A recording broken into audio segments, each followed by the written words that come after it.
ವಿಹಿತ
ಹರಿ ಓಂ. ಶ್ರೀ ಗುರುಭ್ಯೋ ನಮಃ. ಶ್ರೀಮದ್ ಅನಂತೇಶ್ವರ ಸಿದ್ಧಿವಿನಾಯಕ ದೇವಸ್ಥಾನದಲ್ಲಿ ಕಳೆದ 5 ದಿನಗಳಿಂದ ಬ್ರಹ್ಮಕಲಶೋತ್ಸವ ಹಾಗೂ ಮೂಡಪ್ಪ ಸೇವೆಯ ವೈಭವದ ಕಾರ್ಯಕ್ರಮಗಳು ನಡೀತಾ ಇದೆ. ಕಳೆದ 27ನೇ ತಾರೀಕಿಗೆ ಆರಂಭವಾದಂತಹ ಕಾರ್ಯಕ್ರಮಗಳು ಏಪ್ರಿಲ್ 7ರವರೆಗೆ ಅನೇಕ ಧಾರ್ಮಿಕ ಸಾಂಸ್ಕೃತಿಕ ಕಾರ್ಯಕ್ರಮಗಳೊಂದಿಗೆ 4 ವೇದಿಕೆಗಳಲ್ಲಿ ಜರುಗುತ್ತಾ ಇವೆ. ಇವತ್ತಿನ ದಿನದಲ್ಲಿ ವೇದಿಕೆಯಲ್ಲಿ ಇದೀಗ ಧಾರ್ಮಿಕ ಸಭೆ ಆರಂಭವಾಗಲಿಕ್ಕಿದೆ. ಈ ಧಾರ್ಮಿಕ ಸಭೆಯಲ್ಲಿ ಪರಮಪೂಜ್ಯ ಶ್ರೀಮದ್ ಜಗದ್ಗುರು ಶಂಕರಾಚಾರ್ಯ ಶ್ರೀ ಶ್ರೀ ರಾಘವೇಶ್ವರ ಭಾರತಿ ಮಹಾಸ್ವಾಮಿಗಳು ಶ್ರೀ ಸಂಸ್ಥಾನ ಗೋಕರ್ಣ ರಾಮಚಂದ್ರ ಪ್ರಮಠ ಇವರು ಚಿತ್ತೈಸಲಿದ್ದಾರೆ. ಹಾಗೆಯೇ ಪರಮಪೂಜ್ಯ ಶ್ರೀ ಶ್ರೀ ಯೋಗಾನಂದ ಸರಸ್ವತಿ ಸ್ವಾಮೀಜಿ ಶ್ರೀ ನಿತ್ಯಾನಂದ ಯೋಗಾಶ್ರಮ ಕೊಂಡೆಯವರು ಇವರು ಕೂಡ ಚಿತ್ತೈಸಲಿದ್ದಾರೆ. ಈ ಸಭೆಯ ಅಧ್ಯಕ್ಷ ಸ್ಥಾನವನ್ನು ಹಿರಿಯ ವಕೀಲರಾದಂತಹ ಶ್ರೀ IV ಭಟ್ ಇವರು ವಹಿಸಲಿಕ್ಕಿದ್ದಾರೆ. ಇವತ್ತಿನ ಪ್ರಧಾನ ಭಾಷಣ ನೀಡಲಿರುವವರು ಶ್ರೀ ವತ್ಸನ್ ತಿಲ್ಲಂಗೇರಿ, ಕಾರ್ಯಾಧ್ಯಕ್ಷರು ಹಿಂದೂ ಐಕ್ಯವೇದಿ ಕೇರಳ. ಹಾಗೆಯೇ ಅನೇಕ ಗಣ್ಯಾತಿ ಗಣ್ಯರು ಈ ವೇದಿಕೆಯಲ್ಲಿ ಇವತ್ತು ಉಪಸ್ಥಿತರಿದ್ದಾರೆ.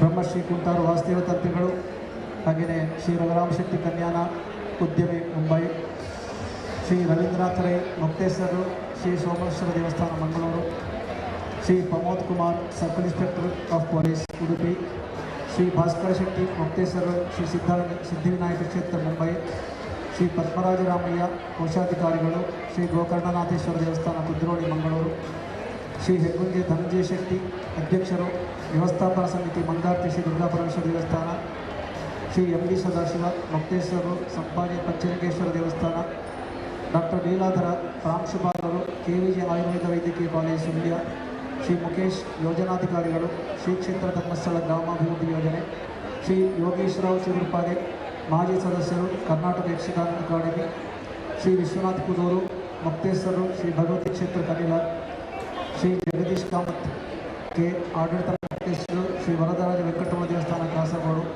ಶ್ರೀ ರಘುನಾಥ ಪೈ ಉದ್ಯಮಿ ಕುಂಬಳೆ, ಹಾಗೆಯೇ ಶ್ರೀ ಮೋಹನ್ ದಾಸ್ ಶೆಟ್ಟಿ ಆಡಳಿತ ಮುಖ್ಯಸ್ಥರು, ಶ್ರೀ ದುರ್ಗಾಪರಮೇಶ್ವರ ದೇವಸ್ಥಾನ ದೇವಿಪುರ ದಲ್ಪಾಡಿ ಮುಂತಾದ ಗಣ್ಯರು ವೇದಿಕೆಯಲ್ಲಿ ಉಪಸ್ಥಿತರಿದ್ದಾರೆ. ನಾಡಿಗೆ ನಾಡೆ ಸಂಭ್ರಮದಲ್ಲಿದೆ. 5 ದಿನಗಳ 5ನೇ ದಿನದ ಇವತ್ತಿನ ಕಾರ್ಯಕ್ರಮ ವೇದಿಕೆಯಲ್ಲಿ ಕೆಲವೇ ನಿಮಿಷಗಳಲ್ಲಿ ಆರಂಭವಾಗಲಿಕ್ಕಿದೆ. ಅಕ್ಕಪಕ್ಕದಲ್ಲಿರುವ ಎಲ್ಲ ಭಕ್ತಾಭಿಮಾನಿಗಳು ಸಭಾಂಗಣಕ್ಕೆ ಬಂದು ಆಸೀನರಾಗಬೇಕು ಅಂತ ವಿನಂತಿ ಮಾಡ್ತಾ ಇದ್ದಾರೆ.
ಇವತ್ತು ಪ್ರಾರ್ಥನೆ ಹಾಡುವ ಮಕ್ಕಳು ವೇದಿಕೆ ಮುಂಭಾಗಕ್ಕೆ ಬರಬೇಕು. ಇಲ್ಲಿ ಸಮೀಪದಲ್ಲಿ ಮೈಕ್ ಅನೌನ್ಸ್ ಪಾಯಿಂಟ್ ಹತ್ತಿರ ಬರಬೇಕು ಅಂತ ವಿನಂತಿ ಮಾಡ್ತಾ ಇದ್ದಾರೆ.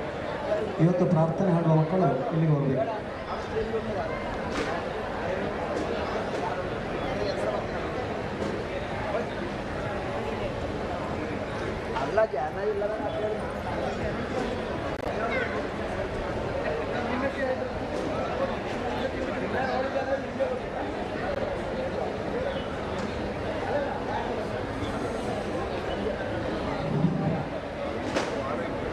ಓಂ ಶ್ರೀ ಮಹಾಗಣಪತಿಗೆ ನಮಃ. ಭಗವದ್ಭಕ್ತರೇ, ಇನ್ನು ಕೆಲವೇ ಕ್ಷಣದಲ್ಲಿ ನಮ್ಮ ಈ ಧಾರ್ಮಿಕ ಸಭೆಯ ವೇದಿಕೆಯಲ್ಲಿ ಧಾರ್ಮಿಕ ಸಭೆ ಆರಂಭ ಆಗಲಿಕ್ಕಿದೆ. ನಮ್ಮೆಲ್ಲ ಗಣ್ಯ ಬಂಧುಗಳು ಈಗಾಗಲೇ ನಮ್ಮ ವೇದಿಕೆಯ ಮುಂಭಾಗದಲ್ಲಿ ಬಂದು ಕುಳಿತಿದ್ದಾರೆ. ಅಲ್ಲಲ್ಲಿ ನಿಂತಿರುವಂತಹ ಎಲ್ಲ ಭಗವದ್ಭಕ್ತರಲ್ಲಿ ಒಂದು ವಿನಂತಿ, ಎಲ್ಲರೂ ಕೂಡ ಧಾರ್ಮಿಕ ಪ್ರವಚನವನ್ನು ಕೇಳೋದಕ್ಕೋಸ್ಕರ ವೇದಿಕೆಯ ಮುಂಭಾಗದಲ್ಲಿ ಬಂದು ಆಸೀನರಾಗಬೇಕಾಗಿ ವಿನಮ್ರವಾಗಿ ವಿನಂತಿಸ್ತಾ ಇದ್ದೇವೆ. ಎಲ್ಲರೂ ಕೂಡ ಅಲ್ಲಲ್ಲಿ ನಿಂತಿರುವಂತಹ ಎಲ್ಲ ಬಂಧುಗಳು ವೇದಿಕೆಯ ಮುಂಭಾಗದಲ್ಲಿ ಬಂದು ಆಸೀನರಾಗಬೇಕಾಗಿ ವಿನಮ್ರವಾಗಿ ವಿನಂತಿಸ್ತಾ ಇದ್ದೇವೆ.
ಮಧೂರು ಶ್ರೀ ಮಧುರಂತೇಶ್ವರ ಸಿದ್ಧಿವಿನಾಯಕ ದೇವಸ್ಥಾನದಲ್ಲಿ ನಡೆಯುವಂತಹ ಬ್ರಹ್ಮ ಕಲಶೋತ್ಸವದ ಈ ಸಂದರ್ಭದಲ್ಲಿ ಕ್ಷೇತ್ರಕ್ಕೆ ಆಗಮಿಸುತ್ತಿರುವಂತಹ ಎಲ್ಲ ಭಗವದ್ಭಕ್ತರಲ್ಲಿ ಒಂದು ವಿನಂತಿ, ಎಲ್ಲರೂ ಕೂಡ ಧಾರ್ಮಿಕ ಪ್ರವಚನವನ್ನು ಕೇಳುವುದಕ್ಕೋಸ್ಕರ ಧಾರ್ಮಿಕ ಸಭಾಂಗಣದಲ್ಲಿ ಬಂದು ಕುಳಿತುಕೊಳ್ಳಬೇಕಾಗಿ ವಿನಮ್ರವಾಗಿ ವಿನಂತಿಸ್ತಾ ಇದ್ದೇವೆ.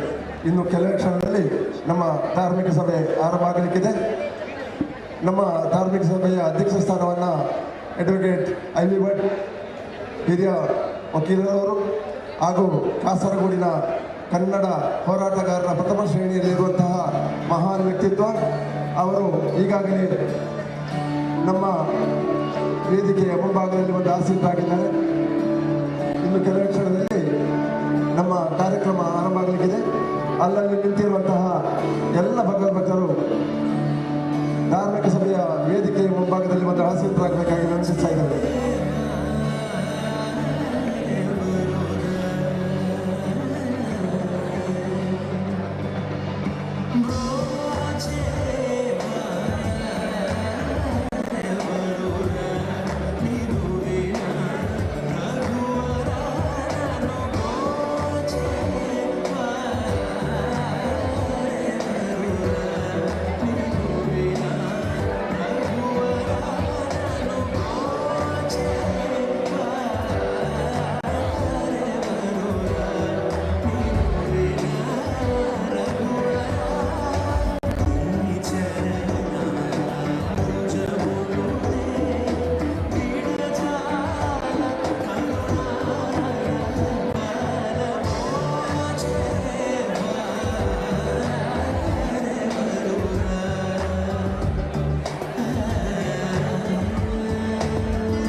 ಭಗವದ್ಭಕ್ತರೇ,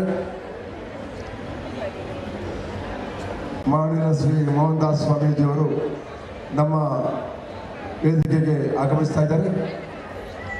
ಎಲ್ಲರೂ ಕೂಡ ಅವರಿಗೆ ಗೌರವ ಸೂಚಿಸಬೇಕಾಗಿ ವಿನಮ್ರವಾಗಿ ವಿನಂತಿಸ್ತಾ ಇದ್ದಾರೆ. ಅದೇ ರೀತಿ ಇನ್ನು ಕೆಲವೇ ಕ್ಷಣದಲ್ಲಿ ಕಾರ್ಯಕ್ರಮ ಆರಂಭ ಆಗ್ತಾ ಇದೆ. ಎಲ್ಲರೂ ಕೂಡ ವೇದಿಕೆಯ ಮುಂಭಾಗದಲ್ಲಿ ಒಂದು ಆಸೀನರಾಗಬೇಕಾಗಿ ವಿನಮ್ರವಾಗಿ ವಿನಂತಿಸಿಕೊಳ್ತಾ ಇದ್ದೇವೆ.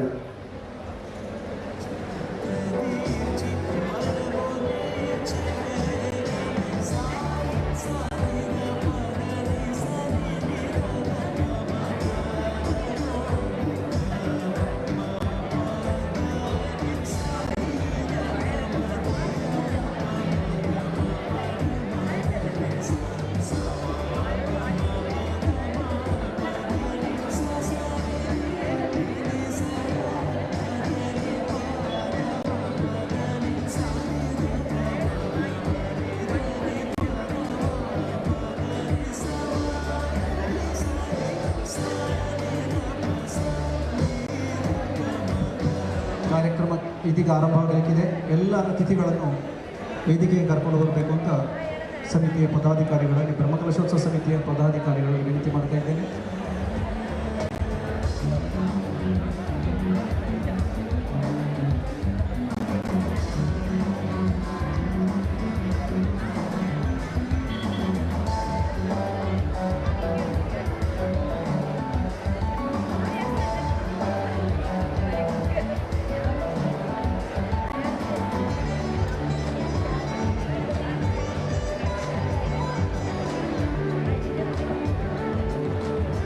ಕಾರ್ಯಕ್ರಮದ ಘನ ಅಧ್ಯಕ್ಷತೆಯನ್ನು ಶ್ರೀ ಐ ಭಟ್ ವಕೀಲರು ಕಾಸರಗೋಡು ಇವರು ವಹಿಸಲಿಕ್ಕಿದ್ದಾರೆ.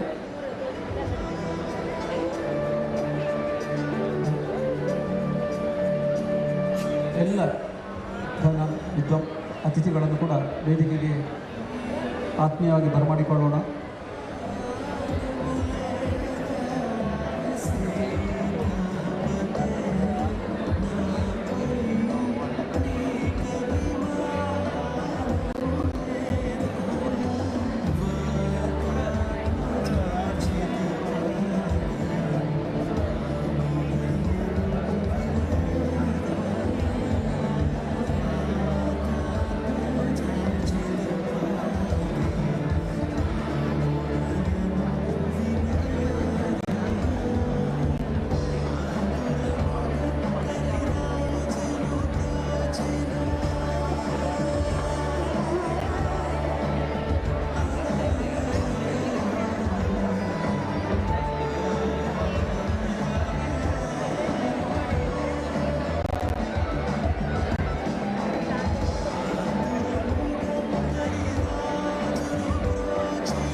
ಕಾರ್ಯಕ್ರಮದ ಆರಂಭ ದೇವತಾ ಪ್ರಾರ್ಥನೆಯೊಂದಿಗೆ ನಡೆಯಲಿಕ್ಕಿದೆ. ಪ್ರಾರ್ಥನೆ ಹಾಡುವವರು ಶ್ರೀಮತಿ ಪಲ್ಲವಿ, ಶಾರದಾ ಹಾಗೂ ಸವಿತಾ ಎಸ್ ಎನ್ ಭಟ್ ಇವರು ದೇವತಾ ಪ್ರಾರ್ಥನೆ ನಡೆಸಿಕೊಡಲಿಕ್ಕಿದ್ದಾರೆ.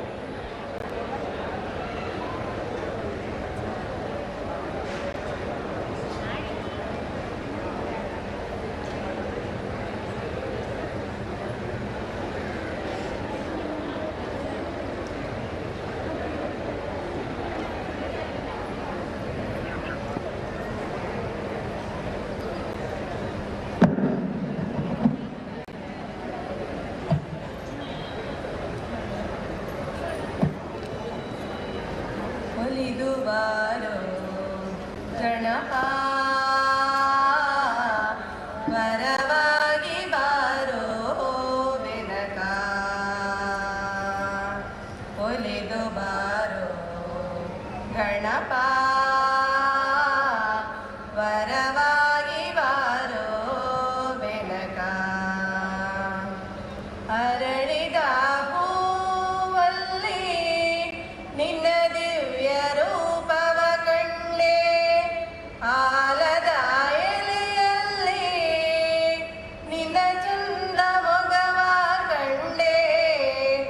ಅರಳಿದ ಹೂವಲ್ಲಿ ನಿನ್ನ ದಿವ್ಯ ರೂಪವ ಕಂಡೆ, ಆಲದ ಎಲೆಯಲ್ಲಿ ನಿನ್ನ ಚಂದ ಮೊಗವ ಕಂಡೆ.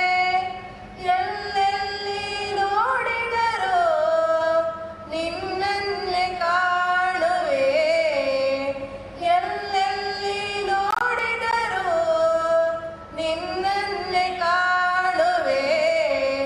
ವರವಾಗಿ ಹೇ ನೀನು ಭೂಲೋಕಕ್ಕೆ, ಒಲಿದು ಬಾರೋ ಗಣಪ ವರವಾಗಿ ಬಾರೋ ಬೆನಕ, ಒಲಿದು ಬಾರೋ ಗಣಪ ವರವಾಗಿ ಬಾರೋ ಬೆನಕ.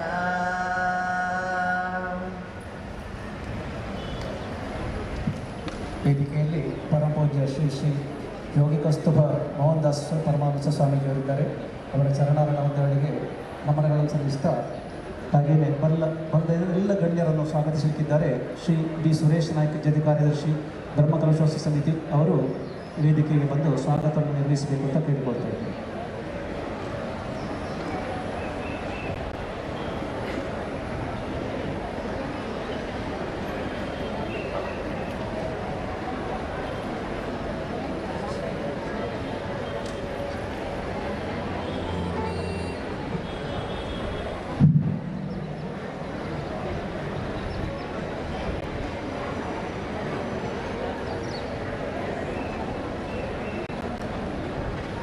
ಆದರಣೀಯ ಹಿರಿಯರೇ, ಭಗವದ್ಭಕ್ತರೇ, ಇವತ್ತು ಮಧೂರು ಶ್ರೀ ಮಧುರಂತೇಶ್ವರ ಸಿದ್ಧಿವಿನಾಯಕ ದೇವಸ್ಥಾನದಲ್ಲಿ ನಡೆಯುವಂತಹ ಬ್ರಹ್ಮ ಕಲಶೋತ್ಸವ ಮೋಡಪ ಸೇವೆಯ ಸಂಭ್ರಮದಲ್ಲಿ ನಾವೆಲ್ಲರೂ ಕೂಡ ಇದ್ದೇವೆ. ಎಲ್ಲರಿಗೂ ಕೂಡ ಕಾಸರಗೋಡಿನ ಎಲ್ಲ ಭಗವದ್ಭಕ್ತರು ಕೂಡ ಕೇಳುವಂಥ ಪ್ರಶ್ನೆ ಈಗ ಒಂದೇ: ಮಧೂರು ದೇವಸ್ಥಾನಕ್ಕೆ ಇಷ್ಟು ಲಕ್ಷಗಟ್ಟಲೆ ಲೆಕ್ಕದಲ್ಲಿ ಜನ ಯಾಕೆ ಬರ್ತಾ ಇದ್ದಾರೆ? ಅವರಿಗೆ ಉತ್ತರ ನಾವೇನು ಕೊಡಬೇಕು? ನಮ್ಮ ಕೈಯಲ್ಲಿ ಉತ್ತರ ಇಲ್ಲ. ಗಣಪತಿಯೇ ಕರೆಸ್ತಾ ಇದ್ದಾನೆ, ಮಧುರಂತೇಶ್ವರನೇ ಕರೆಸ್ತಾ ಇದ್ದಾನೆ, ಅದರಲ್ಲಿ ಯಾವುದೇ ಸಂಶಯ ಇಲ್ಲ. ನಾವು ಗ್ರಹಿಸ್ತೇವೇನು? ನಮ್ಮ ಪ್ರಯತ್ನದ ಫಲ. ನಾವು ಕರೆದ ಕಾರಣ ಜನ ಬರ್ತಾ ಇದ್ದಾರೆ. ಆದರೆ ಇದೆಲ್ಲ ತಪ್ಪು ಅನಿಸಿಕೆಗಳು. ಆ ಒಳಗಿನ ಮಹಾಮಧುರಂತೇಶ್ವರ ಸ್ವಾಮಿ, ಮಹಾಗಣಪತಿ ಯಾರನ್ನು ಕರೀತಾ ಇದ್ದಾರೋ ಅವರೆಲ್ಲ ಬರ್ತಾ ಇದ್ದಾರೆ. ಕಳೆದ 3 ದಿನಗಳಿಂದ 4 ದಿನಗಳಿಂದ ನಾವು ನೋಡ್ತಾ ಇದ್ದೇವೆ. ರಾತ್ರಿ 12 ಗಂಟೆ 1 ಗಂಟೆವರೆಗೆ ಶ್ರೀ ಕ್ಷೇತ್ರಕ್ಕೆ ಜನ ಸಾಗರ ಹರಿದು ಬರ್ತಾ ಇದೆ. ಕಾಣುವಾಗ ಖುಷಿ ಆಗ್ತಾ ಇದೆ. ಆದರೆ ಆ ಮಧುರಂತೇಶ್ವರ ಯಾಕೆ ಕರೆಸ್ತಾ ಇದ್ದಾನೆ? ಸುಮ್ಮನೆ ಕರೆಸ್ತಾ ಇಲ್ಲ. ನಮಗೆಲ್ಲರಿಗೂ ಕೂಡ ಒಂದೊಂದು ಜವಾಬ್ದಾರಿ ವಹಿಸಿಕೊಟ್ಟಿದ್ದಾನೆ. ಅದೇ ನಮ್ಮ ಧರ್ಮದ ರಕ್ಷಣೆ. ಆ ಧರ್ಮದ ರಕ್ಷಣೆಯನ್ನು ಮಾಡೋದಕ್ಕೋಸ್ಕರ, ಕಿವಿ ಮಾತು ಹೇಳೋದಕ್ಕೋಸ್ಕರ ಎಲ್ಲರನ್ನು ಕರೆಸ್ತಾ ಇದ್ದಾನೆ. ನಾವು ಗ್ರಹಿಸೋದೇನು? ನಮಗೇನೋ ದೊಡ್ಡ ವಸ್ತು ಕೊಡ್ತಾನೆ, ನಮಗೆ ದೊಡ್ಡ ಆಶೀರ್ವಾದ ಮಾಡ್ತಾನೆ. ಆಶೀರ್ವಾದ ಅಂತ ಖಂಡಿತ ಇದ್ದೇನೆ. ಅದರ ಜೊತೆಯಲ್ಲಿ ಕೊಡುವಂತಹ ಕಿವಿ ಮಾತು ಒಂದೇ: ಈ ದೇಶವನ್ನು ರಕ್ಷಣೆ ಮಾಡಬೇಕಿದ್ರೆ ಈ ದೇಶದ ಧರ್ಮದ ಉದ್ಧಾರ ಆಗಬೇಕು, ಈ ದೇಶದ ಧರ್ಮದ ರಕ್ಷಣೆ ಆಗಬೇಕು. ಅದಕ್ಕೋಸ್ಕರ ಆ ಮಹಾಗಣಪತಿ ನಮ್ಮೆಲ್ಲರನ್ನು ಕೂಡ ಇಲ್ಲಿ ಕರೆಸ್ತಾ ಇದ್ದಾನೆ. ಕಳೆದ ಹಲವಾರು ತಿಂಗಳಿಂದ ನಮ್ಮೂರ ಕ್ಷೇತ್ರದ ಬ್ರಹ್ಮಕಲಶೋತ್ಸವದ ಸಿದ್ಧತೆ ನಡೀತಾ ಇದೆ. ಮಾತ್ರ ಅಲ್ಲ, ಕಳೆದ 14 ವರ್ಷಗಳಿಂದ ನವೀಕರಣದ ಸಿದ್ಧತೆ ಕೂಡ ನಡೀತಾ ಇತ್ತು. ಕೇವಲ 1-2 ವರ್ಷಗಳಲ್ಲ. ಎಲ್ಲರೂ ಕೂಡ ಗ್ರಹಿಸಿದ್ರು, ಮಧೂರು ಮಹಾಗಣಪತಿಯ ಬ್ರಹ್ಮಕಲಶೋತ್ಸವದ ತಯಾರಿಗೆ ಕೈ ಹಾಕಿದ ಕೂಡಲೇ ಹಣವು ಕೂಡ ಇಲ್ಲಿಂದ ಬರುತ್ತೆ, ಎಲ್ಲವೂ ಕೂಡ ಸುಸೂತ್ರವಾಗಿ ನಡೆಯುತ್ತೆ ಅಂತ. ಯಾರು ಕೂಡ ಕನಸಲ್ಲಿ ಕೂಡ ಗ್ರಹಿಸಿರಲಿಲ್ಲ 14 ವರ್ಷದ ಸಮಯ ಈ ಮಹಾದೇವರು ತೆಕ್ಕೊಳ್ತಾನೆ ಅಂತ. ಆದರೆ 14 ವರ್ಷಗಳ ಕಾಲ ಹಿಡಿಯಿತು. ಯಾರೊಬ್ಬರು ಹಿರಿಯರು ಆರಂಭ ಕಾಲದಲ್ಲಿ ಹೇಳಿದ್ರೆ ನನಗೆ ನೆನಪು ಬರ್ತಾ ಇದೆ. ಸೀಮೆಯ ಪ್ರಸಿದ್ಧ ದೇವಸ್ಥಾನಗಳೆಲ್ಲ 4 ದೇವಸ್ಥಾನಗಳು: ಅಡೂರು, ಮಧೂರು, ಕಾವು, ಕಣಿಪುರ. ಆದರೆ ಮಧೂರು ದೇವಸ್ಥಾನದ ಕಾರ್ಯ ಆಗದೆ ಮಧೂರಿನ ಕಾರ್ಯಕ್ರಮ ಅಡೂರು ದೇವಸ್ಥಾನದ ಕಾರ್ಯ ಆಗದೆ ಮಧೂರಿನ ಕಾರ್ಯಕ್ರಮ ಆಗಲಿಕ್ಕಿಲ್ಲ ಅಂತ ನನಗೀಗ ಆ ಮಾತು ಎಷ್ಟು ಸತ್ಯ ಅಂತ ಕಾಣ್ತಾ ಇದೆ. ಇವತ್ತು ನಾವೆಲ್ಲರೂ ಕೂಡ ಆ ಸಂಭ್ರಮದಲ್ಲಿದ್ದೇವೆ. ಹೆಚ್ಚು ಮಾತಾಡುವಂಥ ಹಲವಾರು ಮಂದಿ ವೇದಿಕೆಯಲ್ಲಿದ್ದಾರೆ. ಅದಕ್ಕೋಸ್ಕರ ನಾನು ತುಂಬ ಮಾತಾಡುವಂತಿಲ್ಲ. ನನ್ನ ಜವಾಬ್ದಾರಿ ಅಂದರೆ ಬಂದಂತಹ ಎಲ್ಲ ಭಕ್ತರನ್ನು ಸ್ವಾಗತಿಸುವಂಥ ಒಂದು ಜವಾಬ್ದಾರಿಯನ್ನು ನನಗೆ ಕೊಟ್ಟಿದ್ದಾರೆ. ಅದನ್ನು ನಿರ್ವಹಿಸಿದ ದೃಷ್ಟಿಯಲ್ಲಿ ನಾನು ಮುಂದುವರಿಸ್ತಾ ಇದ್ದೇನೆ.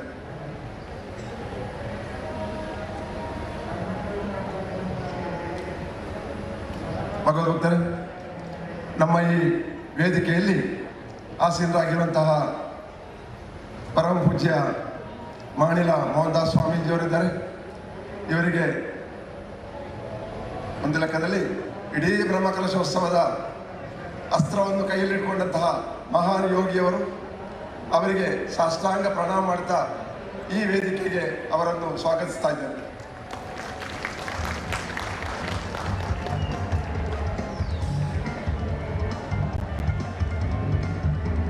ಇನ್ನು ಕೆಲವೇ ಕ್ಷಣದಲ್ಲಿ ಪರಮ ಪೂಜ್ಯ ಜಗದ್ಗುರು ಶಂಕರಾಚಾರ್ಯ ಶ್ರೀ ರಾಘವೇಶ್ವರ ಭಾರತಿ ಸ್ವಾಮೀಜಿಯವರು ನಮ್ಮ ವೇದಿಕೆಗೆ ಪಾದಾರ್ಪಣೆ ಮಾಡಲಿಕ್ಕಿದ್ದಾರೆ. ಅವರಿಗೂ ಕೂಡ ಸಾಷ್ಟಾಂಗ ಪ್ರಣಾಮಗಳನ್ನು ಅರ್ಪಿಸ್ತಾ ನಮ್ಮ ವೇದಿಕೆಗೆ ಸ್ವಾಗತಿಸ್ತಾ ಇದ್ದೇನೆ. ಶ್ರೀ ಸ್ವಾಮೀಜಿಯವರು ಬರುವಾಗ ಎಲ್ಲರೂ ಕೂಡ ಎದ್ದು ನಿಂತು ಗೌರವವನ್ನು ಸೂಚಿಸಬೇಕು. ಸ್ವಲ್ಪ ಹೊತ್ತು ತಡ ಆಗಬಹುದಂತ ತಿಳಿಸಿದ್ದಾರೆ. ಅದಕ್ಕೋಸ್ಕರ ಅವರನ್ನು ಸ್ವಾಗತಿಸ್ತಾ ಮುಂದುವರಿತಾ ಇದ್ದೇನೆ.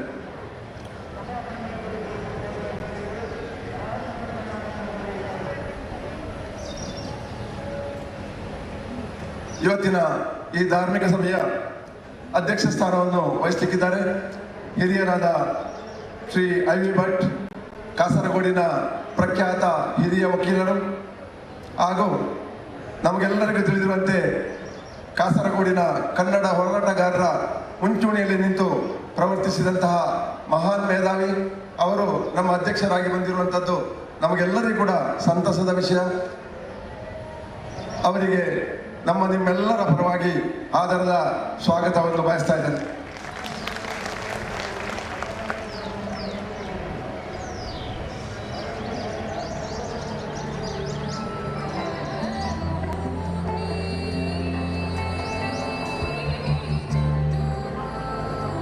ಮುಂದೆ ನಮ್ಮ ಗೌರವ ಉಪಸ್ಥಿತಿ ಸ್ಥಾನದಲ್ಲಿರುವಂತಹ ಶ್ರೀ ರವೀಂದ್ರನಾಥ ರೈ ಅವರು, ಆಡಳಿತ ಮುಕ್ತೇಶ್ವರರು, ಶ್ರೀ ಸೋಮೇಶ್ವರ ದೇವಸ್ಥಾನ ಮಂಗಳೂರು, ಅವರು ಮಂಗಳೂರಿನ ಪ್ರಖ್ಯಾತ ವಕೀಲರು ಕೂಡ. ಅವರು ನಮ್ಮ ಎಷ್ಟೇ ಸಮಯದ ಅಭಾವವಿದ್ದರೂ ಕೂಡ ಶ್ರೀ ಮಹಾಗಣಪತಿಯ ಭಕ್ತಿಯಿಂದ ಶ್ರೀ ಕ್ಷೇತ್ರಕ್ಕೆ ಆಗಮಿಸಿದ್ದಾರೆ ಹಾಗೂ ಅವರ ಸ್ಥಾನವನ್ನು ಅಲಂಕರಿಸಿದ್ದಾರೆ. ಅವರಿಗೆ ಎಲ್ಲರ ಪರವಾಗಿಯೂ ಕೂಡ ಸ್ವಾಗತವನ್ನು ಬಯಸ್ತಾ ಇದ್ದೇನೆ.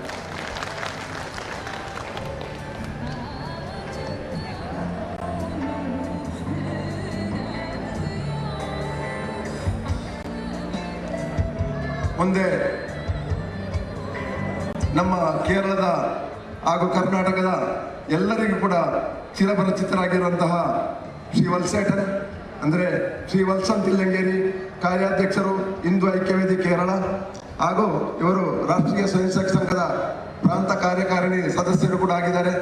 ಅವರಿಗೆ ತುಂಬು ಹೃದಯದ ಸ್ವಾಗತವನ್ನು ಬಯಸ್ತಾ ಇದ್ದೇನೆ.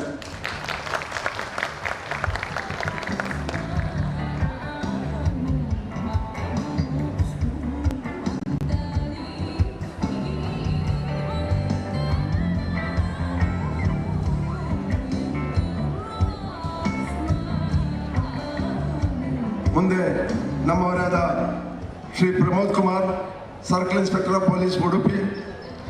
ನನಗೆ ತುಂಬ ಖುಷಿಯಾದ ವಿಷಯ ಅಂದರೆ, ನಾನು ಗ್ರಹಿಸಿದೆ ಅವರು ಕರ್ನಾಟಕದ ಯಾರಾದರೂ ಆಗಿರ್ಬೋದು ಅಂತ. ಆದರೆ ಅವರಲ್ಲಿ ಮಾತಾಡಿಸುವಾಗ ಅವರು ಸ್ಪಷ್ಟವಾಗಿ ಒಳ್ಳೆ ರೀತಿಯ ಉತ್ತರ ಕೊಟ್ಟರು.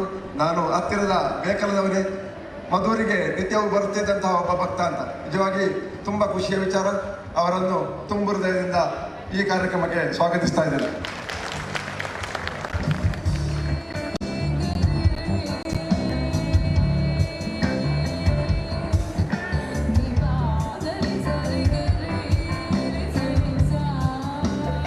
ಮುಂದೆ ಶ್ರೀ ಪದ್ಮರಾಜ ರಾಮಯ್ಯ, ಕೋಶಾಧಿಕಾರಿ, ಶ್ರೀ ಗೋಕರ್ಣೇಶ್ವರ ದೇವಸ್ಥಾನ ಕುದ್ರೋಳಿ ಮಂಗಳೂರು. ಇವರು ಕೂಡ ಪ್ರಸಿದ್ಧ ಕರ್ನಾಟಕದ ವಕೀಲರಾಗಿದ್ದಾರೆ. ಇವರು ಕೂಡ ತಮ್ಮ ಸಮಯದ ಅಭಾವ ಎಷ್ಟಿದ್ರು ಕೂಡ ಅದನ್ನೆಲ್ಲ ಬದಿಗೊತ್ತಿ ಶ್ರೀ ಭದ್ರಂತೇಶ್ವರ ಸಿದ್ಧಿವಿನಾಯಕನ ಭಕ್ತಿಯಿಂದ ನಮ್ಮ ಈ ಸಭೆಗೆ ಆಗಮಿಸಿದ್ದಾರೆ. ಅವರಿಗೆ ತುಂಬ ಹೃದಯದ ಸ್ವಾಗತವನ್ನು ಬಯಸ್ತಾ ಇದ್ದೇನೆ.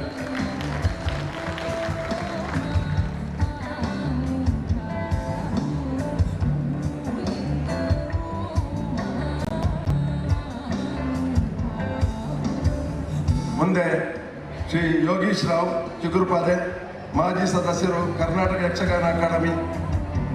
ಇವರಿಗೂ ಕೂಡ ಸ್ವಾಗತವನ್ನು ಬಯಸ್ತಾ ಇದ್ದೇನೆ. ಯೋಗೀಶ್ ರಾವ್ ಚಿಗುರುಪಾದೆ ನಿಕಟಪೂರ್ವ ಸದಸ್ಯರು, ಕರ್ನಾಟಕ ಯಕ್ಷಗಾನ ಅಕಾಡೆಮಿ ಬೆಂಗಳೂರು, ಹವ್ಯಾಸಿ ಪತ್ರಕರ್ತರು, ಪ್ರಸಂಗಕರ್ತರು, ಗೆಜ್ಜೆಗೇರಿ ಕ್ಷೇತ್ರ ಮಹಾತ್ಮೆ, 250 ಪ್ರಸಂಗಗಳನ್ನು ಕಂಡಂತಹ, ಪ್ರದರ್ಶನಗಳನ್ನು ಕಂಡಂತಹ ಒಂದು ಪ್ರಸಂಗ, ಹಾಗೂ ಕರ್ನಾಟಕ ತುಳು ಅಕಾಡೆಮಿ ಪುಸ್ತಕದ ಬಳವಳಿಯನ್ನು ತನ್ನವರಾಗಿಸಿಕೊಂಡಂತಹ ಶ್ರೀಯುತರು. ಇವರಿಗೆ ನಮ್ಮ ಕ್ಷೇತ್ರದ ಪರವಾಗಿ ತುಂಬ ಹೃದಯದ ಸ್ವಾಗತವನ್ನು ಬಯಸ್ತಾ ಇದ್ದೇನೆ.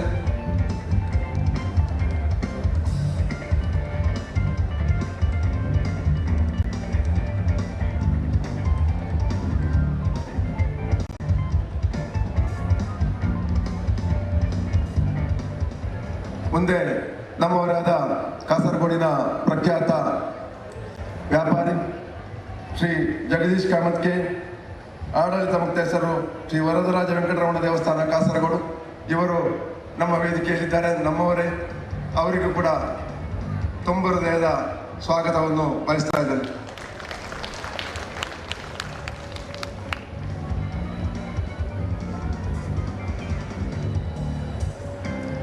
ನಮ್ಮ ಗಣ್ಯರನ್ನೆಲ್ಲ ತುಂಬ ಹೃದಯದಿಂದ ನಾನು ಸ್ವಾಗತಿಸಿದ್ದೇನೆ.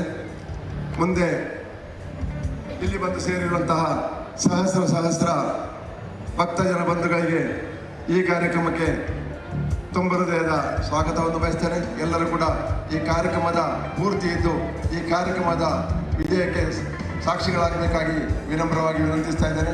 ಕಾರ್ಯಕ್ರಮ ಮುಂದುವರಿಯುತ್ತದೆ. ಒಂದೇ ಮಾತ್ರ.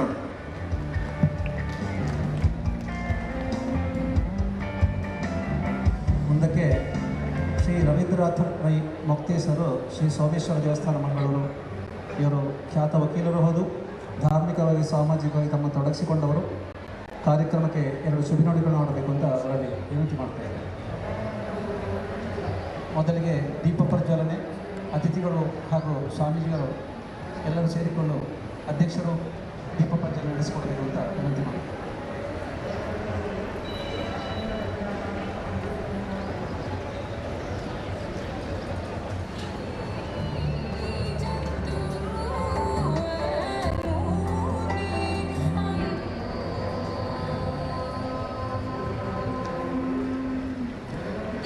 दीपमूले स्थितो ब्रह्मा दीपमध्ये जनार्दनः दीपाग्रे शङ्करः प्रोक्ता प्रभाज्योतिर्नमोऽस्तु ते शुभं करोतु कल्याणम् आरोग्यं गुणसम्पदः शत्रुबुद्धिर्विनाशाय दीपं ज्योतिर्नमोऽस्तु ते श्रद्धा मेधां यशः प्रज्ञा विद्यां बुद्धिं श्रियं बलम् आयुष्यं तेज आरोग्यं देहि मे परमेश्वरः.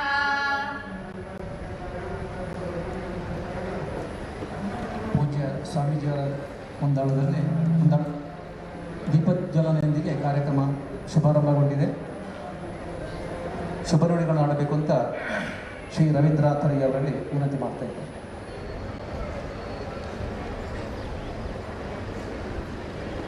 ಮತ್ತೊಬ್ಬರು ಶ್ರೀ ಮದನಂತೇಶ್ವರ ಮಹಾಗಣಪತಿ ದೇವರಿಗೆ ಸಾಷ್ಟಾಂಗ ಪ್ರಣಾಮ ಮಾಡುತ್ತಾ ಇಂದಿನ ವೇದಿಕೆಯಲ್ಲಿರುವ ಪರಮ ಪೂಜ್ಯ ಮೋಹನ್ದಾಸ್ ಸ್ವಾಮೀಜಿಯವರಿಗೆ ಪ್ರಣಾಮ ಮಾಡುತ್ತಾ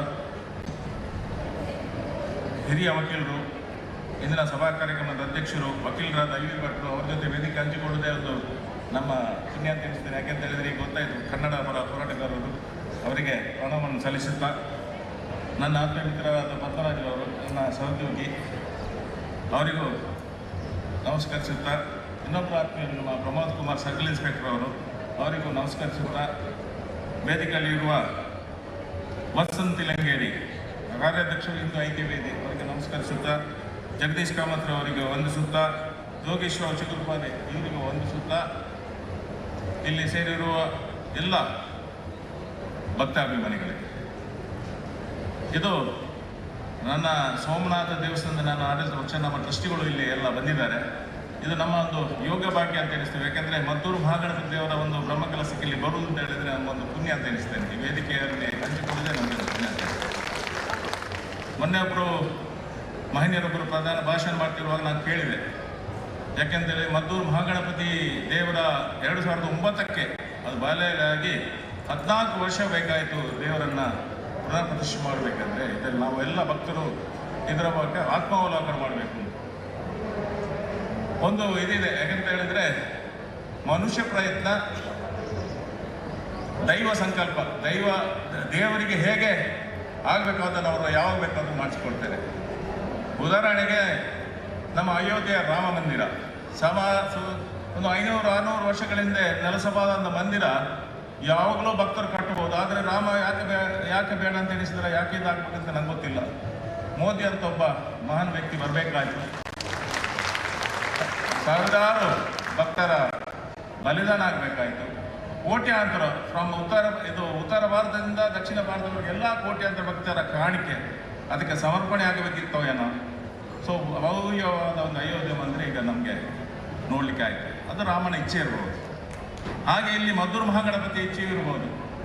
2009ಕ್ಕೆ ಅವ್ರಿಗೆ ಯಾರಾದರೂ ಬೇಕು, ಸನ್ಯಾನ ಸದಸ್ಯ ಕೆ ಶಕ್ತಿನ ಸುಮಾರು ಭಕ್ತರು ಇದಕ್ಕೆ ಸಹಕಾರ ನೀಡ್ತಾ ಎಲ್ಲ ಇವರು ಈಗ ಈ ಸ್ವಾಗತ ಭಾಷಣ ಮಾಡೋಕ್ಕೆ ನಾನು ಕೇಳಿದೆ.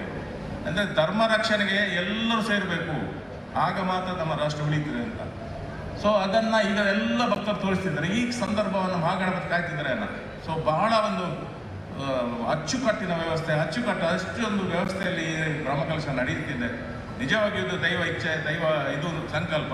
ಅದಕ್ಕೆ 14 ವರ್ಷ ಇರ್ಬೋದು, ಅದು ದೇವರು ಯಾವಾಗ ಬೇಕು ಆಗ ಮಾಡಿಸ್ಕೊಳ್ತಾರೆ. ನನಗೂ ಇದರ ಅವರ ಅನುಭವ ಇದೆ. ಯಾಕಂದರೆ ನಾನು ಸೋಮನಾಥ ದೇವಸ್ಥಾನದ ಸೋಮೇಶ್ವರ ರುದ್ರಪಾದ ಸೋಮನಾಥ ಅಂತೇಳಿ ಬಹಳ ಒಂದು ಕಾರ್ಮಿಕ ಕ್ಷೇತ್ರ. ನಾನು ಅದರಲ್ಲಿ ಕಾರ್ಯಕರ್ತನಾಗಿ ಸೇರಿ 2000ರಲ್ಲಿ ಸೇರಿ ಬ್ರಹ್ಮಕಲಶ ಆದಾಗ ನನ್ನನ್ನೇ ಅಧ್ಯಕ್ಷ ಮಾಡಿದರು.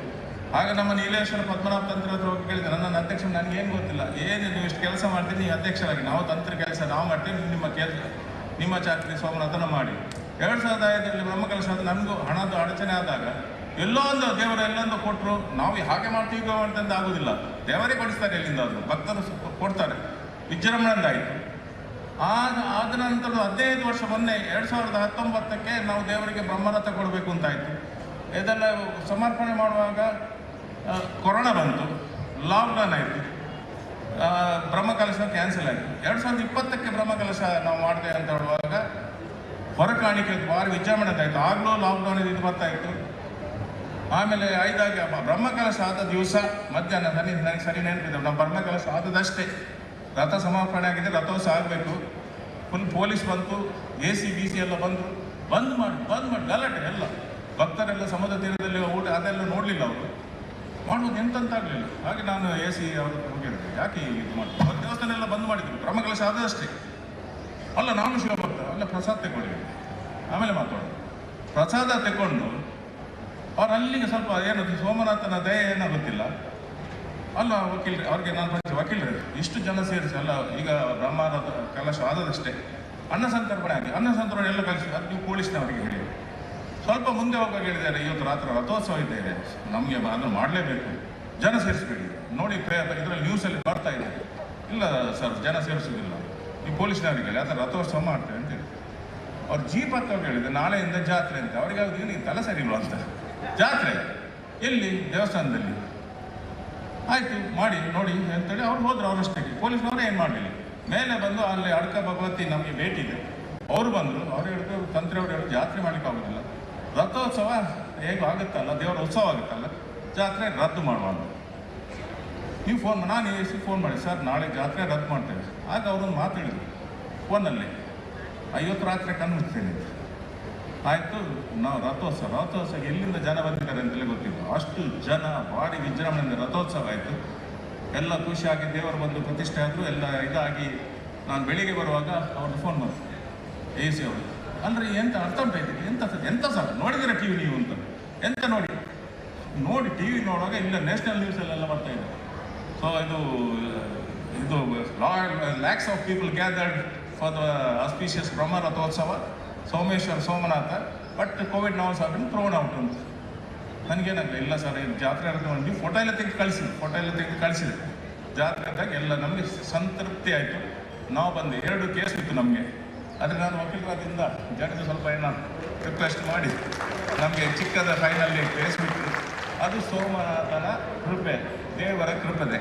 ಅದಕ್ಕೆ ಹೇಳೋದು ನಮಗೆ ಮಹಾಗಣಪತಿ ದೇವರ, ಮದ್ದೂರು ಮಹಾಗಣಪತಿ ದೇವರ ಕೃಪೆ ಈ ಎಲ್ಲ ಭಕ್ತರಿಗೆ. ಯಾಕಂದರೆ ಬಹಳ ಹೊರಗಾಣಿಕೆ, ಆ ಕಡೆ ದಕ್ಷಿಣ ಕನ್ನಡ, ಉತ್ತರ ಕನ್ನಡ ಎಲ್ಲ ಕಡೆಯಿಂದಲೂ ಬರ್ತಾ ಇದೆ, ನೋಡ್ತಾ ಇದ್ದೀನಿ. ಇಷ್ಟು ವಿಜೃಂಭಣೆ ಆಗಬೇಕಿದ್ರೆ ಮಹಾಗಣಪತಿಯ ಇಚ್ಛೆ. ಅದು 14 ವರ್ಷ ಆದರೂ ಅದು ಪರಿಪೂರ್ಣವಾಗಿ ಆಗಬೇಕು ಅನ್ನೋ ಇಚ್ಛೆ ಮಹಾಗಣಪತಿಗಿತ್ತು ಅಂತ ಈ ಸಂದರ್ಭದಲ್ಲಿ ಭಾವಿಸುತ್ತಾ, ಇದಕ್ಕೆ ಸಹಕರಿಸಿದ ಎಲ್ಲ ಮಹಿಳೆಯರಿಗೆ ನನ್ನ ತುಂಬು ಹೃದಯದ ಧನ್ಯವಾದ. ಹಾಗೂ ನನಗೆ ಭಾಗವಹಿಸಲು ಅವಕಾಶ ಮಾಡಿಕೊಟ್ಟ ಎಲ್ಲರಿಗೂ ನನ್ನ ತುಂಬು ಹೃದಯ ಧನ್ಯವಾದ ಅರ್ಪಿಸುತ್ತಾ ನನ್ನ 2 ಮಾತುಗಳು. ಧನ್ಯವಾದಗಳು ಸರ್. ಮುಂದಕ್ಕೆ ಶ್ರೀ ವಲ್ಸನ್ ತಿಲ್ಲಂಕೇರಿ ಅವರ ಹೆಸರು ನಾನು ಪರಿಚಯ ಮಾಡಬೇಕು ಅಂತ ಇಲ್ಲ, ಅವರ ಹೆಸರು ಎಲ್ಲರಿಗೂ ಗೊತ್ತಿದೆ. ಪ್ರಖರ ವಾಗ್ಮಿಗಳು, ಕಾರ್ಯಾಧ್ಯಕ್ಷರು ಹಿಂದೂ ಐಕ್ಯವೇದಿ ಕೇರಳ, ಹಾಗೆಯೇ ರಾಷ್ಟ್ರೀಯ ಸ್ವಯಂ ಸೇವಕ ಸಂಘದ ಪ್ರಾಂತ ಕಾರ್ಯಕಾರಿಣಿ ಸದಸ್ಯರು. ಅವರು ಸಭೆಯನ್ನು ಉದ್ದೇಶಿಸಿ ಮಾತಾಡಬೇಕು ಅಂತ ವಿನಂತಿ ಮಾಡ್ತಾ ಇದ್ದೇನೆ.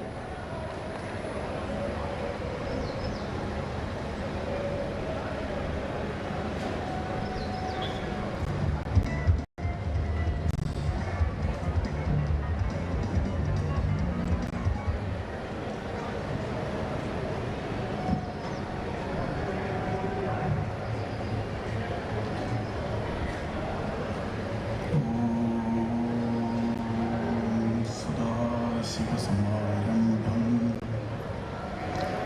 ശങ്കരാചാര്യമധ്യമാം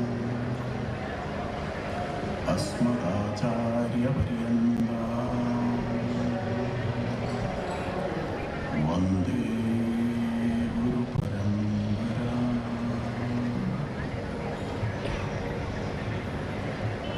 ഏകദന്തം മഹാകായം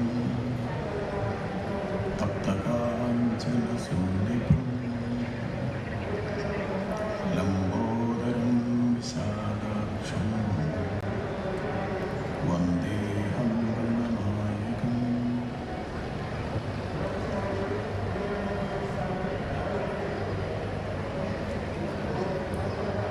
മധൂർ സിദ്ധിവിനായക മഹാക്ഷേത്രത്തിലെ ബ്രഹ്മകലശ മുടപ്പസേവ മഹോത്സവത്തോടനുബന്ധിച്ച് ഇവിടെ നടക്കുന്ന ഈ ധാർമ്മിക സഭയിലെ വിശിഷ്ട സാന്നിധ്യം ആദരണീയ സ്വാമിജി, ആദരണീയ അധ്യക്ഷൻ ശ്രീ പട്ജി, ഇവിടെ സന്നിഹിതരായിരിക്കുന്ന ബഹുമാനപ്പെട്ട വിശിഷ്ടാതിഥികളെ, ഭക്തജനങ്ങളെ, നമസ്കാരം. ഏറെ കാലത്തെ പ്രാർത്ഥനകൾക്കും കാത്തിരിപ്പിനും ഒടുവിൽ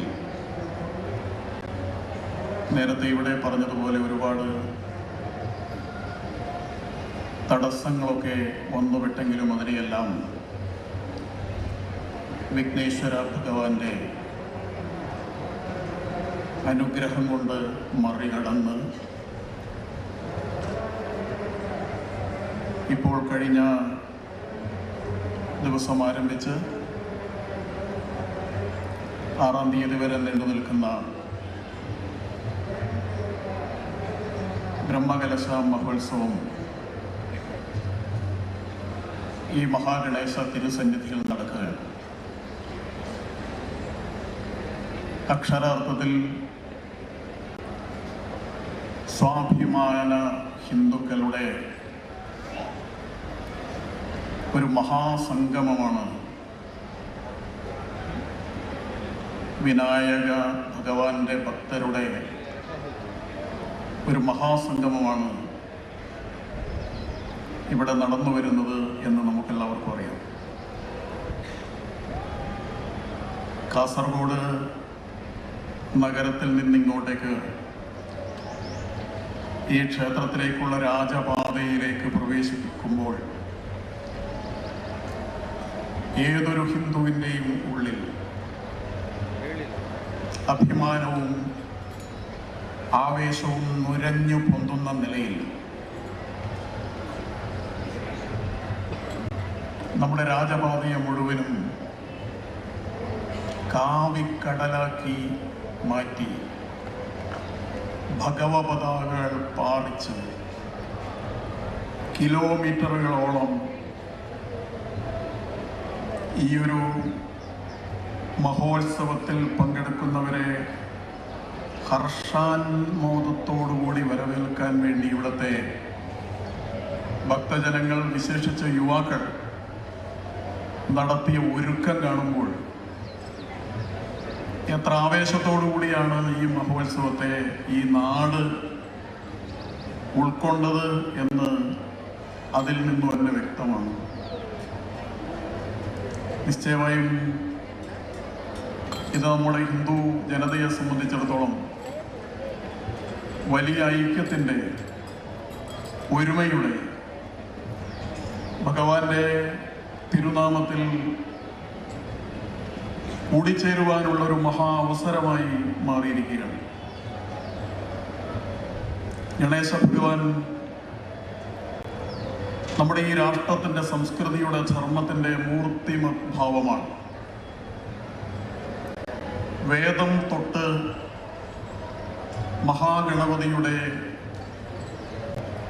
ശക്തി ചൈതന്യത്തെക്കുറിച്ചുള്ള പരാമർശങ്ങളുണ്ട്. നമ്മുടെ പുരാണങ്ങളും നമ്മുടെ മഹാഗ്രന്ഥങ്ങളുമെല്ലാം ഗണപതി ഭഗവാനെ പ്രകീർത്തിക്കുന്നതാണ്. മഹാഭാരതം പോലുള്ള മഹാഗ്രന്ഥങ്ങളുടെ രചയിതാവ്,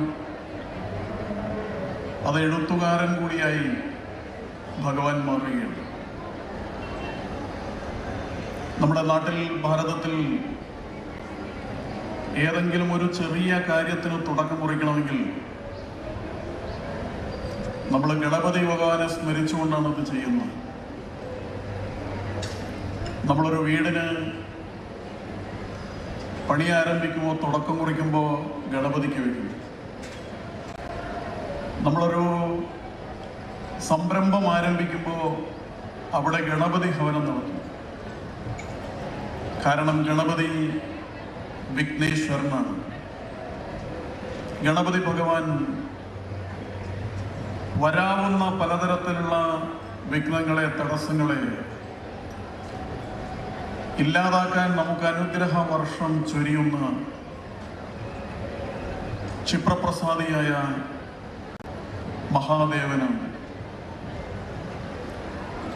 അതുകൊണ്ട് തന്നെ ഭാരതത്തിലെമ്പാടുമുള്ള എല്ലാ പ്രദേശങ്ങളിലും, മാത്രമല്ല വിദേശങ്ങളിൽ പോലും പലയിടത്തും ഗണപതി ഭഗവാനെ ആദരിക്കുന്നു.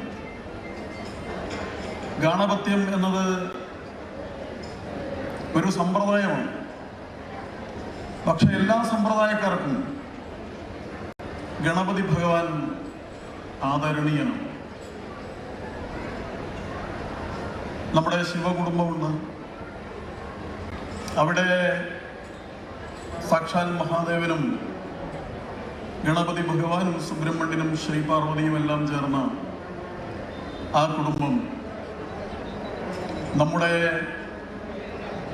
നമ്മുടെ സംസ്കൃതിയുടെ, പാരമ്പര്യത്തിൻ്റെ മഹത്തരമായ ആദി കുടുംബ മാതൃകയാണ്.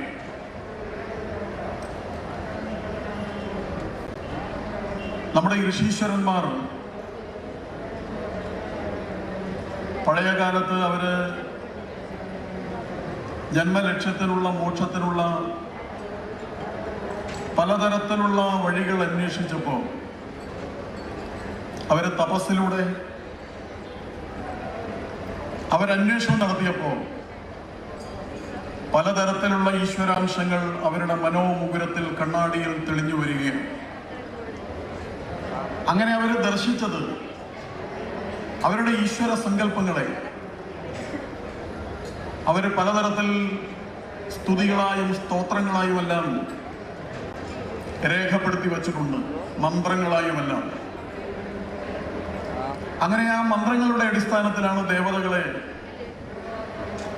പിന്നീട് അനുഗ്രഹീതരായിട്ടുള്ള ചിത്രകാരന്മാർ, ആചാര്യവർമ്മ പോലെയൊക്കെയുള്ള ചിത്രകാരന്മാർ നമ്മളെ ഈശ്വര രൂപങ്ങളൊക്കെ വരച്ചത്.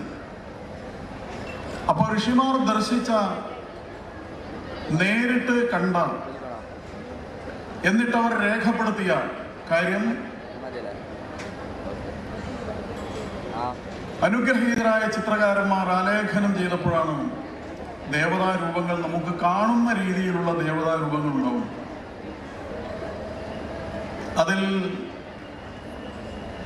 ഒറ്റ നോട്ടത്തിൽ വളരെ ലളിതമാണെങ്കിലും വിചിത്രമെന്ന് തോന്നാവുന്ന ഒരു ശരീരഘടനയാണ് ഗണപതി ഭഗവാനുള്ളത് എന്ന് നമുക്കറിയാം. മുഖം ഒരാനയുടെ രൂപമാണ്, തുമ്പിക്കൈയുണ്ട്, കൊമ്പുണ്ട്, 1.5 കൊമ്പാണ്, ഒടിഞ്ഞ ഒരു കൊമ്പാണ്, ഒന്ന് മുഴുവനുണ്ട്. ആനയുടെ രൂപം വളരെ അത്ഭുതകരമായൊരു രൂപമാണ് എന്ന് നമുക്കറിയാം. ആന നമുക്കെല്ലാവർക്കും വളരെ വളരെ കൗതുകമുള്ള, കണ്ടാലും മതിവരാത്ത ഒരു രൂപമാണ്. ആനയുടെ മൂക്ക് നീണ്ടാണ് അതിൻ്റെ തുമ്പിക്കൈയായി മാറിയിരിക്കുന്നത്. അതിൻ്റെ പല്ലും നീണ്ടാണ് അതിൻ്റെ കൊമ്പായി മാറിയിരിക്കുന്നത്. അങ്ങനെ ഒരുപാട് അത്ഭുതങ്ങൾ. ആനയുടെ കാലിൽ ശ്രദ്ധിച്ചാൽ ആ കാലിൽ നഖങ്ങളുണ്ട്, പക്ഷെ വിരലുകളില്ല. ആനയുടെ വായ ശ്രദ്ധിച്ചാൽ അതിൻ്റെ നാവ്, ബാക്കി എല്ലാത്തിൻ്റെയും നാവ് അകത്ത് നിന്ന് പുറത്തേക്കാണെങ്കിൽ ആനയുടെ നാവ് പുറത്ത് നിന്ന് അകത്തേക്ക് എന്നുള്ള നിലയിലാണ് സൃഷ്ടികർത്താവ് രൂപസംവിധാനം ചെയ്തിട്ടുള്ളത്. ആനയുടെ വൃഷണം അപൂർവമായ ഒരു കാഴ്ചയാണത്. ശരീരത്തിൻ്റെ ഉള്ളിൽ, പുറത്തല്ല.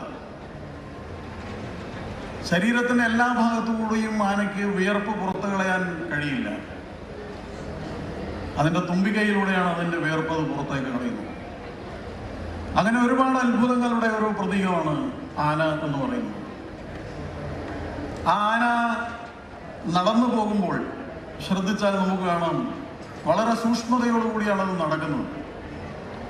പക്ഷെ അതിൻ്റെ മുൻകാൽ എടുത്തു വെക്കുന്നതിന് മുമ്പ് തുമ്പിക്കൈ, താൻ മുൻകാൽ എടുത്തു വെക്കേണ്ടുന്ന സ്ഥാനത്ത് അപകടമൊന്നുമില്ലെന്ന് ഉറപ്പുവരുത്താൻ ആന തുമ്പിക്കൈ കൊണ്ട് ആ സ്ഥാനം ഒന്ന് അമർത്തി നോക്കും. സൂക്ഷ്മതയുടെയും ശ്രദ്ധയുടെയും ഭാഗമായ ആന നടക്കുന്നതിന് മുമ്പ് തൻ്റെ സഞ്ചാരപഥത്തെ അപകടരഹിതമാക്കാൻ ആന ഉപയോഗിക്കുന്ന അതിൻ്റെ അവയവമാകുന്നു തുമ്പിക്കൈ. തുമ്പിക്കൈക്ക് അങ്ങനെ ഒരു പ്രത്യേകതയുണ്ട്. നമ്മുടെ യാത്രയെ സുഗമമാക്കാൻ, നമ്മുടെ ലക്ഷ്യത്തെ സുഗമമാക്കാൻ ആന അത് ഉപയോഗിക്കുകയാണ്. അത് അപകടമില്ലാതെ പോകാൻ വേണ്ടി തുമ്പിക്കൈ ഉപയോഗിക്കുകയാണ്. ഗണപതി ഭഗവാന്റെ മൂക്ക് നീണ്ട് തുമ്പിക്കൈയായി മാറിയതിനെ നമ്മളൊരു രൂപമായി സങ്കല്പിക്കുമ്പോൾ, ഗണപതി ഭഗവാനെ നമ്മൾ പ്രാർത്ഥിക്കുമ്പോൾ, ആ പ്രാർത്ഥനയിലൂടെ നമ്മൾ നേടിയെടുക്കാൻ ആഗ്രഹിക്കുന്ന, കരഗതമാക്കാൻ, വശഗതമാക്കാൻ ആഗ്രഹിക്കുന്ന ചില ഗുണഗണങ്ങളുണ്ട്.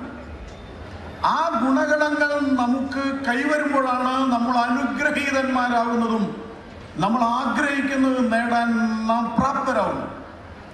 അതുകൊണ്ട് ഗണപതി രൂപം, ആ രൂപത്തിനുള്ളിലെ തത്വത്തെ, തത്വം എന്ന പദത്തിന് ഉള്ളിലുള്ളത് എന്നാണ് അർത്ഥം. ആ തത്വത്തെ ഗ്രഹിക്കാൻ നമുക്ക് സാധിക്കുമ്പോഴാണ് നമ്മുടെ ആരാധന അർത്ഥവത്താവുന്നത്, പൂർണ്ണമാകുന്നത്. വെറുതെ നമ്മളൊരു സല്യൂട്ട് അടിച്ചു പോകാനല്ല, നേരെ മറിച്ച് നമ്മൾ ഗണപതി ഭഗവാനെ ആരാധിക്കുമ്പോൾ ആ ആരാധന തത്വവേദിയായി മാറണമെങ്കിൽ തത്വം എന്തെന്നും കൂടി ഗ്രഹിക്കണം. നമ്മുടെ മഹത്തുക്കൾ ആ തത്വമാണ് ഇങ്ങനെയാണ് പറയുന്നത്. അതുകൊണ്ട് തുമ്പിക്കൈ എന്ന് പറയുന്നത് നമ്മുടെ സഞ്ചാരപഥത്തിലെ തടസ്സങ്ങൾ നീക്കുന്നതിൻ്റെ പ്രതീകമാണ്. ആനയുടെ തുമ്പിക്കൈക്ക് ഒരു പ്രത്യേകതയുള്ളത്, ആ തുമ്പിക്കൈ കൊണ്ട് ആന വലിയ മരങ്ങൾ വടം കെട്ടി വലിക്കും. വൻ മരങ്ങൾ വലിക്കാൻ ആ തുമ്പിക്കൈക്ക് കരുത്തുണ്ട്. പക്ഷെ അതേ തുമ്പിക്കൈ കൊണ്ട് ആന താഴെ വീണ് കിടക്കുന്ന ഒരു മൊട്ടു സൂചി പോലും വളരെ സൂക്ഷ്മമായി പരതിയെടുക്കും. അങ്ങനെ ചെറുതിലും ചെറുതിനെയും വലുതിലും വലുതിനെയും കൈകാര്യം ചെയ്യാനുള്ള ഒരു മഹാ കഴിവ് അത് ഈ തുമ്പിക്കൈക്കുണ്ട്. അപ്പൊ നമ്മുടെ യാത്രയിൽ വരുന്ന ചെറുതും വലുതുമായ തടസ്സങ്ങളെ മാറ്റാനുള്ള കഴിവിന്റെ പ്രതീകമായി കൂടി ഈ തുമ്പിക്കൈ വരികയാണ്. അങ്ങനെ ആലോചിച്ചാൽ ഒരുപാട് അർത്ഥങ്ങൾ ആ തുമ്പിക്കൈയിൽ വരുന്നുണ്ട്. ഗണപതി ഭഗവാന്റെ രൂപത്തിൽ പലതരത്തിലുള്ള ഗണപതി രൂപങ്ങളുണ്ട്.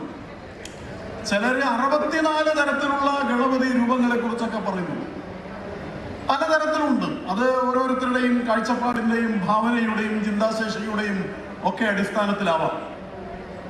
പക്ഷെ ഒരു രൂപത്തിൽ ഇങ്ങനെ പറയുന്നു, 4 കൈകളുണ്ട് ഗണപതിക്ക് എന്ന്.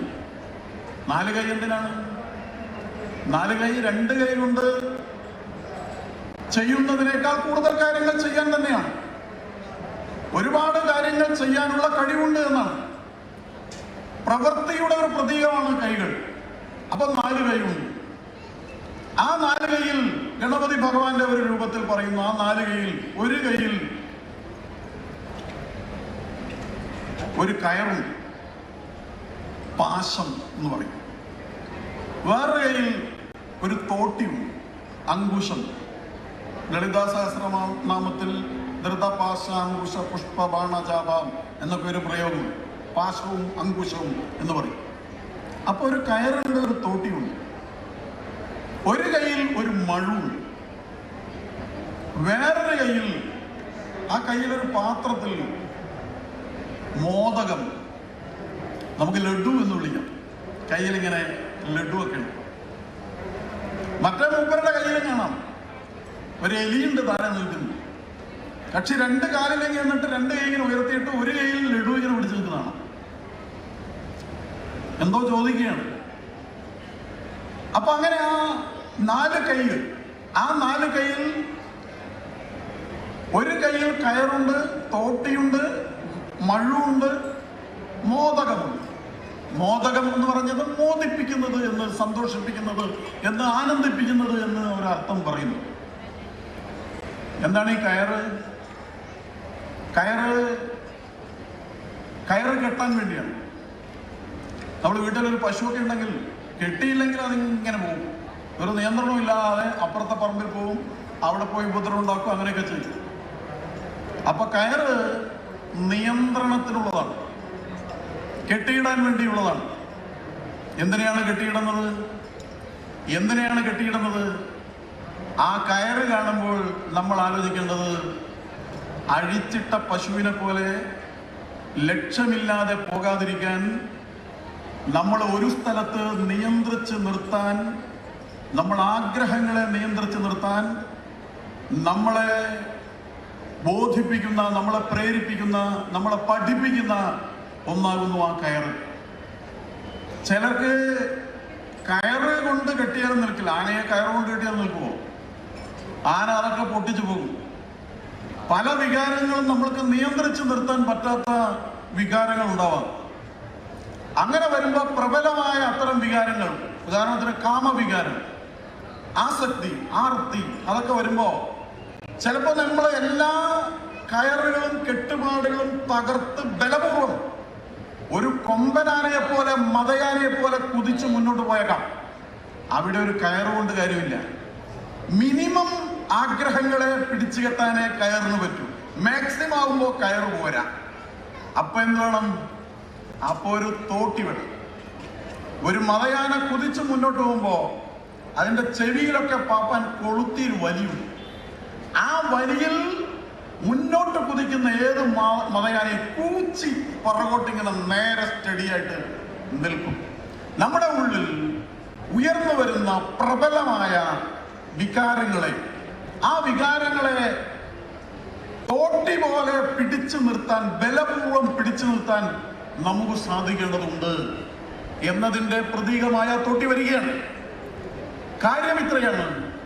അതോടൊപ്പം തന്നെ പോകുന്ന വഴിയിൽ വരുന്ന തടസ്സങ്ങൾ മാറ്റാൻ, അതെന്ത് തടസ്സമായാലും ആ തടസ്സം ഉള്ളിലുള്ള മനസ്സിലുണ്ടാകുന്ന തടസ്സമാണെങ്കിലും, ബാഹ്യമായ പുറത്തുള്ള യാത്രയിൽ നമുക്ക് വരാവുന്ന തടസ്സമാണെങ്കിലും, ആ തടസ്സങ്ങളെയെല്ലാം മാറ്റാൻ ഒരു നല്ല മഴു, പരശു അത് കയ്യിലുണ്ട്. തടസ്സങ്ങൾ വെട്ടിമാറ്റി മുന്നോട്ട് പോകാനാണ്. വിനായകനാണ്, വിനേതാവാണ്. വിനായകൻ എന്ന് പറഞ്ഞാൽ വിശേഷണ നയിക്കുന്നവൻ എന്നാണ് അർത്ഥം. ഗണപതി, ഗണാനാം പതിയാണ് ഗണപതി. ഗണങ്ങളുടെ നാഥനാണ്, ക്യാപ്റ്റനാണ്. ഗണപതി ഒരു സൈന്യാധിപനാണ്, സേനാധിപനാണ്. ദേവഗണങ്ങൾക്ക് നേരെ വരുന്ന അക്രമങ്ങളെ പ്രതിരോധിക്കാൻ വേണ്ടിയുള്ള സേനാധിപനാകുന്നു ഗണനായകൻ, ഗണാധിപൻ, ഗണപതി, വിനായകൻ. വിശേഷേണ നയിക്കുന്നത് എന്ന് പറഞ്ഞാൽ തെറ്റില്ലാതെ കുറ്റമില്ലാതെ നയിക്കുന്ന നല്ലൊരു ലീഡർ എന്നാണ്, ഒരു റോൾ മോഡൽ എന്നാണ്, ഒരു മാതൃക എന്നാണ്. അങ്ങനെയുള്ള ഒരു നായകനാകുന്നു ഗണപതി എന്നാണ്. അപ്പൊ ഒരു സേനാനായകനാകുമ്പോ സ്വാഭാവികമായും സേനാനായകന് അത്യാവശ്യമാണ് ഒരു ആയുധം. ആയുധം നമ്മുടെ എല്ലാ ഈശ്വരന്മാർക്കും ആയുധമുണ്ട്. ഹിന്ദുക്കളിൽ ആയുധമില്ലാത്ത ഒരു ഈശ്വരനുമില്ല. എല്ലാ ഈശ്വരന്മാർക്കും ആയുധമുണ്ട്. ഇപ്പോ നമ്മുടെ ഹിന്ദുക്കൾക്ക് എന്തിനാണ് ആയുധം? ആയുധത്തിന്റെ ഉപയോഗം എന്താണ് എന്നൊക്കെ, എപ്പോഴാണ് ഉപയോഗിക്കേണ്ടത് എന്നൊക്കെ ആലോചിക്കാത്ത, ആയുധം ആവശ്യമാണെന്ന് ചിന്തിക്കാത്ത അഹിംസാവാദികളും സദ്ഗുണ വൈകൃതവാദികളും ഒക്കെയായി ഹിന്ദുക്കൾ പലപ്പോഴും മാറുന്നുണ്ട്. ഓ, ഹിന്ദു എന്താണ്? ഹിന്ദു ശാന്തി പറയേണ്ട ആളാണ്, ശാന്തി മാത്രം പറയേണ്ട ആളാണ് എന്നൊക്കെ അങ്ങനെ പറയും. ശാന്തി പറഞ്ഞിട്ടുണ്ട് നമ്മുടെ പൂർവികന്മാർ, നമ്മുടെ ഈശ്വരന്മാർ ശാന്തി പറഞ്ഞിട്ടുണ്ട്, ധർമ്മത്തെ കുറിച്ച് പറഞ്ഞിട്ടുണ്ട്.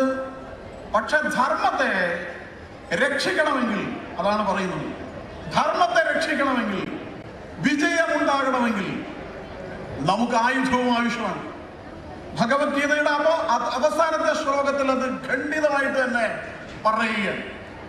എവിടെയാണോ യോഗേശ്വരനായ കൃഷ്ണനുള്ളത്, എത്ര യോഗേശ്വര കൃഷ്ണ, എത്ര പാർത്ഥോ ധനുർധര എന്നാണ്. അടുത്ത് തന്നെ വേണം, കൃഷ്ണന്റെ അടുത്ത് തന്നെ വേണം അമ്പും വില്ലുമായി അർജുനൻ. യോഗേശ്വരനായ കൃഷ്ണൻ വേണം, പക്ഷെ അടുത്ത് തന്നെ എത്ര പാർത്ഥോ ധനുർധര തത്ര ശ്രീ വിജയ ഭൂതിർ ധ്രുവാനീതിർമതിർമമ എന്നാണ്. തീർച്ചയാണ്, ധ്രുവമാണ്. എന്ത്? വിജയമുണ്ടാകണമെങ്കിൽ, ഐശ്വര്യമുണ്ടാകണമെങ്കിൽ അടുത്തു തന്നെ ആയുധധാരിയായിട്ടുള്ള അർജുനനും പാർത്ഥനും കൂടി വേണമെന്ന് പറയുന്നു. അതൊരു തത്വദർശനമാണ്, അതൊരു ആദേശമാണ്, അതൊരു ആഹ്വാനമാണ്, അതൊരു താക്കീതും കൂടിയാണ്. നിങ്ങൾ ഈ ആയുധം ഉപേക്ഷിക്കാൻ പാടില്ല എന്നുള്ളതാണ്. അതുകൊണ്ട് ശിവൻ പിനാകിയാണ്, പിനാകം എന്ന് പറഞ്ഞിട്ട് ശിവന്റെ ആയുധവും സുദർശന ചക്രമുണ്ട്. ചില ആളുകൾ ചക്രത്തെ വിട്ട് സുദർശനം മാത്രം പറയും. നല്ല രീതിയിൽ നോക്കിയാൽ മതി എന്ന് പറയും. നോക്കിയാൽ മാത്രം പോരാ, ചക്രം വേണ്ടിടത്ത് ചക്രം വേണം. എല്ലാവർക്കും ഉണ്ട് ഇതുപോലെ ആയുധം. ഗണപതി ഭഗവാൻ ഒരു മഴുവാണ് കയ്യിൽ പിടിച്ചിരിക്കുന്നത്. എല്ലാ ഈശ്വരന്മാരും, നമ്മുടെ നാട്ടിലെ കുട്ടിച്ചാത്തൻ വരെ എന്തെങ്കിലും ഒരു ആയുധം കയ്യിൽ ഉണ്ടാവും. ഞങ്ങളവിടെ മുത്തപ്പനുണ്ട്, അമ്പും വില്ലും കയ്യിലുണ്ട്. എല്ലാ ഈശ്വരന്മാർക്കും 33 കോടി ദേവന്മാർക്കും ഈ ആയുധം എന്തിനു നൽകി എന്നുള്ളത് ആലോചിക്കണം. ആയുധം ആരെയെങ്കിലും മെക്കിട്ട് കയറി അങ്ങോട്ട് പോയി ആക്രമിക്കാനല്ല, നേരെ മറിച്ച് നമ്മളെ ഇങ്ങോട്ട് ആക്രമിക്കാൻ വരുമ്പോ അടികൊണ്ട് ഓടരുത്, പിടിച്ചു നിൽക്കണം, പൊരുതി കയറണം, എതിരാളികളെ തോൽപ്പിച്ച് വിജയം വരിക്കണം എന്ന് നമ്മൾ ഓർമ്മിപ്പിക്കാൻ വേണ്ടിയാണ്. ധർമ്മത്തെ രക്ഷിക്കുക എന്നുള്ളത് നമ്മുടെ ദൗത്യമാണ്, നമ്മുടെ ധർമ്മമാണ്, അത് നമ്മുടെ കർമ്മമാണ്, അത് നമ്മൾ ചെയ്തേ പറ്റൂ എന്ന് നമ്മളെ ഓർമ്മിപ്പിക്കാനാണ്, നിരന്തരമായി ഓർമ്മിപ്പിക്കാനാണ് നമ്മുടെ ഈശ്വരന്മാരെല്ലാം ഈ ആയുധം കൈവശം വെച്ചിരിക്കുന്നത് എന്ന് നമ്മൾ മനസ്സിലാക്കുക. പേടിച്ചോടാൻ വേണ്ടിയോ പിന്തിരിഞ്ഞു പോകാൻ വേണ്ടിയോ നമ്മുടെ ഈശ്വരന്മാർ നമ്മളോട് പറയുന്നില്ല. അതുകൊണ്ട് ഒരു മഴു കയ്യിൽ പിടിച്ചിരിക്കുകയാണ്. അപ്പൊ ഇങ്ങനെയാണ് പറയുന്നത് ഗണപതി ഭഗവാൻ നമ്മളോട് പറയുന്നത്, നിങ്ങളുടെ യാത്രയിൽ നിങ്ങൾക്ക് വിജയം നേടാൻ സാധിക്കണമെങ്കിൽ വളരെ സൂക്ഷ്മമായി നിങ്ങൾ മുന്നോട്ട് പോകേണ്ടതുണ്ട്. നിങ്ങളുടെ ആഗ്രഹങ്ങളെ നിയന്ത്രിച്ചു നിർത്തേണ്ടതുണ്ട്. നിങ്ങളുടെ ആസക്തികളെ നിയന്ത്രിച്ചു നിർത്തേണ്ടതുണ്ട്. നിങ്ങൾ പ്രലോഭനങ്ങളുടെ കഴുത്തറക്കേണ്ടതുണ്ട്, പ്രലോഭനങ്ങളെ വെട്ടിമാറ്റേണ്ടതുണ്ട്. അങ്ങനെ നിങ്ങൾക്ക് മുന്നോട്ട് പോകാൻ സാധിച്ചാൽ, നിങ്ങളൊരു സാധകനാണെങ്കിൽ, നിങ്ങളൊരു സാധനയുള്ള ഒരാളാണെങ്കിൽ, നിങ്ങൾ ആഗ്രഹിക്കുന്ന ഒരാളാണെങ്കിൽ, ഏറ്റവും നല്ലത് കിട്ടണമെന്ന് ആഗ്രഹിക്കുന്ന ഒരാളാണെങ്കിൽ, നിങ്ങൾക്ക് മുന്നോട്ട് പോകുമ്പോൾ അത് കിട്ടണമെങ്കിൽ നിങ്ങൾക്ക് സമ്പൂർണ്ണ സമർപ്പണം ആവശ്യമാണ്. അങ്ങനെയാണെങ്കിൽ നിങ്ങൾക്ക് ആനന്ദം ഉണ്ടാകും. ആ ആനന്ദത്തിന്റെ പ്രതീകമായി ഭഗവാൻ കയ്യിൽ മോദകം പിടിച്ചിരിക്കുന്നു എന്ന് കാണാം. നിത്യവും നിരതിശയവുമായ ആനന്ദം നിങ്ങൾക്ക് കിട്ടുക, ചെറിയ എന്തെങ്കിലും ഒരു ആനന്ദമല്ല. ആ ആനന്ദത്തിന് അപ്പുറമുള്ള ഏറ്റവും വലിയ ഒരാനന്ദം നിങ്ങൾക്ക് ലഭ്യമാകുമെന്നുള്ളതാണ്. ഇത് വളരെ പ്രധാനപ്പെട്ട ഒരു മാതൃകയായിട്ടാണ് നമ്മുടെ മുമ്പിൽ വരുന്നത്. അതുകൊണ്ട് ഗണപതി ഭഗവാൻ എന്നുള്ളത് ഒരു പ്രതീകമായിട്ട് വരുന്ന സമയത്ത്, ഒരാൾ പരീക്ഷ എഴുതുകയാണെന്ന് വിചാരിക്കുക, ഒരു വിദ്യാർത്ഥി, ആ വിദ്യാർത്ഥിയുടെ ആനന്ദം അയാൾക്ക് പരീക്ഷ നന്നായി ജയിക്കുക എന്നതാണ്. കച്ചവടം ചെയ്യുന്ന ഒരാൾക്ക് കച്ചവടത്തിൽ ജയം ഉണ്ടാകുക എന്നുള്ളതാണ്. കൃഷിക്കാരന് നല്ല വിളവുണ്ടാക്കാൻ വേണ്ടി പരിശ്രമിക്കുക എന്നുള്ളതാണ്. നിങ്ങൾ ആരാണെങ്കിലും, നിങ്ങൾ എന്ത് ചെയ്യുകയാണെങ്കിലും, നിങ്ങൾക്ക് ആ ചെയ്യുന്നതിൽ വിജയമുണ്ടാകണമെങ്കിൽ നിങ്ങൾക്ക് എന്തൊക്കെയാണ് വേണ്ടത്, ഗുണഘടങ്ങൾ എന്നാണ് ഗണപതി തൻ്റെ ബാഹ്യമായ രൂപത്തിലൂടെ നമ്മളോട് പറയുന്നത്, നമ്മളെ പഠിപ്പിക്കുന്നത് എന്ന് കാണാൻ സാധിക്കും. അതുകൊണ്ട് തന്നെ നമ്മൾ ഗണപതി എന്ന ആ ഒരു രൂപം, വയറ് നോക്കാം, ആ വയറ് വളരെ വിശാലമാണ്, ഉദാരമാണ് ഉദരം. അത് ഈ ബ്രഹ്മാണ്ടത്തിന്റെ ഒക്കെ ഒരു പ്രതീകമാണ്. ഈ പ്രപഞ്ചത്തിന്റെ ആ ഒരു ഗരിമയെ കുറിച്ച്, ഈ പ്രപഞ്ചം എത്ര വലുതാണ് എന്നുള്ളതിനെ കുറിച്ച് നമ്മുടെ ഒരു കവി പറയുന്നുണ്ട്. ഈ പ്രപഞ്ചത്തെ കുറിച്ച് നമ്മൾ കഴിഞ്ഞ ദിവസം ബഹിരാകാശത്ത് പോയ ഒരു സഞ്ചാരി തിരിച്ചു വന്നതിനെ കുറിച്ചൊക്കെ നമ്മൾ കാണുകയുണ്ടായി. ഒരു സുനിത വില്യംസും അവരുടെ സഹപ്രവർത്തകനൊക്കെ. എവിടെയാണ് അവർ പോയിരിക്കുന്നത്? അവര് നമ്മുടെ ഭൂമിയുടെ ആകർഷണ പരിധിക്കും അപ്പുറത്ത് ബഹിരാകാശത്ത് അവിടെ 5-8 ദിവസത്തെ ഒരു യാത്രക്ക് വേണ്ടി പോയതാണ്. പോയിട്ട് അവിടെ അവർക്ക് തിരിച്ചു വരാനുള്ള വണ്ടി അവിടെ ഓഫായി പോയി, അല്ലെങ്കിൽ അതിനെന്തും തകരാറായി. നമ്മൾ കാസർഗോഡ് പോയിട്ട് വണ്ടി അവിടെ ഓഫായി എന്ന് പറയുന്ന പോലെയാണോ ഇത് കിലോമീറ്ററുകൾ, എത്രയോ കിലോമീറ്റർ അപ്പുറത്ത് പോയിട്ട് അവരവിടെ കുടുങ്ങിപ്പോയി. നേരത്തെ അവിടെ ഒരു സ്റ്റേഷൻ ഉണ്ടാക്കിയതുകൊണ്ട് തൽക്കാലം അവരുടെ കംഫർട്ട് സ്റ്റേഷൻ ഉള്ളതുകൊണ്ട് അവിടെ പോയി വിശ്രമിച്ചു. എന്നിട്ടിപ്പോൾ 5-8 മാസം കഴിഞ്ഞിട്ടാണ് വരുന്നത്. അപ്പോൾ അവർ പറയുകയാണ്, ഞാനവിടെ പോയപ്പോൾ മുഷിവൊക്കെ തീർക്കാൻ വേണ്ടിയിട്ട് എൻ്റെ കയ്യിലൊരു ഭഗവത്ഗീത ഉണ്ടായിരുന്നു, ഞാനത് ഇടയ്ക്ക് വായിക്കും. പിന്നെ എനിക്ക് ആത്മവിശ്വാസം നൽകിയത്, ഞാൻ പോകുമ്പോൾ ഒരു ഗണപതി ഭഗവാനെ ഞാൻ കൊണ്ടുപോയിരുന്നു. ആ ഗണപതി ഭഗവാനാണ് എനിക്ക് ആത്മവിശ്വാസവും കരുത്തുമെല്ലാം നൽകിയതെന്ന്. എവിടെയാണ്? 100 കണക്കിന് കിലോമീറ്ററുകൾക്ക് അപ്പുറത്ത് ഏറ്റവും അവിടെ പോയിട്ട് അവിടെ ശാസ്ത്രത്തിന്റെ ഉത്തുംഗതയുടെ കണ്ടുപിടുത്തത്തിന്റെ ഏറ്റവും മഹോന്നതമായിട്ടുള്ള മഹത്തരമായ കണ്ടുപിടുത്തങ്ങളുടെ ഭാഗമായി അവരവിടെ എത്തിയപ്പോഴും അവർക്ക് ആശ്വാസം പകരാൻ, പ്രതീക്ഷ പകരാൻ, അവർക്ക് പിടിച്ചു നിൽക്കാൻ, അവർക്ക് ഗണപതി ഭഗവാന്റെ ആശ്വാസ നിശ്വാസങ്ങളുടെ ആർദ്രമായ സാന്നിധ്യം അവർക്ക് കരുത്തായി ഉണ്ടായിരുന്നു എന്നാണ് അവർ പറയുന്നത്. എത്ര അഭിമാനകരമായ കാര്യമാണ് എന്ന് നമ്മൾ ആലോചിക്കുക. നമ്മുടെ നാട്ടിലൊക്കെ ചില ആളുകൾ ശാസ്ത്രം എന്ന് പറയുന്നത്, ആ ശാസ്ത്രത്തെ കുറിച്ച് ചിന്തിക്കുമ്പോൾ അവർ പറയുന്നത് ഗണപതി ഒരു മിത്താണ് എന്നൊക്കെ പറഞ്ഞ ചില ആളുകളുണ്ട്. ഗണപതി മിത്താണ്. ഈ ശാസ്ത്രകാലത്ത് ഗണപതിയൊക്കെ ആരെങ്കിലും ആരാധിക്കുമോ എന്നാണ് ചോദിക്കുന്നത്. അങ്ങനെ ചോദിച്ച ആളുകളൊക്കെ ഉണ്ട്. ഭരണഘടനാ പദവിയിലൊക്കെ ഇരുന്ന് അങ്ങനെ ചോദിച്ച ആളുകളൊക്കെ ഉണ്ട്. അവരോടാണ് സുനിത വില്യംസ് പറയുന്നത്, നിങ്ങൾ പറയുന്നത് പോലെ ഇതൊന്നുമല്ല. ഈ ശാസ്ത്രത്തിന്റെയും അപ്പുറത്ത് ഭാരതവർഷത്തിലെ പൂർവരാമശീന്ദ്രന്മാർ പാരിനുള്ള അടിക്കല്ല് പാർത്തറിഞ്ഞു കണ്ട അവർ അതിനപ്പുറമുള്ള ചില കാര്യങ്ങൾ കണ്ടിട്ടുണ്ട്. ശാസ്ത്രത്തിന്റെ ഉത്തുംഗതയ്ക്കും അപ്പുറത്ത് നമുക്ക് വേണ്ട ചില കാര്യങ്ങളുണ്ട്. അതിനെക്കുറിച്ചാണ് അവർ പറഞ്ഞത്. അതിന്റെ പ്രതീകമാണ് ഗണപതി എന്ന് പറയുന്നത്. നമ്മുടെ പൗരാണികമായ ഈശ്വരീയമായ ആരാധനയുടെ മഹോന്നതമായ ബാഹ്യരൂപത്തിന്റെ പ്രതീകമാണ് ഗണപതി എന്നുള്ളത്. ആ ഗണപതി നോക്കൂ, അവിടെ ബഹിരാകാശത്ത് അവിടെ വണ്ടി വരുമോ? ആരെങ്കിലും വരുമോ? ഇവിടെ തന്നെ കഴിയേണ്ടി വരുമോ? ഇവിടുന്ന് ഒരു വണ്ടി പോയാൽ നേരെ അവിടെ നിർത്തിയിട്ട് ഡോർ തുറന്നെടുത്തിട്ട് കയറ്റേണ്ട സംവിധാനം നല്ല ഇത്. അങ്ങനെയുള്ള ഒരു സ്ഥലത്ത് ചിലപ്പോൾ മനസ്സിന്റെ സമനില തെറ്റിപ്പോകാവുന്ന, തനിക്ക് നാളെ എന്താകുമെന്ന ഒരു പ്രതീക്ഷയുമില്ലാത്ത സന്ദർഭത്തിൽ എനിക്ക് ആശ്വാസമായത് ഗണപതി ഭഗവാനാണ് എന്ന് പറയുമ്പോൾ അത് വലിയ പാഠങ്ങൾ നൽകുന്നുണ്ട്. അതുകൊണ്ട് നമ്മുടെ സനാതന ധർമ്മം, അതിന്റെ പ്രതീകങ്ങൾ നോക്കൂ. ഭഗവത്ഗീത 5000 ഇന്നലെ യുഗാദിയായിരുന്നു. നമ്മുടെ കൃഷ്ണവർഷത്തിന്റെ ആരംഭ ദിനമാണ്, വർഷപ്രതിപദ ദിവസമാണ് ഇന്നലെ. 5126 കൊല്ലം കഴിഞ്ഞിരിക്കുകയാണ്. 5126 കൊല്ലം മുമ്പാണ് ഭഗവാൻ ശ്രീകൃഷ്ണന്റെ തിരോഭാവം ഉണ്ടാകുന്നത്. അതിനു മുമ്പാണ് ഭഗവത്ഗീത ഉണ്ടാകുന്നത്. ആ ഭഗവത്ഗീത അതിന്നും 5 സഹസ്രാബ്ദങ്ങൾ പിന്നിട്ടിട്ടും ഇന്നും തലമുറകളെയൊക്കെ ഉത്തേജിപ്പിക്കുന്ന, പ്രേരിപ്പിക്കുന്ന ഒന്നാണെന്ന് വരികയാണ്. അത് മഹാത്മാഗാന്ധിജി അദ്ദേഹം അഹിംസാ സിദ്ധാന്തത്തിൽ അദ്ദേഹത്തെ സഹായിക്കുന്ന ഗ്രന്ഥം അത് ഭഗവത്ഗീതയാണ്. പക്ഷെ ഓപ്പൺഹീമർ എന്ന് പറയുന്ന ആണവ ശാസ്ത്രജ്ഞൻ ആറ്റം ബോംബ് കണ്ടുപിടിച്ചു.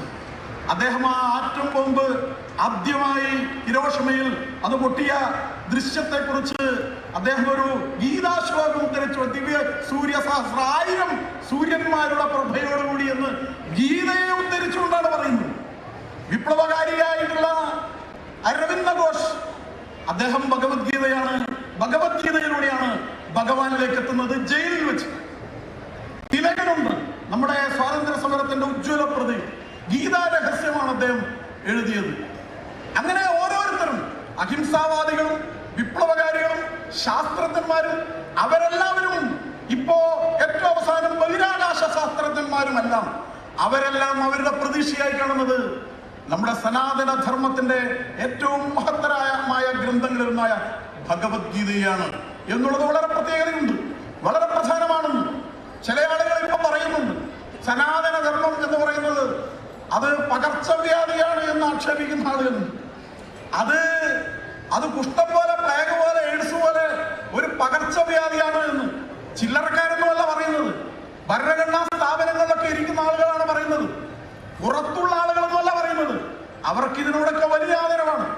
നമ്മുടെ ഭാരതത്തിന്റെ ധർമ്മത്തെക്കുറിച്ച്, സംസ്കൃതിയെക്കുറിച്ച്, പൗരാണികതയെക്കുറിച്ച്, മൂല്യങ്ങളെക്കുറിച്ചൊക്കെ ഭാരതത്തിന് പുറത്തുള്ളവർക്ക് അവർക്ക് വലിയ ആദരവാണ്. പക്ഷെ ശത്രുക്കൾ ഉള്ളിൽ നിന്നാണ് പറയുന്നത്. അവർക്ക് ലക്ഷ്യങ്ങൾ പലതാകാം, പക്ഷെ അവര് ആരെയോ സന്തോഷിപ്പിക്കാൻ വേണ്ടി, ആരുടെയൊക്കെയോ കയ്യടി കിട്ടാൻ വേണ്ടി, ആരെയൊക്കെയോ പ്രീണിപ്പിക്കാൻ വേണ്ടി നമ്മുടെ ധർമ്മത്തെ, പൂർവികന്മാരെ, നമ്മുടെ ചോരയെ, നമ്മുടെ മഹത്തരമായ പാരമ്പര്യത്തെ എല്ലാം അതിനാക്ഷേപിക്കാനും അവമാനിക്കാനും ഒക്കെ തയ്യാറാകുന്ന സന്ദർഭത്തിലാണ് ലോകം, ശാസ്ത്രം, ആധുനികത, അതിന്റെ ഏറ്റവും മഹത്തരമായ പ്രതീകങ്ങൾ ഇതിനെയൊക്കെ ആദരവോടുകൂടി കാണുന്നത് എന്നത് വളരെ വളരെ പ്രധാനപ്പെട്ട ഒരു കാര്യമാകുന്നു. അതുകൊണ്ട് തന്നെ നമ്മളിപ്പോ ഇവിടെ ഈ ആഘോഷം ഇവിടെ നടക്കുകയാണ്. ഓരോ വർഷം കഴിയുന്തോറും നോക്കൂ, നമ്മൾ ഈ സനാതന ധർമ്മത്തിന്റെ പിന്തുണ, സ്വീകാര്യത അത് വർദ്ധിച്ചു വരികയാണ്. ഞാൻ ഈ ഒരു 4-5 മാസത്തിനിടയിൽ നിരവധി ഇതുപോലുള്ള മഹാസംഗമങ്ങളിൽ, ഉത്തര കേരളത്തിലെ മഹാസംഗമങ്ങളിൽ പങ്കെടുക്കുകയുണ്ടായി. ഇവിടെ അടുത്ത് 152 വർഷത്തിന് ശേഷമൊക്കെ ക്ഷേത്രത്തിലെ മഹോത്സവം നടക്കുകയാണ്. 152 കൊല്ലം കഴിഞ്ഞതിന് ശേഷമുള്ള ഒരു കളിയാട്ടം, ഒരു പെരുങ്കളിയാട്ടം നടക്കുകയാണ് ഇവിടെ ഇതിനടുത്തുള്ള ഒരു ക്ഷേത്രത്തിൽ വെച്ച്. 152 കൊല്ലം മുമ്പ് നടന്നിട്ടാണ് ഇപ്പോൾ നടക്കുന്നത്. കഴിഞ്ഞ ദിവസം 25 കൊല്ലം മുമ്പ് നടന്ന ഒരു കളിയാട്ടം, പെരുങ്കളിയാട്ടം രാമവല്യം എന്ന് പറഞ്ഞ സ്ഥലത്ത് നടക്കുന്നുണ്ട്. 25 കൊല്ലം മുമ്പാണ് നടന്നത്, എന്നിട്ടാണ് ഇപ്പോഴും നടക്കുന്നത്. അവിടെയൊക്കെ ലക്ഷങ്ങളാണ് ഒരുമിച്ച് കൂടുന്നത്. ഇതിനെ തകർക്കാൻ എന്തൊക്കെ പരിശ്രമങ്ങൾ ഇവിടെ നടന്നു, ഹിന്ദു ധർമ്മത്തെ ഇല്ലാതാക്കാൻ എന്തൊക്കെ പരിശ്രമങ്ങൾ ഇവിടെ നടന്നു. പക്ഷേ ഇത് തിരമാലകളെ പോലെ ഒരു തീര, ഏറ്റവും ഉയർന്ന ഒരു തീരത്ത് തലതല്ലി അടിയുമ്പോൾ അതിന് പിറകിൽ സ്വാമി വിവേകാനന്ദൻ പറയുന്നത് പോലെ തിരമാലകളെ പോലെ സനാതന ധർമ്മം അതിന്റെ വിജയവൈജയന്തിയുമായി കുതിച്ച് തീരത്തേക്ക് വന്നെടുത്തുകൊണ്ടിരിക്കുകയാണ് എന്നുള്ളതാണ്. അതിനൊരു മാറ്റം വരുന്നില്ല. നമ്മുടെ രാഷ്ട്രത്തെ ഇല്ലാതാക്കാനുള്ള ആ പരിശ്രമങ്ങൾ വിജയിക്കുന്നില്ല എന്നുള്ളതാണ്. നമ്മൾ അടിമയായിരിക്കുന്ന സമയത്ത് ഒരു കവി പാടുകയുണ്ടായി. എന്താണ് പാടിയത്? ഹാ വരും നൂനം, ആ ദിനവൻ നാടിന്റെ നാവനങ്ങിയാൽ ലോകം ശ്രദ്ധിക്കും കാലം വരും എന്നാണ്.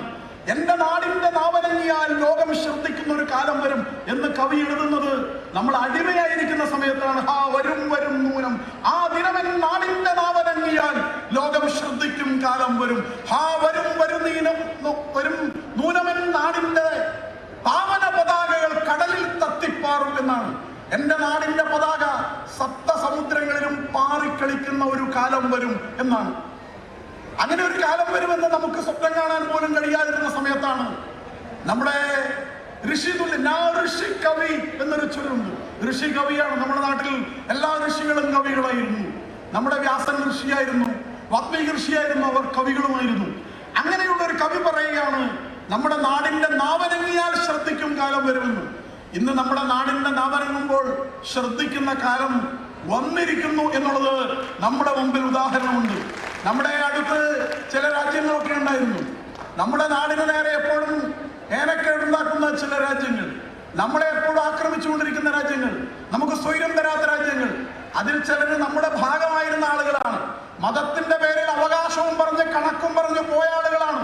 അങ്ങനെയുള്ള ആളുകൾ പോയത് പോകാതെ നമ്മുടെ നാടിനെ നിരന്തരമായി ആക്രമിക്കുന്നു. നമ്മുടെ പൗരന്മാരെ കൊന്നൊടുക്കുന്നു, നമ്മുടെ പാർലമെന്റ് ആക്രമിക്കുന്നു, നമ്മുടെ ആശ്രമങ്ങളെയും സന്യാസിമാരെയും ഇല്ലാതാക്കുന്നു, നമ്മുടെ പൗരന്മാരെ കൊന്നൊടുക്കുന്നു, നമ്മുടെ അതിർത്തികൾ ഭേദിക്കുന്നു എന്ന സ്ഥിതി നിരന്തരമായിട്ട് വരികയാണ്. പക്ഷെ ഇപ്പൊ ശാന്തമാണ്. ഇപ്പോ അവർക്ക് ഈ ഭാരതത്തിന്റെ കരുത്തെന്താണെന്ന് കാണിച്ചു കൊടുത്തപ്പോ അവർക്ക് അടങ്ങേണ്ടി വന്നിരിക്കുകയാണ്. ഇപ്പൊ അവർ ഇവിടെ ഇങ്ങോട്ട് കളിച്ച ചില കളികൾ നമ്മൾ അങ്ങോട്ട് കളിക്കാൻ തുടങ്ങിയിരിക്കുകയാണ്. അപ്പൊ അവർക്ക് നിൽക്കക്കള്ളി ഇല്ലാതായി മാറിയിരിക്കുകയാണ്. കുറച്ചു കാലം മുമ്പ് ഒരു രാജ്യം, കാനഡ എന്ന് പറയുന്ന ഒരു രാജ്യമുണ്ട്. ആ രാജ്യത്തെ ഒരു പ്രധാനമന്ത്രിക്ക് വലിയ അഹന്ത, ഭാരതത്തെ ഒന്ന് മൂക്കിൽ വലിച്ചു കളയാം എന്നൊരു ചിന്തയാണ്. നമ്മുടെ രാജ്യത്തിനെതിരായിട്ടുള്ള വിഘടന പ്രവർത്തനത്തിന്റെ കേന്ദ്രമായ ആ രാജ്യത്തിന്റെ മണ്ണവർ വിട്ടുകൊടുത്തു. നമ്മുടെ രാജ്യം അവരോട് പറഞ്ഞു, കളി കൂടുന്നുണ്ട്, ശരിയല്ല, നിർത്തുന്നതാണ് നല്ലത് എന്ന്. അവര് നമ്മളെ ഭീഷണിപ്പെടുത്താൻ നോക്കി. ആ നോക്കിയ പ്രസിഡന്റ്, അവിടുത്തെ പ്രധാനമന്ത്രി ഇപ്പോ തെരുവിൽ തേരാപ്പാര നടക്കുകയാണ്. അപ്പൊ അതുകൊണ്ട് നമ്മുടെ നാടിന്റെ നാമനങ്ങിയാൽ ലോകം ശ്രദ്ധിക്കുന്ന ഒരു കാലം വരികയാണ്. ഉക്രൈനും റഷ്യയും തമ്മിൽ യുദ്ധമുണ്ട്.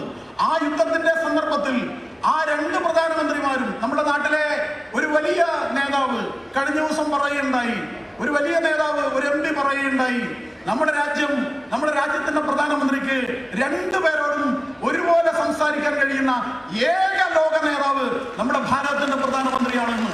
കാരണം അവർ തമ്മിൽ അവിടെ ഏറ്റുമുട്ടുകയാണ്. നമ്മുടെ കുറെ കുട്ടികൾ അവിടെ ഉണ്ടായിരുന്നു.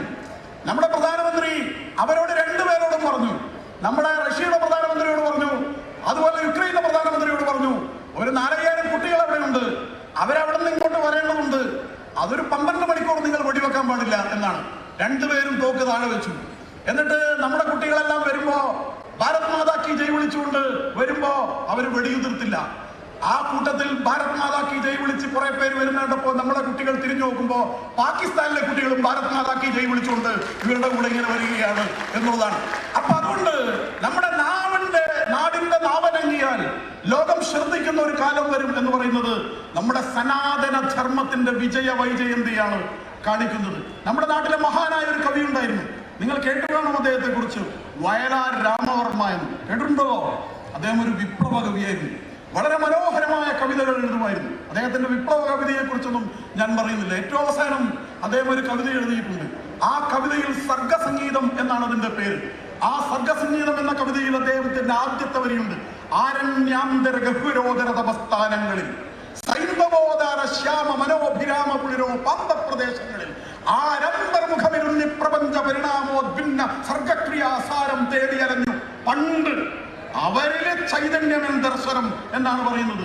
ആരണ്യാന്തര ഗഹ്വരം, കൊടുങ്കാട്ടിൽ ഗുഹയ്ക്കുള്ളിൽ ആരണ്യാന്തര ഗഹ്വരോദര തപസ്ഥാനങ്ങളിൽ തപസ് ചെയ്ത സൈന്ധവോദാര ശ്യാമ മനോവിരാമ പുളിനോ സിന്ധു നദീതട സൈന്ധവ നാഗരികതയുടെ ശബ്ദലമായ പൂർവകാല വൈഭവത്തിന്റെ മണ്ണിൽ ആരന്തർമുഖമിരുന്ന് ഉള്ളിലേക്ക് നോക്കി.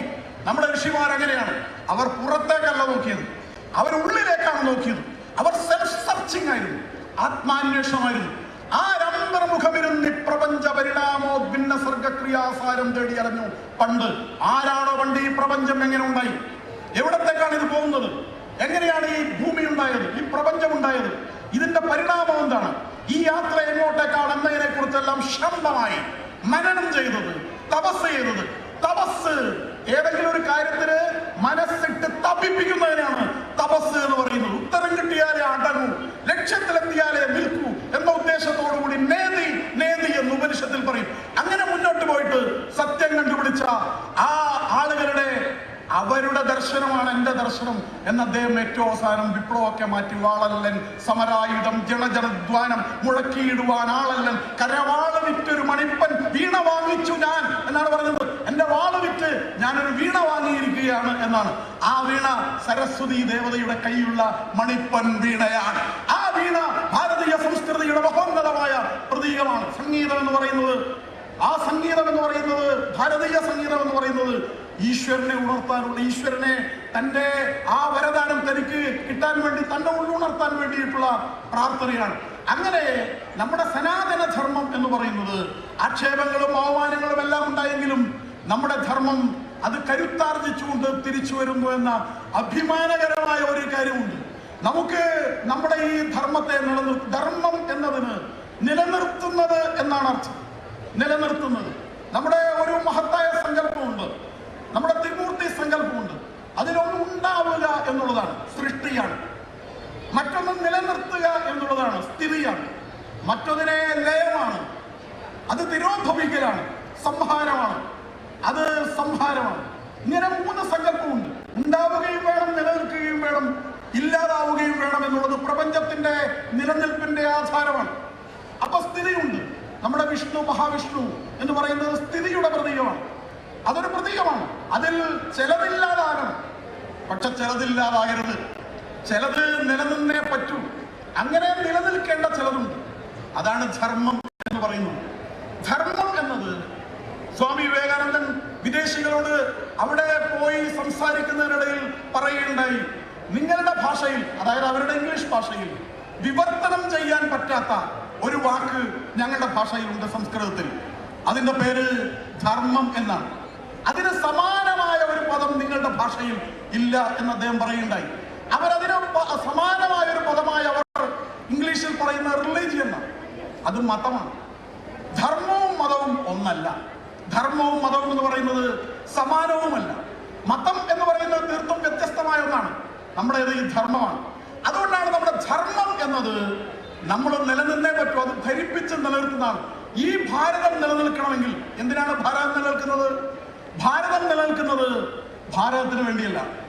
ഭാരതം നിലനിൽക്കുന്നത് ലോകത്തിന് വേണ്ടിയാണ്. കാരണം നമ്മൾ ലോകത്തിന് വേണ്ടിയാണ് ചിന്തിച്ചത്, ലോകത്തിന് വേണ്ടിയാണ് പ്രാർത്ഥിച്ചത്, ലോകത്തിന് വേണ്ടിയാണ് പ്രവർത്തിച്ചത്. നമ്മൾ ഒരിക്കലും ഇപ്പൊ ഹിന്ദുക്കൾ ഏറ്റവും വലിയ വർഗീയവാദികളാണ് എന്നാണ് പറയുന്നത്. ഹിന്ദു ചെയ്യുന്നതൊക്കെ കുഴപ്പമാണ്, ഹിന്ദു വർഗീയവാദികളാണ്, ഭീകരവാദികളാണെന്നൊക്കെയാണ് പറയുന്നത്. കഴിഞ്ഞ ദിവസം ഒരു സിനിമയാണ്. ആ സിനിമയിൽ പറയുന്നത് കഥ പറയുകയാണ്. ആ കഥയിൽ പറയുന്നത് 2002 അങ്ങനെയാണ് പറയുന്നത്. 2002 ഒരു വലിയ ഭീകരമായ കൂട്ടക്കൊല നടത്തി, ഒരു വലിയ വർഗീയ കലാപം നടത്തി, കുറെ ആളുകളെ കൊന്നു കളഞ്ഞു, കുറെ വീടുകൾ കെട്ടി വെച്ചു. ആ ദൃശ്യങ്ങൾ ഇങ്ങനെ കാണിക്കുകയാണ്. അങ്ങനെ കാണിച്ചിട്ട് ആ ഭീകര സംഭവങ്ങളുടെ ഒരു ഇര, ആ ഇര പ്രതികാരമൂർത്തിയായിട്ട് തിരിച്ചു വരികയാണ്. കഥ എങ്ങനെ പോവുകയാണ്.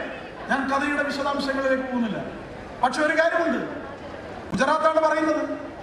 ആ ഗുജറാത്തിൽ എങ്ങനെയാണ് കലാപം ഉണ്ടാകുന്നത്? കലാപം എങ്ങനെയാണ് ഉണ്ടായത് നമുക്കെല്ലാവർക്കും അറിയാം. പക്ഷെ ചിലർക്ക് അത് അറിയില്ല. കാരണം അവർക്ക് ഒറ്റ കണ്ണേ കാണും. അവർ ഒരു കണ്ണേ തുറന്നു നോക്കും. അവർ ഒരു ഭാഗം മാത്രമേ കാണൂ, ഒരു ചെവി കൊണ്ടേ കേൾക്കൂ. അങ്ങനെയുള്ള ചില ആളുകളുണ്ട്. നമ്മുടെ നാട്ടിലെ ചില മാധ്യമ പ്രവർത്തകന്മാരുണ്ട്, നമ്മുടെ നാട്ടിലെ ചില രാഷ്ട്രീയ നേതാക്കന്മാരുണ്ട്. അവർക്ക് ഒരു കണ്ണേ കാണൂ, ഒരു ചെവിയെ കേൾക്കൂ. അവർ ഹിന്ദുവിനെ അടികിട്ടുന്നത് കാണില്ല, ഹിന്ദുവിനെ ആക്ഷേപിക്കുന്നത് കാണില്ല, ഹിന്ദുവിനെ കൊല്ലുന്നതും ഹിന്ദുവിനെ നശിപ്പിക്കുന്നതും അവർക്ക് കാണില്ല. അവർക്ക് നോവണമെങ്കിൽ, അവർ പ്രതികരിക്കണമെങ്കിൽ മറ്റാർക്കെങ്കിലും ചില ആളുകൾക്ക് എന്തെങ്കിലും കൊള്ളണം, അങ്ങനെ പറയൂ. അവർക്ക് ഗോത്രയിൽ അവിടെ അയോധ്യയിൽ നിന്ന് കർഷകന്മാർ വരുമ്പോ ആ തീവണ്ടിയിൽ ചുട്ടുകൊന്ന 59 ആളുകളെ കുറിച്ച് അവർക്ക് മിണ്ടാട്ടമില്ല. ഹിന്ദു എന്ത് ചെയ്യണമായിരുന്നു? പണ്ട് ചെയ്ത പോലെ ഹിന്ദു ചെയ്യണമായിരുന്നു. പണ്ടെന്താണ് ഹിന്ദു ചെയ്തിരുന്നത്? എത്ര ആളുകളെ കൊന്നാലും പ്രശ്നമില്ല, എത്ര അമ്പലം പൊളിച്ചാലും പ്രശ്നമില്ല, എത്ര അതിക്രമങ്ങൾ നടത്തിയാലും പ്രശ്നമില്ല. ഹിന്ദു അതിനെയൊക്കെ അങ്ങനെ സഹിച്ചുള്ളൂ. അങ്ങനെ വഴിയിൽ കെട്ടിയ ചെണ്ട പോലെ ആർക്കും വേണമെങ്കിലും ഒന്ന് കൊട്ടാം എന്ന രീതിയിൽ ഹിന്ദു അങ്ങനെ നിന്നു കൊടുക്കണം. വഴിയിലുള്ള സർവേക്കല്ല് പോലെ ഏത് പട്ടിക്കും വന്നിട്ട് മൂത്രം ഒഴിക്കാം, ഇതാ ഞാനിതാ ഇവിടെ നിൽക്കുകയാണ് എന്ന പോലെ ഹിന്ദു അങ്ങനെ നിൽക്കണം, നാണം കെട്ട് നിൽക്കണം. അങ്ങനെയുള്ള ഹിന്ദുവിനെ അവർക്ക് ഇഷ്ടമാണ്. അങ്ങനെയുള്ള ഹിന്ദു മഹാനായ ഹിന്ദുവാണ്. അങ്ങനെയുള്ള ഹിന്ദു സനാതന ഹിന്ദുവാണ്. അങ്ങനെയുള്ള ഹിന്ദുവിനെയാണ് വേണ്ടത് എന്നാണ് അവർ പറയുന്നത്. ഇപ്പോൾ ഹിന്ദുത്വയാണ് എന്ന് പറയുന്നത്. എന്താ ഹിന്ദുത്വത്തിന്റെ കുഴപ്പമായി പറയുന്നത്? ഹിന്ദുത്വ പ്രതികരിക്കും, ഹിന്ദുത്വ ചോദ്യം ചെയ്യും. ഹിന്ദുത്വ എന്ന് പറയുന്നത്, ഇപ്പോഴത്തെ ഹിന്ദുത്വ എന്ന് പറയുന്നത്, അവൻ കയ്യിൽ കെട്ട് നിൽക്കില്ല, അവൻ പ്രതികരിക്കും. പ്രതികരണശേഷിയാണ് പ്രശ്നം എന്നാണ് പറയുന്നത്. പ്രതികരണശേഷി ഇല്ലാത്തതുകൊണ്ടാണ്, പ്രതികരിക്കാത്തതുകൊണ്ടാണ്, അങ്ങനെ എല്ലാം സഹിച്ചതുകൊണ്ടാണ്, ചവിട്ടുന്ന കാല് തൊഴിക്കുന്ന കാല് നാക്കിക്കൊടുത്തതുകൊണ്ടാണ്, ആ കാല് പിടിച്ചതുകൊണ്ടാണ് ഹിന്ദു ഇന്നതെല്ലാം അനുഭവിക്കുന്നത് എന്ന അനുഭവ പാഠത്തിൽ നിന്നാണ് നമ്മൾ ഈ തിരിച്ചറിവ് നേടിയത് എന്നുള്ളതാണ് വാസ്തവം. എന്തുകൊണ്ടാണ് അഫ്ഗാനിസ്ഥാൻ ഉണ്ടായത്? അവിടെ ഇപ്പൊ താലിബാനാണ് ഭരിക്കുന്നത്. ആരായിരുന്നു അവിടെ ഉണ്ടായിരുന്നത്? അഫ്ഗാനിസ്ഥാന്റെ പഴയ പേര് ഉപഗണസ്ഥാൻ എന്നായിരുന്നു. 800 കൊല്ലം മുമ്പ് അവിടെ ഹിന്ദുക്കളായിരുന്നു, അവിടെ ബുദ്ധമതക്കാരായിരുന്നു, അവരുടെ ജൈനമതക്കാരായിരുന്നു, അവർ സനാതനികളായിരുന്നു. അവർ 800 കൊല്ലം മുമ്പ് ഉപഗണസ്ഥാൻ എന്നാണ് പേര്. അതിന്റെ ഒരു ഭാഗമാണ് കുറച്ചിപ്പുറമുണ്ട്. അവിടെ നിന്നാണ് ഗാന്ധാരദേശം എന്നാണ് പറയുന്നത്. നമ്മുടെ മഹാഭാരതത്തിലെ ഗാന്ധാരി അവിടെ നിന്നാണ് വന്നത്. ഇന്ന് അതിന്റെ പേരെന്താണ്? കാണ്ഡഹാർ എന്നാണ്. കാണ്ഡഹാർ നമ്മുടെ ഭാരതത്തിന്റെ വിമാനം തട്ടിക്കൊണ്ടുപോയിട്ട് ഭീകരവാദികൾ അവിടെയാണ് ലാൻഡ് ചെയ്തത്. അവിടെ നിന്നാണ് വിലപേശിയത്. നമ്മുടെ ജയിലിൽ കിടക്കുന്ന ഭീകരവാദികളെ വിടണമെന്ന്. ഏത് നാട്? ഗാന്ധാരി വന്ന നാട്. ഗാന്ധാരി വന്ന നാട് അത് കൈയടക്കി വെച്ചിട്ട് ഭീകരതയുടെ കേന്ദ്രമായി മാറിയിരിക്കുകയാണ്. നമ്മൾ എന്ത് ചെയ്തു? നമ്മളെ ആക്രമിക്കാൻ പോകാൻ വേണ്ടാതിരുന്നു. നമ്മൾ പ്രതികരണ ശേഷിയില്ലാത്തവരായി. അപ്പുറത്തെ വീട്ടുകാർ വീട് ചുട്ടരിക്കുമ്പോൾ നമ്മൾ വിചാരിച്ചു അത് അവന്റെ വീടല്ലേ. അപ്പുറത്തെ ഗ്രാമം ചുട്ടരിക്കുമ്പോൾ വിചാരിച്ചു അത് അവിടെയല്ലേ. സ്വന്തം വീട്ടിലേക്ക് വരുമ്പോ അത് അമ്മാവനല്ലേ എന്നൊക്കെ ചിന്തിച്ചു. അങ്ങനെയൊക്കെ ചിന്തിച്ച് അവനവന് നേരെ വരുമ്പോൾ മാത്രം ഉരിഞ്ഞു കൊടുക്കുന്ന, കീഴടങ്ങി കൊടുക്കുന്നവരായി, ഭീരുക്കളായി മാറേണ്ടവരല്ല ഹിന്ദുക്കൾ എന്ന പാഠമുണ്ട്. അതാണ് അഫ്ഗാനിസ്ഥാൻ നൽകുന്നത്. അതിന്റെ തൊട്ടിപ്പുറമുണ്ട്. ആര്യാവർത്തൻ എന്നായിരുന്നു അവന്റെ പേര്. ഇപ്പോഴത്തെ ഇറാനില്ലേ, 675 കൊല്ലം മുമ്പ് ഇറാൻ ഒരു ഹിന്ദു ഭൂമിയായിരുന്നു. സെന്റ് അവസ്ഥയുടെ രൂപമായിട്ടുള്ള പാഴ്സികളുടെ മഹാഗ്രന്ഥം, ആ മഹാഗ്രന്ഥമൊക്കെയുള്ള ആ പാഴ്സികൾ, അവരെയൊക്കെ ആണ്ടി ഓടിച്ചു. അവിടെ ഇപ്പോ ആധിപത്യം പുലർത്തുന്ന ആരാണെന്നും തീവ്രവാദികളുടെ കേന്ദ്രമായ എങ്ങനെ മാറിയെന്നും. എന്തുകൊണ്ടായി സംഭവിച്ചത് വളരെ വ്യക്തമാണ്. നമ്മൾ ഈ പ്രതികരണ ശേഷിയില്ലാത്തവരായുണ്ട്.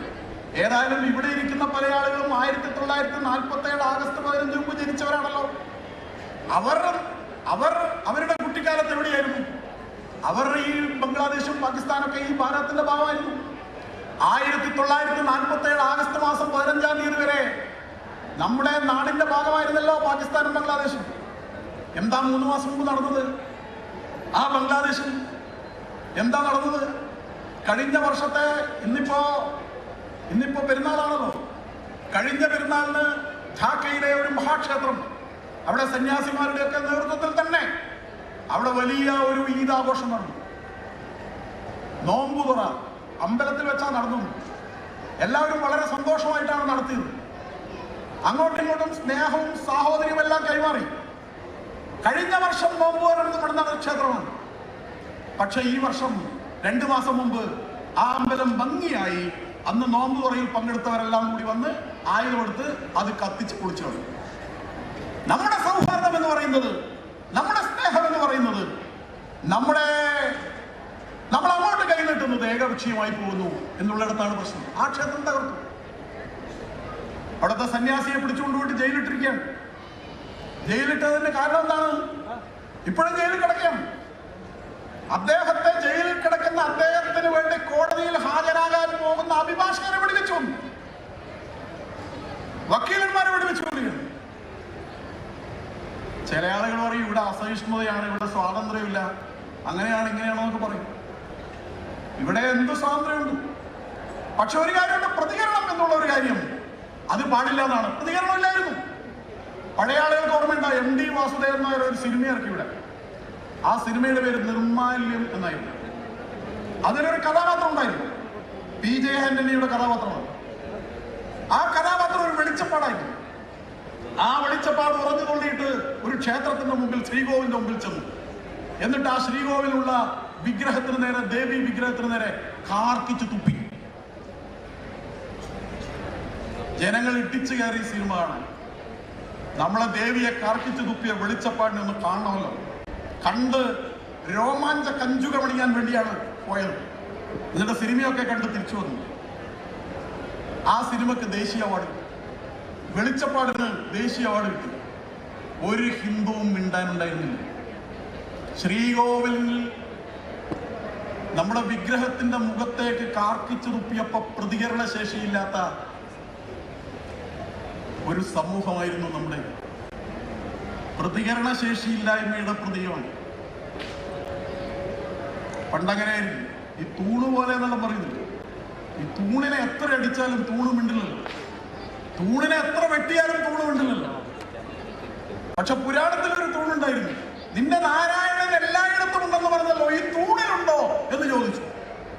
അപ്പൊ കക്ഷി പറഞ്ഞു, പ്രജകളെ ആഹ്ലാദിപ്പിച്ച പയ്യൻ പ്രഹ്ലാദം പറഞ്ഞു, ആ ഈ തൂണിലുണ്ട് എന്ന് പറഞ്ഞു. തൂണ് പ്രതികരണമില്ലായ്മയുടെ പ്രതീകമായതുകൊണ്ടാണ് ഹിരണ്യൻ ചോദിച്ചത് ഇതിനുള്ളിലുണ്ടോ. അതിനുള്ളിലുണ്ട് എന്ന് പറഞ്ഞു. എന്നിട്ട് ആഞ്ഞു വെട്ടി. ആഞ്ഞ വെട്ടിയപ്പോ, വെട്ടിയിടത്തിന്റെ വെട്ടിയപ്പോ അതിനുള്ളിന്ന് നരസിംഹം പുറത്തു ചാടി. പ്രതികരണമില്ലായ്മയുടെ പ്രതീകമാണ് ഈ തൂണ് എന്ന് പറയുന്നത്. ഹിന്ദു ഈ തൂണിനെ പോലെയാണ് എന്നാണ് ചില ആൾ വിചാരിക്കുന്നത്. അതുകൊണ്ടാണ് ആഞ്ഞാഞ്ഞ് വെട്ടിയത്, കാർക്കിച്ച് തുപ്പിയത്. പക്ഷേ ആഞ്ഞാഞ്ഞ് വെട്ടിയാൽ, കാർക്കിച്ച് തുപ്പിയാൽ പ്രതികരണശേഷിയില്ലായ്മയുടെ പ്രതീകമായ ഹിന്ദു സമൂഹത്തിൽ നിന്നും പ്രതികരണം ഉണ്ടാകും. അത് ചിലപ്പോൾ നരസിംഹരൂപമായിരിക്കുമെന്ന് മാത്രമല്ല, ആ നരസിംഹരൂപം വരേണ്ടതുപോലെ വന്നാൽ ആ സന്ധ്യാസമയത്ത് മടിത്തട്ടിലിട്ട് കൈകൊണ്ട് എതിരാളിയുടെ മാറ് കീറി കൊടൽമാല വാരിയെടുത്ത് നരസിംഹനുമായിരിക്കും അത് എന്നുള്ളത് ധർമ്മത്തെ ഇല്ലാതാക്കാൻ, നശിപ്പിക്കാൻ വേണ്ടി പരിശ്രമിക്കുന്നവരും അതിന്റെ പിണിയാളുകളായി നിൽക്കുന്നവരും കൂട്ടിരിക്കുന്നവരും മനസ്സിലാക്കിയാൽ നല്ലതാണ്. ഹിന്ദുവിന് ഒരു പ്രതികരണവുമില്ല എന്ന് വിചാരിച്ചിട്ട് എന്തും ചെയ്യാം എന്ന രീതിയിൽ വന്നു കഴിഞ്ഞാൽ ഇപ്പൊ എല്ലാവരും കരച്ചിലാണ്. എന്താണ് പറയുന്നത്? ചില ആളുകൾ മാപ്പ് പറഞ്ഞു, അതൊരു പ്രശ്നം, നാണക്കേടായിപ്പോയി എന്ന് പറയുന്നു. സിനിമയിൽ ചില കാര്യങ്ങൾ കട്ട് ചെയ്യുന്നു. സെൻസറിങ് കഴിഞ്ഞ് പുറത്തിറങ്ങിയിട്ട് ടാക്കീസിൽ വരുന്ന ഒരു സിനിമ തിരിച്ചുകൊണ്ടുപോയിട്ട് നിർമ്മാതാക്കൾ പറയാണ് ഇതൊക്കെ കട്ട് ചെയ്യണം, ഇത് ഹിന്ദുക്കൾക്ക് ഇത് ഇഷ്ടപ്പെട്ടിട്ടില്ല. അവര് കട്ട് ചെയ്യാൻ പറഞ്ഞു, ആരും നിർമ്മാതാക്കളൊക്കെ. പക്ഷെ വേറെ ചിലർക്ക് ഇഷ്ടപ്പെടുന്നില്ല. ഇങ്ങനെ ഒരു സംഭവം ഇവിടെ ഉണ്ടോന്ന് ചോദിക്കുന്നു. ഇവിടത്തെ പ്രബുദ്ധ ഹിന്ദുവിന് പറയാനുള്ളത് തുടങ്ങിയിട്ടേ ഉള്ളൂ. ഇത് സാമ്പിൾ വെടിക്കെട്ടാണ്, പൂരം വരാൻ പോകുന്നേ ഉള്ളൂ, അത് കാണാനിരിക്കുന്നതേ ഉള്ളൂ എന്നാണ് പറയുന്നത്. നിങ്ങൾ ഈ കളി അവസാനിക്കുക തന്നെയും അവസാനിപ്പിക്കുക തന്നെയും. ഹിന്ദുവിന്റെ പ്രതികരണ ശേഷി നിങ്ങൾ കാണാനും നിങ്ങൾ എന്തും ചെയ്യാമെന്നാണ് ഹിന്ദുവിന്റെ പ്രതികരണ ശേഷി. ഞാനിപ്പോ ഇവിടെ നിൽക്കുമ്പോൾ ഇങ്ങനെ നോക്കുകയായിരുന്നു, വണ്ടികളിൽ ഇങ്ങനെ വരികയാണ്. ആ വണ്ടികളിൽ നിറയെ കലവറ നിറക്കാൻ വേണ്ടിയുള്ള സാധനങ്ങളുമായി ലോറികൾ ഇങ്ങനെ വരികയാണ്. ഉണരുന്ന ഹിന്ദുവിന്റെ, പരാക്രമ വീര്യമുള്ള ഹിന്ദുവിന്റെ, പ്രതികരണ ശേഷിയുള്ള ഹിന്ദുവിന്റെ, സ്വാഭിമാനിയായ ഹിന്ദുവിന്റെ മഹത്തരമായ പ്രതികരണം പല രൂപത്തിലാണ് വരുന്നത്. ആ പല രൂപത്തിൽ വരുന്ന സമയത്ത് ഇങ്ങനെ എല്ലാ കാലത്തും ഹിന്ദുവിനെ ആക്ഷേപിക്കാം, അവമാനിക്കാം, അവഹേളിക്കാം എന്ന് കരുതി ഇരിക്കുന്നവർക്കുള്ള പ്രതികരണമായി കൂടി തന്നെയാണ് ഇത്തരം കാര്യങ്ങൾ വരുന്നത്. അതുകൊണ്ട് നമ്മൾ ഇതുവരെ ലോകത്തൊരു സ്ഥലത്തും പോയി നമ്മൾ ആരെയും ആക്രമിച്ചിട്ടില്ല. ആർക്കെങ്കിലും പറയാൻ പറ്റുമോ ഹിന്ദു അതിർത്തി കടന്ന് അപ്പുറത്ത് പോയിട്ട് ഏതെങ്കിലും നാട് വെട്ടിപ്പൊളിച്ചു, ഏതെങ്കിലും ഒരു ആരാധന ഇല്ലാതാക്കിയത്? നമ്മൾ എന്തേ പറഞ്ഞിട്ടുള്ളൂ? ലോകാ സമസ്ത സുഖിനോ ഭവന്തു, സർവേവി സുഖിനോ സന്തു. അല്ലാതെ നമ്മളെന്താണ് പറഞ്ഞിട്ടുണ്ടോ? നമ്മളെന്താണ് പറഞ്ഞത്? നമ്മൾ പറഞ്ഞത് ലോകം ഒരു പക്ഷിക്കൂട് പോലെയാണെന്നാണ്. എത്ര വിശ്വം ഭവത്യേക കിരീടം എന്നാണ്. ലോകം ഒരു കൂട് പോലെയാണ്, നമ്മളെല്ലാവരും അതിൽ ഒരുമിച്ച് ജീവിക്കുമെന്നാണ്. നമ്മുടെ G20 രാജ്യങ്ങളിൽ ഉച്ചകോടി അവിടെ നടക്കുകയുണ്ടായി. അതിൻ്റെ ഒരു മഹാവാക്യമായി പറയുകയുണ്ടായി. മഹാവാക്യം നമ്മുടെ സാധാരണ മഹാവാക്യത്തിൽപ്പെട്ടതല്ലെങ്കിൽ എന്താണത്? എന്താണ്? ലോകമൊരു കുടുംബമാണ് എന്ന് തന്നെയാണ്. ആ ലോകം ഒരു കുടുംബമാണ് എന്നുള്ള ആ ഒരു മഹത്തായ കാഴ്ചപ്പാടേ നമ്മൾ പറഞ്ഞിട്ടുള്ളൂ. നമ്മൾ ആരെയും ആക്രമിക്കുകയോ ആരെയെങ്കിലും ഇല്ലാതാക്കാൻ ശ്രമിക്കുകയോ ചെയ്തിട്ടില്ല. അത് ഹിന്ദുവിന്റെ രീതിയല്ല. നമ്മൾ സഹിഷ്ണുതയുടെ വക്താക്കൾ തന്നെയാണ്. അതേ നമ്മൾ പറഞ്ഞിട്ടുള്ളൂ. ലോക ചരിത്രത്തിൽ ഇന്ന് വരെ വേറൊരു രാജ്യത്തെ പോയി കീഴടക്കാൻ നമ്മൾ ശ്രമിച്ചിട്ടില്ല. ചില ആളുകൾ പറയുന്നതാണ് 2025 ഇവിടെ ഹിന്ദു രാഷ്ട്രമായി പ്രഖ്യാപിക്കുന്നു. വലിയ അപകടം വരാൻ പോവുകയാണ്. ഇത് ഹിന്ദു രാഷ്ട്രമായി പ്രഖ്യാപിക്കാൻ പോവുകയാണ് എന്നവരെങ്ങനെ വേവലാതി കൊണ്ട് നടക്കുകയാണ്. ചർച്ചയോട് ചർച്ചയാണ്. ആരും ഇവിടെ അങ്ങനെ ഒരു പ്രഖ്യാപനം നടത്താനൊന്നും ഉദ്ദേശിച്ചിട്ടില്ല. അങ്ങനെ നടക്കാനും പോകുന്നില്ല. അങ്ങനെ പ്രഖ്യാപിക്കേണ്ട ഒരു കാര്യവും ഈ ഭാരതത്തെ സംബന്ധിച്ചില്ല. കാരണം ഇത് ഇന്നലെ ഹിന്ദുരാഷ്ട്രമായിരുന്നു. ഹിന്ദുരാഷ്ട്രം ആണ് ഇന്ന്. ഏതെങ്കിലും ഒരു ഹിന്ദുവിന്റെ ഉള്ളിൽ ചോരയുണ്ടെങ്കിൽ ഈ നാട് നാളെയും ഹിന്ദുരാഷ്ട്രമായി തന്നെ ഇവിടെ നിലനിൽക്കുകയും ചെയ്തു. ആ കാര്യം സംശയമില്ല. പ്രഖ്യാപനം നടത്തേണ്ട കാര്യമില്ല. പക്ഷെ എന്താ വേവലാതി? 142 ക്രിസ്ത്യൻ രാഷ്ട്രം ഇവിടെയുണ്ട്. ആർക്കും പ്രശ്നമുണ്ടോ? ആർക്കും വേവലാതി പ്രശ്നമുണ്ടോ? ഒന്നുമില്ല. ഇവിടെ മുസ്ലിം രാഷ്ട്രം ഔദ്യോഗികമായി ആർക്കെങ്കിലും വല്ല കുഴപ്പമുണ്ടോ? ഒരു കുഴപ്പമില്ലല്ലോ. ആകെ ഒരു ഹിന്ദു രാഷ്ട്രം ഉണ്ടായിരുന്നു നേപ്പാള്. അതിന്റെ കഥ കഴിച്ചു. ഹിന്ദു രാഷ്ട്രം എന്നുള്ള മാറ്റിയിട്ട് അതൊരു മതേതര രാജ്യമാക്കി. അപ്പൊ ലോകത്ത് ഹിന്ദു രാഷ്ട്രം എന്ന് പറഞ്ഞിട്ട് ഒരൊറ്റ രാഷ്ട്രം ഇല്ലാതപ്പോ എല്ലാവർക്കും ആശ്വാസമായി, എല്ലാവർക്കും സന്തോഷമായി. ഒരു പ്രശ്നമില്ല. മതേതരത്വം അങ്ങനെ വിജയക്കൂടി പാലിച്ചു നിൽക്കുകയാണ്. ഹിന്ദു ആയിരുന്നു ഇവിടെ കുഴപ്പം. ഹിന്ദുവാണ് സിറിയയിൽ കുഴപ്പമുണ്ടാക്കുന്നത്. ഹിന്ദുവാണ് യുക്രൈനിൽ കുഴപ്പമുണ്ടാക്കുന്നത്. ഹിന്ദുവാണ് എല്ലായിടത്തും കുഴപ്പമുണ്ടാക്കുന്നത്. ഹിന്ദു എവിടെ പോയാൽ കുഴപ്പമുണ്ടാക്കുന്നത്? അങ്ങനെ ഒരു സംഭവമില്ലല്ലോ. അതുകൊണ്ട് നമ്മൾ പറയുന്നത് ഇവിടെ ഒരു ഹിന്ദുക്കൾക്ക് ഭൂരിപക്ഷമുള്ള ഒരു സ്ഥലം ഇതാണ്. കാശ്മീരിൽ നിന്ന് അടിയോടിച്ചു ഹിന്ദുക്കളെ. അവർ ഡൽഹിയിലേക്ക് വന്നു. പിന്നെ ഡൽഹിയിൽ നിന്ന് അടിയോടിച്ചാൽ അവിടെ പോകും. കേരളത്തിൽ നിന്ന് കാസർഗോഡ് നിന്ന് അടിയോടിച്ചാൽ കാഞ്ഞങ്ങാട് പോകാം. കാഞ്ഞങ്ങാട് നിന്ന് നമുക്ക് നേരെ എവിടെ പോകാം? പക്ഷെ നമ്മൾ ഈ ഭാരതത്തിൽ നാട്ടി വിളിച്ചാൽ നമുക്ക് എവിടെയാണ് പോകാൻ സാധിക്കുക? നമുക്ക് പോകാൻ സ്ഥലമില്ല.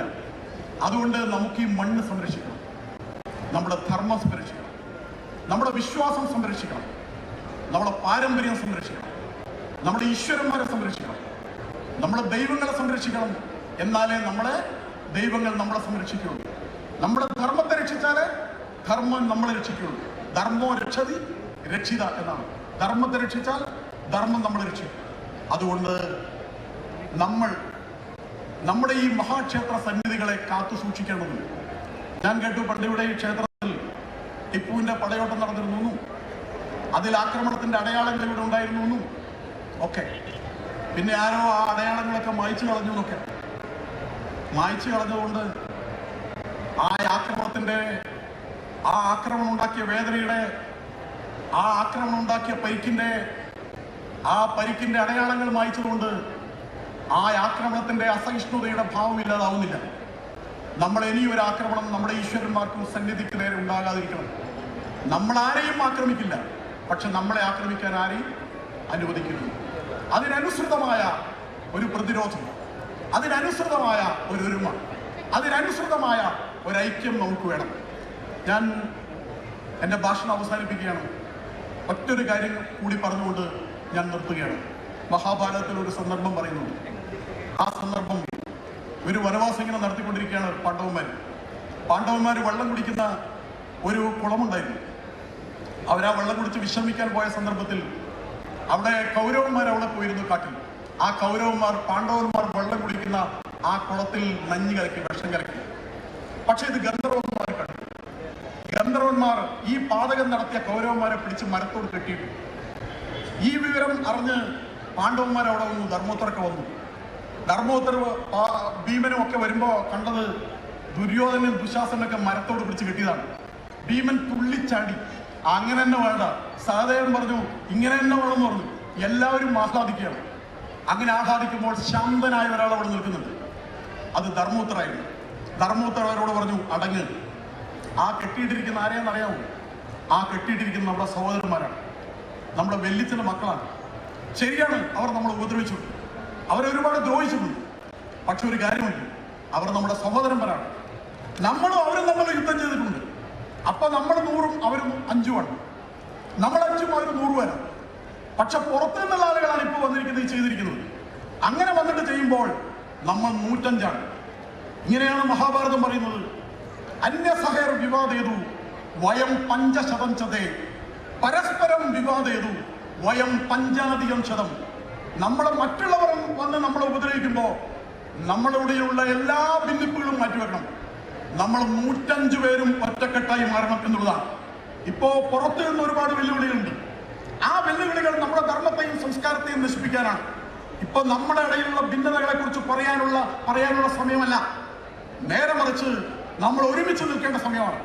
അങ്ങനെ എന്തെങ്കിലും തരത്തിലുള്ള ചെറുതും വലുതുമായ പ്രശ്നങ്ങൾ ഉണ്ടെങ്കിലും ഒരുമിച്ച് നിന്നുകൊണ്ട് നമ്മൾ ആ വെല്ലുവിളികളെ മുഴുവനും നേരിടാൻ ഒരുമിച്ച് നിൽക്കണം എന്ന് പറഞ്ഞുകൊണ്ട് ഈ മഹത്തായ സന്നിധിയിൽ വന്ന് മഹത്തരമായ ഈ സദസ്സിൽ, മഹത്തരമായ ഈ വേദിയിൽ നിങ്ങളോട് ചില ഭാഷണങ്ങൾ നടത്താനുള്ള അവസരം നൽകിയ എല്ലാവരോടുമുള്ള എൻ്റെ സന്തോഷം അറിയിച്ചുകൊണ്ട് നമ്മുടെ ധർമ്മം ആ ചന്ദ്രതാരം നിലനിൽക്കാൻ നമുക്കെന്താണോ ചെയ്യാൻ സാധിക്കുക അത് ചെയ്യാൻ നമുക്ക് കഴിയണം എന്ന് പ്രാർത്ഥിച്ചുകൊണ്ട് ഞാൻ എൻ്റെ വാക്കുകൾ ഉപസ്മരിക്കുന്നു. നമസ്കാരം.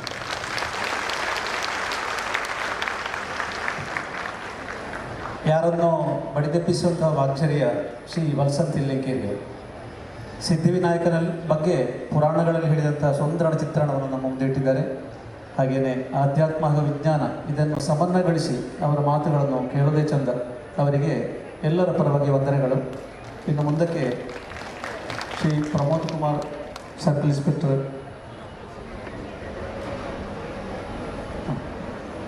ವೇದಿಕೆಯಲ್ಲಿ ಗೌರವಾಧ್ಯಕ್ಷರಾದಂಥ ಸದಾಶಿವ ಶೆಟ್ಟಿ ಕನ್ಯಾನ ಶ್ರೀಯುತರು ಬಂದಿದ್ದಾರೆ. ಅವರಿಗೆ ಧರ್ಮಕಲಶೋತ್ಸವ ಸಮಿತಿಯ ಪರವಾಗಿ ಅನಂತ ವಂದನೆಗಳ ಸ್ವಾಗತವನ್ನು ಕೋರ್ತಾ ಇದ್ದೇನೆ. ಹಾಗೆಯೇ ಪದ್ಮರಾಜ್ ಅವರು ಬಂದಿದ್ದಾರೆ. ಅವರಿಗೂ ಕೂಡ ಆತ್ಮೀಯವಾದ ಸ್ವಾಗತವನ್ನು ಕೊಡ್ತಾ ಇದ್ದೇನೆ. ಮುಂದಕ್ಕೆ ಪದ್ಮರಾಜ ರಾಮಯ್ಯ ಅವರು ಮಾತಾಡಲಿಕ್ಕಿದ್ದಾರೆ. ಕ್ಷಾಧಿಕಾರಿ ಗೋಕರ್ಣನಾಥೇಶ್ವರ ಕ್ಷೇತ್ರ ಮಂಗಳೂರು.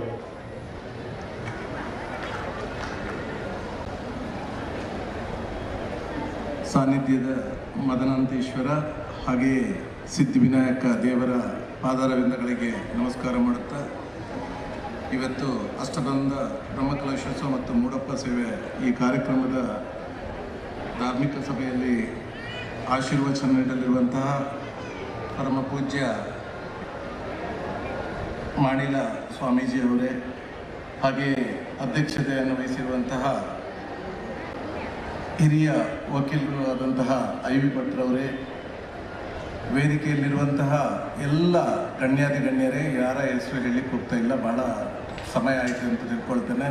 ವೇದಿಕೆಯ ಮುಂದಿರುವಂತಹ ಎಲ್ಲ ಭಗವದ್ಭಕ್ತರೇ, ಬಹುಶಃ ನನಗೆ ಸಿಕ್ಕಿರುವಂಥ ಒಂದು ಸೌಭಾಗ್ಯ ಅಂತ ನಾನು ತಿಳ್ಕೊಂಡಿದ್ದೇನೆ. ನಾನು ಯಾವತ್ತೂ ನೆನೆಸಿರಲಿಲ್ಲ ಇಂಥ ಒಂದು ದೊಡ್ಡ ವೇದಿಕೆಯಲ್ಲಿ ಇವತ್ತು ಒಂದು ಅವಕಾಶ ಸಿಗುತ್ತೆ ಅನ್ನುವಂಥದ್ದು.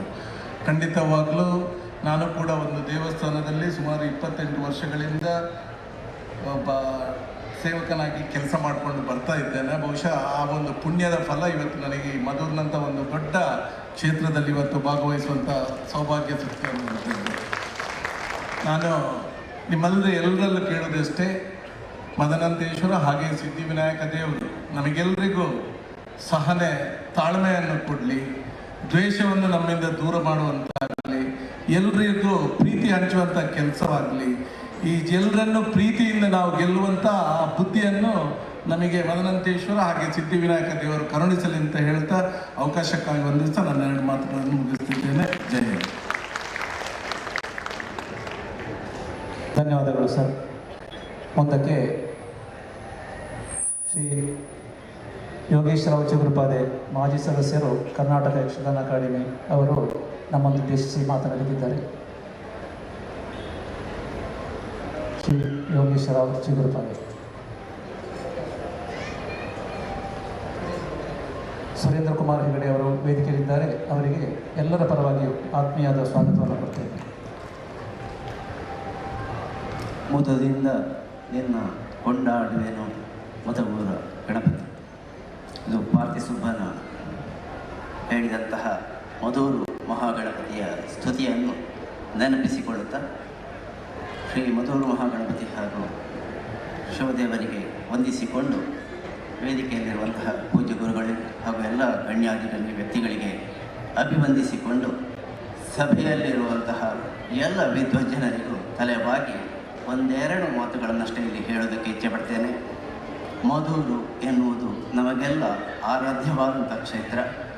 ಕಳೆದ 25 ವರ್ಷಗಳಿಂದ ಅಂದರೆ ಮಧೂರಿನ ಹುಡುಗಿಯನ್ನು ನಾನು ಮದುವೆಯಾಗಿದ್ದೇನೆ. ಚಿತ್ರಾವತಿ ಅವರು ಮಧೂರಿನ ಹುಡುಗಿ. ಮತ್ತು ಮತ್ತಷ್ಟು ನಾವು ಕೌಟುಂಬಿಕವಾಗಿ ಕೂಡ ನಿಕಟವಾಗಿರುವಂಥದ್ದು. ಯಕ್ಷಗಾನ ಕ್ಷೇತ್ರ ನಾವೆಲ್ಲ ಉಸಿರಾಡುವಂಥ ಕ್ಷೇತ್ರ. ಈ ನೆಲೆಯಲ್ಲಿ 1-2 ಯಕ್ಷಗಾನ ಅಕಾಡೆಮಿ ಸದಸ್ಯನು ಎನ್ನುವುದು ಉಲ್ಲೇಖಿಸಿರುವುದರಿಂದ ಈ ಸಂದರ್ಭದಲ್ಲಿ 2 ವಾಕ್ಯಗಳನ್ನು ಆ ಬಗ್ಗೆ ಹೇಳೋದಕ್ಕೆ ಇಚ್ಛೆಪಡ್ತೇನೆ.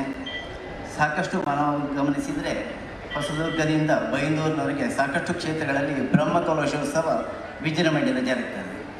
ಆದರೆ ಮಧೂರು ಕ್ಷೇತ್ರದಲ್ಲಿ ಯಕ್ಷಗಾನಕ್ಕಾಗಿ ಕಲೆಯನ್ನು ನಿರಂತರ 10 ದಿನಗಳ ಕಾಲ ಮಾಡುವುದಕ್ಕೆ ಬೇಕಾಗಿ, ಅದನ್ನು ಅಭಿನಯಿಸುವುದಕ್ಕೆ ಬೇಕಾಗಿ ಪ್ರತ್ಯೇಕ ಪಾರ್ಥಿಸುವ ವೇದಿಕೆಯನ್ನು ಕೊಟ್ಟಿದ್ದಾರೆ.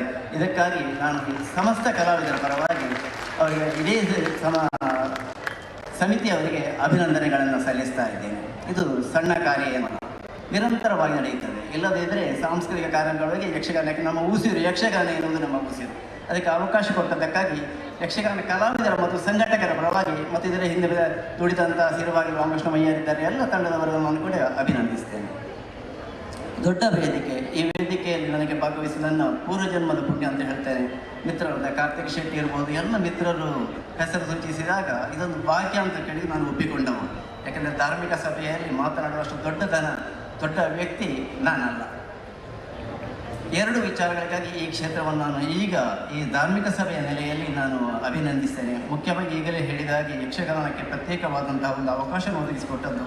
ಇನ್ನೊಂದು ಧಾರ್ಮಿಕ ಸಭೆಯಲ್ಲಿ ವಿದ್ವಜ್ಜನರನ್ನು ಹೆಚ್ಚು ಬಳಸಿಕೊಂಡಿರುವಂಥದ್ದು. ನಾನು ಚಿಕ್ಕದಿರುವುದಕ್ಕಾಗಿ ಸಾಮಾನ್ಯ 40 ವರ್ಷಗಳಿಂದ ಸಾಮಾನ್ಯ ಧಾರ್ಮಿಕ ಸಭೆಗಳಲ್ಲಿ ನಾವು ಕೆಲಸಗಳನ್ನು ಮಾಡಿದವರು.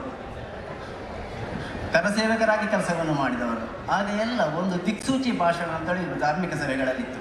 ಅದು ಹೋಗಿ ಹೋಗಿ ಏನಾಯಿತು ಅಂತ ನಮಗೆ ಯಾರು ಆರ್ಥಿಕವಾಗಿ ಅವರಿಗೆ ಮಾತ್ರ ವಿದ್ವಜ್ಜನರೊಂದು ಒಂದು ರೀತಿಯ ಸೈಡ್ ಆಗ್ತಿದ್ದ ಕಾಲಘಟ್ಟದಲ್ಲಿ ಈಗ ಪ್ರತಿಯೊಂದು ದಿನವೂ ಒಂದೊಂದು ವಿದ್ವಾಂಸರನ್ನು ಕರೆಸಿದ್ದಾರೆ. ವಿದ್ವಾಂಸರು ದಿಕ್ಸೂಚಿ ಭಾಷಣವನ್ನು ನೋಡೋದಕ್ಕೆ ಮಾಡಿದ್ದಾರೆ. ಬಹುಶಃ ಇದೊಂದು ಮತ್ತೊಂದು ಮರುಕಳಿಕೆ ಮತ್ತು ಇನ್ನೊಂದು ಕ್ಷೇತ್ರಗಳಿಗೆ ಇದು ಅನುಕರಣದ ಕಾರ್ಯ ಅಂತ ಹೇಳಿಕೊಂಡು ಈ ಸಂದರ್ಭ ಈಗ ಒಂದು ಅವಕಾಶ ವಿಷಯಗಳಿಗಾಗಿ ಕೂಡ ನಾನು ಅಭಿನಂದಿಸ್ತಾ ಇದ್ದೇನೆ ಸರ್ವ ಸಮಿತಿಯನ್ನು ಕೂಡ.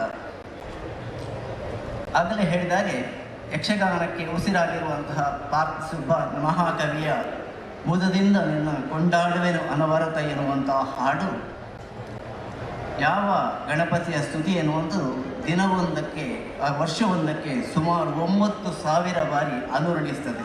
ಇದು ಸಣ್ಣ ಕಾರ್ಯ ಏನೂ ಅಲ್ಲ.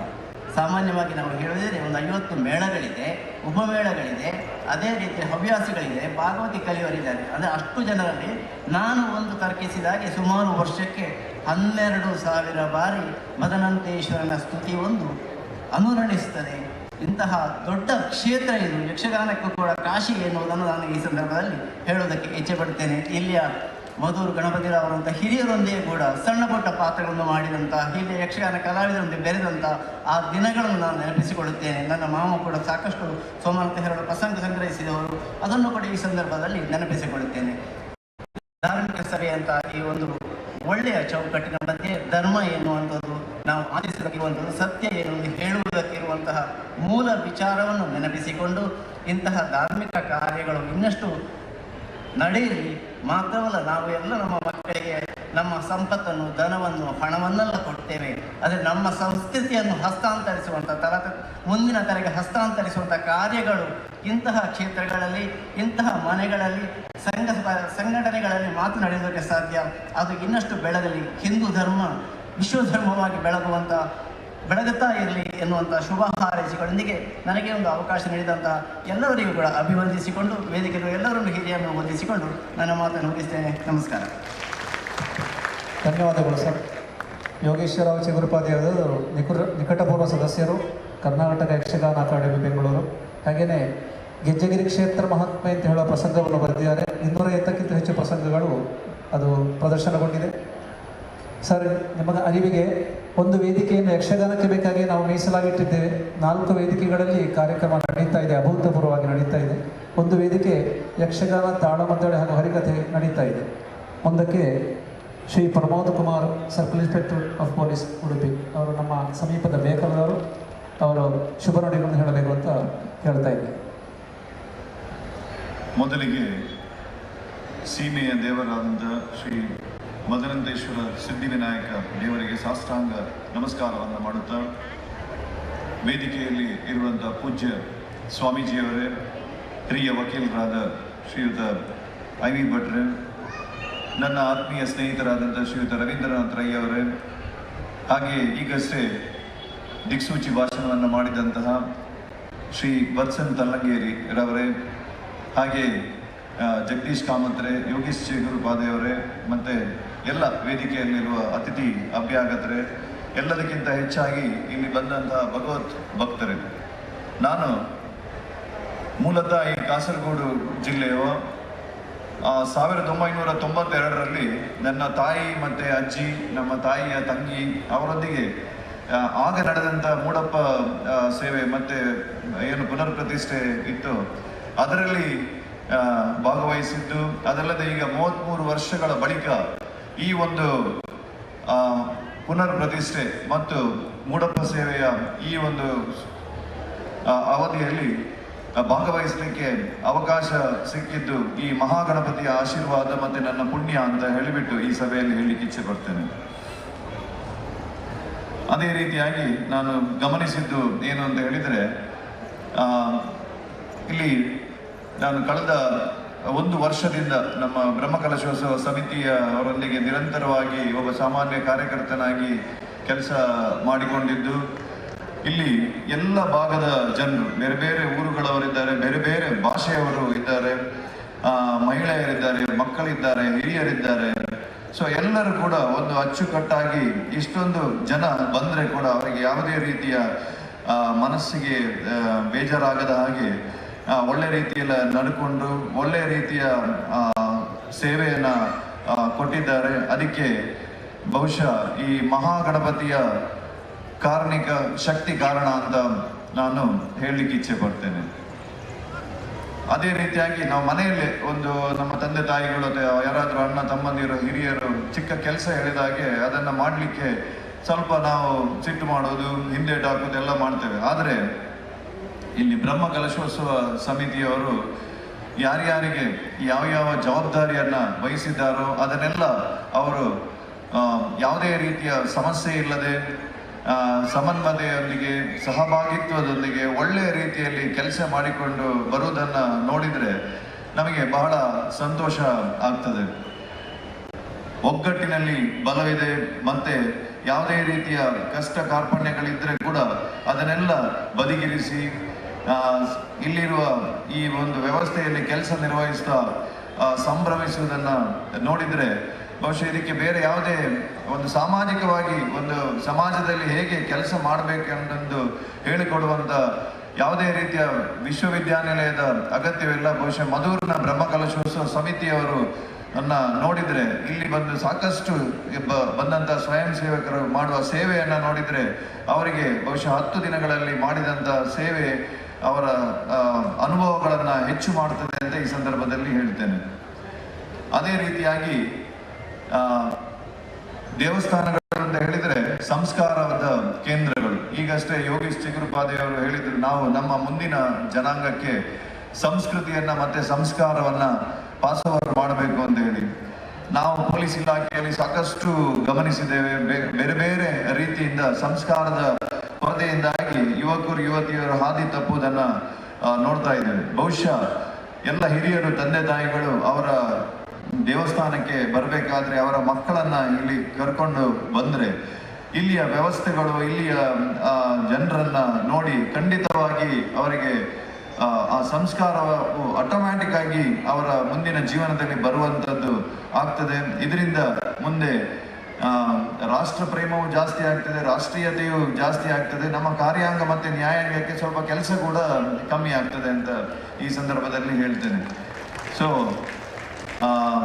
ಅದಲ್ಲದೆ ಇವರು ವತ್ಸನ್ ತಲ್ಲಂಗೇರಿ ಅವರು ಮಾತಾಡಿದ ಮೇಲೆ ನಾವು ಗಣಪತಿಯ ಬಗ್ಗೆ ಮಾತಾಡೋದು ಅಷ್ಟು ಸೂಕ್ತ ಅಲ್ಲ. ಆದರೂ ನನಗೆ ಬೇರೆ ನಾನು ಕಾರ್ಯಕ್ರಮಗಳಿಗೆ ಹೋದಾಗ ನಮ್ಮ ಮಲ್ಪೆ ಭಾಗದ ಪ್ರಕಾಶ್ ಮಲ್ಪೆ ಅಂತ ಹೇಳುವ ಒಬ್ಬ ಉಪನ್ಯಾಸಕಾರರು ಹೇಳಿದ ಮಾತು ನೆನಪಿಗೆ ಬರ್ತದೆ. ಗಣಪತಿ ಅಂತ ಹೇಳಿದರೆ ಒಂದು ವಿಶಿಷ್ಟವಾದಂಥ ವಿಶೇಷತೆಯುಳ್ಳಂಥ ದೇವರು. ನೀವೆಲ್ಲ ನೋಡಿದ್ದೀರಿ, ಗಣಪತಿಗೆ ನಾವು ಗರಿಕೆಯನ್ನ ಅರ್ಪಣೆ ಮಾಡ್ತೇವೆ. ಗರಿಕೆ ಅಂತ ಹೇಳಿದರೆ ಅದು ಒಂದು ಚಿಕ್ಕದಾದಂಥ ಹುಲ್ಲು, ಅದರ ಮೇಲೆ ಯಾವುದೇ ರೀತಿಯ ಪ್ರೆಷರ್ ಬಿದ್ದರೆ ಕೂಡ ಅದು ಮತ್ತೆ ಸೆಟೆದು ನಿಲ್ತದೆ. ಅದರ ಮೇಲೆ ನಾವೇನಾದರೂ ಕಾಲಿಟ್ಟರೆ ಕೂಡ ಅದು ಮತ್ತೆ ಎದ್ದು ಚೆನ್ನಾಗಿ ಬೆಳೆಯುವಂಥ ಒಂದು ಸಸ್ಯ ಅದು. ಸೊ ಅದು ಏನು ತೋರಿಸ್ತದೆ ಅಂತ ಹೇಳಿದರೆ ನಾವು ಗಣಪತಿಗೆ ಗರಿಕೆಯನ್ನು ಅರ್ಪಣೆ ಮಾಡೋದ್ರಿಂದ ನಮ್ಮ ಆತ್ಮವಿಶ್ವಾಸ, ನಮಗೆ ಯಾವುದೇ ರೀತಿಯ ಕಷ್ಟಗಳು ಬಂದರೆ ಕೂಡ ಅದನ್ನು ಮೆಟ್ಟಿ ನಿಂತು ಮೇಲೇಳುವಂಥ ಒಂದು ಕೆಪಾಸಿಟಿಯನ್ನು ಕೊಡ್ತದೆ ಅಂತ ಹೇಳುವಂಥದ್ದು ಈ ಗರಿಕೆಯನ್ನು ಅರ್ಪಣೆ ಮಾಡೋದ್ರಿಂದ ಗೊತ್ತಾಗ್ತದೆ. ಗಣಪತಿಗೆ ಆದ ಕಾರಣ ಗರಿಕೆ ಅಂತ ಹೇಳಿದರೆ ಬಹಳ ಪ್ರೀತಿ. ಅದಕ್ಕೆ ಜನರು ಗರಿಕೆಯನ್ನು ಗಣಪತಿಗೆ ಅರ್ಪಿಸುವಂಥದ್ದನ್ನು ಮಾಡ್ತಾರೆ. ಇದು ಆತ್ಮವಿಶ್ವಾಸ ಮತ್ತು ಆತ್ಮ ಬಲದ ದ್ಯೋತಕವನ್ನು ತೋರಿಸ್ತದೆ. ಅದೇ ರೀತಿಯಾಗಿ ಕಬ್ಬು ಕೂಡ ಅಷ್ಟೇ, ಅದು ಅತ್ಯಂತ ಎತ್ತರವಾಗಿ ಬೆಳೆಯುವಂಥ ಒಂದು ಸಸ್ಯ. ಅದರ ಒಟ್ಟಿಗೆ ಅತ್ಯಂತ ಸಿಹಿಯಾದ ಕೂಡ ಇರುವಂಥ ಒಂದು ಸಸ್ಯ ಅದು. ಹಾಗೆ ಕಬ್ಬು ಕೂಡ ಗಣೇಶನಿಗೆ ವಿಶಿಷ್ಟವಾದಂಥ ಒಂದು ಪ್ರೀತಿಯಾದಂಥ ಒಂದು ವಸ್ತು. ನಾವು ಅದು ಏನು ಸೂಚಿಸ್ತದೆ ಅಂತ ಹೇಳಿದರೆ ನಾವೆಲ್ಲರೂ ಎತ್ತರಕ್ಕೆ ಬೆಳಿಬೇಕು ಮತ್ತು ಎಲ್ಲ ಸಮಾಜದ ವ್ಯಕ್ತಿಗಳಿಗೆ ತುಂಬ ಸಿಹಿಯನ್ನು ಕೊಡುವಂಥದ್ದು ಆಗಬೇಕು ಅಂತ ಹೇಳುವಂಥ ಸೂಚಕವನ್ನು ಅದು ನೀಡ್ತದೆ.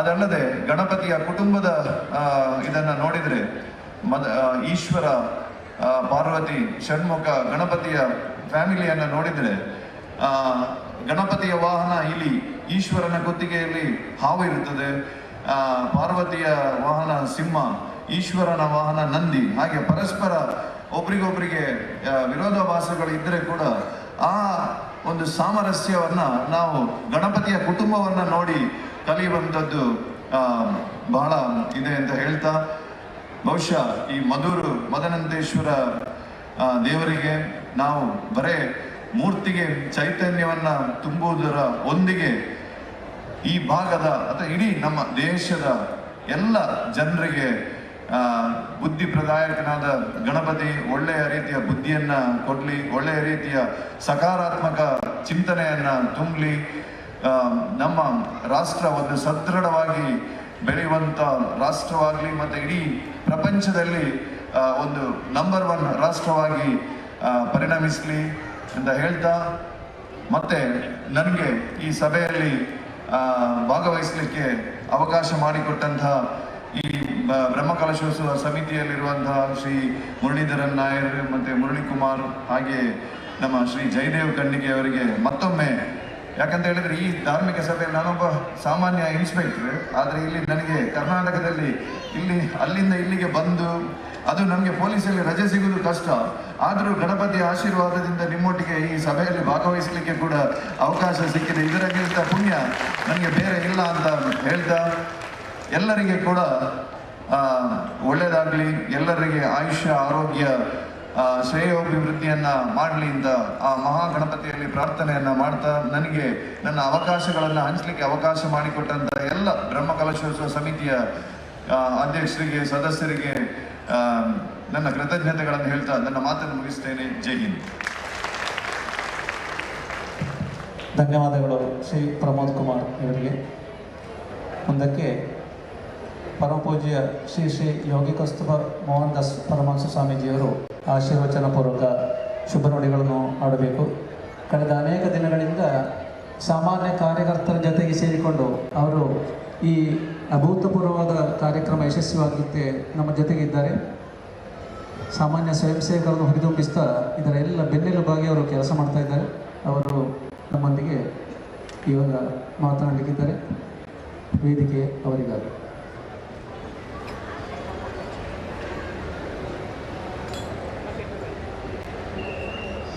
ಸರ್ವಮಂಗಲ ಮಾಂಗಲ್ಯೆ ಶಿವೆ ಸರ್ವಾರ್ಥ ಸಾಧಿಕೆ ಶರಣ್ಯೆ ತ್ರಯಂಬಕೆ ಗೌರಿ ನಾರಾಯಣಿ ನಮಸ್ತುತೆ. ಶರಣಾಗತ ದೀನಾರ್ಥ ಪರಿತ್ರಾಣ ಪಾರಾಯಣೆ ಭಕ್ತಾಭಿಷ್ಟಪ್ರದೇ ದೇವಿ ಶಕ್ತಿರೂಪಿ ಸನಾತನಿ ಗುಣಾಶ್ರಯ ಗುಣಮಯ ನಾರಾಯಣಿ ನಮಸ್ತುತೆ. ನಿತ್ಯಾನಂದಂ ಬ್ರಹ್ಮಾನಂದಂ ಬ್ರಹ್ಮಸ್ವರೂಪಂ ನೀಲವರ್ಣಂ ತ್ರಿಲೋಕಜ್ಞಾನಿ ಶ್ರೀಗುರುದೇವಂ ಓಂ ನಮೋ ನಿತ್ಯಾನಂದ. ಸತ್ಯಮೋದ ದುರ್ವಂಶರ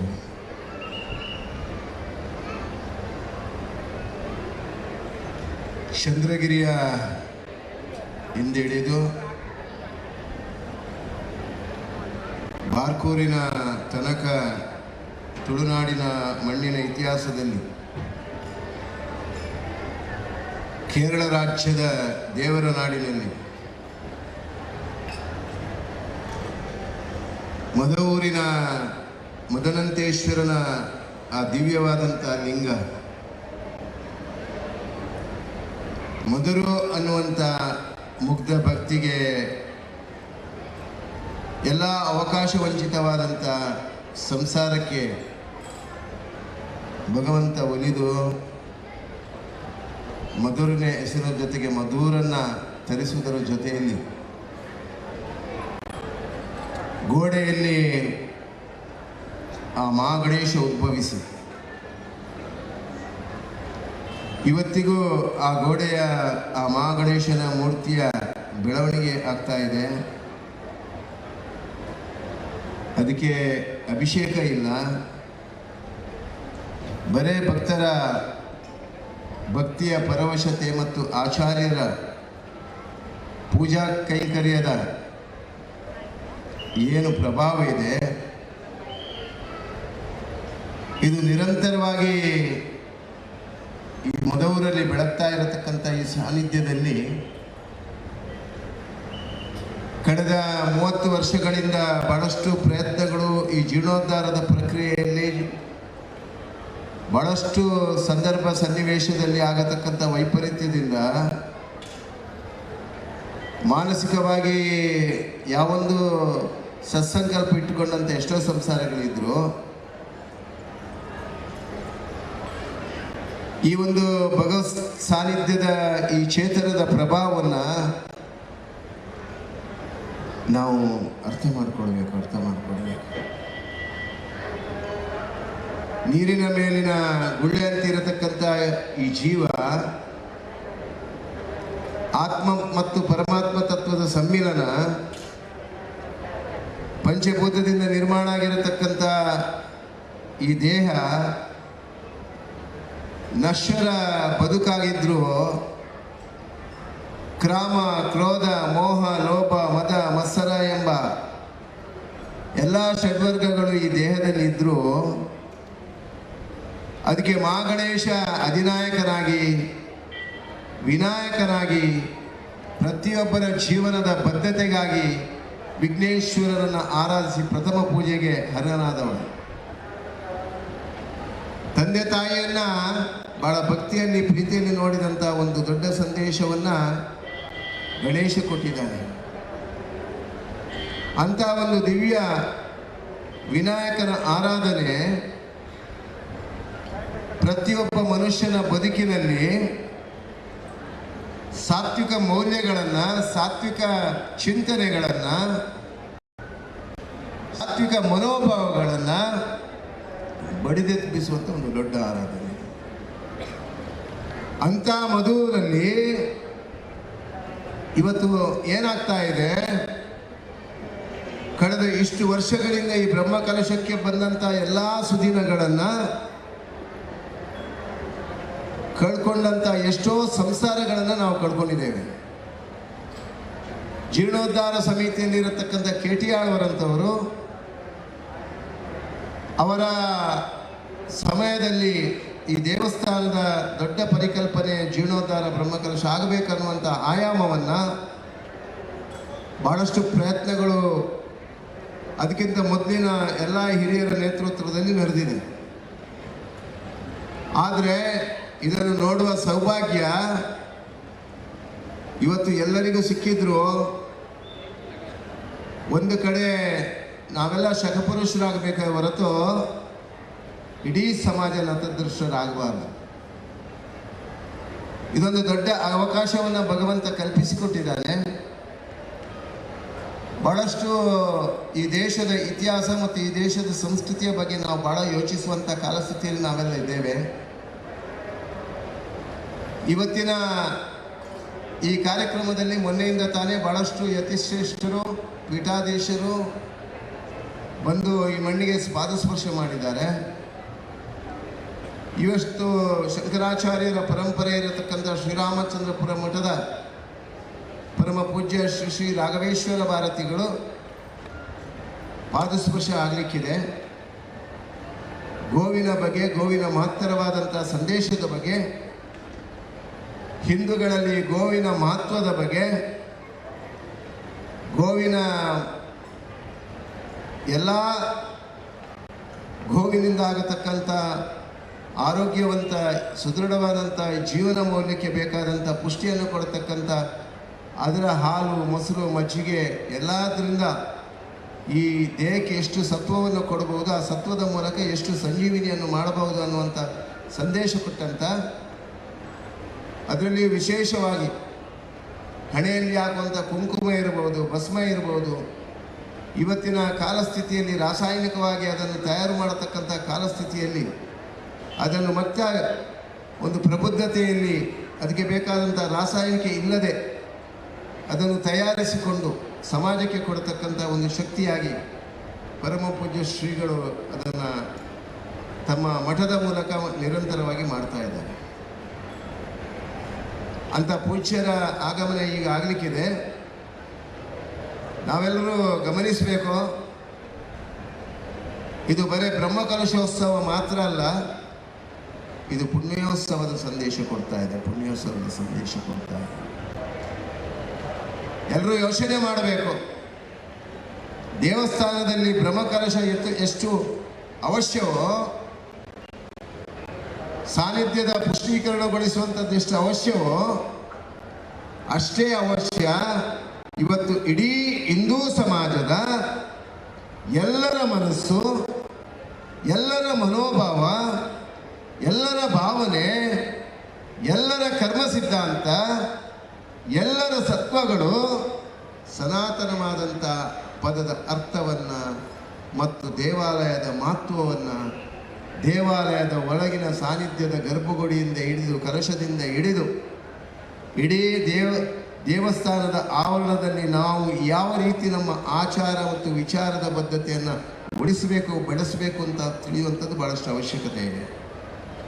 ಬಂಧುಗಳೇ, ಬ್ರಹ್ಮ ಕಲಶಗಳು ಭಾಳಷ್ಟು ನಡೀತದೆ, ವೈಭವ ನಡೀತದೆ, ಸಾಂಸ್ಕೃತಿಕ ಕಾರ್ಯಕ್ರಮ ನಡೀತದೆ, ಯಾಗ ಯಜ್ಞಾದಿಗಳು ನಡೀತದೆ, ಹರಿನಾಮ ಸಂಕೀರ್ತನೆ ನಡೀತದೆ. ಆದರೆ ಬ್ರಹ್ಮ ಕಲಶೋತ್ಸವ ನಡೆಯುವ ಮೊದಲು, ನಡೆಯುವ ಮಧ್ಯದಲ್ಲಿಯೂ, ನಡೆಯುವ ನಂತರವೂ ಭಿನ್ನಾಭಿಪ್ರಾಯಗಳು, ವಿಭಿನ್ನತೆಗಳು, ಅಸ್ಪೃಶ್ಯತೆಯ ಪರಿಸ್ಥಿತಿಗಳು ಇವತ್ತಿಗೂ ಅದು ಕಾಲದ ಪ್ರವೃತ್ತಿಯಲ್ಲಿ ದೇವಸ್ಥಾನದ ಆ ಪಾವಿತ್ರತೆಯನ್ನು, ಆ ಪ್ರಭಾವಲಯವನ್ನು ಪರಿಶುದ್ಧಗೊಳಿಸತಕ್ಕಂಥ ವ್ಯವಸ್ಥೆ ಆಗಿರೋದ್ರಿಂದ ಎಲ್ಲ ಅಭಿಪ್ರಾಯಗಳು, ಭೇದಗಳು ಎಲ್ಲ ಭಾಗದಲ್ಲಿದೆ. ಯೋಚನೆ ಮಾಡಿ, ನಮ್ಮಲ್ಲಿರತಕ್ಕಂಥ ಹಿಂದೂಗಳಲ್ಲಿರತಕ್ಕಂಥ 1, 2, 3 ಮಕ್ಕಳು ಇವತ್ತು ಹೆಚ್ಚಿನ ಪರಿಸ್ಥಿತಿಯಲ್ಲಿ ಮೆಕಾಲೆಯ ಶಿಕ್ಷಣ ವ್ಯವಸ್ಥೆಯಲ್ಲಿ, ಮಾರ್ಕಿನ ವ್ಯಾಮೋಹದಲ್ಲಿ, ಆಚಾರ ವಿಚಾರದ ಮೂಲ ಸಂಸ್ಕೃತಿಯ ಪರಿಸ್ಥಿತಿಯನ್ನು ಅವಲೋಕನ ಮಾಡದೆ ಮಾರ್ಕೆ ಮತ್ತು ದುಡ್ಡೇ ಜೀವನದ ಬದುಕಿನ ಅರ್ಥವ್ಯವಸ್ಥೆ ಅನ್ನುವಂಥ ರೀತಿಯಲ್ಲಿ ಇವತ್ತು ಸಮಾಜ ಮುಂದುವರಿತಾ ಇದೆ. ಈ ಮೆಕಾಲ ಶಿಕ್ಷಣ ವ್ಯವಸ್ಥೆ ಮುಂದುವರಿತಾ ಇದೆ. ಯೋಚನೆ ಮಾಡಬೇಕು ಬಂಧುಗಳು. ಈ ಮಧ್ಯದಲ್ಲಿ ನಮ್ಮಲ್ಲಿರತಕ್ಕಂಥ 1, 2, 3 ಮಕ್ಕಳು ಅನಾಹುತದಲ್ಲಿ ಹೋಗ್ತಾ ಇದ್ದಾರೆ. ಯೋಚನೆ ಮಾಡಿ, ನೀರಿನಲ್ಲಿ, ಆಕ್ಸಿಡೆಂಟಲ್ಲಿ, ಡ್ರಗ್ಸ್ ಮಾಫಿಯಾದಲ್ಲಿ, ಮತಾಂತರದಲ್ಲಿ. ಇದನ್ನೆಲ್ಲ ನಾವು ಅವಲೋಕನ ಮಾಡದೇ ಇದ್ದರೆ ಮುಂದೊಂದು ದಿವಸ ನಾವು ದೊಡ್ಡ ಪರಿಣಾಮವನ್ನು ಎದುರಿಸಬೇಕಾಗುತ್ತೆ. ದೇವರು ಅನ್ನೋ ಪದಕ್ಕೆ ಬಹಳಷ್ಟು ಅರ್ಥವಿದೆ. ದೇವರನ್ನು ನೋಡುವ ದೃಷ್ಟಿ ಬಹಳ ವಿಶಾಲವಾಗಿರಬೇಕು. ದೇವರನ್ನುವಂಥ ಪದದ ಅರ್ಥವನ್ನು ನಾವು ಅರ್ಥವಿಸ್ಕೊಳ್ಬೇಕು ಅಂತಾದರೆ ಮೊದಲು ಜನ್ಮ ಕೊಟ್ಟಂಥ ತಂದೆ ತಾಯಿಯ ಒಳಗಿರತಕ್ಕಂಥ ದೇವರನ್ನು ನಾವು ಮೊದಲು ಕಾಣಬೇಕು. ಆಮೇಲೆ ಗುರುಗಳು, ಆಮೇಲೆ ನಮಗೆ ಆಪತ್ಕಾಲಕ್ಕೆ ಒದಗತಕ್ಕಂಥ ನಮ್ಮ ಬಂಧು ಮಿತ್ರರು, ಆಮೇಲೆ ಉಪಕಾರ ಸ್ಮರಣೆ, ಕೃತಜ್ಞತಾ ಮನೋಭಾವ. ಇದು ಬಹಳಷ್ಟು ಅವಶ್ಯಕತೆ ಇವತ್ತಿನ ದಿವಸದಲ್ಲಿ. ನಾವು ಮಕ್ಕಳನ್ನು ಬೆಳೆಸ್ತೇವೆ, ಪೋಷಿಸ್ತೇವೆ, ವಿದ್ಯೆಗೋಸ್ಕರ ಮಕ್ಕಳನ್ನು ಬಳಸ್ಕೊಳ್ತೇವೆ, ಅವರ ಭವಿಷ್ಯತ್ತಿನ ಬಗ್ಗೆ ಯೋಚನೆ ಮಾಡ್ತೇವೆ, ಭಾಳಷ್ಟು ಸುಖದ ಸುಪ್ಪತ್ತಿಗೆಗೆ ಮಕ್ಕಳನ್ನು ಒಡ್ಡಿಕೊಂಡು ಹೋಗ್ತೇವೆ. ಆದರೆ ಯೋಚನೆ ಮಾಡಿ ಬಂಧುಗಳೇ, ಅದೇ ಮಕ್ಕಳ ಬಗ್ಗೆ ನೀವು ಯೋಚಿಸುವಾಗ ನಿಮ್ಮ ಪೂರ್ವಜರು, ನಿಮ್ಮ ಹಿರಿಯರು, ನಿಮ್ಮ ಪರಂಪರೆ, ನಿಮ್ಮ ಇತಿಹಾಸದಲ್ಲಿ, ನಿಮ್ಮ ಕುಟುಂಬದಲ್ಲಿ ಎಷ್ಟೋ ರೀತಿಯ ಸಾಧಕರಿದ್ದರು. ಆ ಸಾಧಕರ ಬಗ್ಗೆ ಯೋಚನೆ ಮಾಡಿದ್ದೀರಾ? ಸಾಧಕರ ಬಗ್ಗೆ ತಿಳಿಯುವಂಥ ಪ್ರಯತ್ನ ಮಾಡಿದ್ದೀರಾ? ಪರಮ ಪೂಜ್ಯ ಶ್ರೀ ರಾಘವೇಶ್ವರ ಭಾರತಿ ಸ್ವಾಮೀಜಿಯವರ ಈ ಧರ್ಮಪೀಠ, ಈ ಯತಿ ಪರಂಪರೆ, ಶಂಕರಾಚಾರ್ಯರ ತತ್ವ ಸಿದ್ಧಾಂತವನ್ನು ವಿಶ್ವವ್ಯಾಪಿಗೆ ತೋರಿಸಿಕೊಟ್ಟು ಶೃಂಗೇರಿ ಶಾರದೆಯ ವಿಶೇಷವಾದಂತಹ ಸಾನ್ನಿಧ್ಯದಲ್ಲಿ ಈ ಪೀಠಗಳ ಶಂಕರ ಪರಂಪರೆಯನ್ನು ಬೆಳೆಸಿದಂಥ ಈ ಸಂದೇಶವನ್ನು ನಾವು ನಮ್ಮ ಮಕ್ಕಳಿಗೆ ತಿಳಿ ಹೇಳ್ತಾವ? ಪರಮ ಪೂಜ್ಯ ಶ್ರೀ ರಾಘವೇಶ್ವರ ಶ್ರೀಗಳಂತಹ ಪೀಠಾರೋಹಣ ಆದಂಥ ಈ ಪೀಠದಲ್ಲಿ ಎಷ್ಟು ಯತಿಗಳಾಗಿದ್ದಾರೆ, ಎಷ್ಟು ಯತಿಗಳಾಗಿ ಹೋಗಿದ್ದಾರೆ, ನಮ್ಮ ಮಕ್ಕಳಿಗೆ ಗೊತ್ತಿರುವುದಿಲ್ಲ. ಕೆಲವು ಸಲ ಅಜ್ಜನ ಹೆಸರೇ, ಮುತ್ತಜ್ಜನ ಹೆಸರೇ ಗೊತ್ತಿರೋದಂಥ ಪರಿಸ್ಥಿತಿ ಇನ್ನೊಂದು 5 ವರ್ಷ ಬಂದರೆ ಗೊತ್ತಾಗೋದಿಲ್ಲ. ಇಂಥ ಪರಂಪರೆ ಬಗ್ಗೆ ಇತಿಹಾಸವನ್ನು ಕೊಡುವಂಥ ಕೆಲಸ ನಾವು ಮಾಡುವಂಥದ್ದು ಭಾಳಷ್ಟು ಅವಶ್ಯಕತೆ ಇದೆ. ನಾನು ಇತ್ತೀಚೆಗೆ ಎಲ್ಲ ಕಾರ್ಯಕ್ರಮದಲ್ಲಿ, ಧಾರ್ಮಿಕ ಕಾರ್ಯಕ್ರಮದಲ್ಲಿ ಹೇಳ್ತಾ ಇದ್ದೆ, ಯಾವುದೇ ಪೀಠಾಧೀಶರು ಬರಲಿ, ಆ ಪೀಠದ ಪರಂಪರೆಯನ್ನು ಹೇಳಿ, ಅವರನ್ನು ನಾಮಾಂಕಿತ ಮಾಡುವಾಗ ಅವರ ಗುರುಗಳನ್ನು ಹೇಳಿ ಅದರ ಜೊತೆಯಲ್ಲಿ ಅವರು ಎಷ್ಟೇ ಯತಿ ಅನ್ನೋದನ್ನು ಉಲ್ಲೇಖ ಮಾಡಿ ಅಂತ. ಯಾಕೆ ಮುಂದಿನ ಪೀಳಿಗೆ ಮಕ್ಕಳಿಗಾದ್ರೂ ಅದು ಗೊತ್ತಾಗಬೇಕು. ಬಂಧುಗಳೇ, ದೇವಸ್ಥಾನದ ಪಾವಿತ್ರ್ಯತೆ ಹೇಗೆ ಉಳಿಸಬೇಕು ಪ್ರತಿಯೊಬ್ಬರು ಹೇಳಬೇಕಾದಂಥ ತಿಳ್ಕೊಳ್ಬೇಕಾದಂಥ ವಿಚಾರ. ಬರೀ ದೇವಸ್ಥಾನಕ್ಕೆ ಬಂದರೆ ಸಾಲದು, ದೇವಸ್ಥಾನಕ್ಕೆ ಬಂದರೆ ಅಲಂಕಾರ ಮಾಡಿದರೆ ಸಾಲದು, 10 ಸಲ ಸ್ನಾನ ಮಾಡಿದರೆ ಸಾಲದು. ಮನಸ್ಸಿನ ಪರಿಶುದ್ಧತೆ, ದೇವಸ್ಥಾನದ ಪ್ರವೇಶ ಆಗುವಾಗ ಮನಸ್ಸಿನ ಪರಿಶುದ್ಧತೆ ಬಹಳ ಮುಖ್ಯವಾಗ್ತದೆ. ದೇವಸ್ಥಾನ ಪ್ರವೇಶ ಆದಮೇಲೆ ಅಲ್ಲಿ ನೀವು ಮಾತಾಡುವಂಥ ವ್ಯಾಖ್ಯಾನ, ನೀವು ಮಾತಾಡುವಂಥ ಪದದ ಬಳಕೆ, ನೀವು ಮಾತಾಡುವಂಥ ಉಚ್ಚಾರಗಳು, ಅಲ್ಲಿ ಏನಾದರೂ ಕೆಟ್ಟ ಪರಿಸರವನ್ನು ನಿರ್ಮಾಣ ಮಾಡುವಂಥ ರೀತಿಯಲ್ಲಿ ಇರಬೇಕು ಆ ಮನಸ್ಸು. ಅದು ಮಾತ್ರ ಅಲ್ಲ, ದೇವಸ್ಥಾನದೊಳಗೆ ಪ್ರವೇಶ ಮಾಡುವಾಗ ಶಿಖರ ದರ್ಶನವನ್ನು ಮಾಡಬೇಕು. ಮೊದಲು ಆ ಶಿಖರ ಭಾರಿ ಪ್ರಭಾವಿತವಾಗಿರ್ತದೆ. ಆ ಶಿಖರ ಅಷ್ಟು ಪ್ರಭಾವಿತವಾಗಿರಲಿಕ್ಕೆ ಎಲ್ಲ ಸೂರ್ಯ ಚಂದ್ರರ ಪ್ರಭೆಯನ್ನು ಅದು ಸೆಳೆದು ಪ್ರಾಕೃತಿಕವಾದಂಥ ಈ ಪ್ರಕೃತಿಯಲ್ಲಿರ್ತಕ್ಕಂಥ ಎಲ್ಲ ಪಂಚಭೂತ ಸತ್ವಯುತವಾದಂಥ ಸತ್ವಗಳನ್ನು ಪ್ರತಿಪಾದನೆ ಮಾಡತಕ್ಕಂಥ, ಮೂಲ ಆಕರ್ಷಿಸತಕ್ಕಂಥ, ನಮ್ಮ ವರ್ಚಸ್ಸಿನ ಮತ್ತು ತೇಜಸ್ಸಿನ ಪ್ರಭಾವವನ್ನು ಉತ್ತೇಜಿಸಿರ್ತಕ್ಕಂಥ, ಆ ಉತ್ಸಾಹಕ್ಕೆ ಶಕ್ತಿ ಕೊಡತಕ್ಕಂಥ ಒಂದು ಮಹತ್ತರವಾದಂಥ ಪ್ರಭಾವ ಕಲಶ ದರ್ಶನದಲ್ಲಿದೆ. ಕಲಶ ದರ್ಶನ ಮಾಡಿ ಆದಮೇಲೆ ದೇವಸ್ಥಾನದೊಳಗೆ ಪ್ರವೇಶ ಮಾಡಿದ ಮೇಲೆ ನಮ್ಮ ಮನಸ್ಸಿನಲ್ಲಿ ಯಾರಿಗಾದರೂ ನಮಗೆ ಶತ್ರುಗಳಿರಬಹುದು, ಅಪಮಾನ ಮಾಡಿದವರು ಇರ್ಬೋದು, ಅಪವಾದ ಮಾಡಿದವರು ಇರ್ಬೋದು, ಅಥವಾ ನಮ್ಮ ಜೀವನದಲ್ಲಿ ಪ್ರತಿ ಕ್ಷಣ ನಮಗೆ ಹಿಂಸೆ ಮಾಡಿದವರು ಇರ್ಬೋದು, ಅವರನ್ನು ಮನಸ್ಸಿನಿಂದ ಮೊದಲು ತೆಗೆದಾಕಬೇಕು. ಅಲ್ಲಿ ಒಳ ಪ್ರವೇಶಿಸಿದ ಮೇಲೆ ಅವರ ಬಗ್ಗೆ ಯೋಚನೆ ಮಾಡಬಾರದು, ಅವರ ಬಗ್ಗೆ ಚಿಂತನೆ ಮಾಡಬಾರದು. ಅವರಿಗೆ ಕೆಟ್ಟದಾಗಲಿ ದೇವರು ಅವರನ್ನು ಆ ಶಿಕ್ಷೆ ಕೊಡು ಈ ಶಿಕ್ಷೆ ಕೊಡು ಅಂತ ದೇವರಿಗೆ ಆರ್ಡರ್ ಮಾಡಬಾರ್ದು. ಇದನ್ನೆಲ್ಲರೂ ಗಮನ ಕೊಡಬೇಕು. ಇಡೀ ಹಿಂದೂ ಸಮಾಜ ಇವತ್ತು ದಾರಿ ತಪ್ತಾ ಇರೋದು ಇದರಿಂದ. ಭಕ್ತ ಮತ್ತು ಭಗವಂತನ ಅಂತರ್ಯದಲ್ಲಿರತಕ್ಕಂಥ, ಮಧ್ಯದಲ್ಲಿರತಕ್ಕಂಥ ಆ ಆಕರ್ಷಿತವಾದಂಥ, ಪ್ರಭಾವಿತವಾದಂಥ ಭಕ್ತಿ ಪಂಥಕ್ಕೆ ಶಕ್ತಿ ಕೊಡತಕ್ಕಂಥ, ನಮ್ಮ ದೇಹದಲ್ಲಿರತಕ್ಕಂಥ ನವರಸದ ಏನು ಪ್ರಭಾವ ಇದೆ ಅದಕ್ಕೆ ಭಕ್ತಿರಸ ಸೇರಿದಾಗ ಅದರಲ್ಲಿ ಸಿಗತಕ್ಕಂಥ ಆನಂದ ಸ್ಥಿತಿ, ಅದರಿಂದ ಸಿಕ್ಕತಕ್ಕಂಥ ಪರಮಾನಂದ ಸ್ಥಿತಿ ಅದು ಪ್ರಭಾವಿತವಾಗಿದ್ದರೆ ನೀವು ಬಿಂಬ ದರ್ಶನ ಮಾಡುವಾಗ ನಿಮ್ಮ ಕಣ್ಣಲ್ಲಿ ಆನಂದ ಬಾಷ್ಪ ಬರ್ತದೆ. ಆ ಆನಂದ ಬಾಷ್ಪ ಭಕ್ತರಲ್ಲಿ ಯಾವ ಆಲಯದೊಳಗೆ ಬರಲಿಕ್ಕೆ ಪ್ರಾರಂಭ ಆಯ್ತಾ ಆ ಸಾನ್ನಿಧ್ಯ ಪುಷ್ಟಿ ಆಗ್ತದೆ, ಅಲ್ಲಿಯ ಪ್ರಭಾವನೆ ಬೆಳೀತದೆ. ಆ ಪ್ರಭಾವನೆ ಬೆಳಗಿದಾಗೆ ಅರ್ಚಕಸ್ಯ ಪ್ರಭಾವೇನ ಶಿಲಾಭವತಿ ಶಂಕರ. ಅರ್ಚಕರ ಮನಸ್ಸು, ಅರ್ಚಕರ ಭಾವನೆ, ಅರ್ಚಕರ ಕರ್ಮ ಸಿದ್ಧಾಂತ ಇದಕ್ಕೆಲ್ಲ ಒಂದಕ್ಕೊಂದು ಸಮ್ಮಿಲನವಾಗಿದ್ದು ಮಾತ್ರ ಆ ಸಾನ್ನಿಧ್ಯದ ಪ್ರಭಾವನೆ ಬೆಳಗ್ತದೆ.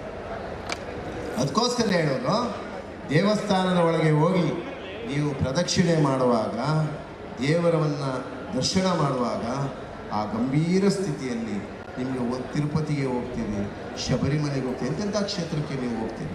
ಅಲ್ಲಿ ಹೋದರೆ 1 ಸೆಕೆಂಡು 2 ಸೆಕೆಂಡು ದೇವರ ದರ್ಶನ ಆಗೋದು. ಯೋಚನೆ ಮಾಡಿ, ಅಷ್ಟು ದರ್ಶನ ಮಾಡಿ ನಿಮಗೆ ಒಂದು ಸಮಾಧಾನ ಚಿತ್ತದಲ್ಲಿ ಬರಲಿಕ್ಕೆ ಆಗ್ತದ ಅಂತ ಯೋಚನೆ ಮಾಡಿ. ಬರಲಿಕ್ಕೆ ಸಾಧ್ಯ ಇದೆ, ಆದರೆ ಆ ಮನಸ್ಸು ಆ ಭಗವಂತನಲ್ಲಿ ಅಷ್ಟೇ ಪ್ರಭಾವಿತವಾಗಿ ತಲ್ಲೀನ ಆಗಬೇಕು. ಅಷ್ಟೇ ಪ್ರಭಾವಿತವಾಗಿ ತಲ್ಲೀನ ಆಗಬೇಕು ಅಂತಾದರೆ ಆ ದೇವಸ್ಥಾನದ ಪರಿಸರ, ದೇವಸ್ಥಾನದ ಒಳಗೆ ನಾವು ಬಹಳಷ್ಟು ಮೌನವಾಗಿರಬೇಕು, ಗಂಭೀರವಾಗಿರಬೇಕು, ಒಳ್ಳೆಯ ಮನಸ್ಸನ್ನು ಇಟ್ಕೊಳ್ಬೇಕು, ಒಳ್ಳೆಯ ಭಾವನೆಯನ್ನು ಇಟ್ಟುಕೊಂಡಾಗ ನೀವು ಮಾಡಿರೋ ಕರ್ಮ ಅದು ಪರಿಶುದ್ಧ ಆಗುತ್ತೆ. ಆದ್ದರಿಂದ ದೇವಸ್ಥಾನದ ಬ್ರಹ್ಮಕಲಶ ವೈಭವ ಹೇಗಾದರೂ ನಮ್ಮ ಮತ್ತಿನ ದಿವಸದಲ್ಲಿ, ಬ್ರಹ್ಮಕಲಶದ ನಂತರದ ದಿವಸದಲ್ಲಿ ನಮ್ಮ ದೇವಸ್ಥಾನದಲ್ಲಿ ಹೋಗತಕ್ಕಂಥ ಆ ಆರಾಧನೆಗಳು, ಭಕ್ತಿಯ ಸಮರ್ಪಣಾ ಭಾವ, ಆ ಪ್ರಾರ್ಥನೆಯ ದಿವ್ಯ ಪ್ರಭಾವಿತವಾದಂಥ ಶಕ್ತಿ ಮತ್ತಷ್ಟು ಪ್ರಭಾವಿತಗೊಳಿಸಬೇಕು ಅಂತಾದರೆ ನಮ್ಮ ಒಳಗಿನ ಅಂತರ್ಯದ ಭಕ್ತಿ ಅದು ಬಹಳ ಮುಖ್ಯವಾದ. ಅದಕ್ಕೆ ಯಾವುದೇ ಜಾತಿ ಪಂಥ ಭೇದ ಇಲ್ಲದೆ ಅದೆಲ್ಲವನ್ನು ಕೊಡಲಿಕ್ಕೆ ಶಕ್ತಿಯಾಗಿರುವಂಥದ್ದು, ಅದೆಲ್ಲವೂ ಆ ಬಿಂಬದಲ್ಲಿ ಸ್ಥೂಲವಾಗಿರುವಂಥದ್ದು, ಅದೆಲ್ಲವೂ ಆ ಬಿಂಬದಿಂದ ಸ್ಥೂಲವಾದಂಥ ಆ ಮಾತ್ರವಾದಂಥ ಶಕ್ತಿ ಸುದೃಢವಾದಂಥ ಸನಾತನವಾದಂಥ ಹಿಂದೂ ಸಂಸ್ಕೃತಿಯ ಹಿಂದೂ ಪರಂಪರೆಯನ್ನು ಬೆಳೆಸುವಂಥದ್ದು. ಬಂಧುಗಳೇ, ಯೋಚನೆ ಮಾಡಿ, ಇನ್ನೊಂದು 5 ವರ್ಷ 10 ವರ್ಷ ಹೋದರೆ ನಮ್ಮ ಹಳ್ಳಿಯ ಸಂಪ್ರದಾಯಬದ್ಧವಾದಂಥ ಮನೆಗಳು, ಸಂಪ್ರದಾಯಬದ್ಧವಾದಂಥ ಆಚಾರಗಳು, ಸಂಪ್ರದಾಯಬದ್ಧವಾದಂಥ ಮನೆಯಲ್ಲಿ ಇರತಕ್ಕಂಥ ವಿಚಾರಗಳು, ಗ್ರಾಮದ ಅಭಿವೃದ್ಧಿಯಲ್ಲಿರ್ತಕ್ಕಂಥ ಅಂಥ ಮನೆತನದ ಆ ಮೌಲ್ಯಗಳು ಇವತ್ತೇನಾಗ್ತದೆ ಅಂತ ಯೋಚನೆ ಮಾಡಿ. ಆದ್ದರಿಂದ ನಾವು ಇದನ್ನು ಗಂಭೀರವಾಗಿ ಯೋಚಿಸುವಂಥ ಅಗತ್ಯ ಇದೆ.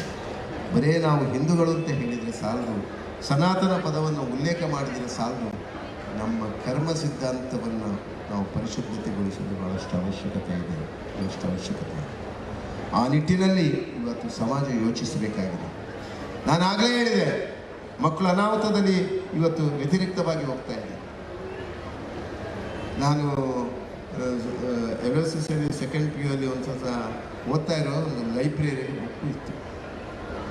ಆ ಬುಕ್ಕಲ್ಲಿ ಇನ್ನೊಂದು 10-15 ಶತಮಾನ ಕಳೆದ್ರೆ ಒಂದು ಪೆಟ್ಟಿಗೆಯಿಂದ ಇಡೀ ಜಗತ್ತು ತಲ್ಲಣಗೊಳ್ತದೆ ಅಂತ ಒಂದು ವ್ಯಾಖ್ಯಾನ ಇತ್ತು. ನಾನು ಓದಿದ್ದೆ.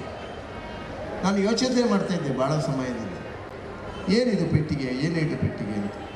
ನೋಡುವ ಈಗ ಎಲ್ಲೆಲ್ಲ ಕೈಲಿ ಅದು ಪೆಟ್ಟಿಗೆ ಇದೆ, ಅದರಲ್ಲಿ ಒಳ್ಳೆಯದಿದೆ, ಅಷ್ಟೇ ಕೆಟ್ಟ ಪರಿಣಾಮವಾಗ್ತಾ ಇದೆ. ಇವತ್ತು ಮಕ್ಕಳ ಮೇಲೆ ಭಾಳಷ್ಟು ದುಷ್ಪರಿಣಾಮಗಳು ಬೀರ್ತಾ ಇದೆ. ಇದಕ್ಕೆ ನಾವೆಲ್ಲರೂ ಎಚ್ಚರಗೊಳ್ಳಬೇಕಾದಂಥ ಅವಶ್ಯಕತೆ ಇದೆ. ವಿಜ್ಞಾನ ಭಾಳಷ್ಟು ಪ್ರಗತಿಪರವಾಗಿ ಮುಂದುವರೆದರೂ ನಮ್ಮಲ್ಲಿ ಅಜ್ಞಾನದ ಅಂಧಕಾರಗಳು ದಿವಸ ಅದು ಬೆಳೀತಾ ಇದೆ. ಅದರ ಬಗ್ಗೆ ಯೋಚನೆ ಮಾಡಿ. ಗುರುವಿನ ಗುಲಾಮನಾಗುವ ತನಕ ದೊರೆಯದನ್ನು ನಿಮ್ಮೆಲ್ಲರ ಕುಲಗುರುಗಳನ್ನು ಶಾಲೆಯಲ್ಲಿ ಪಾಠ ಪ್ರವಚನ ಮಾಡಿ ನಿಮ್ಮನ್ನು ಈ ಮಟ್ಟಿಗೆ ಮುಗಿಸಿದಂಥ ಗುರುಗಳನ್ನು ನೀವು ಎಷ್ಟು ಗೌರವಿತವಾಗಿ ಎಷ್ಟು ಪ್ರೀತಿಯನ್ನು ನೋಡ್ತೀರೋ ಅಷ್ಟೇ ಮೌಲ್ಯವಾದಂಥ ಸಂಸ್ಕಾರದ ಬದ್ಧತೆ ನಿಮ್ಮ ಜೀವನದಲ್ಲಿ ಅದು ದಾರಿದೀಪವಾಗಿ ನಿಮ್ಮ ಎದುರಿಗೆ ಬರ್ತಾ ಇರ್ತದೆ. ಅದಕ್ಕೋಸ್ಕರ ಹೇಳೋದು, ಗುರು ಹಿರಿಯರಿಗೆ ಗೌರವ ಕೊಡುವಂಥ ಪರಿಸ್ಥಿತಿ ಇವತ್ತು ಸಮಾಜದಲ್ಲಿ ಭಾಳಷ್ಟು ಅವಶ್ಯಕತೆ ಇದೆ. ಹಿರಿಯರು ಮನೆಯಲ್ಲಿ ಮಲಗಿಕೊಂಡಿದ್ರು, ನರಳಿಕೊಂಡಿದ್ರು, ಅದು ಸಹ ಒಂದು ಲಕ್ಷಣವೇ ಮನೆಯಲ್ಲಿ ನೆನಪಿಟ್ಟುಕೊಂಡು. ಅವರಲ್ಲಿ ನೀವು ಏನು ಸೇವೆ ಮಾಡ್ತೀರಿ, ಅವರನ್ನು ಎಷ್ಟು ಪ್ರೀತಿಯಲ್ಲಿ ನೋಡ್ತೀರಿ, ಆ ಸೇವೆ ಭಗವಂತನಿಗೆ ಹತ್ರ ಆಗತ್ತೆ. ಅದೇ ನಿಜವಾದಂಥ ದೇವರು ಅರ್ಥ ಮಾಡ್ಕೊಳ್ಳೋದು. ಅದು ಕ್ಷೀಣಿಸ್ತಾ ಇದೆ ಇವತ್ತು. ವೃದ್ಧಾಪ್ಯದಲ್ಲಿ ಇದ್ದಂಥವರನ್ನು ನಾವು ಕೇವಲವಾಗಿ ನೋಡ್ತೇವೆ, ಕೊನೆಗೆ ಏನಿಲ್ಲದಿದ್ದರೂ ವೃದ್ಧಾಶ್ರಮಕ್ಕೆ ಹಾಕ್ತೇವೆ. ವೃದ್ಧಾಶ್ರಮದಲ್ಲಿ ಆದರೂ ಹಾಕಿದ್ರು ಕೊನೆಗೆ ಅವರ ಅಂತ್ಯಕಾಲಕ್ಕೆ ಅದಕ್ಕೂ ನಾವು ಹೋಗದೇ ಇರ್ತೀವಿ. ಇದು ದೊಡ್ಡ ಪಾಪ. ಆದ್ದರಿಂದ ಹಿರಿಯರನ್ನು ಪ್ರೀತಿಸಿ, ಹಿರಿಯರ ಸೇವೆಯನ್ನು ಮಾಡಿ. ಯಾರೇ ಆಗಲಿ, ಇಡೀ ಸಮಾಜದಲ್ಲಿ ನಿಮ್ಮ ಪರಿಸರದಲ್ಲಿ ಯಾರೇ ಇರಲಿ, ಯಾವ ಕಷ್ಟದಲ್ಲಿ, ನಷ್ಟದಲ್ಲಿ, ದುಃಖದಲ್ಲಿ, ರೋಗದಲ್ಲಿ ಇರಲಿ, 2 ಅನುಕಂಪದ ಮಾತಾದರೂ ಹೇಳಿ ದೇವರಲ್ಲಿ ಅಂಥವರಿಗೆ ಪ್ರಾರ್ಥನೆ ಮಾಡಿ.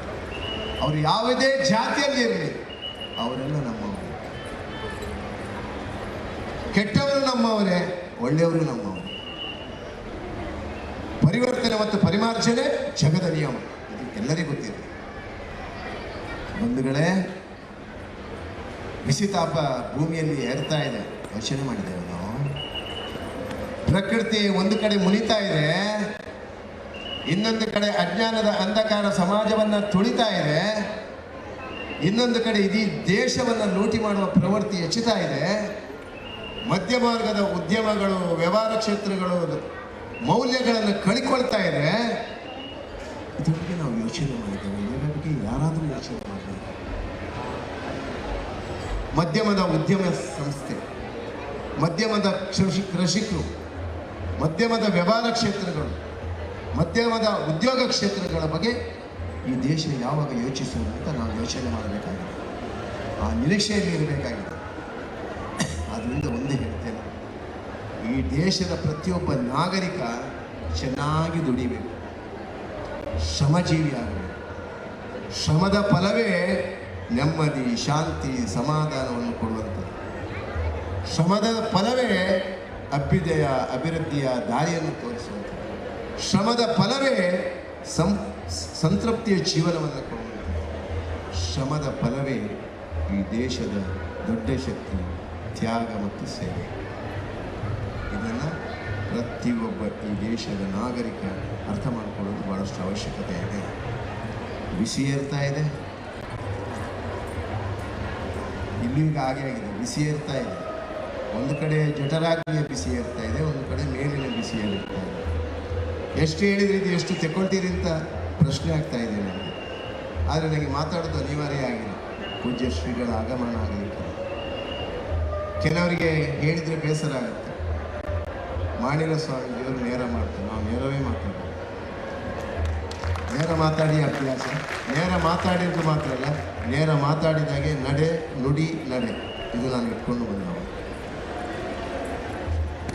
ನೋಡಿ, ಹಿಂದೂ ಸಮಾಜದ ದೊಡ್ಡ ಶಕ್ತಿ ಯಾವುದು? ಪ್ರತಿಯೊಬ್ಬರು ಯೋಚನೆ ಮಾಡಿ. ಹಿಂದೂ ಸಮಾಜದ ದೊಡ್ಡ ಶಕ್ತಿ ಇರುವಂಥದ್ದು ತಿಲಕಧಾರಣೆ, ಹಣೆಗೆ ತಿಲಕ ಇಡುವಂಥದ್ದು, ಭಸ್ಮ, ಚಂದನ, ಗಂಧ, ಕುಂಕುಮ ಎಲ್ಲ ಇಡುವಂಥದ್ದು. ಒಬ್ಬ ಹಿಂದೂ ಅಂತ ತೋರಿಸ್ಕೊಳ್ಳುವಂಥದ್ದು ಅಲ್ಲಿ. ಅದು ಕ್ಷಾತ್ರ ತೇಜಸ್ಸಿನ ಪ್ರಭಾವ. ಅದೇ ಬಿಂದು, ಅದೇ ಸಿಂಧು, ಈ ದೇಶದ ಶಕ್ತಿ. ನಮಗೇನಾಗಿದೆ, ಕುಂಕುಮ ಹಾಕುವಲ್ಲಿ ಇದ್ದ ಸ್ಟಿಕ್ಕರನ್ನು ಹಣೆಗೆ, ಗೋಡೆಗೆ ಬಡ್ದು ಬಡ್ದು ಬಡ್ದು ಗಂಡನಿಗೂ ಸ್ಥಿತಿ ಇಲ್ಲ, ಹೆಂಡತಿಗೂ ಮತಿ ಇಲ್ಲ, ಮಕ್ಕಳಿಗೂ ಸ್ಥಿತಿ ಇಲ್ಲ ಅನ್ನುವಂಥ ಪರಿಸ್ಥಿತಿ ಬಂದಿದೆ. ಭಸ್ಮಧಾರಣೆ ಮಾಡಲಿಕ್ಕೆ ಆಗೋದಿಲ್ಲ. ನಾನು ಭಾಳಷ್ಟು ಕಾಲೇಜು ಶಾಲೆಗಳಿಗೆ ಹೋಗ್ತಾ ಇರ್ತೀನಿ, ಮಕ್ಕಳಿಗೆ ಸ್ವಲ್ಪ ಆಧ್ಯಾತ್ಮದ ಅಭಿರುಚಿ ಹುಟ್ಟಿಸ್ತೀನಿ. ಎಲ್ಲಿ ನೋಡಿದ್ರು ಮಕ್ಕಳಿಗೆ ಬೊಟ್ಟೆ ಇಲ್ಲ. ಬೊಟ್ಟಿ, ಕೆಲವು ಮಕ್ಕಳ ಹಣೆಯಲ್ಲಿ ಬೊಟ್ಟಿದ್ರು ಅದು ಕಾಣೋದಿಲ್ಲ.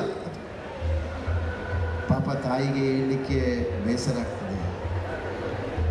ನಾನು ಕೇಳಿದೆ ಕೆಲವು ತಾಯಿಗೆ, ಏನಮ್ಮ ಯಾಕೆ ನೀವು ಬೊಟ್ಟು ಮಕ್ಕಳಿಗೆ ಸರಿಯಾಗಿ ಹಾಕಿಸೋದಿಲ್ಲ, ಮೂಗುತಿ ಧಾರಣೆ ಯಾಕೆ ಮಾಡಿಸೋದಿಲ್ಲ? ಏ ದಾರ ಇಜ್ಜಿ ಸ್ವಾಮಿನ ಅಕ್ಕಲು ಕಾಲೇಜಿಗೆ ಹೋಗ್ಬಾರ್ದು ಅಂಚೆ ಅದು ಬೊಟ್ಟುಲದಿ ಪೂಜೆರು ಮೂಂಕುಲ್ದು ಹೊಟ್ಟೆಲ್ಲ ಮನ್ ಪೂಜೆ.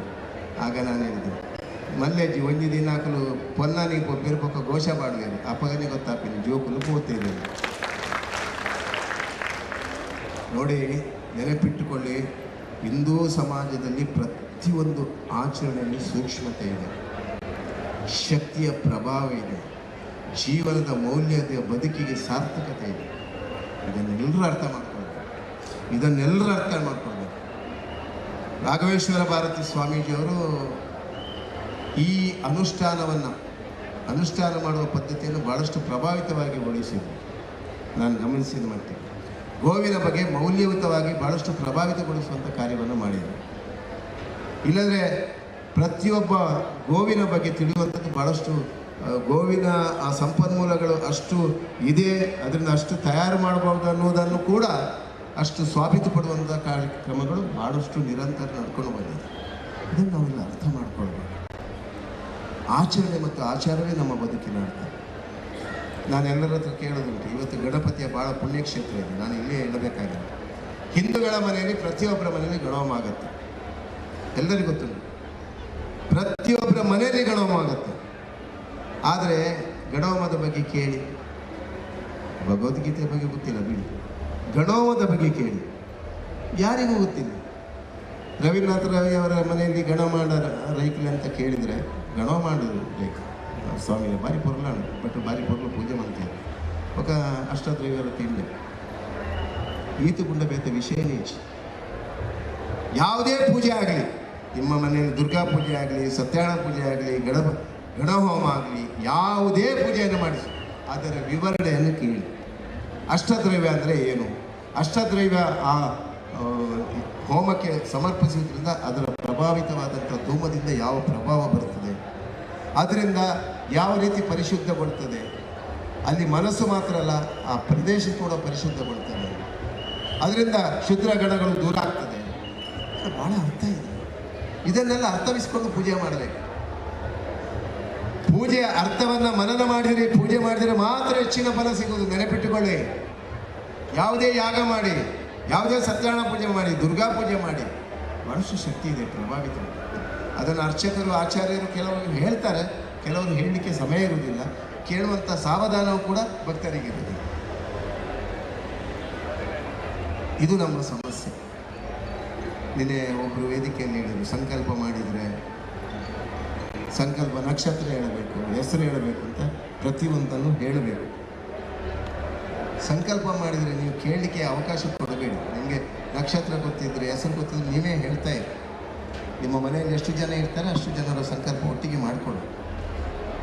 ಹೇಗೋ ದುಡ್ಡು ಖರ್ಚು ಮಾಡ್ತೀರಿ. ಮನೆಯವರ ಹೆಸರು ಮತ್ತು ನಕ್ಷತ್ರವನ್ನು ಸ್ವಲ್ಪ ಬಾಯ್ಪಾಠ ಹೇಳಿದರೆ ನಿಮ್ಮ ಹತ್ತಿರವಿರುವಂಥ ಮಗುವಿಗೂ ಕೂಡ ಗೊತ್ತಾಗ್ತದೆ. ನನ್ನ ಅಜ್ಜಿಯ ನಕ್ಷತ್ರ ಇದು, ನನ್ನ ಅಜ್ಜನ ನಕ್ಷತ್ರ ಇದು, ನನ್ನ ಅಮ್ಮನ ನಕ್ಷತ್ರ ಇದು, ನನ್ನ ಅಪ್ಪನ ನಕ್ಷತ್ರ ಇದು. ಇದ್ದಾರೆ ಅದು ಗೊತ್ತಿರೋದು. ಚಡಪಡಿಸ್ತಾರೆ ಕೆಲವರು ಸಂಕಲ್ಪ ಮಾಡುವಾಗ, ಹೆಸರೇನು ನಕ್ಷತ್ರ ಏನು ಕೇಳೋದು ಚಡಪಡಿಸಲಿಕ್ಕೆ ಮಾಡ್ತಾರೆ. ಅದು ಆಲೋಚನೆ ಮಾಡುವಾಗ ಇಲ್ಲಿ ಭಕ್ತಿ ಜಾಸ್ತಿ ಇದೆ. ಇದಕ್ಕೆಲ್ಲ ಅವಕಾಶ ಕೊಡಬೇಕು. ಇದೆಲ್ಲ ಸೂಕ್ಷ್ಮ ವಿಚಾರ. ಪೂಜೆ ಮಾಡಿ ಪ್ರಸಾದ ನೀವೇ ತಗೊಳ್ಳೋದಲ್ಲ, ಇದೊಂದು ನೆನಪಿಟ್ಟುಕೊಳ್ಳಿ.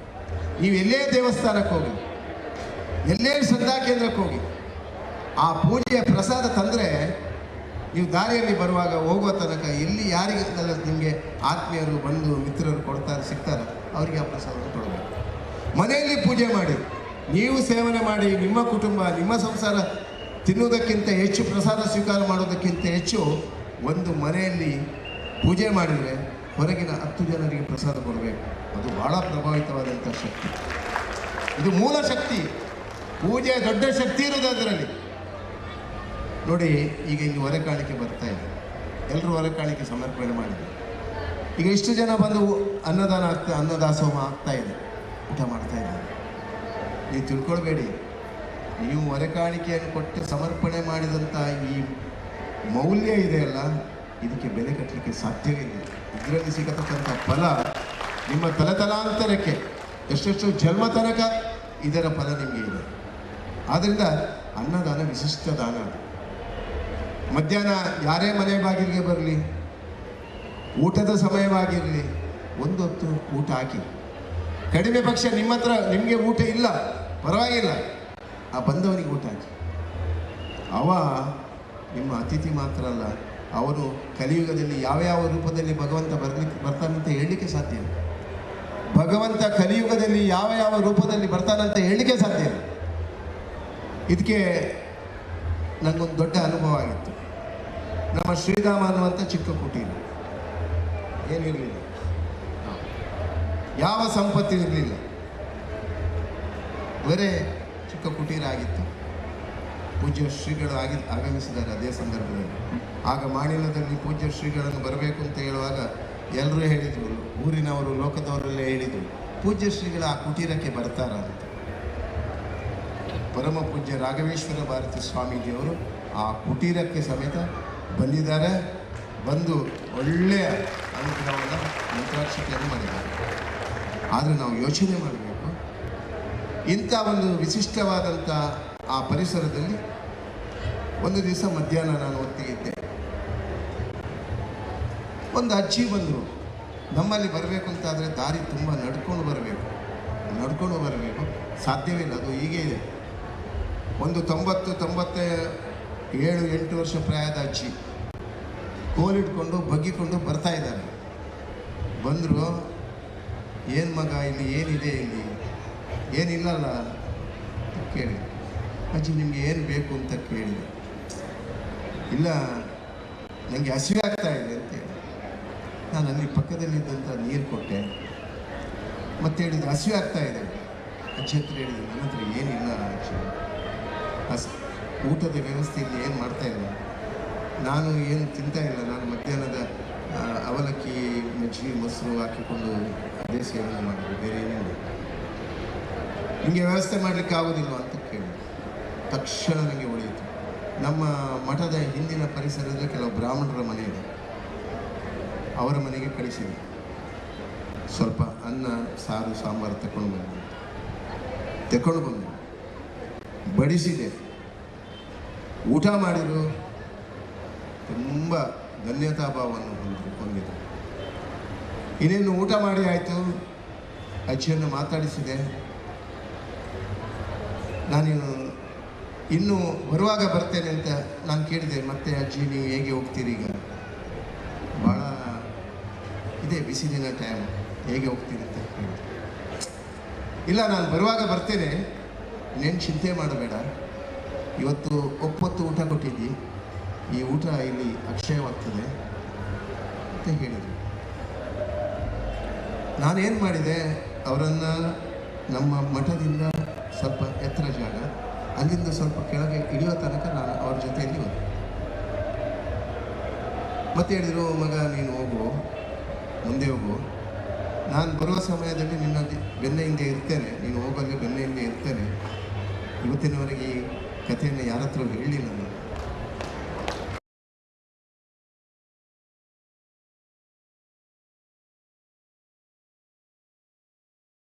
ನಾನು ಹೋದರೂ ಪುನಃ ಅಲ್ಲಿ ಮೇಲೆ ಬರಬೇಕು, ಮೇಲೆ ಹೋಗಬೇಕು, ಅವ್ರ ನರ್ದಿಗೆ ಮೇಲೆ ಹೋಗಬೇಕು. ನನಗೆ ಅಷ್ಟು ಪ್ರಾಯ ಆಗಿದೆ, ಅವ್ರ ಮೇಲೆ ಹೋದಾಗ ಅಷ್ಟು ಏನು ನಂಬು ಮೇಲೆ ಕಡೆಗಾಗುತ್ತೆ.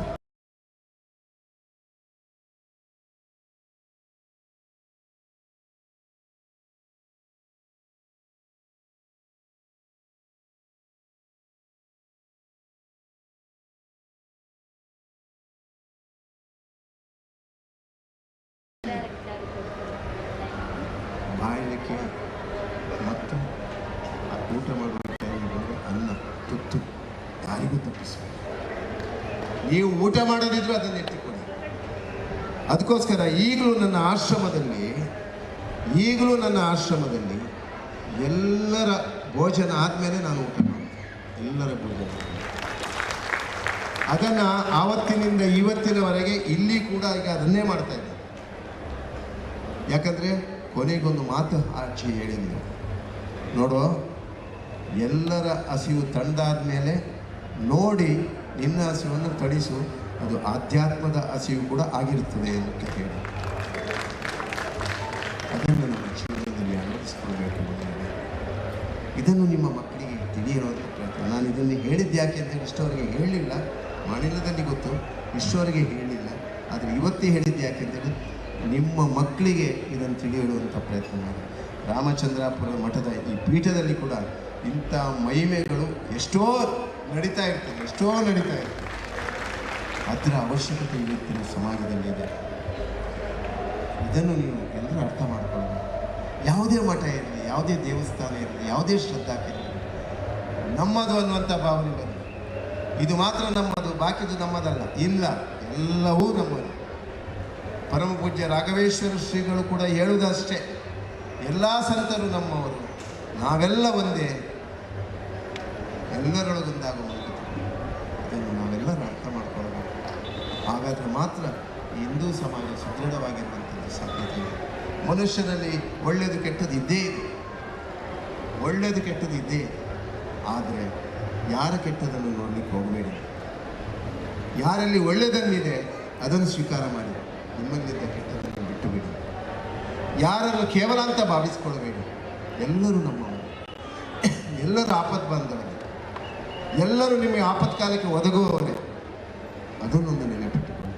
ಆ ನಿಟ್ಟಿನಲ್ಲಿ ಕೃತಜ್ಞತಾ ಮನೋಭಾವ ಮತ್ತು ಒಳ್ಳೆಯ ಮನಸ್ಸು ಸದಾ ನಿಮ್ಮಲ್ಲಿ ಇರಬೇಕು ಅಂತಾದರೆ ಗುರುಸ್ಮರಣೆ, ನಾಮಸ್ಮರಣೆ. ಅದಕ್ಕೋಸ್ಕರ ಶ್ರೀ ರಾಮಚಂದ್ರಾಪುರ ಮಠದ ಪಟ್ಟಾಭಿರಾಮ ಚಂದ್ರಮೌಳೇಶ್ವರ ರಾಜರಾಜೇಶ್ವರಿಯನ್ನು ಸ್ಮರಿಸಿಕೊಂಡು ನಾನೊಂದು ಶ್ರೀರಾಮ ಭಜನೆಯನ್ನು ಮಾಡ್ತೇನೆ. ಎಲ್ಲರೂ ಚಪ್ಪಾಳೆ ತಟ್ಟಿ ಬರೋ ತನಕ ಈ ಭಜನೆ. ರಘುಪತೆ ರಾಘವ ರಾಜಾ ರಾಮ, ರಘುಪತೆ ರಾಘವ ರಾಜಾ ರಾಮ, ಪತಿತ ಪಾವನ ಸೀತಾಪತೆ ರಾಮ, ಪತಿತ ಪಾವನ ಸೀತಾಪತೆ ರಾಮ, ರಘುಪತೆ ರಾಘವ ರಾಜಾ ರಾಮ, ರಘುಪತೆ ರಾಘವ. ದಶರಥ ನಂದನ ರಾಜಾ ರಾಮ, ಕೌಸಲ್ಯಾತ್ಮಜ ಸುಂದರ ರಾಮ, दशरथ नंदन राजा राम कौसल्यात्मज सुंदर राम राम राम जय राजा राम राम राम जय राजा राम सुंदर मोहन मेघ श्याम जय जय राम जय जय राम जय जय राम जय जय राम जय जय राम जय जय राम जय जय राम जय जय राम रघुपते राघव राजा राम रघुपते राघव राजा राम पतित पावन सीतापते राम पतित पावन सीतापते राम रघुपते राघव राजा राम रघुपते राघव श्री राम जय जय राम श्री राम जय जय राम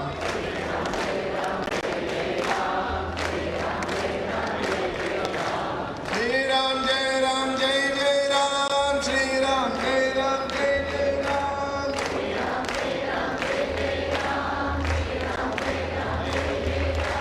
श्री राम जय जय राम श्री राम जय जय राम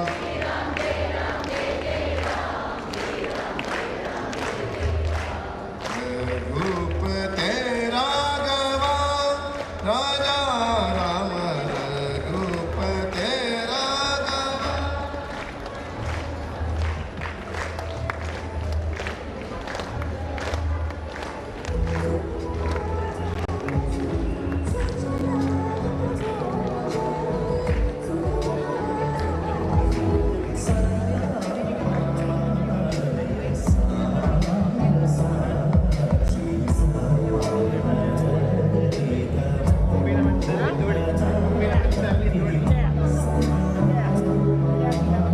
ಪರಮೋಜ್ಯ ಶ್ರೀಮದ್ ಜಗದ್ಗುರು ಶಂಕರಾಚಾರ್ಯ ಶ್ರೀ ಶ್ರೀ ರಾಘವೇಶ್ವರ ಭಾರತಿ ಮಹಾಸ್ವಾಮಿಗಳು ಇದೀಗ ಕೆಲವೇ ಕ್ಷಣಗಳಲ್ಲಿ ಈ ವೇದಿಕೆಯ ಸಮೀಪ ಬರಲಿದ್ದಾರೆ. ಅವರಿಗೆ ಭಕ್ತ ಸಂದೋಹದ ಪರವಾಗಿ ಹಾಗೂ ಈ ಕಾಸರಗೋಡು ಜಿಲ್ಲೆಯ ಸಮಸ್ತ ಮಹಾಜನರ ಪರವಾಗಿ ಆತ್ಮೀಯವಾದ ಸ್ವಾಗತ, ಪ್ರೀತಿಪೂರ್ವಕವಾದ ಸ್ವಾಗತವನ್ನು ಕೊಡುತ್ತಾ ಇದ್ದೇವೆ. ಕೆಲವೇ ನಿಮಿಷಗಳಲ್ಲಿ ಅವರಲ್ಲಿ ಬರಲಿಕ್ಕಿದ್ದಾರೆ.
ಅಧ್ಯಕ್ಷತೆ ವಹಿಸಿದಂತಹ ಖ್ಯಾತ ವಕೀಲರು ಶ್ರೀ ಐ.ವಿ. ಭಟ್ ಅವರು ಅಧ್ಯಕ್ಷೀಯ ನುಡಿಗಳನ್ನು ಆಡಬೇಕು ಅಂತ ಅವರಲ್ಲಿ ವಿನಂತಿ ಮಾಡ್ತಾ ಇದ್ದೇವೆ.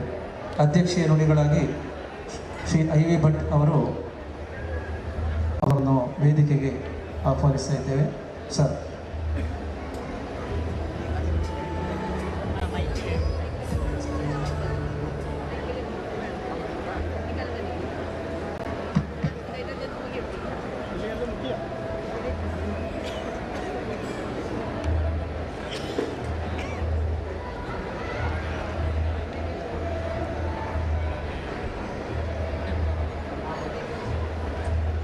ಸಲ್ಲಿಸ್ತಾ ಇದ್ದೇನೆ. ವೇದಿಕೆಯಲ್ಲಿ ಹಾಸ್ಯರಾಗಿರುವ ಇಲ್ಲಿ ಗಣ್ಯ ವ್ಯಕ್ತಿಗಳೇ, ಇಲ್ಲಿ ಬಂದು ಸೇರಿದ ಎಲ್ಲ ಭಕ್ತಜನರೇ, ತಮಗೆಲ್ಲ ನನ್ನ ಹೃತ್ಪೂರ್ವಕ ವಂದನೆಗಳು. ಪರಮಪೂಜ್ಯ ಶ್ರೀ ಶ್ರೀ ರಾಘವೇಶ್ವರ ಭಾರತೀಯ ಸ್ವಾಮೀಜಿಯವರು ಇನ್ನು ಕೆಲವೇ ನಿಮಿಷಗಳಲ್ಲಿ ಇಲ್ಲಿ ಬರಲಿಕ್ಕಿದ್ದಾರೆ. ಅವರು ಬರುವಷ್ಟು ಸಮಯದಲ್ಲಿ ನನ್ನ ಅಧ್ಯಕ್ಷ ಭಾಷಣವನ್ನು ಚುಟುಕಾಗಿ ಹೇಳಿ ಮುಗಿಸುವ ಉದ್ದೇಶದಿಂದ ತಮ್ಮ ಮುಂದೆ ಬಂದು ನಿಂತಿದ್ದೇನೆ. ಶ್ರೀ ಬದರಂತೇಶ್ವರ ಸಿದ್ಧಿವಿನಾಯಕ ದೇವರ ಈ ದೇವಸ್ಥಾನದ ಜೀರ್ಣೋದ್ಧಾರ ಆಗಬೇಕು ಎನ್ನುವ ಭಕ್ತ ಜನರ ಸಂಕಲ್ಪವನ್ನು ನೆರವೇರಿಸುವುದಕ್ಕೆ ದೇವಸ್ವಂ ಬೋರ್ಡ್ ಒಂದು ಜೀರ್ಣೋದ್ಧಾರ ಸಮಿತಿಯನ್ನು 14 ವರ್ಷಗಳ ಮೊದಲೇ ರೂಪಿಸಿದೆ.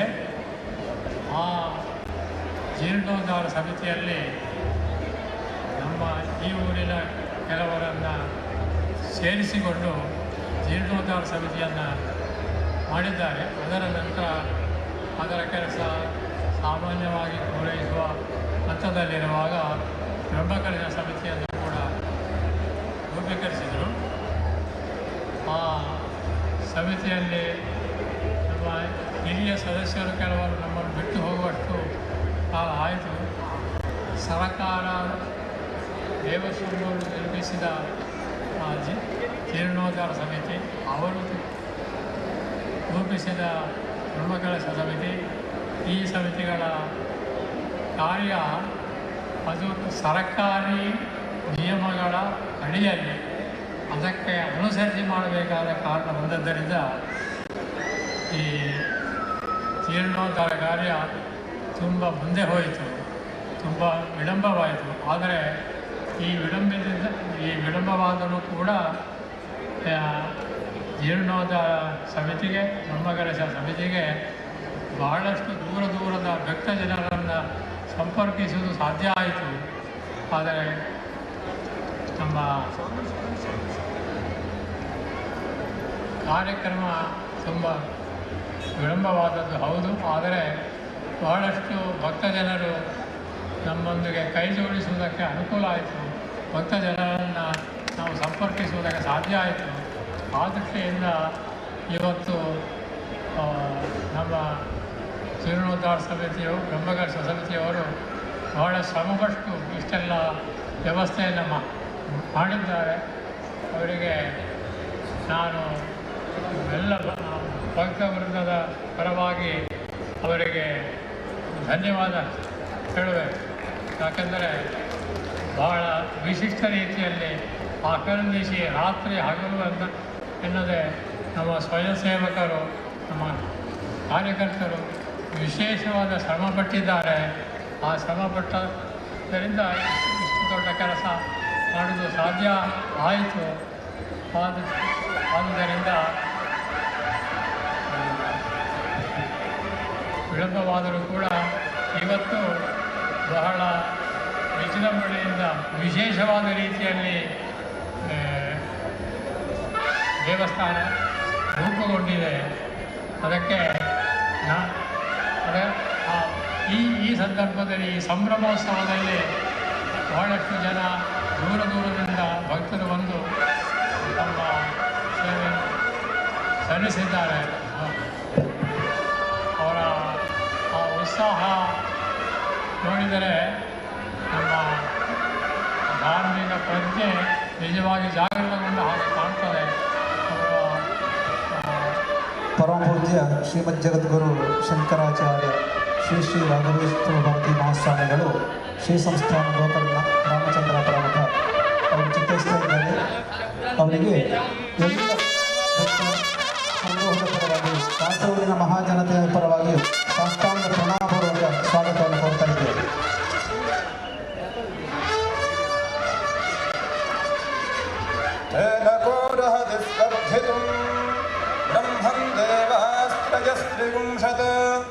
ಬ್ರಹ್ಮನ್ನಿಂದ್ರ ಪ್ರಜಾಪತಿ ಬ್ರಹ್ಮನಃ ವಿಶ್ವಭೂತಾನಿ ನಾವೀವಾಂತ ಸವಾಹಿತ ಚತಸ್ರಾಶಾ ಪ್ರಜರಂ ವರ್ಣಯಃ ಹಿಮನ್ನೋ ಯಜ್ಞನ್ನ ಯದು ಪ್ರಜಾನನ್ ಧೃತಂ ಬಿನ್ವನ್ನ ಜರಜಂ ಸುವೀರಂ ಬ್ರಹ್ಮ ಸವಿದ್ಭವತ್ಯಾಹುತೀನಾಂ ಓಂ ನಮಃ ಬ್ರಹ್ಮಣೇ ನಮೋ ಅಸ್ಮಗ್ನಯೇ ನಮಃ ಪೃಥಿವ್ಯೈ ನಮೋ ಓಷಧೀಭ್ಯಃ ನಮೋ ವಾಚೇ ನಮೋ ವಾಚಸ್ಪತಯೇ ನಮೋ ವಿಷ್ಣವೇ ಬೃಹದೇ ಕರೋಮಿ. ಓಂ ಶಾಂತಿ ಶಾಂತಿ ಶಾಂತಿ.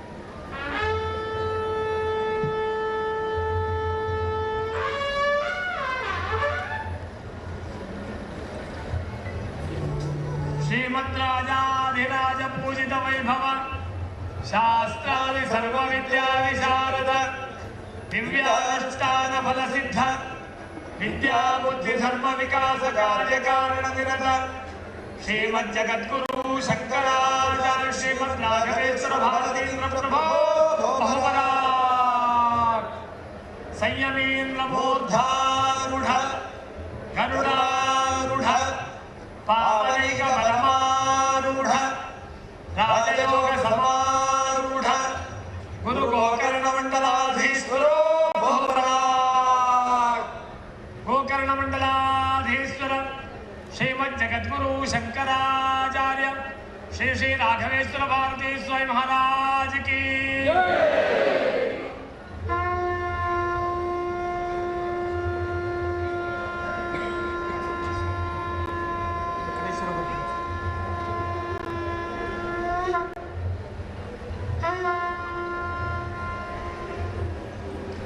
वंदे गुरूणां चरणारविन्दे सन्दर्शितस्वात्मसुखावबोधे जनस्य ये जाङ्गलिकायमाने संसारहालाहलमोहशान्त्यै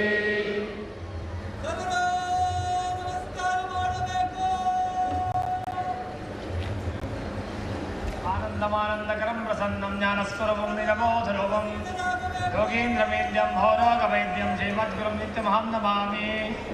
ॐ दीर्घतमामामतेजोयुजुर्वान्दशमे युगे अपामर्थैः यतीनां ब्रह्मा भवति सारथिः यो वेदादौ स्वरः प्रोक्तो वेदान्तेषु प्रतिष्ठितः तस्य प्रगतिलेनस्य यः परस्य महेश्वरः इदं फलं मया देवा स्थापितं पुरतस्तव तेन मे सुफलावाप्त्यद्भवेत्यन्मनिषन्मनि सद्गुरवे नमः पूर्णफलं समर्पयामि. ಬ್ರಹ್ಮಕಲಶೋತ್ಸವ ಸಮಿತಿಯ ಪದಾಧಿಕಾರಿಗಳು, ಗೌರವಾಧ್ಯಕ್ಷರು, ಪ್ರಧಾನ ಕಾರ್ಯದರ್ಶಿಗಳು ಎಲ್ಲ ಸೇರಿಕೊಂಡು ಗುರುಗಳಿಗೆ ದಕ್ಷಿಣೆಗಳನ್ನು ಅರ್ಪಿಸಿ ಗೌರವಾರ್ಪಣೆ ಮಾಡ್ತಾ ಇದ್ದಾರೆ. ಗುರು ಕಾಣಿಕೆಯನ್ನು ನೀಡ್ತಾ ಇದ್ದಾರೆ. ಹಾಗೆಯೇ ಶ್ರೀ ವೆಂಕಟೇಶ್ವರ ಭಟ್ ಮೈಸೂರು ಅವರು ವೇದಿಕೆಗೆ ಬರಬೇಕು ಅಂತ ಪ್ರಾರ್ಥನೆ ಮಾಡ್ತಾ ಇದ್ದೇವೆ.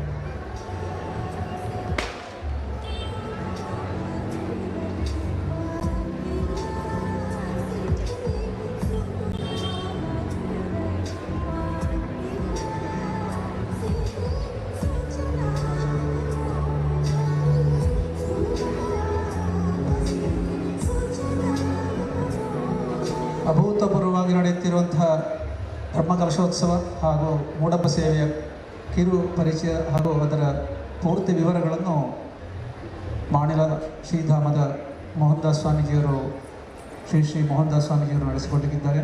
ಅವರು ಕಳೆದ ಅನೇಕ ದಿನಗಳಿಂದ ಕಾರ್ಯಕರ್ತರ ಜೊತೆಗೆ ಕಾರ್ಯಕರ್ತರಾಗಿ ಸ್ವಯಂ ಸೇವಕರಾಗಿ ಕೆಲಸ ಮಾಡ್ತಾ ಇದ್ದಾರೆ. ಈ ಎಲ್ಲ ಕಾರ್ಯಕ್ರಮದ ಬೆನ್ನೆಲುಬಾಗಿ ಅವರಿದ್ದಾರೆ. ಅವರು ಈ ಒಟ್ಟು ಕಾರ್ಯಕ್ರಮದ ಒಂದು ಕಿರು ಚಿತ್ರಣವನ್ನು ನೀಡಬೇಕು ಅಂತ ಅವರಲ್ಲಿ ವಿನಯಪೂರ್ವಕ ಕೇಳಿಕೊಳ್ತಾ ಇದ್ದೇನೆ. ಸಾಷ್ಟಾಂಗ ಪ್ರಣಾಮಪೂರ್ವಕ ಕೇಳಿಕೊಳ್ತಾ ಇದ್ದೇನೆ.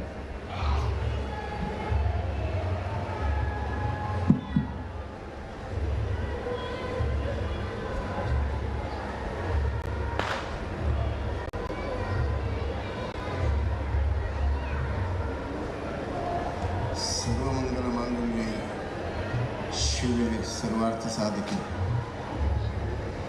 ಶರಣ್ಯ ತ್ರ್ಯಂಬಕೆ ಗೌರಿ ನಾರಾಯಣಿ ನಮಸ್ತೆ. ಶರಣಾಗತ ದೀನಾರ್ಥ ಪರಿತ್ರಾಣ ಪಾರಾಯಣೆ ಭಕ್ತಾಭಿಷ್ಟ ಪ್ರಳಯ ದೇವಿ ಶಕ್ತಿರೂಪಿ ಸನಾತನಿ ಗುಣಾಶ್ರಯ ಗುಣಮೇ ನಾರಾಯಣಿ ನಮಸ್ತೆ. ನಿತ್ಯಾನಂದಂ ಬ್ರಹ್ಮಾನಂದಂ ಬ್ರಹ್ಮಸ್ವರೂಪಂ ನೀಲವರ್ಣಂ ತ್ರಿಲೋಕಜ್ಞಾನಿ ಶ್ರೀ ಗುರುದೇವಂ ಓಂ ನಮೋ ನಿತ್ಯಾನಂದ. ಸತ್ಯಮದ ಧರ್ಮಂಚರ ಶ್ರೀ ರಾಮಚಂದ್ರಾಪುರ ಮಠದ ಚಂದ್ರಮೌಳೀಶ್ವರ ಪಟ್ಟಾಭಿರಾಮ ರಾಜರಾಜೇಶ್ವರಿಯನ್ನು ಸ್ಮರಿಸಿಕೊಂಡು ಶ್ರೀ ಶಂಕರ ಶ್ರೀ ಭಗವತ್ಪಾದರ ಈ ಜಗತ್ತಿನಲ್ಲಿರತಕ್ಕಂಥ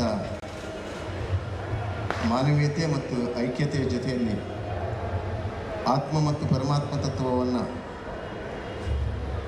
ಮಾನಸಿಕವಾಗಿ ಸುದೃಢಗೊಳಿಸುವುದರ ಜೊತೆಯಲ್ಲಿ ಕಲಿಯುಗದಲ್ಲಿ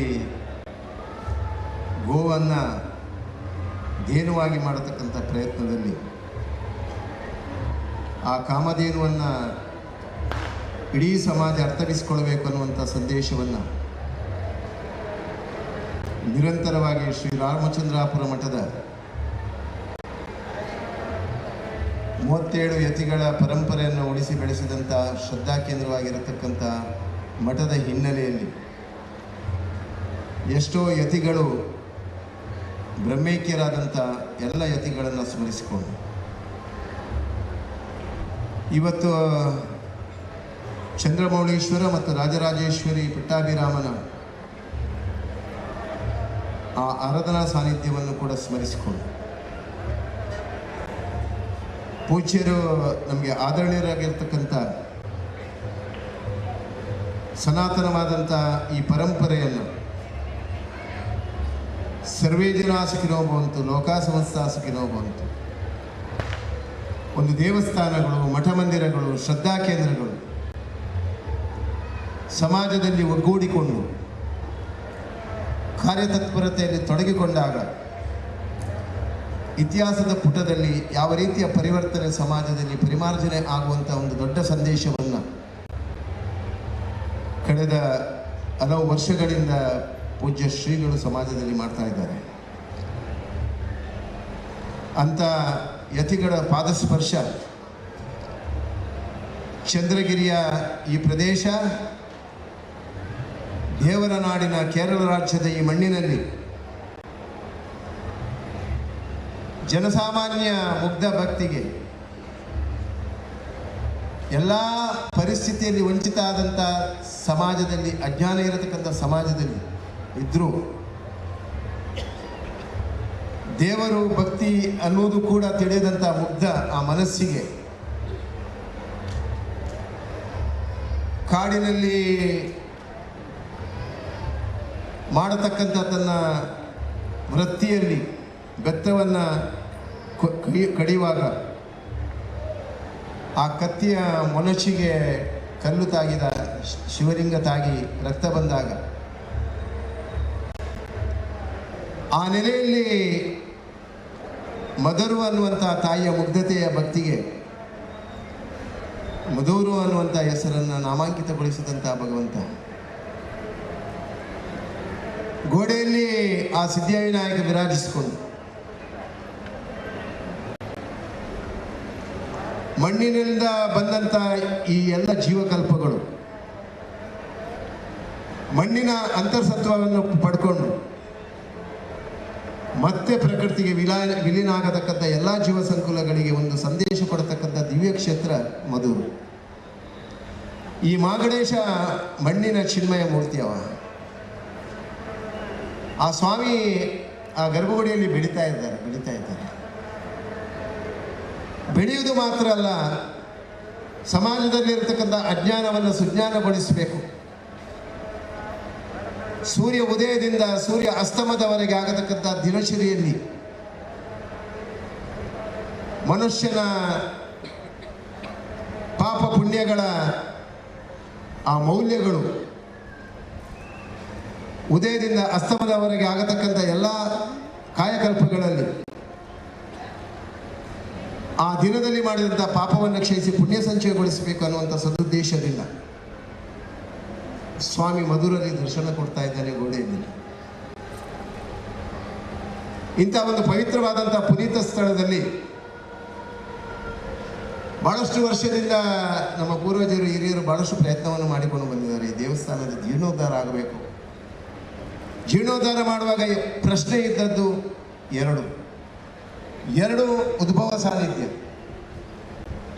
ಮುಟ್ಟಿದ್ರೆ ಹೇಗೆ ಅನ್ನುವಂಥ ಒಂದು ಕಡೆ ಭಯ, ಮುಟ್ಟಿದ ಮೇಲೆ ಏನಾಗ್ತದೆ ಅನ್ನುವಂಥ ಒಂದು ಕಡೆ ಭೀತಿ. ಎರಡರ ಮಧ್ಯದಲ್ಲಿ ಬಹಳಷ್ಟು ಸಂದರ್ಭ ಸನ್ನಿವೇಶಗಳು ಬಂತು ಜೀರ್ಣೋದ್ಧಾರಕ್ಕೆ. ಮಾನಸಿಕವಾದಂಥ ಮನಸ್ಸಿನ ವೈಪರೀತ್ಯ ಇರಬಹುದು, ಅಜ್ಞಾನದ ಅಂಧಕಾರ ಇರಬಹುದು, ಗೋಡೆಯಲ್ಲಿದ್ದಂಥ ಚಿನ್ಮಯ ಮೂರ್ತಿಯ ದರ್ಶನದಲ್ಲಿ ಚಿನ್ಮಯನ ಶಕ್ತಿಯನ್ನು ಮನವರಿಕೆ ಮಾಡದಂಥ ಪರಿಸ್ಥಿತಿ ಇರಬಹುದು, ಮದನಂತೇಶ್ವರನ ಆ ಮುಗ್ಧ ಭಕ್ತಿಯಲ್ಲಿ ತಾಯಿ ಪರವಶತೆಗೊಂಡಂಥ ಮಧುರಿನ ಹೆಸರಿನ ನಾಮಾಂಕಿತದಲ್ಲಿರತಕ್ಕಂಥ ಅರ್ಥವತ್ತಾದಂಥ ಮಹತ್ವದ ಭಕ್ತಿಯ ಆ ಪ್ರಭಾವದ ಶಕ್ತಿಯನ್ನು ಅರ್ಥ ಮಾಡಲಿಕ್ಕೆ ಸಾಧ್ಯ ಇರದೇ ಇರಬಹುದು. ಇದೆಲ್ಲವೂ ಇದ್ದರೂ ಇವತ್ತಿನ ಈ ವೇದಿಕೆಯಲ್ಲಿ ಪರಮ ಪೂಜ್ಯರು ಬಂದು ವಿರಾಜಿಸಿಕೊಂಡು ಈ ಕ್ಷೇತ್ರದ ಪ್ರಸ್ತಾವನೆಯನ್ನು ಮಾಡಬೇಕು ಅಂತ ಭಿನ್ನಯಿಸಿದ್ದ ನಮ್ಮ ಸಮಿತಿಯವರಲ್ಲಿ ಈ ಸಮಿತಿ ಕಾರ್ಯಾಚರಿಸುವಂಥ ಈ ಸಂದರ್ಭದಲ್ಲಿ ಜೀರ್ಣೋದ್ಧಾರ ಸಮಿತಿ ಮತ್ತು ಈ ಗ್ರಾಮಸ್ಥರ ಪರವಾಗಿ ಎಲ್ಲರ ಪರವಾಗಿ ಭಕ್ತಾದಿಗಳ ಪರವಾಗಿ ಪೂಜ್ಯ ಶ್ರೀಗಳಿಗೆ ಶರಣಾರ್ಥಿಯನ್ನು ಸಮರ್ಪಿಸಿಕೊಂಡು ವಿಶೇಷವಾಗಿ ಎಲ್ಲರ ಮನಸ್ಸಿನಲ್ಲಿತ್ತು ದೇವಸ್ಥಾನ ಜೀರ್ಣೋದ್ಧಾರ ಆಗಬೇಕು. ಜೀರ್ಣೋದ್ಧಾರಕ್ಕೆ ಪರಿಕಲ್ಪನೆ ಹೇಗೆ ಅದು ಗೊತ್ತಾಗ್ತಾ ಇದೆ. ಹೋಗುವಂಥ ದಾರಿಗಳು ಕೆಲವು ವರ್ಷದಿಂದ ಮುಂದೆ ಹೋದಷ್ಟು ಮತ್ತಷ್ಟು ಹಿಂದೆ ಬರೋದು ಇದೇ ನಡೀತಾ ಇತ್ತು. ಆದರೆ ಇದಕ್ಕೊಂದು ಒಳ್ಳೆಯ ಆಯಾಮವನ್ನು ಕೊಡಬೇಕು. ನಾವು ಬಹಳಷ್ಟು ವರ್ಷದಿಂದ ಸ್ವಾಮಿಯ ಸನ್ನಿಧಾನಕ್ಕೆ ಬಂದುಕೊಂಡಿದ್ದವರು. ಪೂರ್ವಾಶ್ರಮದಲ್ಲಿರುವಾಗಲೇ ಇಲ್ಲಿ ಬಂದು ಧ್ಯಾನ ಮಾಡಿಕೊಂಡು ಧ್ಯಾನಾಸಕ್ತನಾಗಿ ಹೋಗ್ತಾ ಇರುವಂಥ ದಿವಸಗಳನ್ನು ನಾನು ಇವತ್ತು ನೆನಪಿಸ್ತಾ ಇದ್ದೇನೆ. ಆಗಿನಿಂದಲೇ ಈ ದೇವಸ್ಥಾನದ ಪರಿಕಲ್ಪನೆ ಏನು, ಈ ದೇವಸ್ಥಾನದ ಸಾನ್ನಿಧ್ಯದ ಮಹಿಮೆ ಏನು ಅರಿವಂಥ ಒಂದು ಶಕ್ತಿಯನ್ನು ಭಗವಂತ ಜ್ಞಾನದ ಮೂಲಕ ಅವನ ಅನುಗ್ರಹದ ಮೂಲಕ ಶ್ರೀಗುರುಗಳ ಶ್ರೀರಕ್ಷೆಯ ಮೂಲಕ ನಡೆಸಿಕೊಡ್ತೀನಿ.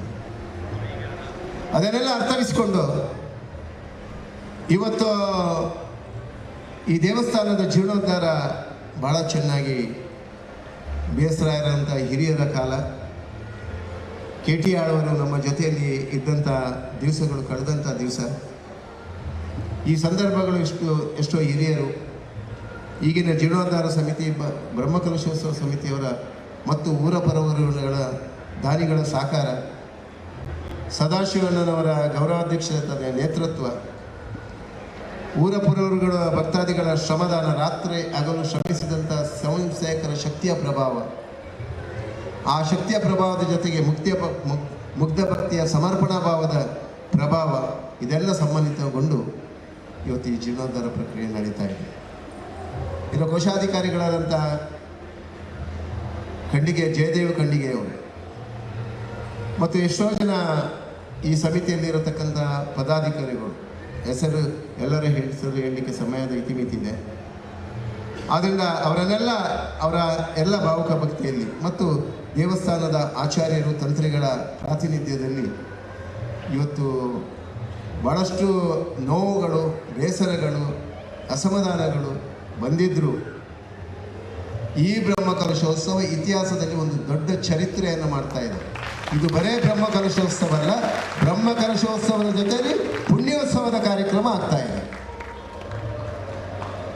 ಭಗವಂತ ರಾವಣ ಎಲ್ಲವೂ ಇತ್ತು. ರಾವಣನ ಹತ್ರ ಬ್ರಹ್ಮಜ್ಞಾನಿಯಾಗಿದ್ದ, ತಪಸ್ವಿಯಾಗಿದ್ದ, ಚಕ್ರವರ್ತಿಯಾಗಿದ್ದ, ಎಲ್ಲ ಕಲೆಯ ಆರಾಧಕನಾಗಿದ್ದ. ಅಂಥ ರಾವಣನಲ್ಲಿ ಆತ್ಮಲಿಂಗ ಕೂಡ ಭಗವಂತ ಕೊಟ್ಟ ಕೈಯಲ್ಲಿ, ಆತ್ಮಲಿಂಗವನ್ನು ಕೂಡ ಕೊಟ್ಟ. ಆದರೆ ರಾಮನ ಎದುರಿಗೆ ರಾವಣನನ್ನೇ ಉಳಿಸ್ಲಿಕ್ಕೆ ಆಗಲಿಲ್ಲ ಅವನಿಗೆ, ರಾಮನನ್ನೇ ಅರ್ಥ ಮಾಡಲಿಕ್ಕೆ ಆಗಲಿಲ್ಲ ಅವನಿಗೆ. ಅಂಥ ಮನಸ್ಸುಗಳು ಕಲಿಯುಗದಲ್ಲಿ ಇರ್ತದೆ, ಸ್ವಲ್ಪ ಸ್ವಲ್ಪ ಕಾಣದ ಮನಸ್ಸುಗಳು, ಕಾಣುವ ಮನಸ್ಸುಗಳೆಲ್ಲ ಇರ್ತದೆ, ಸ್ವಾಭಾವಿಕ ಇರ್ತದೆ. ಆದರೆ ಈ ಬ್ರಹ್ಮಕಲಶೋತ್ಸವ ಇತಿಹಾಸದಲ್ಲಿ ಒಂದು ಚರಿತ್ರೆಯನ್ನು ಮಾಡ್ತಾ ಇದೆ. ನೀವು ಶಕಪುರುಷರಾಗಬೇಕು, ನತದೃಷ್ಟರಾಗಬಾರ್ದು ಅನ್ನುವಂಥ ಸಂದೇಶವನ್ನ ಈ ಗಣೇಶ ವಿಶ್ವಕ್ಕೆ ತೋರಿಸ್ತಾ ಇದ್ದಾನೆ, ವಿಶ್ವಕ್ಕೆ ತೋರಿಸ್ತಾ ಇದ್ದಾನೆ. ಇಂಥ ಒಂದು ಪರಿಸ್ಥಿತಿಯನ್ನು ನಾವೆಲ್ಲರೂ ಅವಲೋಕನ ಮಾಡಬೇಕು. ಇವತ್ತು ಒಳ್ಳೆಯ ಸೌಭಾಗ್ಯ ನಮಗೆ ಸಿಕ್ಕಿದೆ. ಪೂಜ್ಯ ಶ್ರೀಗಳು ಇದಕ್ಕಿಂತ ಮೊದಲು ಕೂಡ ಮೊದಲವರಿಗೆ ಬಂದು ಪಾದಸ್ಪರ್ಶ ಮಾಡಿದ್ದಾರೆ, ಎಲ್ಲ ಯತಿಶ್ರೇಷ್ಠರು ಮಾಡಿದ್ದಾರೆ. ಇನ್ನಷ್ಟು ಯತಿಗಳ ಆಗಮನ ಆಗಲಿಕ್ಕಿದೆ. ಇದು ಪರಮಾನಂದ ಸ್ಥಿತಿ ಅಂತ ಹೇಳೋದು, ಬರೀ ಆನಂದ ಸ್ಥಿತಿ ಅಲ್ಲ, ಪರಮಾನಂದ ಸ್ಥಿತಿ. ಇದನ್ನು ಅನುಭವಿಸಬೇಕು ಅಂತಾದರೆ ಭಾವನೆ ಬೇಕು, ಭಕ್ತಿ ಬೇಕು, ಸಮರ್ಪಣಾ ಭಾವ ಬೇಕು. ಅದು ಇಲ್ಲಿ ಮಹಾಗಣೇಶ ಮಾಡ್ತಾ ಇದ್ದಾನೆ, ಮೊದಲು ಮದನಂತೇಶ್ವರ ಮಾಡ್ತಾ ಇದ್ದಾನೆ. ಸಮುದ್ರ ಮಥನಗಾರದಲ್ಲಿ ಸಮುದ್ರವನ್ನು ಮಥಿಸಿ ಅದರಿಂದ ಸುವಸ್ತುಗಳನ್ನು ಪಡಿಬೇಕು ಅಂತ ಆದರೆ ಮೊದಲು ತೊಡಕಾದದ್ದು ಹಾಲಾಹಲ ವಿಷ, ಅದು ತೊಡಕಾಯಿತು. ಇಂಥ ವಿಷ ಸಮಾಜದಲ್ಲಿ ಇವತ್ತು ಇದೆ. ಅದಕ್ಕೆ ಸಮುದ್ರ ಮಥನದಲ್ಲಿ ಆ ಕಾಲದಲ್ಲಿ ತೋರಿಸಿತ್ತು. ಕೊನೆಗೆ ಅದನ್ನು ಪರಿಹಾರ ಮಾಡಿಕೊಳ್ಬೇಕು ಅಂತ ಲಕ್ಷ್ಮಿ ಅಮೃತ ಕಲಶವನ್ನು ಇಟ್ಕೊಂಡು ಬಂದರು. ಅಮೃತ ಕಲಶವನ್ನು ಇಟ್ಕೊಂಡು ಬಂದರು. ಈ ಕಾರ್ಯ ಮುಂದುವರಿತಾ ಇಲ್ಲ, ಬಹಳಷ್ಟು ಸಮಸ್ಯೆ ಆಗ್ತಾ ಇದೆ ಅನ್ನುವಂಥ ಸಂದರ್ಭದಲ್ಲಿ ನಾವೆಲ್ಲ ಸಮಿತಿಯವರೊಂದು ಯೋಚನೆ ಮಾಡಿದೆವು.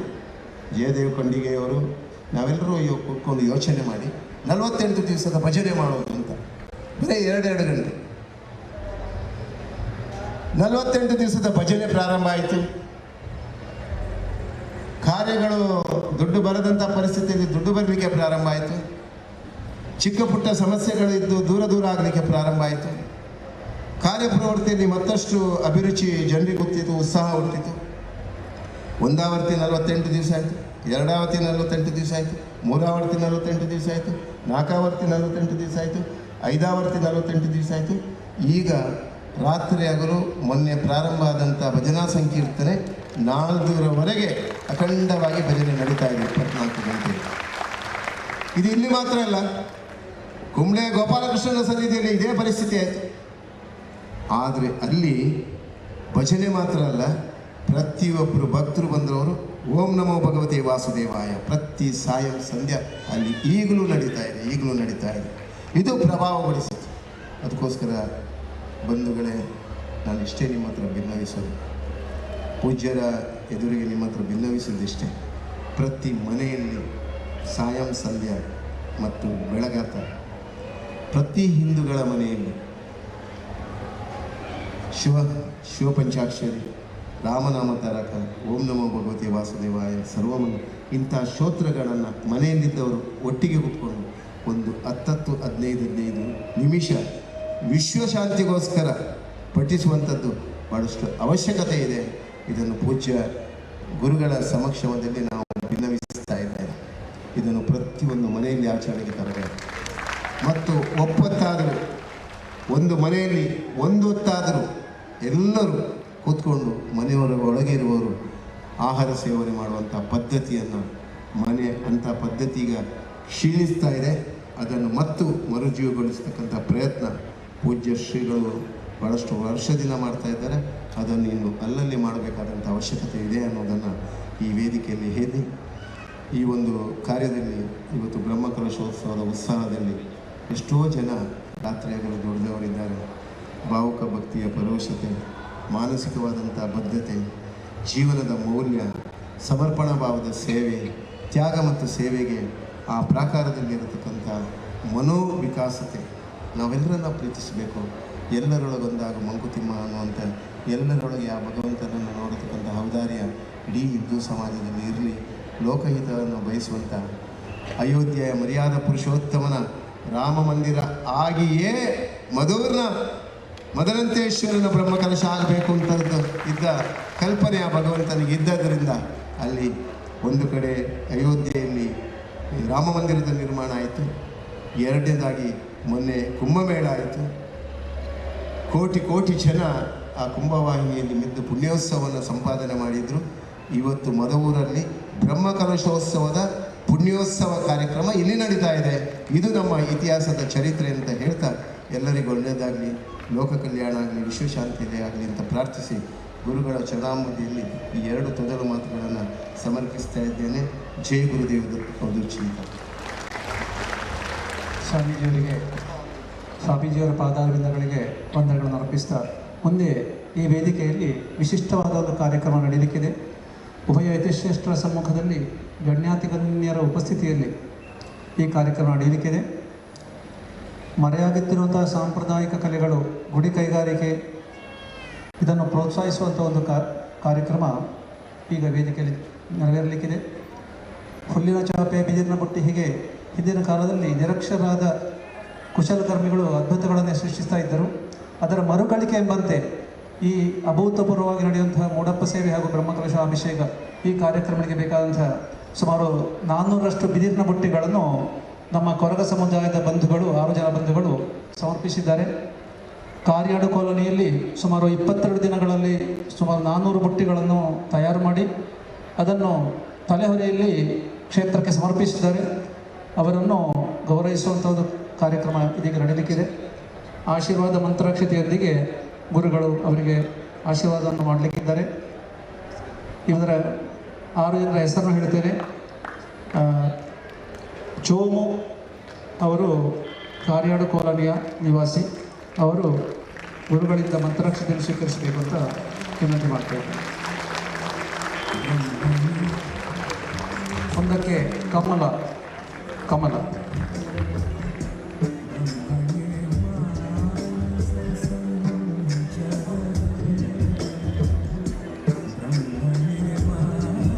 ಮೂರನೇದಾಗಿ ಅಂಗಾರೆ, ಹಾಗೆಯೇ ಇನ್ನೊಬ್ಬರು ಕಮಲ,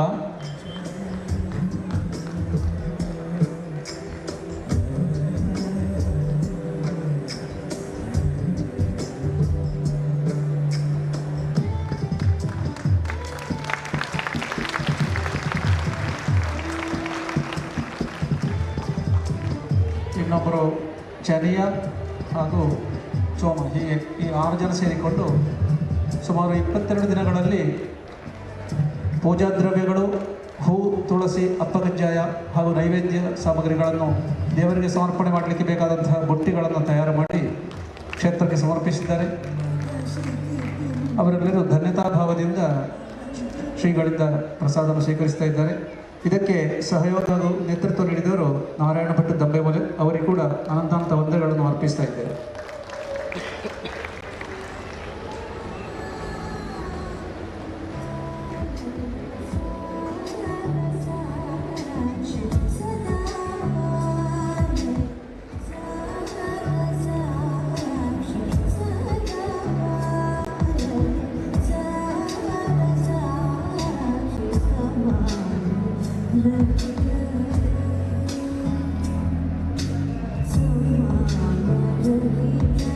So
ಪೂಜ್ಯ ಶ್ರೀಮದ್ ಜಗದ್ಗುರು ಶಂಕರಾಚಾರ್ಯ ಶ್ರೀ ಶ್ರೀ ರಾಘವೇಶ್ವರ ಭಾರತಿ ಮಹಾಸ್ವಾಮಿಗಳಲ್ಲಿ ಅರಿಕೆ ಮಾಡ್ತಾ ಇದ್ದೇವೆ.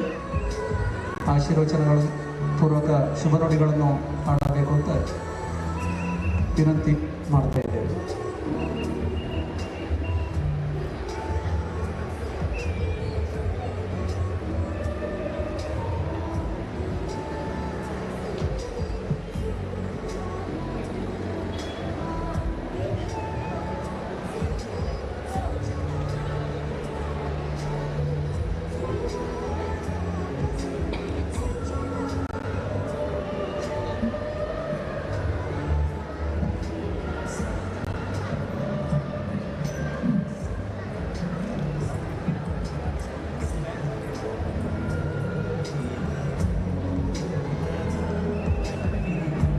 ಸಾಷ್ಟಾಂಗ ಪ್ರಣಾಮಪೂರ್ವಕ ವಿನಂತಿ ಮಾಡ್ತಾ ಇದ್ದೇವೆ.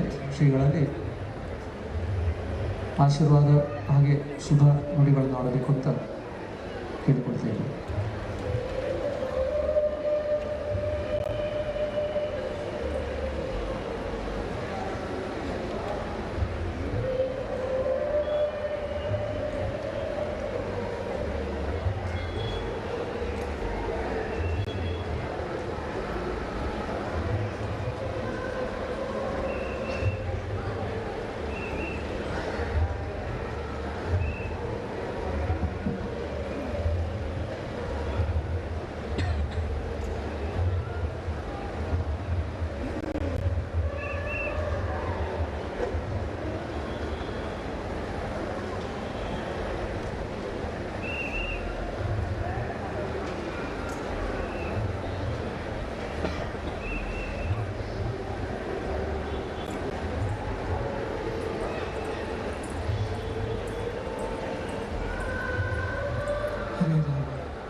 ಕರುಣ ರಸದ ಕೋಡಿ ಒರಿವ ಕಟಾಕ್ಷದ ಪರತತ್ವ ವರೂಪ ವಾಲಾಪದ ವರ ಪುಣ್ಯಮಯ ಶರೀರದ ನಿರಾಭಾರಿ ಗುರುವಿರಲೆನ್ನ ಮಾನಸದೆ ಆ ಸದ್ಗುರುವಿರಲಿ ನಮ್ಮ ನಿಮ್ಮೆಲ್ಲರ ಮಾನಸದೆ ಅನಂತ ಶಕ್ತಿ ಸಂದೋಹ ಪೂರ್ಣಸ್ಯ ಪರಮಾತ್ಮನಃ ವಿಘ್ನ ವಿಧ್ವಂಸನೀಯಂ ಶಕ್ತಿಂ ಗಜರಾಜಂ ಉಪಾಸ್ಮಹೇ. ನಮಃ ಶಿವಾಯ ಸಾಂಬಾಯ ಸಗಣಾಯ ಸಸೂನಗಳೇ ಸನಂದಿನಿ ಸಗಂಗಾಯ ಸಭುಷಾಯ ನಮೋ ನಮಃ. ಆಪದಾನುಭರ್ತಾರಿಣಿ दातारं सर्वसंपदां लोकाभिरामं श्रीरामं भूयो भूयो नमाम्यहम्.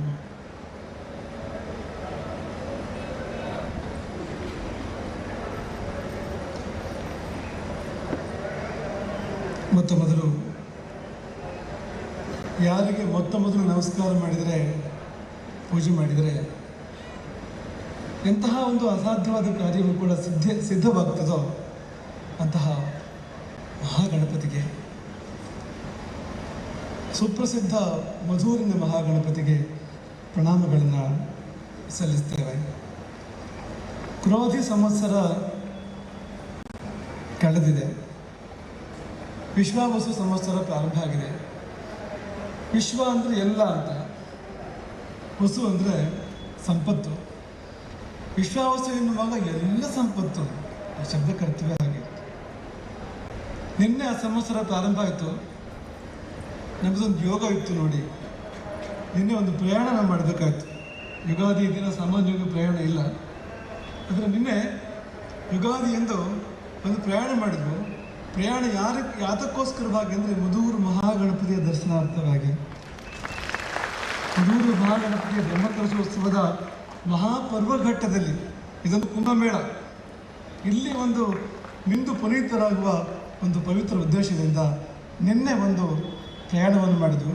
ಈ ಸಂವತ್ಸರ ತುಂಬ ಶುಭ ಅಂತ ಅನ್ನಿಸ್ತಾ ಇದೆ ನಮಗೆ. ಯಾಕೆಂದರೆ ಮೊಟ್ಟ ಮೊದಲು ಸಂವತ್ಸರದ ಮೊದಲನೇ ದಿನ ಮಧೂರು ಮಹಾಗಣಪತಿ ಕಡೆಗೆ ನಮ್ಮ ಪ್ರಯಾಣ ನಡೆದಿದ್ದರಿಂದ ಇಡೀ ಸಂವತ್ಸರ ಅತ್ಯಂತ ಶುಭ ಎಂಬುದಾಗಿ ನಾವು ಭಾವಿಸ್ತೇವೆ. ಯಾಕೆಂದರೆ ಅವನು ಆದಿಪೂಜ್ಯ, ಅವನು ಮೊಟ್ಟ ಮೊದಲ ಪೂಜೆ ಅವನಿಗೆ ಸಲ್ಲಬೇಕು, ಮೊಟ್ಟ ಮೊದಲ ಗೌರವ ನಮಸ್ಕಾರ ಅವನಿಗೆ ಸಲ್ಲಬೇಕು. ಹಾಗೆ ಸಂದರೆ ಮುಂದಿನದೆಲ್ಲ ಶುಭವೇ, ಅಶುಭದ ಪ್ರಶ್ನೆ ಇಲ್ಲ, ವಿಘ್ನಗಳ ಪ್ರಶ್ನೆ ಇಲ್ಲ. ಹಾಗಾಗಿ ವರ್ಷಾರಂಭವೇ ವಿಘ್ನ ಪರಿಹಾರವನ್ನು ಸೂಚನೆ ಮಾಡ್ತಾ ಇದೆ ಎಂಬುದನ್ನು ನಾವು ಮೊಟ್ಟ ಮೊದಲು ಇಲ್ಲಿ ಭಾವಿಸುವಂಥದ್ದು.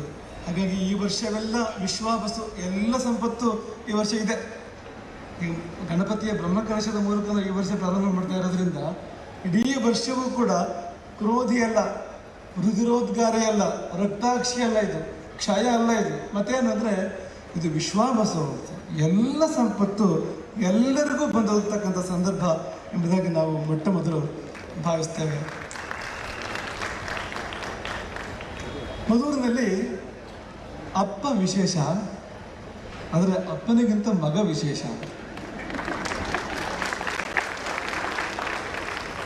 ಎಷ್ಟು ಸ್ವಾರಸ್ಯ ನೋಡಿ. ಮಧೂರಿನಲ್ಲಿ ಅಪ್ಪ ವಿಶೇಷ ಅಂದರೆ ನಮಗೆಲ್ಲ ಗೊತ್ತು. ಅಪ್ಪ ಅಂದರೆ ಕೂಡಲೇ ಬಾಯಲ್ಲಿ ನೀರು ಬರ್ತದೆ, ಮನಸ್ಸಲ್ಲಿ ಭಕ್ತಿ ತುಂಬಿಕೊಳ್ತದೆ, ಹೃದಯದಲ್ಲಿ ಭಕ್ತಿ ತುಂಬಿಕೊಳ್ತದೆ. ಮಧುರನ ಅಪ್ಪ ಅಂದರೆ ಬರೀ ರುಚಿ ಶುಚಿ ಮಾತ್ರ ಅಲ್ಲ, ಅದರಲ್ಲಿ ಗಣಪತಿಯ ಅನುಗ್ರಹ ಇದೆ. ಅದು ಸೇರಿ ಬಂದಾಗ ರುಚಿ 100 ಪಟ್ಟು 1000 ಪಟ್ಟು ಮಿಗಿಲಾಗುವಂಥದ್ದು. ಹಾಗಾಗಿ ಸುಪ್ರಸಿದ್ಧ ಅಪ್ಪ ಕಜ್ಜಾಯ ಇದೆಯಲ್ಲ, ಅದು ಮಧುರನ ವಿಶೇಷ ಅನ್ನೋ ಕಾರಣಕ್ಕೆ ಹಿಡಿದು ಮಧುರನಲ್ಲಿ ಅಪ್ಪ ವಿಶೇಷ, ಆದರೆ ಅಪ್ಪನಿಗಿಂತ ಮಗ ವಿಶೇಷ. ಯಾಕೆಂದರೆ ಇಲ್ಲಿ ಶ್ರೀಮದ್ ಅನಂತೇಶ್ವರ ಪ್ರಧಾನ ದೇವತೆ. ತಂತ್ರಿಗಳ ಬಳಿ ನಾವು ಮಾತಾಡ್ತಾ ಇದ್ವು, ಸಹಸ್ರ ಕಲಶಗಳು ಶ್ರೀಮದ್ ಅನಂತೇಶ್ವರನಿಗೆ, ಇಲ್ಲಿ 109 ಕಲಶ ಗಣಪತಿಗೆ. ಎಲ್ಲ ಉಪದೇವತೆಗಳಿಗೆ ಕೂಡ 109 ಕಲಶವನ್ನು. ಇನ್ನೊಮ್ಮೆ ಕೇಳಿದ್ವು ತಂತ್ರಿಗಳ ಬಳಿಯಲ್ಲಿ, ಇಲ್ಲಿ ನೀವು ಗಣಪತಿಯನ್ನು ಉಪದೇವತೆಯನ್ನು ತೊಗೊಳ್ತೀರೋ ಪ್ರಧಾನ ದೇವತೆಯನ್ನು ತೊಗೊಳ್ತೀರೋ? ಇಲ್ಲ, ಉಪದೇವತೆ ಅಂತ ತಗೊಳ್ಳುವಂಥದ್ದು. ಅನಂತೇಶ್ವರನೇ ಪ್ರಧಾನ ದೇವತೆ ಇಲ್ಲಿ. ಹಾಗಾಗಿ ಆತನಿಗೆ 1000 ಕಲಶಗಳು, ಗಣಪತಿಗೆ 109 ಕಲಶಗಳು. ಬೇರೆ ಉಪದೇವತೆಗಳು ಕೂಡ ಅಷ್ಟೇ 109 ಕಲಶಗಳು. ಏನು ವಿಶೇಷ ಇಲ್ಲ, ವ್ಯತ್ಯಾಸ ಇಲ್ಲ ಅಂತ ನೋಡಿ. ಮುಖ್ಯವಲ್ಲದ್ದು ಹೇಗೆ ಮುಖ್ಯ ಆಗ್ತದೆ ಇಲ್ಲಿ. ಗರ್ಭಗುಡಿ ಅನಂತೇಶ್ವರನಿಗೆ, ಇಡೀ ದೇವಸ್ಥಾನದ ವಾಸ್ತು ಇದೆಯಲ್ಲ, ಅದರ ವಿನ್ಯಾಸ ಇದೆಯಲ್ಲ, ಅದು ಅನಂತೇಶ್ವರನಿಗೆ ಸಂಬಂಧಪಟ್ಟಿರ್ತಕ್ಕಂಥದ್ದು. ಆಲಯ ಅನಂತೇಶ್ವರನದ್ದು. ಗರ್ಭಗುಡಿಯ ಮುಂದೆ ಒಂದು ಮೂಲೆಯಲ್ಲಿ ಗೋಡೆಯಲ್ಲಿ ಒಂದು ಸಣ್ಣ ಜಾಗದಲ್ಲಿ ಗಣಪತಿಯ ಒಂದು ಆವಿರ್ಭಾವ ಆಗಿರ್ತಕ್ಕಂಥದ್ದು. ಆದರೆ ನೋಡಿ, ಎಷ್ಟೋ ಬಾರಿ ಸ್ಥಾನ ಮುಖ್ಯ ಅಲ್ಲ, ಆ ವ್ಯಕ್ತಿತ್ವದ ಹಿರಿಮೆ ಇದೆಯಲ್ಲ, ಅದರಿಂದಾಗಿ ತೂಕ ಹೆಚ್ಚಾಗ್ತದೆ ಅಂತ ಹೇಳುವಂಥದ್ದು ಇದೇ ಕಾರಣಕ್ಕೆ ಹೇಳುವಂಥದ್ದು. ನಮಗೆ ರಾಮಾಯಣದ ನೆನಪಾಗ್ತಿದೆ. ಕೆಲವು ಬಾರಿ ಸ್ಥಾನದಿಂದ ವ್ಯಕ್ತಿಗೆ ಗೌರವ ಅಂತ ಆಗ್ತದೆ. ಅವನ ಕುರ್ಚಿಯಲ್ಲಿ ಕೂತ್ಕೊಂಡಿದ್ದಾನೆ, ಬೇರೆ ದಾರಿ ಇಲ್ಲ, ಕೈ ಮುಗಿಲೇಬೇಕು ಅಂತ. ಹಾಗೆ ತುಂಬ ಜನ ಇರ್ತಾರೆ. ಇನ್ನು ಕೆಲವರು ಹೋಗಿ ಕೂತ್ಕೊಂಡ್ರೆ ಸ್ಥಾನಕ್ಕೆ ಮಹತ್ವ ಬರ್ತದೆ ಅಂತ, ಆ ಕುರ್ಚಿಗೆ ಮಹತ್ವ ಬರ್ತದೆ ಅಂಥವರು ಕೂಡ ಈ ಪ್ರಪಂಚದಲ್ಲಿ ಇರ್ತಾರೆ. ಅಯೋಧ್ಯೆಯ ಅರಮನೆಯಲ್ಲಿ ದಶರಥ ರಾಜ್ಯ ಆಡ್ತಾ ಇರೋ ಸಂದರ್ಭ, ಮಗನಿಗೆ ಹೇಳಿ ಕಳಿಸ್ತಾನೆ ದಶರಥ, ಆಸ್ಥಾನಕ್ಕೆ ಬಾ ಅಂತ ಹೇಳಿ ಕಳಿಸ್ತಾನೆ. ರಾಮ ಬಂದು ಆಸ್ಥಾನಕ್ಕೆ ಬಂದು ತಂದೆಗೆ ಪ್ರಣಾಮ ಮಾಡಿ ತಂದೆ ತೋರಿಸಿದ ಒಂದು ಆಸನದಲ್ಲಿ ಕೂತ್ಕೊಳ್ತಾನೆ. ವಾಲ್ಮೀಕಿಗಳು ವರ್ಣನೆ ಮಾಡ್ತಾರೆ, ರಾಮ ಕುಳಿತಾಗ ಆಸನ ಬೆಳಗಿತು, ಆಸನಕ್ಕೆ ಶೋಭೆ ಬಂತು, ಆಸನಕ್ಕೆ ಒಂದು ಮಹತ್ವ ಬಂತು. ಯಾಕೆಂದರೆ ಪ್ರಧಾನ ಸಿಂಹಾಸನ ಅಲ್ಲದು, ರಾಜಾಸನ ಅಲ್ಲದು, ಅದೊಂದು ಉಚಿತಾಸನ ಮಾತ್ರ. ಆದರೆ ರಾಮ ಕುಳಿತ ಮಾತ್ರಕ್ಕೆ ಆ ಸಿಂಹಾಸನ, ಆ ಒಂದು ಆಸನ ಮೇರು ಪರ್ವತದಂತೆ, ಸೂರ್ಯೋದಯವಾದಾಗ ಮೇರು ಪರ್ವತ ಕಂಗೊಳಿಸಿತು ಎಂಬುದಾಗಿ ವಾಲ್ಮೀಕಿಗಳು ವರ್ಣನೆ ಮಾಡುವಂಥದ್ದು. ಹಾಗೆ ಗಣಪತಿ ಗೋಡೆಯಲ್ಲಿ ಬಂದು ಕುಳಿತುಕೊಂಡ್ರೂ ಕೂಡ ಆ ಗೋಡೆಗೆ ಎಷ್ಟು ಮಹತ್ವ ಬಂತು, ಅದ್ಭುತ. ಹಾಗಂತ ಅಪ್ಪನ ಮಹತ್ವ ಕಡಿಮೆ ಅಂತ ನಾವು ಹೇಳ್ತಾ ಇರುವಂಥದ್ದಲ್ಲ, ಅದು ಉದ್ಭವವೇ, ಕಡಿಮೆ ಮಹತ್ವದ್ದಲ್ಲ. ನಿಮಗೆಲ್ಲ ಗೊತ್ತಿರುವ ಹಾಗೆ ಮದರು ಎನ್ನುವ ಒಂದು ಸ್ತ್ರೀ, ನಮಗೆ ಇಂಗ್ಲೀಷಿನ ಬಗ್ಗೆ ಅಂಥ ಒಂದು ಒಲವೇನೂ ಇಲ್ಲ, ಆದರೆ ಈ ಶಬ್ದದ ವಿಷಯ ಮಾತ್ರ ಸ್ವಲ್ಪ ಒಲವು ಬರ್ತದೆ ಅಂತೆ. ಮದರ್ ಅಂದರೆ ತಾಯಿ ಅಂತ ಆಗ್ತದಲ್ವ ಇಂಗ್ಲೀಷ್ನಲ್ಲಿ. ನೀವು ಯಾವ ತಾಯಿಯೋ ಈ ಮದರು ಇಲ್ಲಿ ನೋಡಿ, ಯಾಕೆಂದರೆ ಇಂತಹ ದೇವಸ್ಥಾನಕ್ಕೆ ಜನ್ಮ ಕೊಟ್ಟಿದ್ದಾಳೆ ನೋಡಿ ಅವಳು. ಅಪ್ಪ ಮಗ ಅನಂತೇಶ್ವರ ಮಹಾಗಣಪತಿ ಇಬ್ಬರಿಗೂ ಜನ್ಮ ಕೊಟ್ಟಿದ್ದಾಳೆ ಅವಳು. ತಂತ್ರಿಗಳನ್ನು ದೇವರು ತಂದೆ ಅಂತ ಹೇಳೋದುಂಟು. ಯಾಕಂದರೆ ದೇವರನ್ನು ಪ್ರತಿಷ್ಠೆ ಮಾಡುವವರು, ದೇವರನ್ನು ಕರ್ಕೊಂಡು ಬಂದು ಕೂರಿಸೋರು ಅನ್ನೋ ಕಾರಣಕ್ಕೆ ದೇವರಿಗೆ ತಂದೆ ಸ್ಥಾನ ಅಂತ ಹೇಳೋದುಂಟು. ಆದರೆ ಇಲ್ಲಿ ದೇವರಿಗೆ ಅತ್ಯಂತ ಮೂಲ ಯಾರಂದರೆ ಆ ಮದರು ಎನ್ನುವ ಒಬ್ಬಾಕೆ ಮಹಿಳೆ ಅಂತ, ಆಕೆ ತಾಯಿ ಸ್ಥಾನದಲ್ಲಿದ್ದಾಳೆ ನೋಡಿ. ಇಡೀ ಕ್ಷೇತ್ರಕ್ಕೆ ತಾಯಿ ಸ್ಥಾನದಲ್ಲಿದ್ದಾಳೆ. ಎಂಥ ಅದ್ಭುತ ನೋಡಿ. ಈ ದೇವರು ಜೀವಂತ ಅನಂತೇಶ್ವರ ಆದರೂ ಕೂಡ, ಯಾಕೆಂದರೆ ಕತ್ತಿ ತಾಗಿದ್ರೆ ರಕ್ತ ಬರ್ತದೆ ಅಂತ. ಏನು ಅರ್ಥ ಅದಕ್ಕೆ? ಚೈತನ್ಯಪೂರ್ಣ ಅದು, ಜೀವಂತ ಅದು.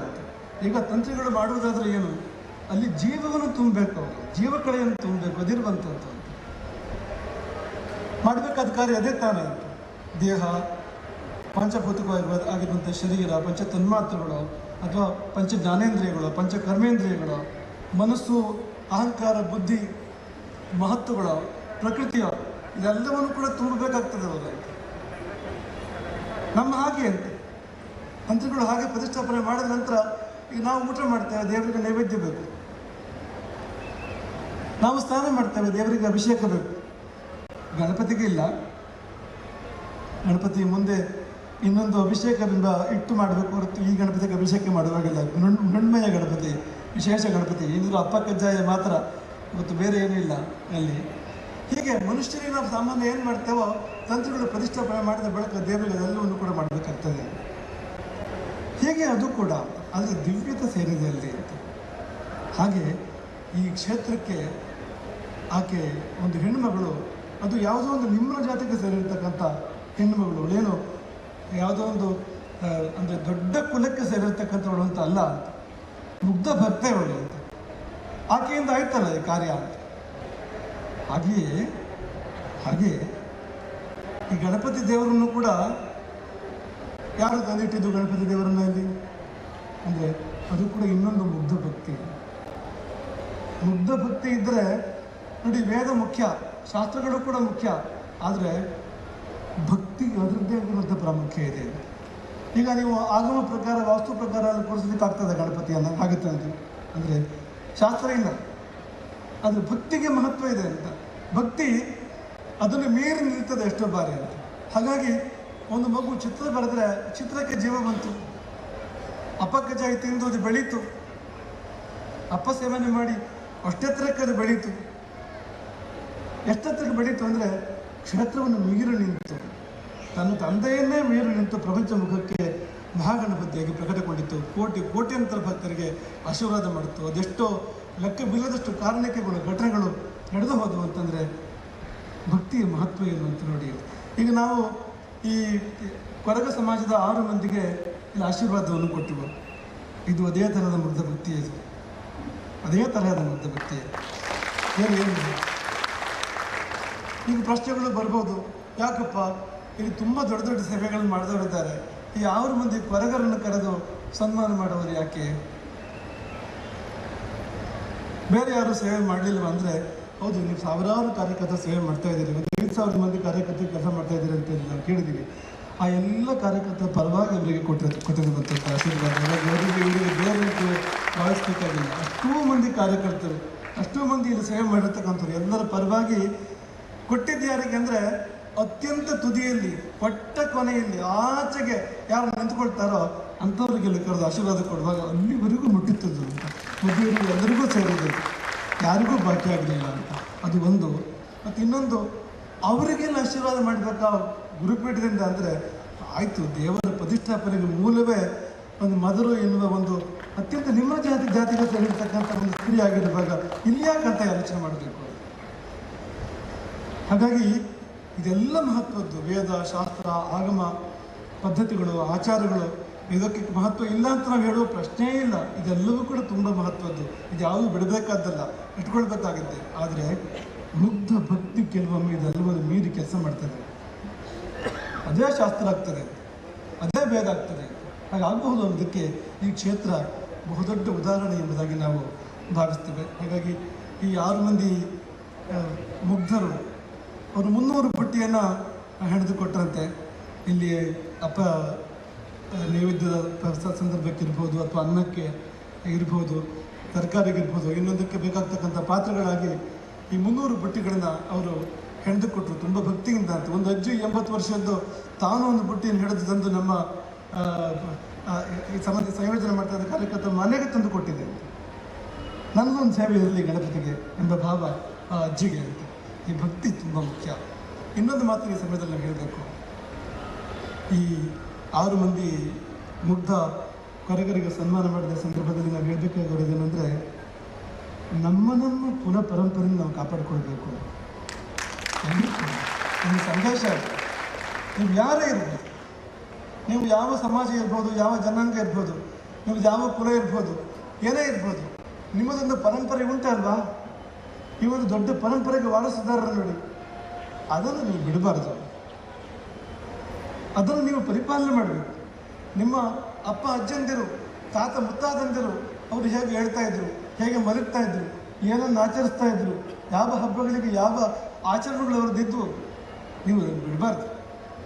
ಬಿಟ್ಟ ಕೂಡಲೇ ನೀವು ಬೇರೆ ಆಗ್ತೀರಿ, ಬೇರಿನಿಂದ ಬೇರೆ ಆಗ್ತೀರಿ ಅಂದರೆ ಒಂದು ಕೊಂಬೆ, ಒಂದು ಎಲೆ ಬೇರಿನಿಂದ ಬೇರೆ ಆದರೆ ಏನಾಗ್ತದೋ ಅದಾಗ್ತೀರಿ. ನೀವು ಜೀವನ ಮಣಿಗೆ ಹೋಗ್ಬೋದು, ಜೀವನ ನಿಸ್ಸತ್ವ ಆಗ್ಬೋದು.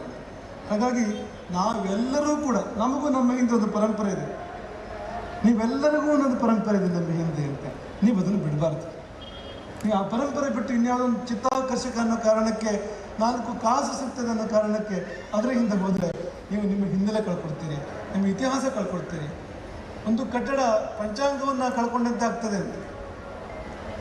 ಹಾಗಾಗಿ ಈ ಸಂದರ್ಭದ ಸಂದೇಶ ಏನಂದರೆ, ನಾವೆಲ್ಲರೂ ಕೂಡ, ಪ್ರತಿಯೊಬ್ಬರು ಕೂಡ ನಮ್ಮ ಕುಲಾಚಾರವನ್ನು ನಾವು ಇಟ್ಕೊಳ್ಬೇಕು. ನೋಡಿ, ಅವರು ಈಗಲೂ ಕೂಡ ಎಂಜಿನ ಬಳ್ಳಿ ಅದನ್ನು ತಂದು ಅದರಿಂದ ಒಂದು ಬುಟ್ಟಿ ಹಣಿಯುವಂಥದ್ದು ಇಟ್ಕೊಂಡಿದ್ದಾರೆ ನೋಡಿ ಅವರು. ಪಾಪ ಅವರಿಗೆ ನಿಮ್ಮೆಲ್ಲರ ಹಾಗೆ ಅಂತ ಟಾಕುಟಿಕನ್ನು ಬಟ್ಟೆ ಹಾಕಲಿಕ್ಕೆ ಬರದೇ ಇರ್ಬೋದು, ಇಂಗ್ಲೀಷ್ ಮಾತಾಡ್ಲಿಕ್ಕೆ ಬರದೇ ಇರ್ಬೋದು, ಸಂಸ್ಕೃತ ಮಾತಾಡಲಿಕ್ಕೂ ಬರದೇ ಇರ್ಬೋದು, ಏನು ತೊಂದರೆ ಇಲ್ಲ. ಆದರೆ ಅವರಿಗೆ ಬುಟ್ಟಿ ಹಿಡಿಲಿಕ್ಕೆ ಬರ್ತದೆ, ನಿಮಗೆ ಯಾರಿಗೂ ಬರೋದಿಲ್ಲ. ಆ ಬುಟ್ಟಿ ಹೆಣ್ಕೊಡ್ಲಿಕ್ಕೆ ಅವರೇ ಬೇಕಾಯ್ತು. ಇಷ್ಟೆಲ್ಲ ಸೇವೆ ಮಾಡಿದವರು ಇದ್ದಾರೆ, ಮಾಡ್ತಾರವ್ರು ಇದ್ದಾರೆ, ಮಾಡುವಂಥವ್ರು ಇದ್ದಾರೆ.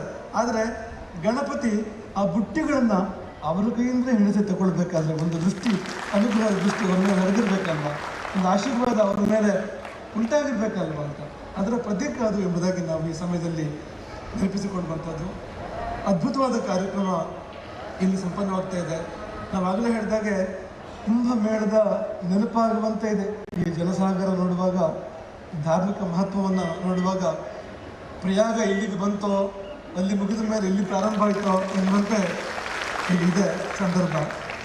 ಹಾಗಾಗಿ ಇಲ್ಲಿ ದೇವರ ದರ್ಶನ ಅಂದರೆ ಮೈಲುಗಟ್ಟಲೆ ಕ್ಯೂ ನಿಂತು ಗಂಟೆಗಟ್ಟಲೆ ಕಾದು ದರ್ಶನ ಮಾಡಬೇಕಾದ ಪರಿಸ್ಥಿತಿ ಇದೆ ಅಂತ ನಾವು ಕೇಳಿದ್ವು. ಹಾಗಾಗಿ ಅಂತಹ ಒಂದು ಜನಸಾಗರವನ್ನು ಸೆಳೆದಿದ್ದಾನೆ ಗಣಪತಿ ತನ್ನ ಕಡೆಗೆ. ಸುಮ್ಮನೆ ಬರ್ತಾರ ಜನಗಳು?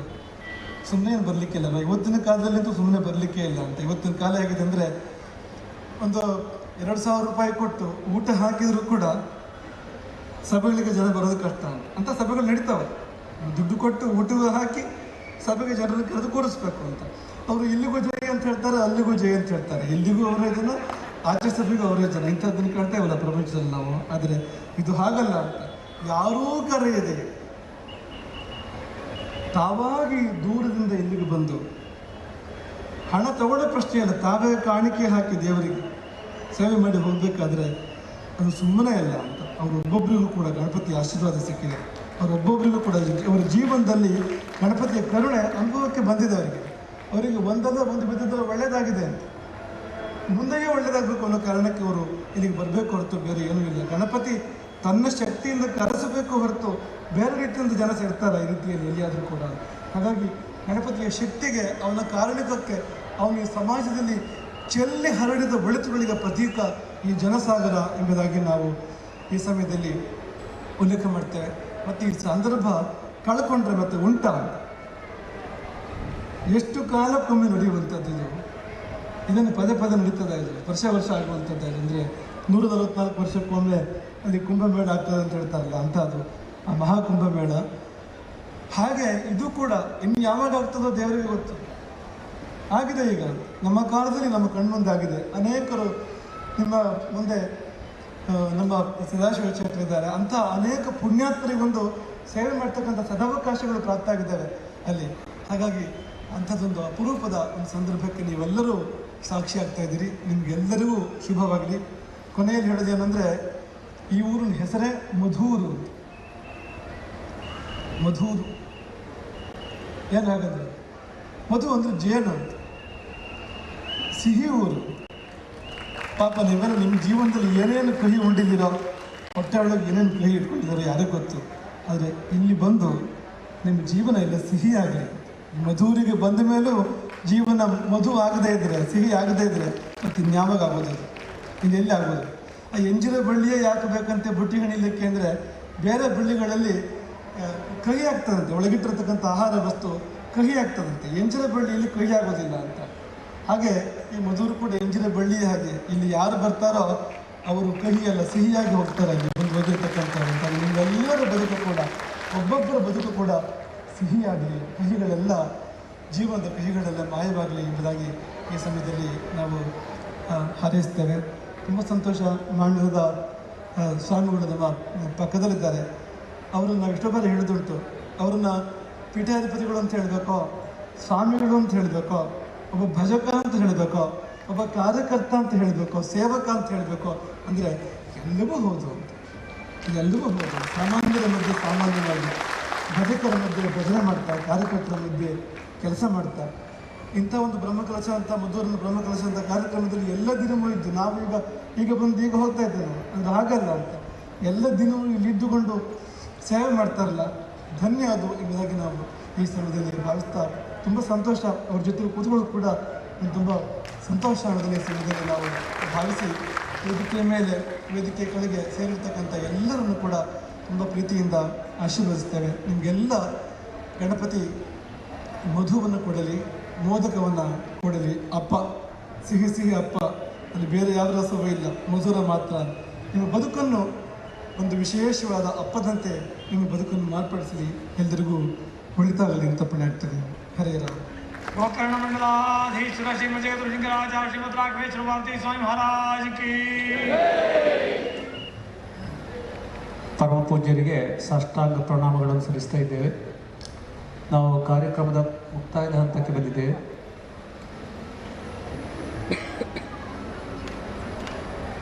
ಧನ್ಯವಾದ ಸಮರ್ಪಣೆಗಾಗಿ ಶ್ರೀ ಗಣೇಶ್ ಪಾರೆಕಟ್ಟೆ ಸದಸ್ಯರು, ಬ್ರಹ್ಮಕಲಶೋತ್ಸವ ಸಮಿತಿ ಇವರು ಇದನ್ನು ನಿರ್ವಹಿಸಬೇಕು ಅಂತ ವಿನಂತಿ ಮಾಡ್ತಾ ಇದ್ದೇವೆ. ಹರಿ ಓಂ. ಮದ್ದೂರು ಶ್ರೀ ಮದನಂತೇಶ್ವರ ಸಿದ್ಧಿವಿನಾಯಕ ದೇವಸ್ಥಾನದ ಈ ಮಹಾ ಉತ್ಸವದ ಸಂದರ್ಭದಲ್ಲಿ ಪ್ರಧಾನ ವೇದಿಕೆಯಾದ ಶ್ರೀ ಕೈಲಾಸ ವೇದಿಕೆಯಲ್ಲಿ ಶ್ರೀ UT ಆಳ್ವ ಸಭಾಭವನದಲ್ಲಿ ನಡೆದಂಥ ಧಾರ್ಮಿಕ ಸಭೆಯಲ್ಲಿ ನಮ್ಮೆಲ್ಲರನ್ನು ಆಶೀರ್ವದಿಸಿದಂಥ ಹಿರಿಯ ಸಂತ ಶ್ರೇಷ್ಠರಲ್ಲಿ ಓರ್ವರಾದ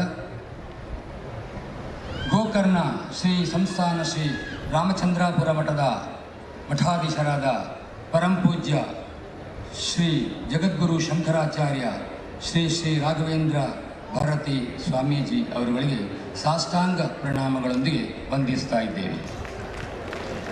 ಅದೇ ರೀತಿ ಈ ಕಾರ್ಯಕ್ರಮದಲ್ಲಿ ದಿವ್ಯ ಉಪಸ್ಥಿತಿ ಇರುವಂಥ ಶ್ರೀಧಾಮ ಮಾಣಿಲ ಕ್ಷೇತ್ರದ ಶ್ರೀ ಶ್ರೀ ಯೋಗಿ ಕೌಸ್ತುಭ ಮೋಹನ್ದಾಸ್ ಪರಮಹಂಸ ಸ್ವಾಮೀಜಿಯವರು, ಅವರು ನಿತ್ಯವೂ ನಮ್ಮ ಜೊತೆಗೆ ಇದ್ದುಕೊಂಡು ನಮಗೆ ಬೇಕಾದಂಥ ಸಲಹೆ ಸೂಚನೆ ಮಾರ್ಗದರ್ಶನಗಳನ್ನು ನೀಡಿಕೊಂಡು ನಮಗೆ ಪ್ರೋತ್ಸಾಹವನ್ನು ನೀಡಿ ಈ ಬ್ರಹ್ಮಕಲಶೋತ್ಸವದ ಉಸ್ತುವಾರಿಯಲ್ಲಿ ನಮ್ಮೊಂದಿಗೆ ಇದ್ದಾರೆ. ಅವರಿಗೂ ಕೂಡ ಈ ಸಂದರ್ಭದಲ್ಲಿ ಸಾಷ್ಟಾಂಗ ಪ್ರಣಾಮಗಳೊಂದಿಗೆ ವಂದಿಸ್ತಾ ಇದ್ದೇವೆ.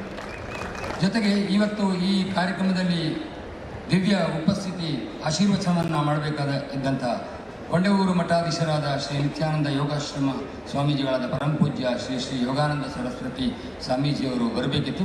ಅವರು ಅನಿವಾರ್ಯ ಕಾರಣದಿಂದ ಇವತ್ತು ಇಲ್ಲಿಗೆ ಬರಲಿಕ್ಕೆ ಆಗಲಿಲ್ಲ. ಇನ್ನೊಂದು ದಿನಗಳಲ್ಲಿ, ಮುಂದಿನ ದಿನಗಳಲ್ಲಿ ಈ ಕಾರ್ಯಕ್ರಮಗಳಲ್ಲಿ ನಮ್ಮೊಂದಿಗೆ ಅವರು ಆಶೀರ್ವಚನವನ್ನು ಗೈಯಲಿದ್ದಾರೆ. ಅವರಿಗೂ ಕೂಡ ಈ ಸಂದರ್ಭದಲ್ಲಿ ಸಾಷ್ಟಾಂಗ ಪ್ರಣಾಮಗಳನ್ನು ಅರ್ಪಿಸ್ತಾ ಇದ್ದೇವೆ.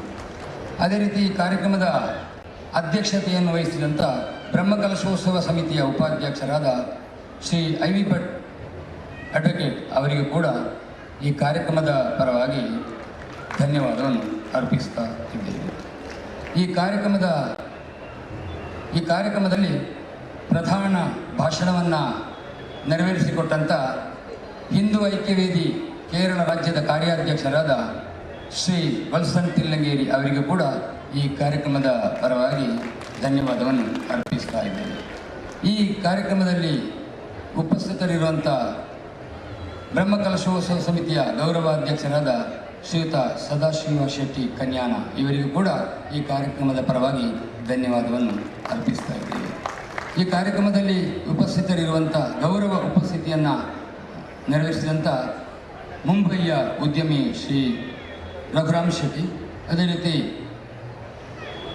ಶ್ರೀ ಸೋಮೇಶ್ವರ ದೇವಸ್ಥಾನದ ಮಂಗಳೂರು ಶ್ರೀ ಸೋಮೇಶ್ವರ ದೇವಸ್ಥಾನದ ಮೊಕ್ತೇಶ್ವರರಾದ ಶ್ರೀ ರವಿನಾಥ ಆಳ್ವ ಅವರಿಗೂ ಕೂಡ ಈ ಕಾರ್ಯಕ್ರಮದ ಪರವಾಗಿ ಧನ್ಯವಾದವನ್ನು ಅರ್ಪಿಸ್ತಾ ಇದ್ದೇವೆ.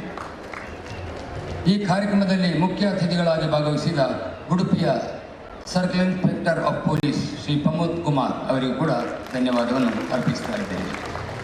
ಮಂಗಳೂರು ಶ್ರೀ ಗೋಕರ್ಣನಾಥೇಶ್ವರ ದೇವಸ್ಥಾನದ ಕೋಶಾಧಿಕಾರಿಗಳಾದ ಶ್ರೀ ಪದ್ಮರಾಜ ರಾಮಯ್ಯ ಅವರಿಗೂ ಕೂಡ ಈ ಸಂದರ್ಭದಲ್ಲಿ ಧನ್ಯವಾದವನ್ನು ಅರ್ಪಿಸ್ತಾ ಇದ್ದೇವೆ. ಕರ್ನಾಟಕ ಯಕ್ಷಗಾನ ಅಕಾಡೆಮಿ ಮಾಜಿ ಸದಸ್ಯರಾದ ಶ್ರೀ ಯೋಗೀಶ್ವರರಾವ್ ಚಿಗುರುಪಾದೆ ಅವರು ಕೂಡ ಈ ಕಾರ್ಯಕ್ರಮದಲ್ಲಿ ಉಪಸ್ಥಿತರಿದ್ದರು. ಅವರಿಗೂ ಕೂಡ ಈ ಸಂದರ್ಭದಲ್ಲಿ ಧನ್ಯವಾದವನ್ನು ಅರ್ಪಿಸ್ತಾ ಇದ್ದೇವೆ.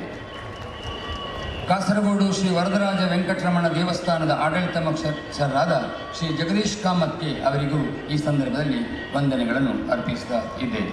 ಜೊತೆಗೆ ಈ ಕಾರ್ಯಕ್ರಮದಲ್ಲಿ ನಮ್ಮ ಜೊತೆಗೆ ಸೇರಿಕೊಂಡಂಥ ಶ್ರೀ ಸುರೇಂದ್ರ ಕುಮಾರ್ ಹೆಗಡೆ, ಹಿರಿಯ ಸಾಮಾಜಿಕ ಕಾರ್ಯಕರ್ತರು, ಅವರಿಗೂ ಕೂಡ ಧನ್ಯವಾದವನ್ನು ಅರ್ಪಿಸ್ತಾ ಇದ್ದೇವೆ. ಈ ಕಾರ್ಯಕ್ರಮದಲ್ಲಿ ಉಪಸ್ಥಿತರಿದ್ದ ಬ್ರಹ್ಮಕಲಶೋತ್ಸವ ಹಾಗೂ ಜೀರ್ಣೋದ್ಧಾರ ಸಮಿತಿಯ ಪ್ರಧಾನ ಕಾರ್ಯದರ್ಶಿಗಳಾದ ಶ್ರೀಯುತ ಜಯದೇವ್ ಖಂಡಿಗೆ ಅವರಿಗೂ ಕೂಡ ಧನ್ಯವಾದವನ್ನು ಅರ್ಪಿಸ್ತಾ ಇದ್ದೇವೆ. ಈ ಕಾರ್ಯಕ್ರಮದಲ್ಲಿ ಉಪಸ್ಥಿತರಿದ್ದುಕೊಂಡು ಈ ಕಾರ್ಯಕ್ರಮವನ್ನು ಯಶಸ್ವಿಗೊಳಿಸುವಲ್ಲಿ ಸಹಕರಿಸಿದಂಥ ಎಲ್ಲ ಭಕ್ತಾದಿಗಳಿಗೂ ಈ ಕಾರ್ಯಕ್ರಮವನ್ನು ನಿರೂಪಿಸಿದಂಥ ನಿರೂಪಕರಿಗೂ ಈ ಕಾರ್ಯಕ್ರಮದಲ್ಲಿ ಸ್ವಾಗತಿಸಿದಂಥ ಶ್ರೀ ಡಿ ಸುರೇಶ್ ನಾಯಕ್ ಹಾಗೂ ನಿರೂಪಣೆ ನಡೆಸಿದಂಥ ಶ್ರೀ ಕೃಷ್ಣಮೂರ್ತಿ ಎಡಪ್ಪಾಡಿ ಹಾಗೂ ಈ ಕಾರ್ಯಕ್ರಮವನ್ನು ಯಶಸ್ವಿಗೊಳಿಸಲಿ ಸಹಕರಿಸಿದಂಥ ಎಲ್ಲರಿಗೂ ಕೂಡ ಒಂದೇ ಮಾತಿನಲ್ಲಿ ಧನ್ಯವಾದಗಳನ್ನು ಹೇಳುತ್ತಾ ನನ್ನ ಧನ್ಯವಾದ ಮಾತುಗಳನ್ನು ಮುಕ್ತಾಯಗೊಳಿಸ್ತೇನೆ. ಜೈ ಗಣೇಶ್. ಸಮಯದ ಅಭಾವದಿಂದ ಎಲ್ಲ ಸಮಿತಿಗಳ ಪರವಾಗಿ ಹಾಗೂ ಬ್ರಹ್ಮಕಲಶೋತ್ಸವ ಸಮಿತಿ ಪರವಾಗಿ ಪ್ರಸಾದವನ್ನು ಗುರುಗಳಿಂದ ಸ್ವೀಕರಿಸಬೇಕು ಅಂತ ಶ್ರೀಯುತ ಕನ್ಯಾನ ಸದಾಶಿವ ಶೆಟ್ಟಿ ಹಾಗೂ ಪ್ರಧಾನ ಕಾರ್ಯದರ್ಶಿ ಜಯದೇವ್ ಖಂಡಿಗೆ ಅವರಿಗೆ ವಿನಂತಿ ಮಾಡ್ತಾ ಇದ್ದೇನೆ. ಎಲ್ಲ ಸಮಿತಿಗಳ ಪರವಾಗಿ ಅವರು ಗುರುಗಳಿಂದ ಪ್ರಸಾದವನ್ನು ಸ್ವೀಕರಿಸಬೇಕು ಅಂತ ಕೇಳಿಕೊಡ್ತಾ ಇದ್ದೇನೆ.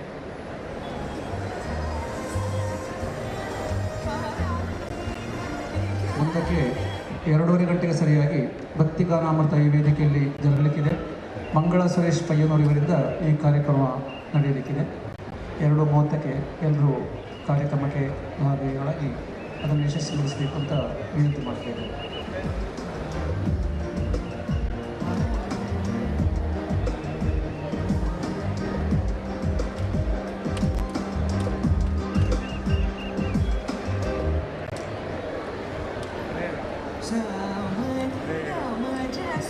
ಎಲ್ಲರೂ ನಿಮ್ಮ ಆಸನಗಳಲ್ಲಿ ಕುಳಿತುಕೊಳ್ಳಿ. ಸ್ವಾಮೀಜಿಯವರು ಎಲ್ಲರ ಪರವಾಗಿಯೂ ಮಂತ್ರಾಕ್ಷತೆಯನ್ನು ಶ್ರೀಯುತ ಸದಾಶಿವ ಶೆಟ್ಟಿ ಹಾಗೂ ಜಯದೇವ್ ಖಂಡಿಗೆ ಅವರಲ್ಲಿ ಕೊಟ್ಟಿರುತ್ತಾರೆ. ಸ್ವಾಮಿಗಳು ನಿರ್ಗಮಿಸ್ತಾ ಇದ್ದಾರೆ ಸಭೆಯಿಂದ. ಎಲ್ಲರೂ ನಿಮ್ಮ ನಿಮ್ಮ ಸ್ಥಾನಗಳಲ್ಲೇ ಕುಳಿತುಕೊಳ್ಳಿ.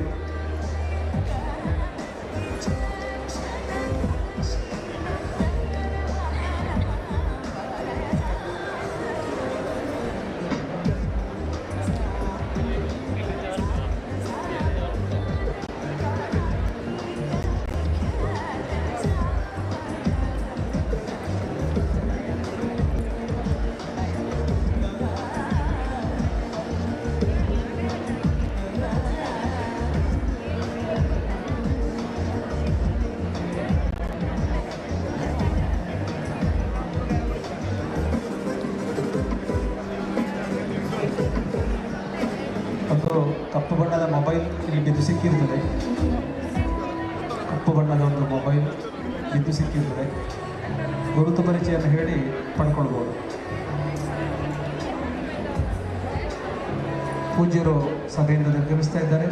ಎಲ್ಲರೂ ಎದ್ದು ನಿಂತು ಗೌರವ ಸೂಚಿಸಬೇಕು ಅಂತ ಹೇಳ್ಕೊಳ್ತಾ ಇದ್ದಾರೆ.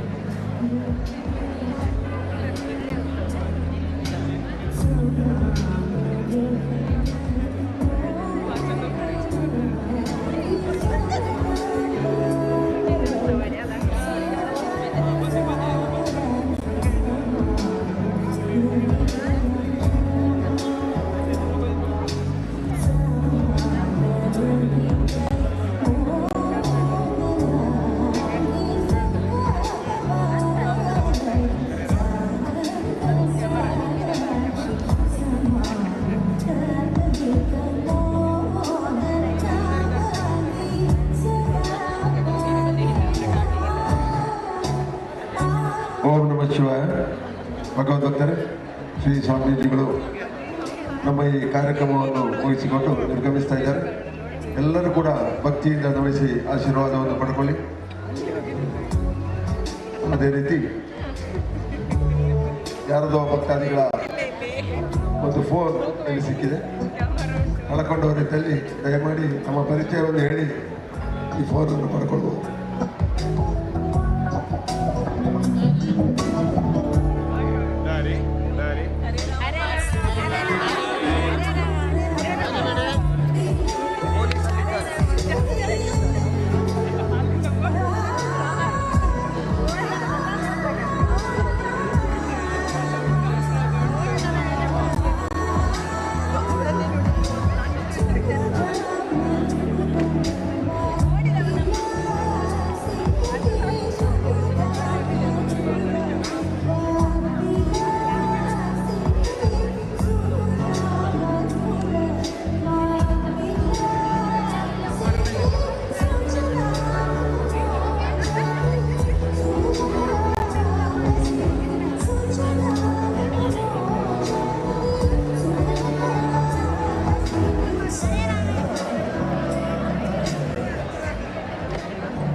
ಇನ್ನು ಕೆಲವೇ ನಿಮಿಷಗಳಲ್ಲಿ ವೇದಿಕೆಯಲ್ಲಿ ಭಕ್ತಿ ಗಾನಾಮೃತ ಮಂಗಳ ಸುರೇಶ್ ಪಯ್ಯನೂರು ಇವರಿಂದ ಒಂದು ಮೊಬೈಲ್ ಫೋನ್ ಬಿದ್ದು ಸಿಕ್ಕಿರುತ್ತದೆ. ಅದರ ಗುರುತನ್ನು ಹೇಳಿಕೊಂಡು ಪಡ್ಕೊಳ್ಬೋದು. ಮುಂದಿನ ಕಾರ್ಯಕ್ರಮ ವೇದಿಕೆಯಲ್ಲಿ ಭಕ್ತಿ ಗಾನಾಮೃತ ಮಂಗಳ ಸುರೇಶ್ ಪಯ್ಯನೂರು ಇವರಿಂದ.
check, testing, check, hello. Check, testing, check, hello. This, check, hello. Check, testing, check. What's two? Check, hello. Testing, check. Hello.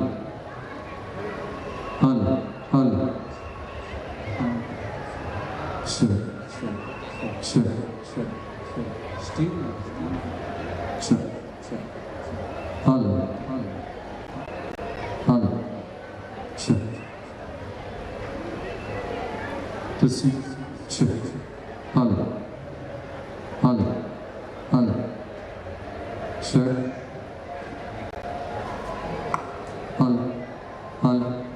Check. Hello. Testing, check. Hello. Check. Hello. Check. Hello. Three. Check. Testing, hello.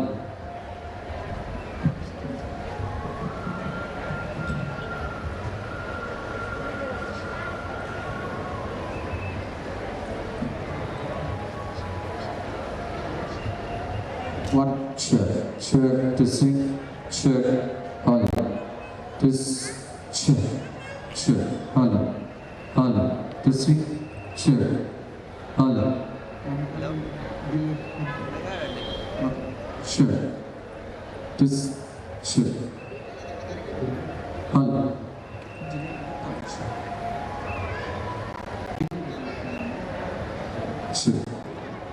Check, hello. Check. Hello. Check. Hello. Check. Hello. Testing. Check. Okay.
Check.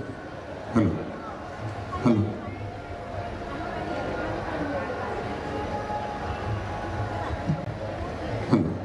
Hello hello hello check. Hello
സ്നേഹമുള്ള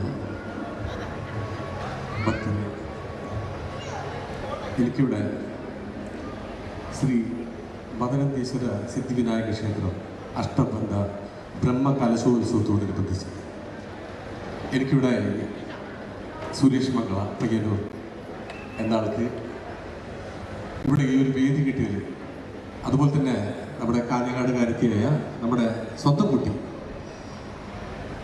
ഇങ്ങനൊരു അവസരം കിട്ടിയതിൽ വളരെ സന്തോഷമുണ്ട്. അപ്പോൾ അമ്പലത്തിൽ നമ്മൾ തൊഴാൻ വന്നപ്പോൾ ഒരു പ്രാർത്ഥനയുടെ ഭാഗമായിട്ട് ദേവന് സമർപ്പിക്കാൻ എൻ്റെ മുന്നിലുള്ളത് സംഗീതം മാത്രം. അപ്പോൾ എനിക്ക് ആ പ്രാർത്ഥനയുടെ ഭാഗമായി എനിക്ക് പോസിറ്റീവായിട്ടുള്ള കാര്യങ്ങളുണ്ടായി. അപ്പോൾ ഭഗവാനുടെ മുമ്പിൽ എത്ര പാടിയാലും മതിവരില്ല. അപ്പോൾ ആ ഒരു അനുഭവം കൂടി പങ്കുവെച്ചു.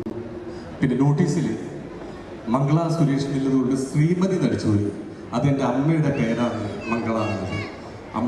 അമ്മ കർണാടക ജനിച്ചു വളർന്ന കർണാടകയിലുള്ള അമ്മയാണ് ശ്രീമംഗള.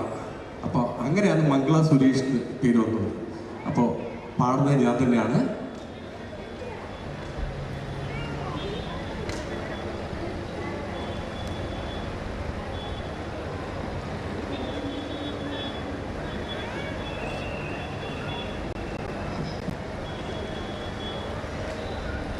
ആദ്യമായി ഗണപതി ഭഗവാനെ സ്തുതിച്ചുകൊണ്ടുള്ള ഒരു മനോഹരമായ ഗാനമാണ് ദാസേട്ടൻ ആലപിച്ച ഗാനമാണ് ആദ്യമായി ആലപിക്കുന്നത്.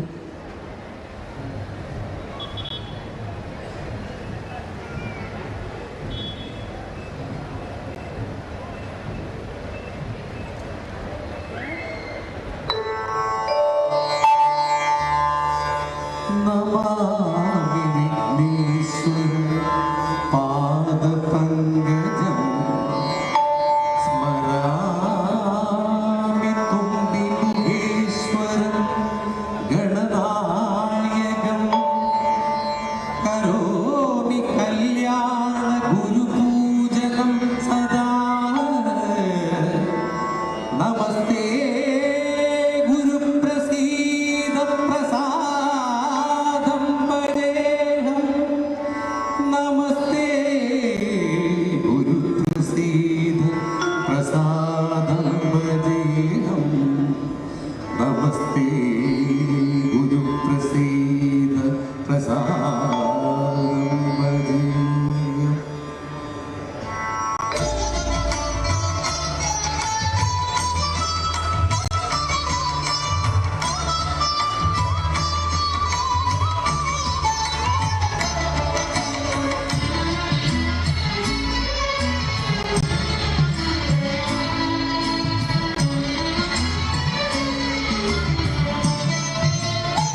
പ്രിയ ഗായിക പുണ്യലക്ഷ്മി വേദിയിലേക്ക് ക്ഷണിക്കുന്നു.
സ്നേഹമുള്ളവരെ,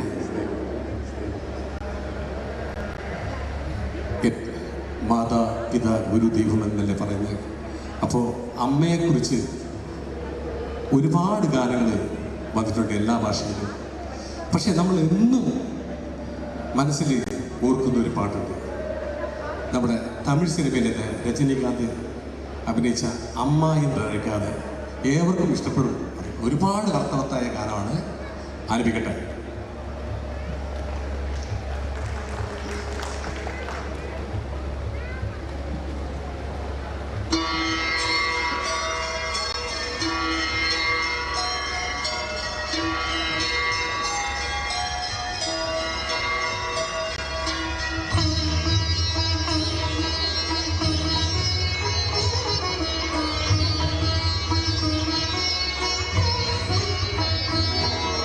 അമ്മ എന്നഴക്കാതെ ഉയിരില്ലയേ, അമ്മാവെ വണങ്ങാതെ ഉയരില്ലയേ.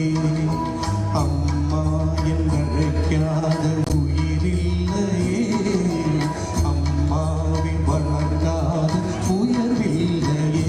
നേരിൽ ഇன்று பேசும் தெய்வம் பெற்ற தாய் என்று வேறொன்று ஏது.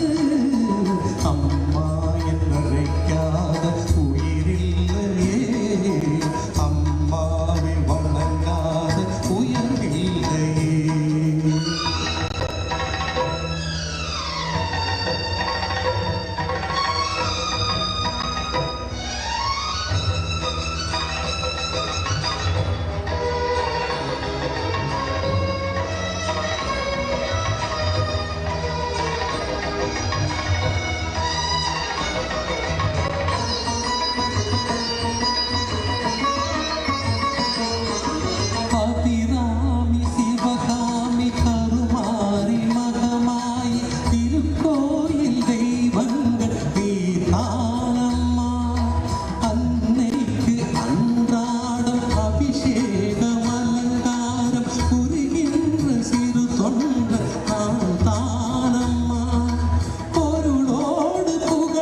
അടുത്ത ഒരു മനോഹര ഗാനമായി വീണ്ടും നമ്മുടെ ഗായിക പുണ്യലക്ഷ്മി ക്ഷണിക്കുന്നു.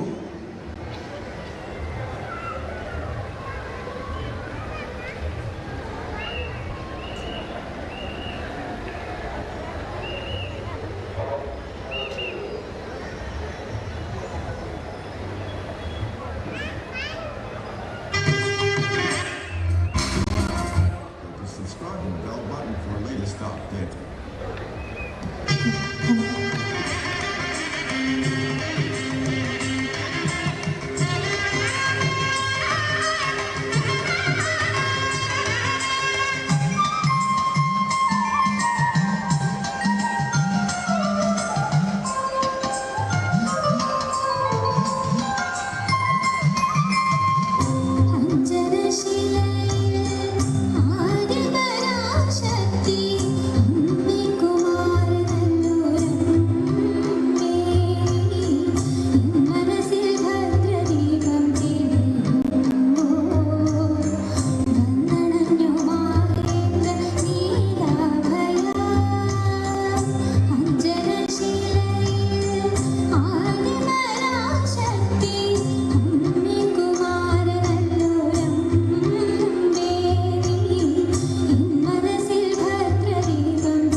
ക്ഷേത്രം കണി കണ്ട പാവന ഭാഗ്യവേദാഗമമുത്തേ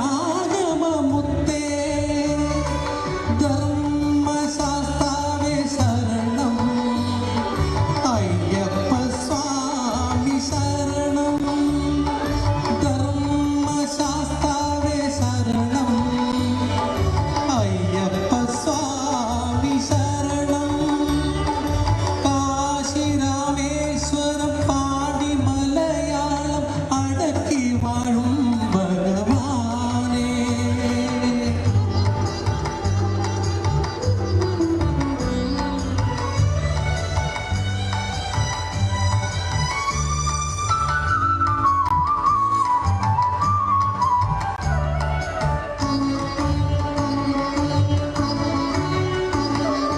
പുൽക്കൊടിയും പൊന്നാലവട്ടം വീശും പുലിയും പ്രണമിക്കും പൊൻപദം പോരുക പുൽക്കൊടിയും പൊന്നാലവട്ടം വീശും പുലിയും പ്രണമിക്കും പൊൻപദം പോരുക പുത്രനായി വന്നു നീ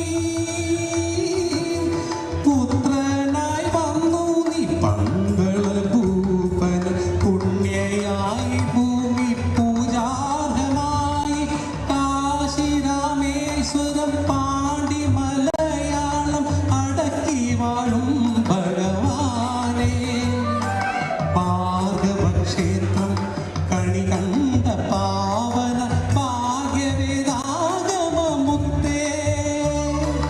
ധർമ്മശാസ്താവേ ശരണം അയ്യപ്പ സ്വാമി ശരണം ധർമ്മശാസ്താവേ ശരണം അയ്യപ്പ സ്വാമി ശരണം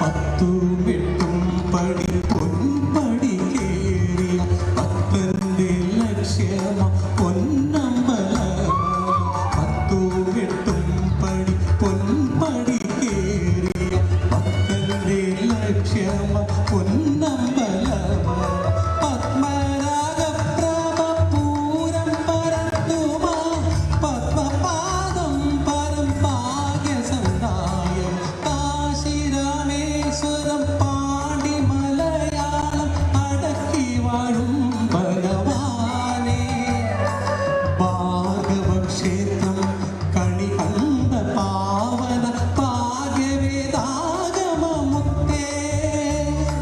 ധർമ്മശാസ്താവേ ശരണം അയ്യപ്പ സ്വാമി ശരണം ധർമ്മശാസ്താവേ ശരണം അയ്യപ്പ സ്വാമി ശരണം അയ്യപ്പ സ്വാമി ശരണം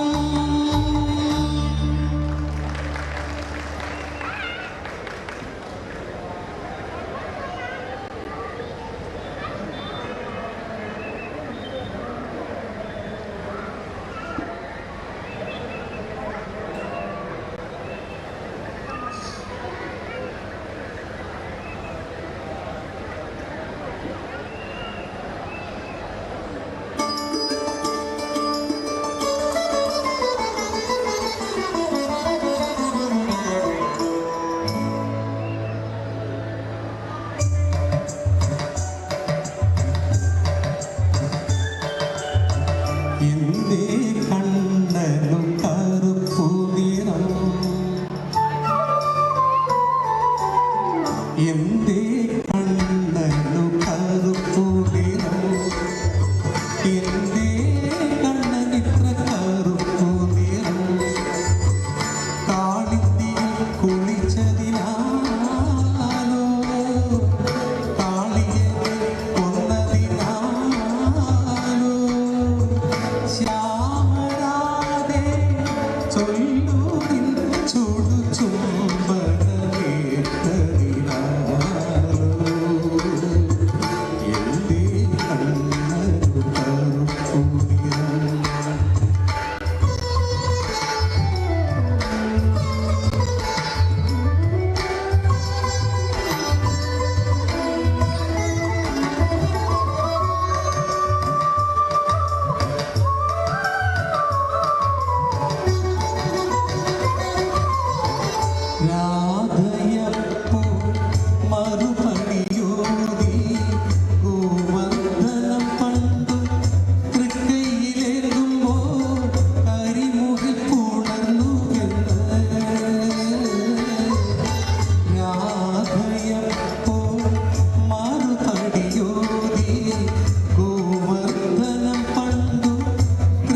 വീണ്ടും ഒരു മനോഹരഗാനമായി നമ്മുടെ പ്രിയ ഗായിക പുണ്യലക്ഷ്മി ക്ഷണിക്കുന്നു.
ശംഖാഭിഷേകം കഴിഞ്ഞു ശംഖാഭിഷേകം കഴിഞ്ഞു നളിന വിലോചന ഗുരുവായൂരപ്പന്റെ കമനീയ വിഗ്രഹം തെളിഞ്ഞു നവകാഭിഷേകം കഴിഞ്ഞു ശംഖാഭിഷേകം കഴിഞ്ഞു നളിന വിലോചന ഗുരുവായൂരപ്പന്റെ കമനീയ വിഗ്രഹം തെളിഞ്ഞു നവകാഭിഷേകം കഴിഞ്ഞു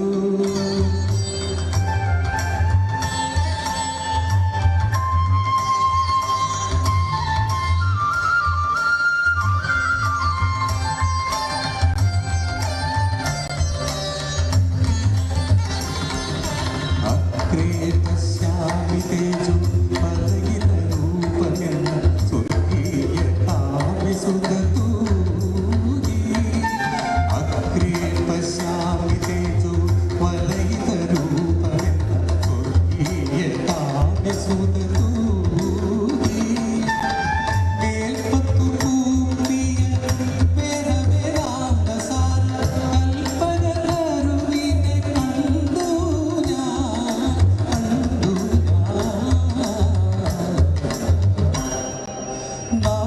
നവകാഭിഷേകം കഴിഞ്ഞു ശംഖാഭിഷേകം കഴിഞ്ഞു നളിന വിലോചന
സ്റ്റേജിലേക്ക് ക്ഷണിക്കുന്നു.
ും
ದಕ್ಷಿಣ ಕಾಶಿಯ ಹುಟ್ಟಿಯೂರ್ ಮಾಡಿಡು ದಕ್ಷಮದಾಂಧದ ವಂಚಕ ಆಚಾರ್ಯನಿ ಮನೋರಂಜಕ ಇಂತೆಯ ಕಾಶಿಣ್ಯ ಪುನ್ನರಿ ಎತ್ತ ಭೂಮಿ ದಕ್ಷಿಣ ಕಾಶಿಯ ಹುಟ್ಟಿಯೂರ್ ಮಾಡಿಡು ದಕ್ಷಮದಾಂಧದ ವಂಚಕ ಆಚಾರ್ಯನಿ ಮನೋರಂಜಕ ಇಂತೆಯ ಕಾಶಿಣ್ಯ ಪುನ್ನರಿ ಎತ್ತ ಭೂಮಿ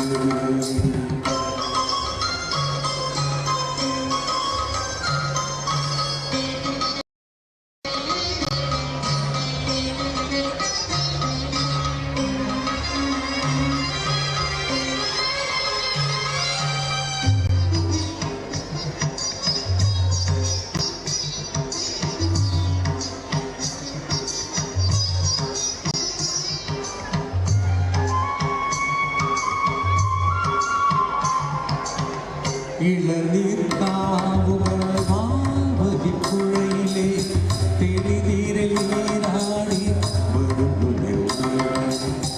ഇളനീർ കാവുകൾ മാവതിപ്പുഴയിലെ തെളിനീരിൽ നീരാടി വരുന്നു അമുതാസു തലച്ചൂടും പുരി ജടാശകൾ അടിയങ്ങൾ പോടൂവാൻ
ദക്ഷിണ കാശിയ കൊട്ടിയൂർ മാറിടു ദക്ഷമതാന്തത വഞ്ചക നാചായനി മനോരഞ്ജക ഇന്ദയ കാശിണ്യ പൂർണ്ണവീ ഭൂമി ദക്ഷിണ കാശിയ കൊട്ടിയൂർ മാറിടു ദക്ഷമതാന്തത വഞ്ചക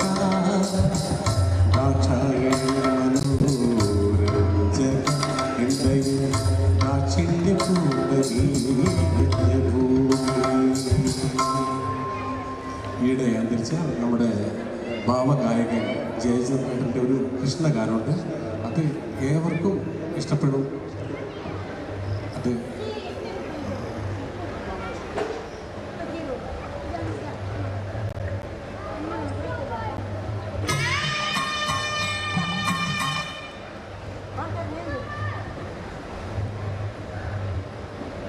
സൗണ്ട്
വൈഷ്ണവമായി പാടിക്കൊണ്ടിരുന്നത്. അപ്പോൾ ഇത്രയും സമയം ഈ എൻ്റെ എളിയ ഭക്തിഗാനം, ഞങ്ങളുടെ എളിയ ഭക്തിഗാനം ആസ്വദിച്ച എല്ലാവർക്കും, അതുപോലെ തന്നെ ഈ അഷ്ടബന്ധ ബ്രഹ്മകലശത്തോടനുബന്ധിച്ച് ഈ മഹത്തായ സ്റ്റേജിൽ നിൽക്കാൻ തന്നെ മഹാഭാഗ്യം. അപ്പോൾ ഗണപതി ഭഗവാന്റെ മുമ്പിൽ നമസ്കരിച്ചുകൊണ്ട് ഞങ്ങൾക്ക് ഈ വേദി തന്ന എല്ലാവർക്കും നന്ദി അറിയിച്ചുകൊണ്ട് അടുത്ത ഒരു ഗാനത്തോടു കൂടി ഈ ഗാനം ഇവിടെ പൂർണ്ണമാവുകയാണ്. അപ്പോൾ അടുത്തൊരു ഗാനം പ്രമദവനം എന്നൊരു ഗാനം പാടിയാൽ ഇഷ്ടപ്പെടുമല്ലോ അല്ലേ? അറിയാം, ಈವರೆಗೆ ನಮಗೆ ಭಕ್ತಿ ಗಾನಾಮೃತವನ್ನು ನಮಗೆ ನೀಡಿದಂಥವರು ಮಂಗಳ ಸುರೇಶ್ ಪಯ್ಯನವರು. ಇವರಿಗೆ ಸಮಿತಿ ವತಿಯಿಂದ ಆದಂತಹ ಧನ್ಯವಾದವನ್ನು ಸಮರ್ಪಿಸ್ತಾ ಇದ್ದೇನೆ. ಇವರಿಗೆ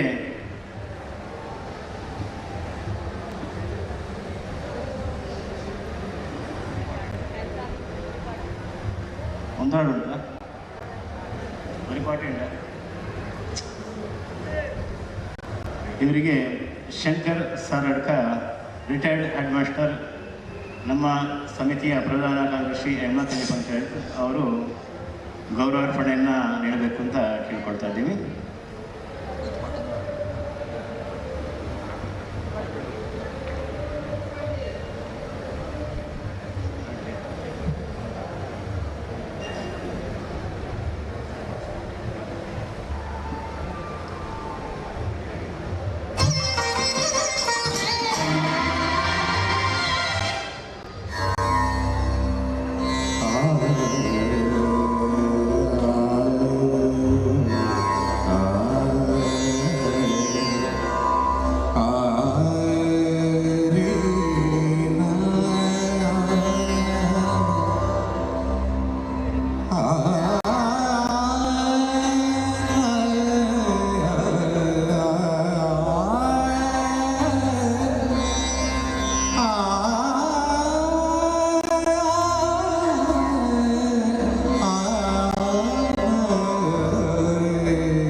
Sa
പ്രിയമുള്ളവരെ, എല്ലാവർക്കും ഒരുപാട് നന്ദി പറഞ്ഞുകൊണ്ട് പ്രോഗ്രാം തന്ന എല്ലാ കമ്മിറ്റി ഭാരവാഹികൾക്കും വീണ്ടും നന്ദി പറഞ്ഞുകൊണ്ട് ഇവിടെ എൻ്റെ ഈ എളിയ പ്രോഗ്രാം പൂർണ്ണമാവുകയാണ്. എല്ലാവർക്കും നമസ്തേ.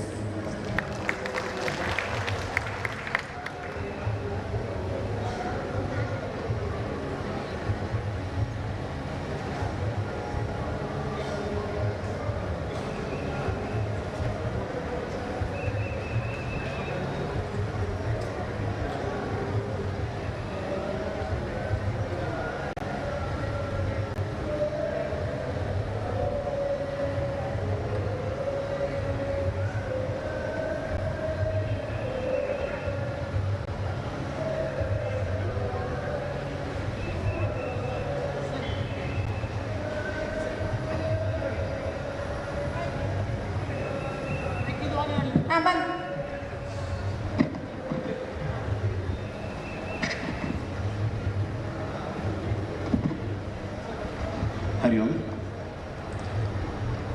ಈಗಾಗಲೇ ಭಕ್ತಿ ಘನಾಮೃತವನ್ನು ನಡೆಸಿಕೊಟ್ಟಂಥವರು ಮಂಗಳಾ ಸುರೇಶ್ ಪಯ್ಯನೂರು.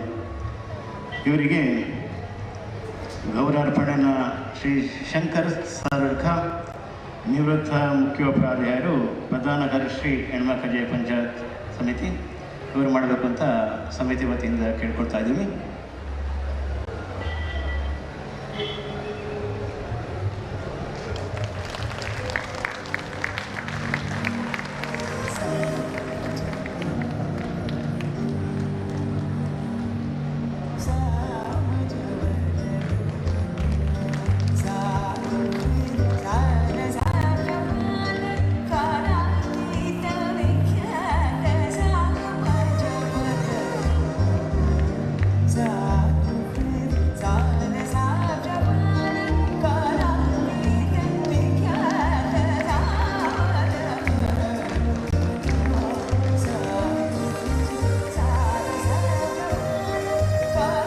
ಧನ್ಯವಾದಗಳು.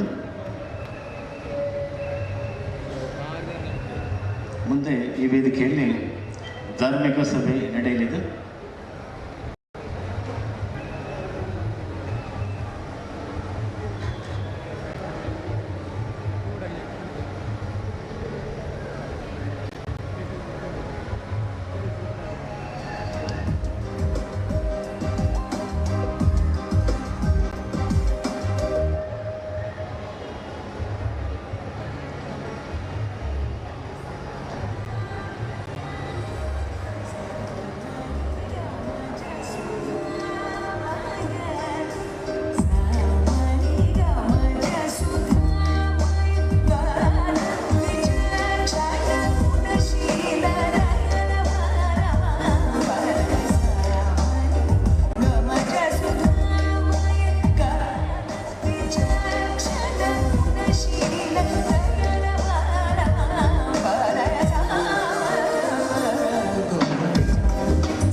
ಆತ್ಮೀಯರೇ, ಅಪರಾಹ್ನ ನಂತರದ ಕಾರ್ಯಕ್ರಮಕ್ಕೆ ಅತಿಥಿಗಳು ಆಗಮಿಸ್ತಾ ಇದ್ದಾರೆ.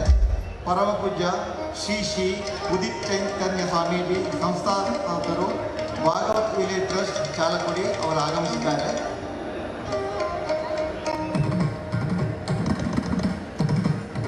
ಇನ್ನು ಕೆಲವೇ ಕ್ಷಣಗಳಲ್ಲಿ ನಮ್ಮ ಧಾರ್ಮಿಕ ಸಭೆ ಆರಂಭವಾಗಲಿಕ್ಕಿದೆ.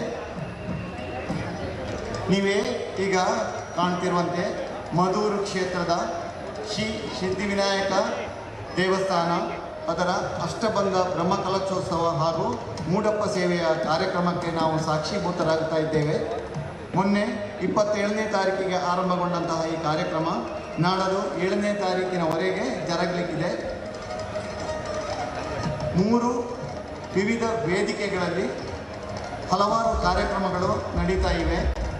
ಧಾರ್ಮಿಕ ಕಾರ್ಯಕ್ರಮಕ್ಕೆ ಹೆಚ್ಚು ಪ್ರಾಶಸ್ತ್ಯವನ್ನು ನೀಡಿ ನಾವು ಪ್ರಧಾನ ವೇದಿಕೆಯಲ್ಲಿ ಧಾರ್ಮಿಕ ಕಾರ್ಯಕ್ರಮವನ್ನು ಹಮ್ಮಿಕೊಂಡಿದ್ದೇವೆ.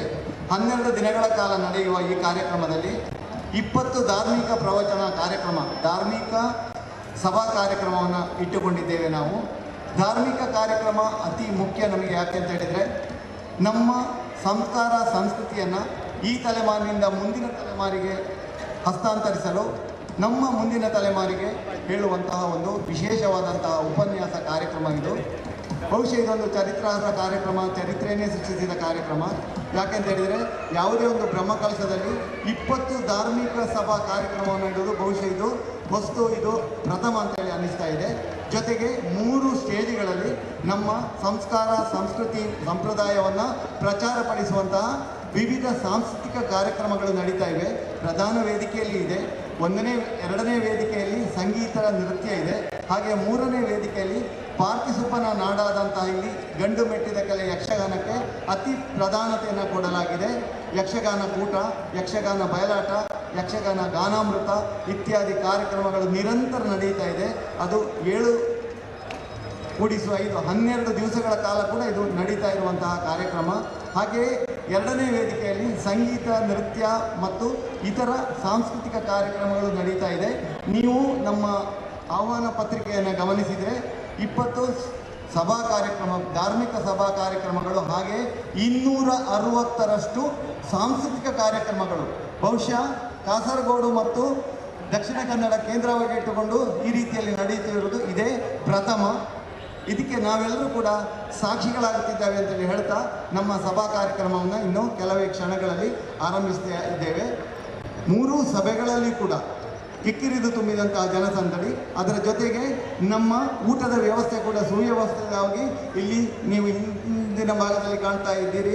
ಒಂದು ವಿಶಾಲವಾದಂತಹ ಭೋಜನ ಶಾಲೆ, ಹಾಗೆಯೇ ದೇವಸ್ಥಾನದ ಬಡಗು ಭಾಗದಲ್ಲಿ ಕೂಡ ಇನ್ನೊಂದು ಭೋಜನ ಶಾಲೆ ಇದೆ. 2 ಭೋಜನ ಶಾಲೆಯಲ್ಲಿ ಕೂಡ ನಿತ್ಯ 1 ಲಕ್ಷಕ್ಕಿಂತಲೂ ಹೆಚ್ಚು ಜನ ಊಟ ಮಾಡಿ ದೇವರ ಪ್ರಸಾದವನ್ನು ಸ್ವೀಕರಿಸಿ ಹೋಗ್ತಾ ಇದ್ದಾರೆ.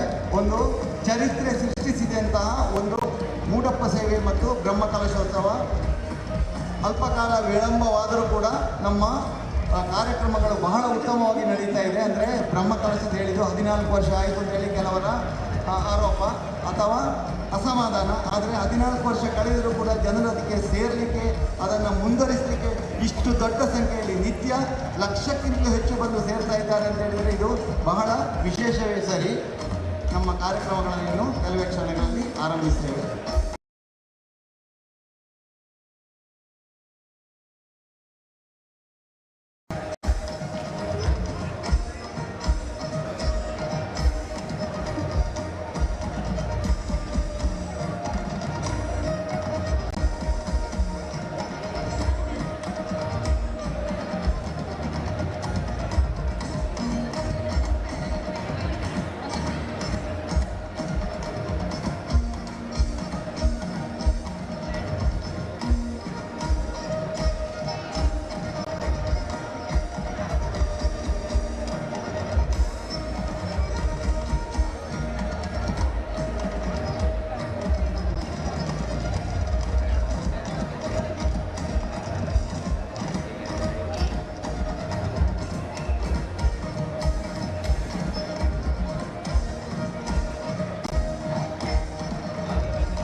ನಮ್ಮ ಆಹ್ವಾನ ಪತ್ರಿಕೆಯಲ್ಲಿ ಮುದ್ರಿಸಿದಂತೆ ಅಪರಾಹ್ನ ನಂತರದ ನಡೆಯುವಂತಹ ಈ ಧಾರ್ಮಿಕ ಸಭೆಯ ಅಧ್ಯಕ್ಷತೆಯನ್ನು ಕಾಸರಗೋಡಿನ ಪ್ರಖ್ಯಾತ ವಕೀಲರಾದಂಥ CM ನಾರಾಯಣ್ ಭಟ್ ನೆರವೇರಿಸಲಿದ್ದಾರೆ. ಹಾಗೆ ಆಶೀರ್ವಚನವನ್ನು ಪರಮ ಪೂಜ್ಯ ಶ್ರೀ ಉದಿತ್ ಚೈತನ್ಯ ಸ್ವಾಮೀಜಿ ಸಂಸ್ಥಾಪಕರು ಭಾಗವತ್ ವಿಲೇಜ್ ಟ್ರಸ್ಟ್ ಚಾಲಕುಡಿ ಅವರು ನೆರವೇರಿಸಿಕೊಡಲಿದ್ದಾರೆ. ಹಾಗೆ ದಿವ್ಯ ಉಪಸ್ಥಿತಿಯನ್ನು ವೇದಮೂರ್ತಿ ಶ್ರೀ ಅನಂತ ಪದ್ಮನಾಭ ಅಸ್ರಣ್ಣ ಅನುವಂಶೀಯ ಮೊಕ್ತೇಸರರು ಕಟೀಲು ಶ್ರೀ ದುರ್ಗಾ ಪರಮೇಶ್ವರಿ ಕ್ಷೇತ್ರ, ಶ್ರೀ ಕೃಷ್ಣನ್ ನಂಬೂದ್ರಿ ಪ್ರಾಂತ್ಯ ಅಧ್ಯಕ್ಷರು ಕೇರಳ ಕ್ಷೇತ್ರ ಸಂರಕ್ಷಣಾ ಸಮಿತಿ ಮಲ್ಲಪಳ್ಳಿ. ಹಾಗೆಯೇ ನಮ್ಮ ಆಹ್ವಾನ ಪತ್ರಿಕೆಯಲ್ಲಿ ಮುದ್ರಿಸಿದಂತೆ ಬರಬೇಕಾಗಿದ್ದವರು ಗೌರವ ಉಪಸ್ಥಿತಿ ಶ್ರೀ HD ಕುಮಾರಸ್ವಾಮಿ ಸನ್ಮಾನ್ಯ ಭಾರಿ ಕೈಗಾರಿಕಾ ಮತ್ತು ಉಕ್ಕು ಇಲಾಖೆ ಸಚಿವರು ಭಾರತ ಸರ್ಕಾರ, ಹಾಗೆಯೇ ಧರ್ಮದರ್ಶಿ ಶ್ರೀ ಹರಿಕೃಷ್ಣ ಪುನರೂರು ಮುಲ್ಕಿ ಮತ್ತು ಶ್ರೀ ಪ್ರದೀಪ್ ಕುಮಾರ್ ಕಲ್ಪೂರ ಮಂಗಳೂರು ಅವರು ಈಗಾಗಲೇ ಮೊನ್ನೆ ಕಾರ್ಯಕ್ರಮದಲ್ಲಿ ಬಂದು ಉಪಸ್ಥಿತರಿದ್ದು ಹೋಗಿದ್ದಾರೆ. ಮುಖ್ಯ ಅತಿಥಿಗಳಾಗಿ ಶ್ರೀ ರಾಜಮೋಹನ್ ಉಣ್ಣಿತಾಯ ಸನ್ಮಾನ್ಯ ಲೋಕಸಭಾ ಸದಸ್ಯರು ಕಾಸರಗೋಡು, ಶ್ರೀ C ಕುഞ്ഞಂಬು ಸನ್ಮಾನ್ಯ ಶಾಸಕರು ಉದುಮ, ಶ್ರೀ E ಚಂದ್ರಶೇಖರನ್ ಸನ್ಮಾನ್ಯ ಶಾಸಕರು ಕಾಂಜಂಗಾಡ್, ಶ್ರೀ M ರಾಜಗೋಪಾಲನ್ ಸನ್ಮಾನ್ಯ ಶಾಸಕರು ತ್ರಿಕರಿಪುರ. ಹಾಗೆಯೇ ಉಪಸ್ಥಿತರಾಗಲಿರುವವರು ಶ್ರೀ ಗೋಪಾಲಕೃಷ್ಣ ಭಟ್ IAS ನಿವೃತ್ತ ಕಾರ್ಯದರ್ಶಿ ಕೇರಳ ಸರ್ಕಾರ, ಶ್ರೀ ಸುಧಾಕರ್ ಕೋಟಂ ಕುಂಜತ್ತಾಯ ಉಪಾಧ್ಯಕ್ಷರು ಬ್ರಹ್ಮಕಲಶೋತ್ಸವ ಸಮಿತಿ, ಶ್ರೀ ಬಾಬು U ಶ್ರೀ ದೈವದ ಮಧ್ಯಸ್ಥರು ಧರ್ಮದರ್ಶಿ ಶ್ರೀ ಚಾಮುಂಡೇಶ್ವರಿ ಆರಾಧಕರು ಪತ್ಲಂಪಾರೆ ಉಪ್ಪಳ, ಶ್ರೀ ಚಂದ್ರಹಾಸ ಶೆಟ್ಟಿ ರಂಗೋಲಿ ಅಧ್ಯಕ್ಷರು ಬಂಟರ ಸಂಘ ಬಂಟ್ವಾಳ, ಶ್ರೀ ಉದಯಕುಮಾರ್ ಶೆಟ್ಟಿ ಉದ್ಯಮಿ ಯುವ ಮೆರಿಡಿಯನ್ ಕುಂದಾಪುರ, ಶ್ರೀ ಸತ್ಯನಾರಾಯಣ ಬೇಳೇರಿ ಪದ್ಮಶ್ರೀ ಪುರಸ್ಕೃತರು ಪ್ರಗತಿಪರ ಕೃಷಿಕರು ಕಿನ್ನಿಂಗಾರ್ ನೆಟ್ಟಣಿಕೆ, ಶ್ರೀ ವಿಶ್ವನಾಥ ಭಟ್ ಆಡಳಿತ ಮುಕ್ತೇಸರು ಶ್ರೀ ದುರ್ಗಾ ಪರಮೇಶ್ವರಿ ದೇವಸ್ಥಾನ ಅಗಲ್ಪಾಡಿ, ಶ್ರೀ ಸತೀಶ್ ಮಾನಸ ಮಧೂರು ಉಪಾಧ್ಯಕ್ಷರು ಬ್ರಹ್ಮಕಲಶೋತ್ಸವ ಸಮಿತಿ, ಇವರೆಲ್ಲರೂ ಕೂಡ ನಮ್ಮ ಆಹ್ವಾನ ಪತ್ರಿಕೆಯಲ್ಲಿ ಮುದ್ರಿತರಾಗಿರುವವರು. ಕೆಲವರು ಈಗಾಗಲೇ ಬಂದು ವೇದಿಕೆಯಲ್ಲಿ ಉಪಸ್ಥಿತರಿದ್ದು ಹಿಂದಿನ ದಿವಸಗಳ ಕಾರ್ಯಕ್ರಮದಲ್ಲಿ ಹೋಗಿದ್ದಾರೆ. ಕೆಲವರು ಅನುಕೂಲ ಆಗದವರು ಮುಂದಿನ ದಿವಸಗಳಲ್ಲಿ ವೇದಿಕೆಗೆ ಬರ್ತೇನೆ ಅಂತ ಹೇಳಿ ಕೂಡ ಹೇಳಿದ್ದಾರೆ. ಆದ ಕಾರಣ ಅವರು ಉಪಸ್ಥಿತರಿಲ್ಲ ಅಂತೇಳಿ ನಾವು ಯೋಚನೆ ಮಾಡೋದು ಬೇಡ. ಅವರು ಒಂದಲ್ಲ ಒಂದು ದಿನ ಬಂದು ಮಧೂರು ಶ್ರೀ ಸ್ವಾಮಿಯ ಶ್ರೀ ವಿಘ್ನೇಶ್ವರನ ಕೃಪಾ ಕಟಾಕ್ಷಕ್ಕೆ ಪಾತ್ರರಾಗ್ತಾರೆ ಅಂತೇಳಿ ಹೇಳುತ್ತಾ ನಮ್ಮ ಸಭಾ ಕಾರ್ಯಕ್ರಮವನ್ನು ಆರಂಭಿಸ್ತೇವೆ. ನಮ್ಮ ಪದಾಧಿಕಾರಿಗಳು ನಮ್ಮ ಎಲ್ಲ ಅಭ್ಯಾಗತರನ್ನು ಕೂಡ ವೇದಿಕೆ ಕರೆತರಬೇಕು ಅಂತೇಳಿ ವಿನಂತಿಸ್ತಾ ಇದ್ದೇನೆ. ರಾಜೇಶ್ ಮಾಸ್ಟರ್ ಅಗಲ್ಪಾಡಿ ಅವರು ನಮ್ಮ ಅಭ್ಯಾಗತರನ್ನು ವೇದಿಕೆಗೆ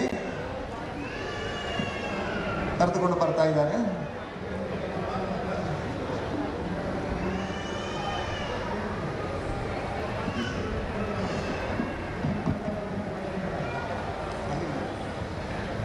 ശ്രീ മധൂർ മധുരന്തേശ്വര സിദ്ധിവിനായക ദേവൻ്റെ പാതാരവിന്ദങ്ങളിൽ പ്രണാമം അർപ്പിച്ചുകൊണ്ട് ഇന്നത്തെ പരിപാടി സ്വാഗതത്തോടു കൂടി ആരംഭിക്കുകയാണ്. നമ്മുടെ ഭാരതീയ സംസ്കാരം ലോകത്തിൻ്റെ മുഴുവനും നിറകയിലെത്തിച്ചുകൊണ്ട് പ്രാർത്ഥന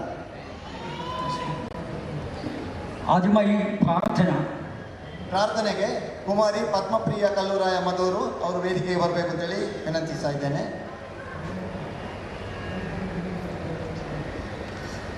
ವಿಘ್ನೇಶ್ವರ ಗಣನಾಥ ಗಜಾನನ ಪಾರ್ವತಿ ನಂದನ ಶುಭಾನನ ಮೂಷಿಕ ವಾಹನ ಮೋದಕ ಪ್ರಿಯನ ಪಾಶಾಂಕುಶಧರ ಪಾಪ ವಿಮೋಚನ ಅಷ್ಟವಿನಾಯಕ ಗಜಾನನ ಇಷ್ಟಪ್ರದಾಯಕ ಗಜಾನನ ಮಂಗಳಮೂರ್ತಿ ಶ್ರೀ ಗಣರಾಯ ಜಯ ಗಣರಾಯ ಜಯ ಗಣರಾಯ ವಿಘ್ನೇಶ್ವರ ಗಣನಾಥ ಗಜಾನನ ಪಾರ್ವತಿ ನಂದನ ಶೋಭಾನನ ಪಾರ್ವತಿ ನಂದನ ಶೋಭಾನನ. ಬ್ರಹ್ಮಕಲಶೋತ್ಸವ ಸಮಿತಿಯ ಸದಸ್ಯರಾದಂಥ ಶ್ರೀ ಮುರಳಿ ಕುಮಾರ್ ಬಂದಡ್ಕ ಈಗ ಸ್ವಾಗತ ಭಾಷಣ ಮಾಡಬೇಕು ಅಂತೇಳಿ ವಿನಂತಿಸ್ತಾ ಇದ್ದೇನೆ. ആദ്യമായി കാസർഗോഡ് ജില്ലയിലെ ഏറ്റവും പ്രധാനപ്പെട്ട അഭിഭാഷകനും സാധാരണ മനുഷ്യരുടെ ഇടയിൽ എക്കാലവും നിറഞ്ഞു നിന്നിട്ടുള്ള വ്യക്തിത്വവും രാഷ്ട്രീയ ഇതര വേദികളിൽ സമവാക്യമില്ലാതെ എന്നെന്നും നിലകൊണ്ടിരുന്ന ശ്രീ നാരായണ ഭട്ട് നമുക്കെല്ലാവർക്കും അറിയുന്നതാണ്. അദ്ദേഹത്തിൻ്റെ കഴിഞ്ഞകാല ജീവിതം ഈ ജില്ലയിലും ഈ സംസ്ഥാനത്തുടനീളം മനുഷ്യരെ സ്നേഹിക്കുന്ന മനുഷ്യരുടെ മുഴുവൻ ഹൃദയത്തിൽ എന്നെന്നും നിറഞ്ഞു നിൽക്കുന്നതായിട്ടുള്ള നാരായണ ഭട്ട് അഭിഭാഷക സമൂഹത്തിൻ്റെ മുന്നിൽ ഒരു ഇടിമിന്നൽ പോലെ എക്കാലവും ഉയർന്നു നിന്ന സാധാരണക്കാരൻ്റെ നീതിക്ക് വേണ്ടി ഉയർന്നു വന്ന ശബ്ദം ശ്രീ നാരായണ ഭട്ട്. അദ്ദേഹത്തെ ആദരപൂർവം ഈ വേദിയിലേക്ക് ആദ്യമായി ഞാൻ സ്വാഗതം ചെയ്യുന്നു, ക്ഷണിക്കുന്നു. ಸಭಾಧ್ಯಕ್ಷರನ್ನು ಶಾಲು ಹಾಕಿ ಬ್ರಹ್ಮಕಲಶೋತ್ಸವ ಸಮಿತಿಗೆ ಸ್ವಾಗತಿಸ್ತಾ ಇದ್ದಾರೆ.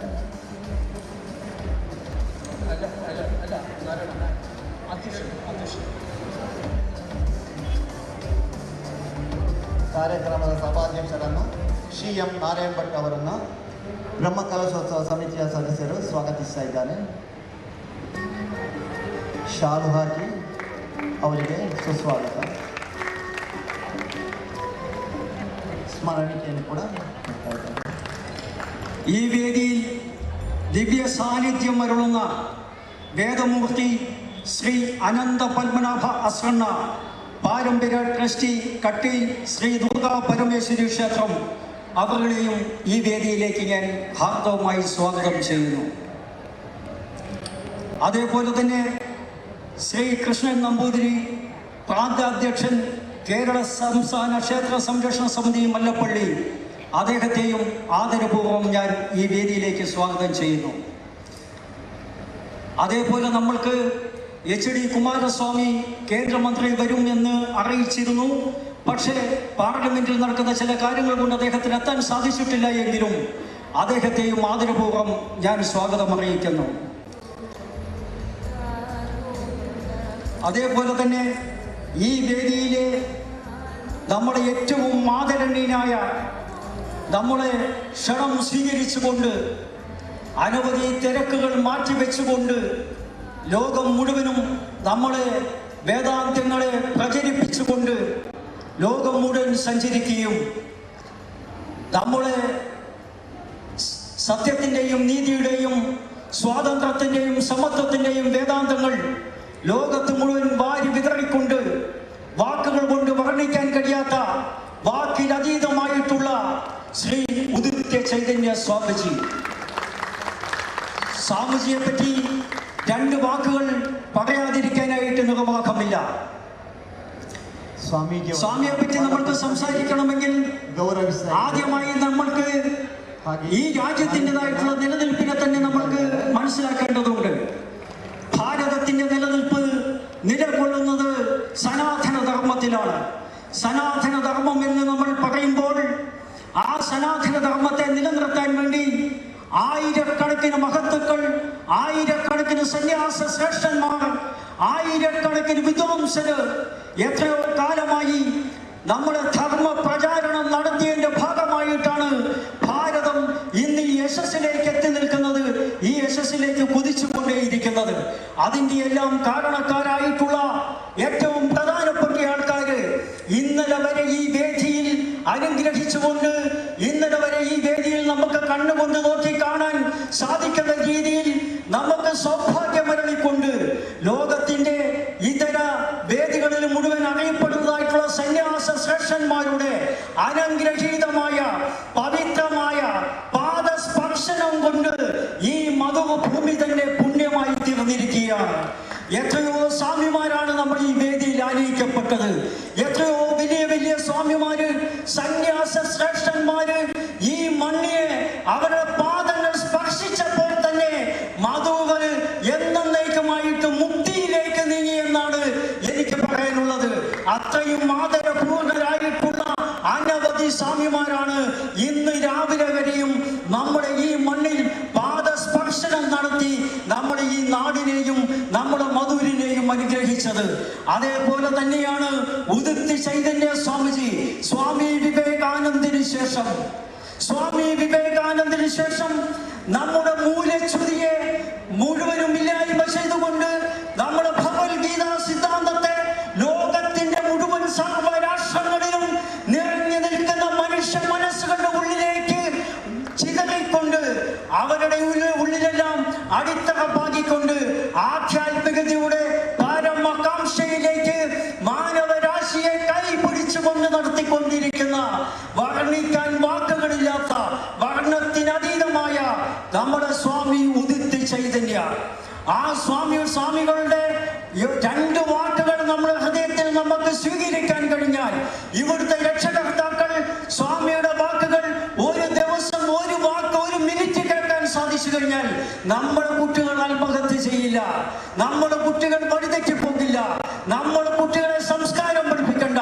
നമ്മുടെ കുട്ടികൾക്ക് വേണ്ടുന്ന മുഴുവൻ അറിവുകളും യൂട്യൂബിൽ നോക്കിയിട്ടാണെങ്കിലും നിങ്ങൾ ഒരു മിനിറ്റെങ്കിലും സ്വാമിയുടെ മഹത് വചനങ്ങൾ, നമുക്ക് നിർവചിക്കാൻ കഴിയാത്ത ആ മഹത് വചനങ്ങൾ നമ്മുടെ ഹൃദയത്തിൽ നമ്മുടെ മക്കളെ ഉള്ളിലേക്ക് നമുക്ക് കേൾക്കാൻ കഴിഞ്ഞാൽ, അവരെ നമുക്ക് സ്വീകരിപ്പിക്കാൻ കഴിഞ്ഞാൽ ധന്യമാകുന്ന മനുഷ്യജന്മത്തെ, ആയിരക്കണക്കിന് യുവാക്കളെ ധന്യമാകുന്ന രീതിയിൽ നമുക്ക് ഈ ഭൂമിയിൽ, ഈ ലോകത്ത് നമുക്ക് കൊണ്ടുവരാൻ കഴിയും. സ്വാമിജിയുടെ വാക്കുകൾ കേട്ടിരിക്കാൻ ആഗ്രഹിച്ചുകൊണ്ട് ഇവിടെ എത്തിയിരിക്കുന്നതിന് മുമ്പിൽ ഞാൻ കൂടുതൽ നിൽക്കുന്നില്ല.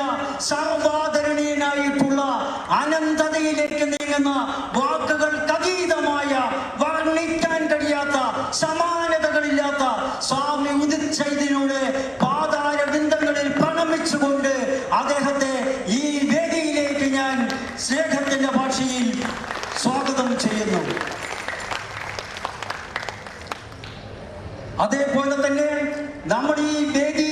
അലങ്കരിക്കാനായിട്ട് ശ്രീ സുധാകര കോട്ടക്കുഞ്ചത്തായ ഉപാധ്യക്ഷൻ ബ്രഹ്മകലശോത്സവ സമിതി അദ്ദേഹത്തെയും ഞാൻ ഈ വേദിയിലേക്ക് ആദരപൂർവ്വം സ്വാഗതം ചെയ്യുന്നു.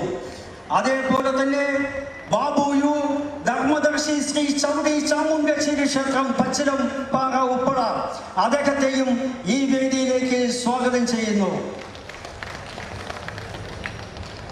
ಶ್ರೀಯುತ ಬಾಬು ಯು ಅವರಿಗೆ ಸಮಿತಿ ವತಿಯಿಂದ ಸ್ವಾಗತ ಶಾಲ್ ಹಾಕಿ ಸಮಿತಿ ಸದಸ್ಯರು ಸ್ವಾಗತಿಸ್ತಾ ಇದ್ದಾರೆ.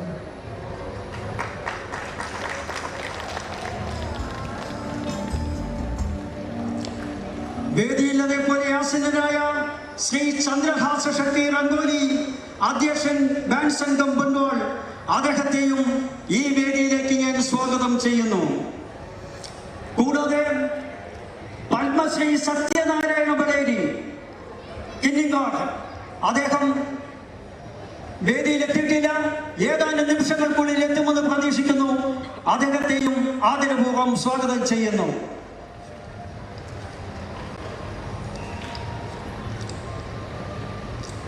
അതേപോലെ തന്നെ ഉദയകുമാർ ഷെട്ടി വ്യവസായി യുവ മെരിഡിയൻ കുന്താപുര അദ്ദേഹത്തെയും ഈ വേദിയിലേക്ക് ഞാൻ സ്വാഗതം ചെയ്യുന്നു. കൂടാതെ വിശ്വനാഥ് ഭട്ട് ട്രസ്റ്റി ശ്രീ ദുർഗാ പരമേശ്വരി ക്ഷേത്രം അകൽപ്പാടി അദ്ദേഹത്തെ ആദരപൂർവ്വം സ്വാഗതം ചെയ്യുന്നു. ಶ್ರೀ ವಿಶ್ವನಾಥ್ ಭಟ್ ಅವರನ್ನು ಬ್ರಹ್ಮಕಲಶ ಸಂಸ್ಥೆಯ ಸದಸ್ಯರು ಶಾಲ್ ಹಾಕಿ ಸ್ವಾಗತಿಸ್ತಾ ಇದ್ದಾರೆ.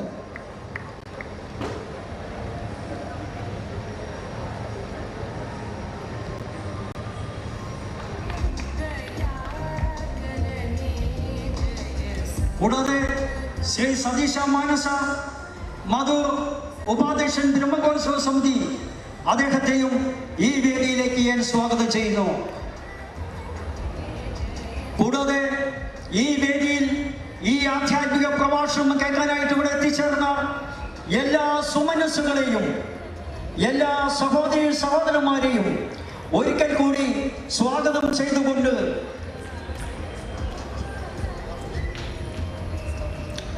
IAS ഗോപാലകൃഷ്ണ ഭട്ട് അദ്ദേഹത്തെ കൂടി സ്വാഗതം ചെയ്തുകൊണ്ട് ಶ್ರೀ ಗೋಪಾಲಕೃಷ್ಣ ಭಟ್ ಎಡನೀರು IAS ನಿವೃತ್ತ ಕಾರ್ಯದರ್ಶಿ ಕೇರಳ ಸರ್ಕಾರ ಅವರನ್ನು ಬ್ರಹ್ಮಕಲಶೋತ್ಸವ ಸಮಿತಿ ವತಿಯಿಂದ ರಾಜೇಶ್ ಮಾಸ್ಟರ್ ಅಗಲ್ಪಾಡಿ ಸ್ವಾಗತಿಸ್ತಾ ಇದ್ದಾರೆ. ಹಾಗೆ ಅವರಿಗೆ ಸ್ಮರಣಿಕೆಯನ್ನು ಕೂಡ ನೀಡ್ತಾ ಇದ್ದಾರೆ.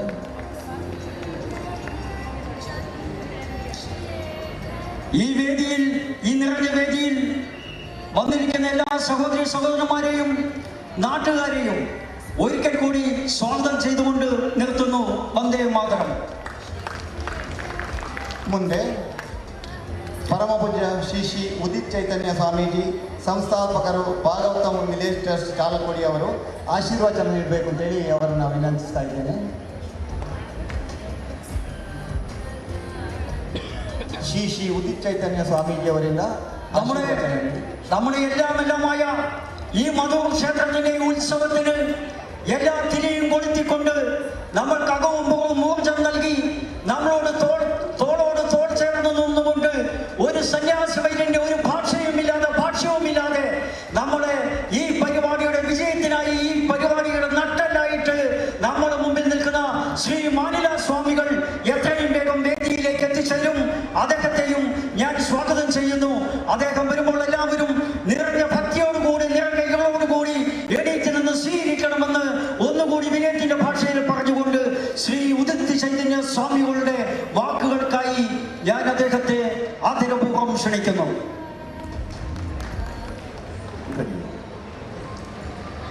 2025 ഭാരതത്തിലെ 2 അത്ഭുതങ്ങളാണ് നമ്മൾ കണ്ടത് അല്ലെങ്കിൽ കണ്ടുകൊണ്ടിരിക്കുന്നത്. ഒന്നാമത്തെ അത്ഭുതം പ്രയാഗിൽ നടന്ന കുംഭമേളയാണെങ്കിൽ രണ്ടാമത്തെ അത്ഭുതം കാസർഗോഡ് ജില്ലയിൽ മധൂരിൽ നടക്കുന്ന പതിനേശ്വര ക്ഷേത്രത്തിൽ നടക്കുന്ന ഇവിടുത്തെ കുംഭമേളയാണ്. ഇതൊരു കുംഭമേളയാണ്. ലക്ഷോപലക്ഷം ജനങ്ങൾ വന്നുകൊണ്ട് ഇവിടെ എത്തി. നാം എല്ലാം ഒന്നാണ്. നമ്മുടെ ലക്ഷ്യം ഒന്നാണ്. നമ്മുടെ യാത്ര ഒരുമിച്ചാണ്. ഇത് നമ്മൾ ഓർമ്മിപ്പിക്കുകയാണ്. ലോകത്തിൻ്റെ മുന്നിൽ ഇന്ന് ഭാരതം ഉണരുകയാണ്, ഉണർന്നേ പറ്റുള്ളൂ. ഇവിടെ കുറേ വർഷങ്ങൾക്ക് ശേഷമാണ് ഒരു പുനരുദ്ധാരണവും അതുപോലെ മൂടപ്പ സേവയും നടക്കുന്നത്. ഭഗവാന്റെ ചൈതന്യം നിറഞ്ഞ ആ ഗണപതി വിഗ്രഹം, അങ്ങനെ ഒരു വിഗ്രഹം ലോകത്തിൽ വേറെ എവിടെയില്ല. അത് ഇവിടുത്തെ മാത്രം പ്രത്യേകതയാണ്, മധൂരിൻ്റെ മാത്രം പ്രത്യേകതയാണ്. ഇത്രയും ചൈതന്യം നിറഞ്ഞ ഈ ക്ഷേത്ര സന്നിധിയിൽ ഒന്ന് കാലുവെക്കുക എന്നത് തന്നെ ഒരു മഹാസൗഭാഗ്യമാണ്. ഇതൊരു ഹിന്ദുക്കളുടെ കുംഭമേളയാണെന്ന് ഞാൻ പറയാൻ കാരണം, ഗണപതി ഭഗവാൻ നമ്മളെ പഠിപ്പിക്കുന്നത്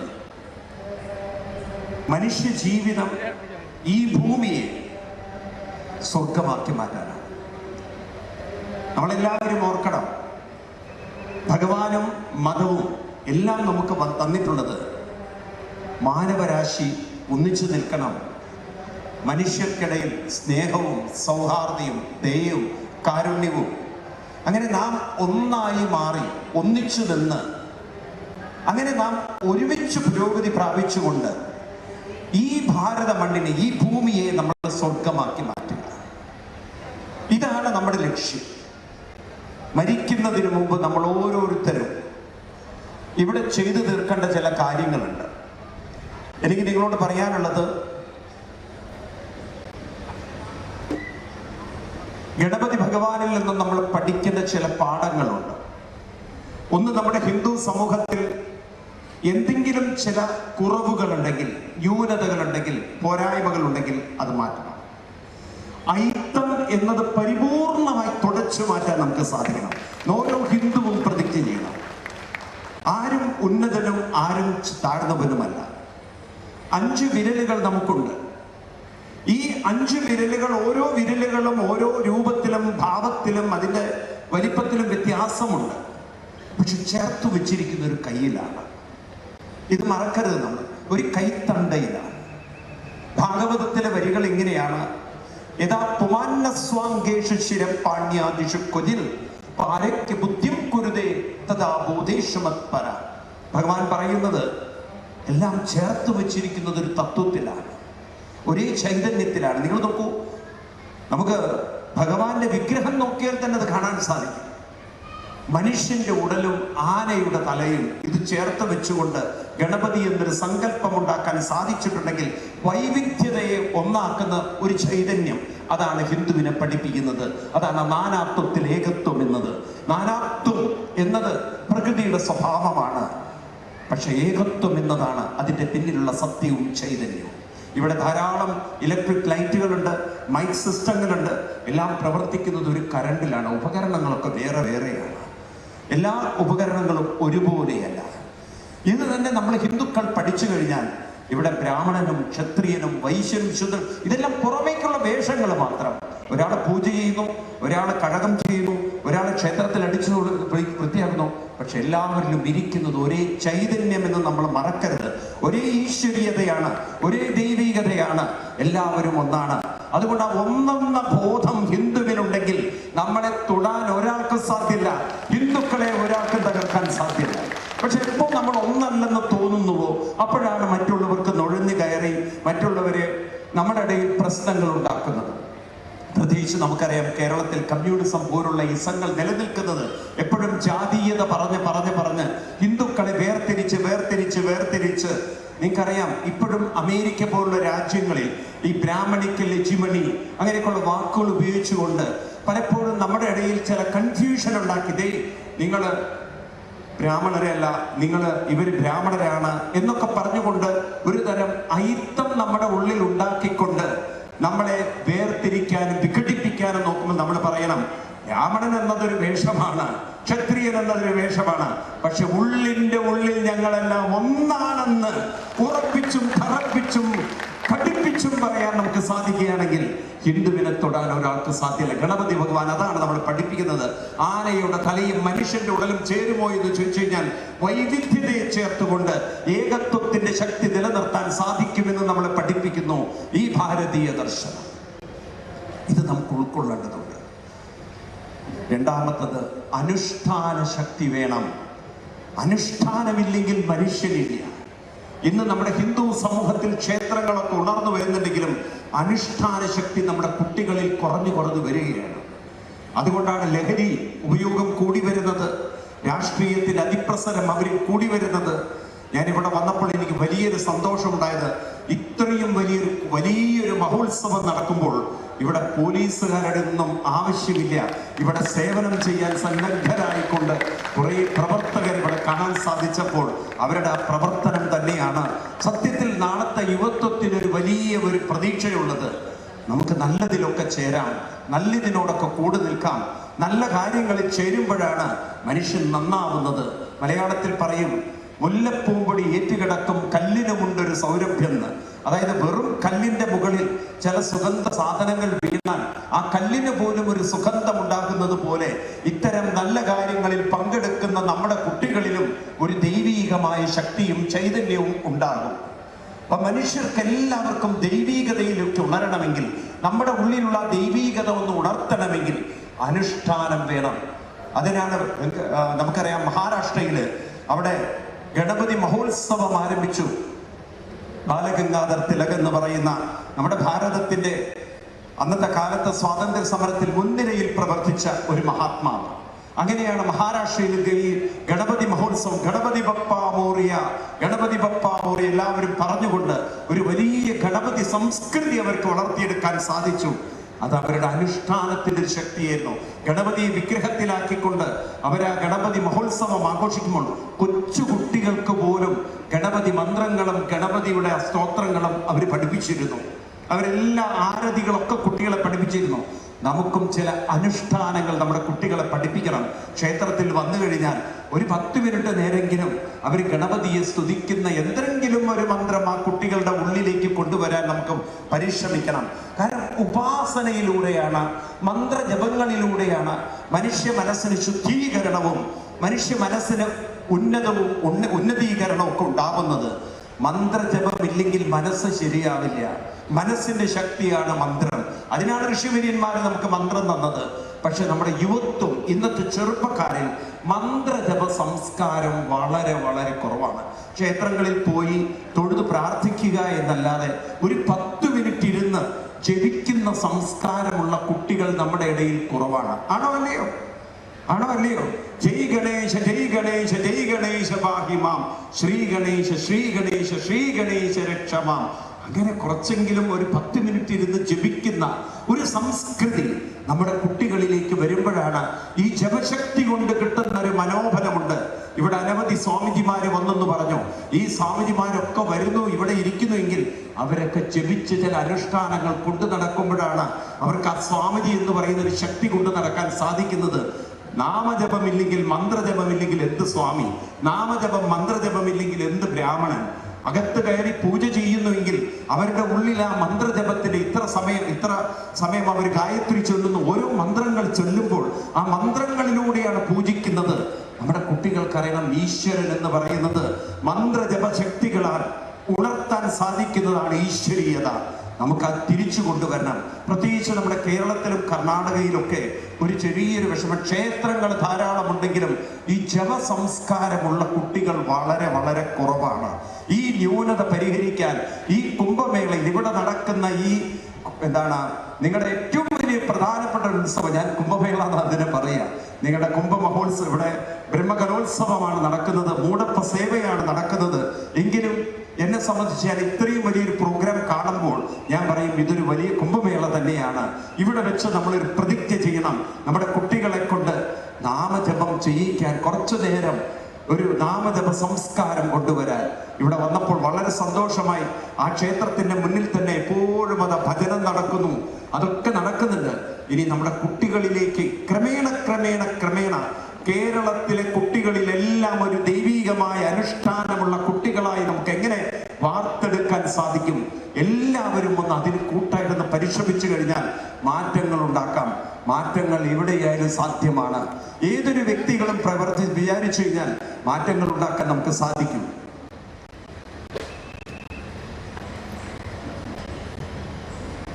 ವೇದಮೂರ್ತಿ ಶ್ರೀ ಅನಂತ ಪದ್ಮನಾಭ ಶರಣ ಅನುವಂಶೀಯ ಮುಕ್ತಿ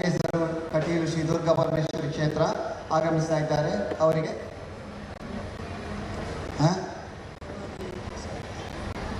ಕಮಲಾದೇವಿ ಪ್ರಸಾದ್ ಅವರು ಆಗಮಿಸ್ತಾ ಇದ್ದಾರೆ. ಅವರಿಗೆ ಹೃತ್ಪೂರ್ವಕವಾದಂತಹ ಸ್ವಾಗತ. സംസ്കാരം നമ്മുടെ കുട്ടികളിൽ കൊണ്ടുവരണം. എല്ലാവരും ഈ കാര്യത്തിൽ ഒന്ന് ശ്രദ്ധ വയ്ക്കണം. നമുക്ക് കിട്ടിയിരിക്കുന്ന ഒരു വലിയൊരു ഭാഗ്യം നോക്കൂ നിങ്ങൾ. ഇത്രയും വലിയ മഹോത്സവം നടത്തുന്നു. ഈ മഹോത്സവങ്ങളൊക്കെ നടക്കുമ്പോൾ ചില മാറ്റങ്ങളിലേക്കുള്ള മഹോത്സവമാക്കി മാറ്റണം. അകത്ത് ബ്രഹ്മകലശം ആടുമ്പോൾ ഇവിടെ ഉള്ളിൽ മനുഷ്യന്റെ മനസ്സിൽ മന്ത്രമഹോത്സവം, മന്ത്രങ്ങളെ കൊണ്ടുള്ള ഒരു കലശം ആടിക്കാൻ നമുക്ക് സാധിക്കട്ടെ. അവിടെ മൂടപ്പ സേവ ചെയ്യുമ്പോൾ ഇവിടെ മന്ത്രത്തിൻ്റെ ഒരു സേവ ചെയ്യാൻ നമുക്ക് സാധിക്കട്ടെ. ക്രമേണ നമുക്ക് മാറ്റങ്ങൾ ഉണ്ടാക്കണം. കേരളത്തെയും മറ്റും പിടികൂടുന്ന ഏറ്റവും വലിയ ദുരന്തമായ ലഹരിയെ നമുക്ക് വലിച്ചെറിയാൻ സാധിക്കണം. നാമലഹരി കൊണ്ട് നമുക്ക്, നാമത്തിന്റെ ലഹരി കൊണ്ട് നമുക്ക് കേരളത്തെ, കർണാടകയൊക്കെ ബോർഡറിൽ നിന്ന് കുട്ടികൾ അനുഭവിക്കുന്ന കാര്യം ഞാൻ പറയുന്നത്. കുട്ടികളെ സ്വാധീനിക്കുന്ന ഒരു വലിയ വിപത്താണ് ഞാൻ പറയുന്നത്. ഏറ്റവും വലിയ വിപത്തായ മാരകമായ മയക്കുമരുന്നൊരു ലഹരി മാറിക്കൊണ്ട് നാമലഹരി, മന്ത്രലഹരി എന്നൊരു സംസ്കാരത്തിലേക്ക് നമ്മുടെ കുട്ടികളെ കൊണ്ടുവരണം. ഇതൊരു മാറ്റം ഉണ്ടാക്കണം. ഇതൊരു മാറ്റത്തിന്റെ ബ്രഹ്മകലോത്സവമാക്കി മാറ്റണം. ഇത് നമുക്ക് സാധിക്കട്ടെ.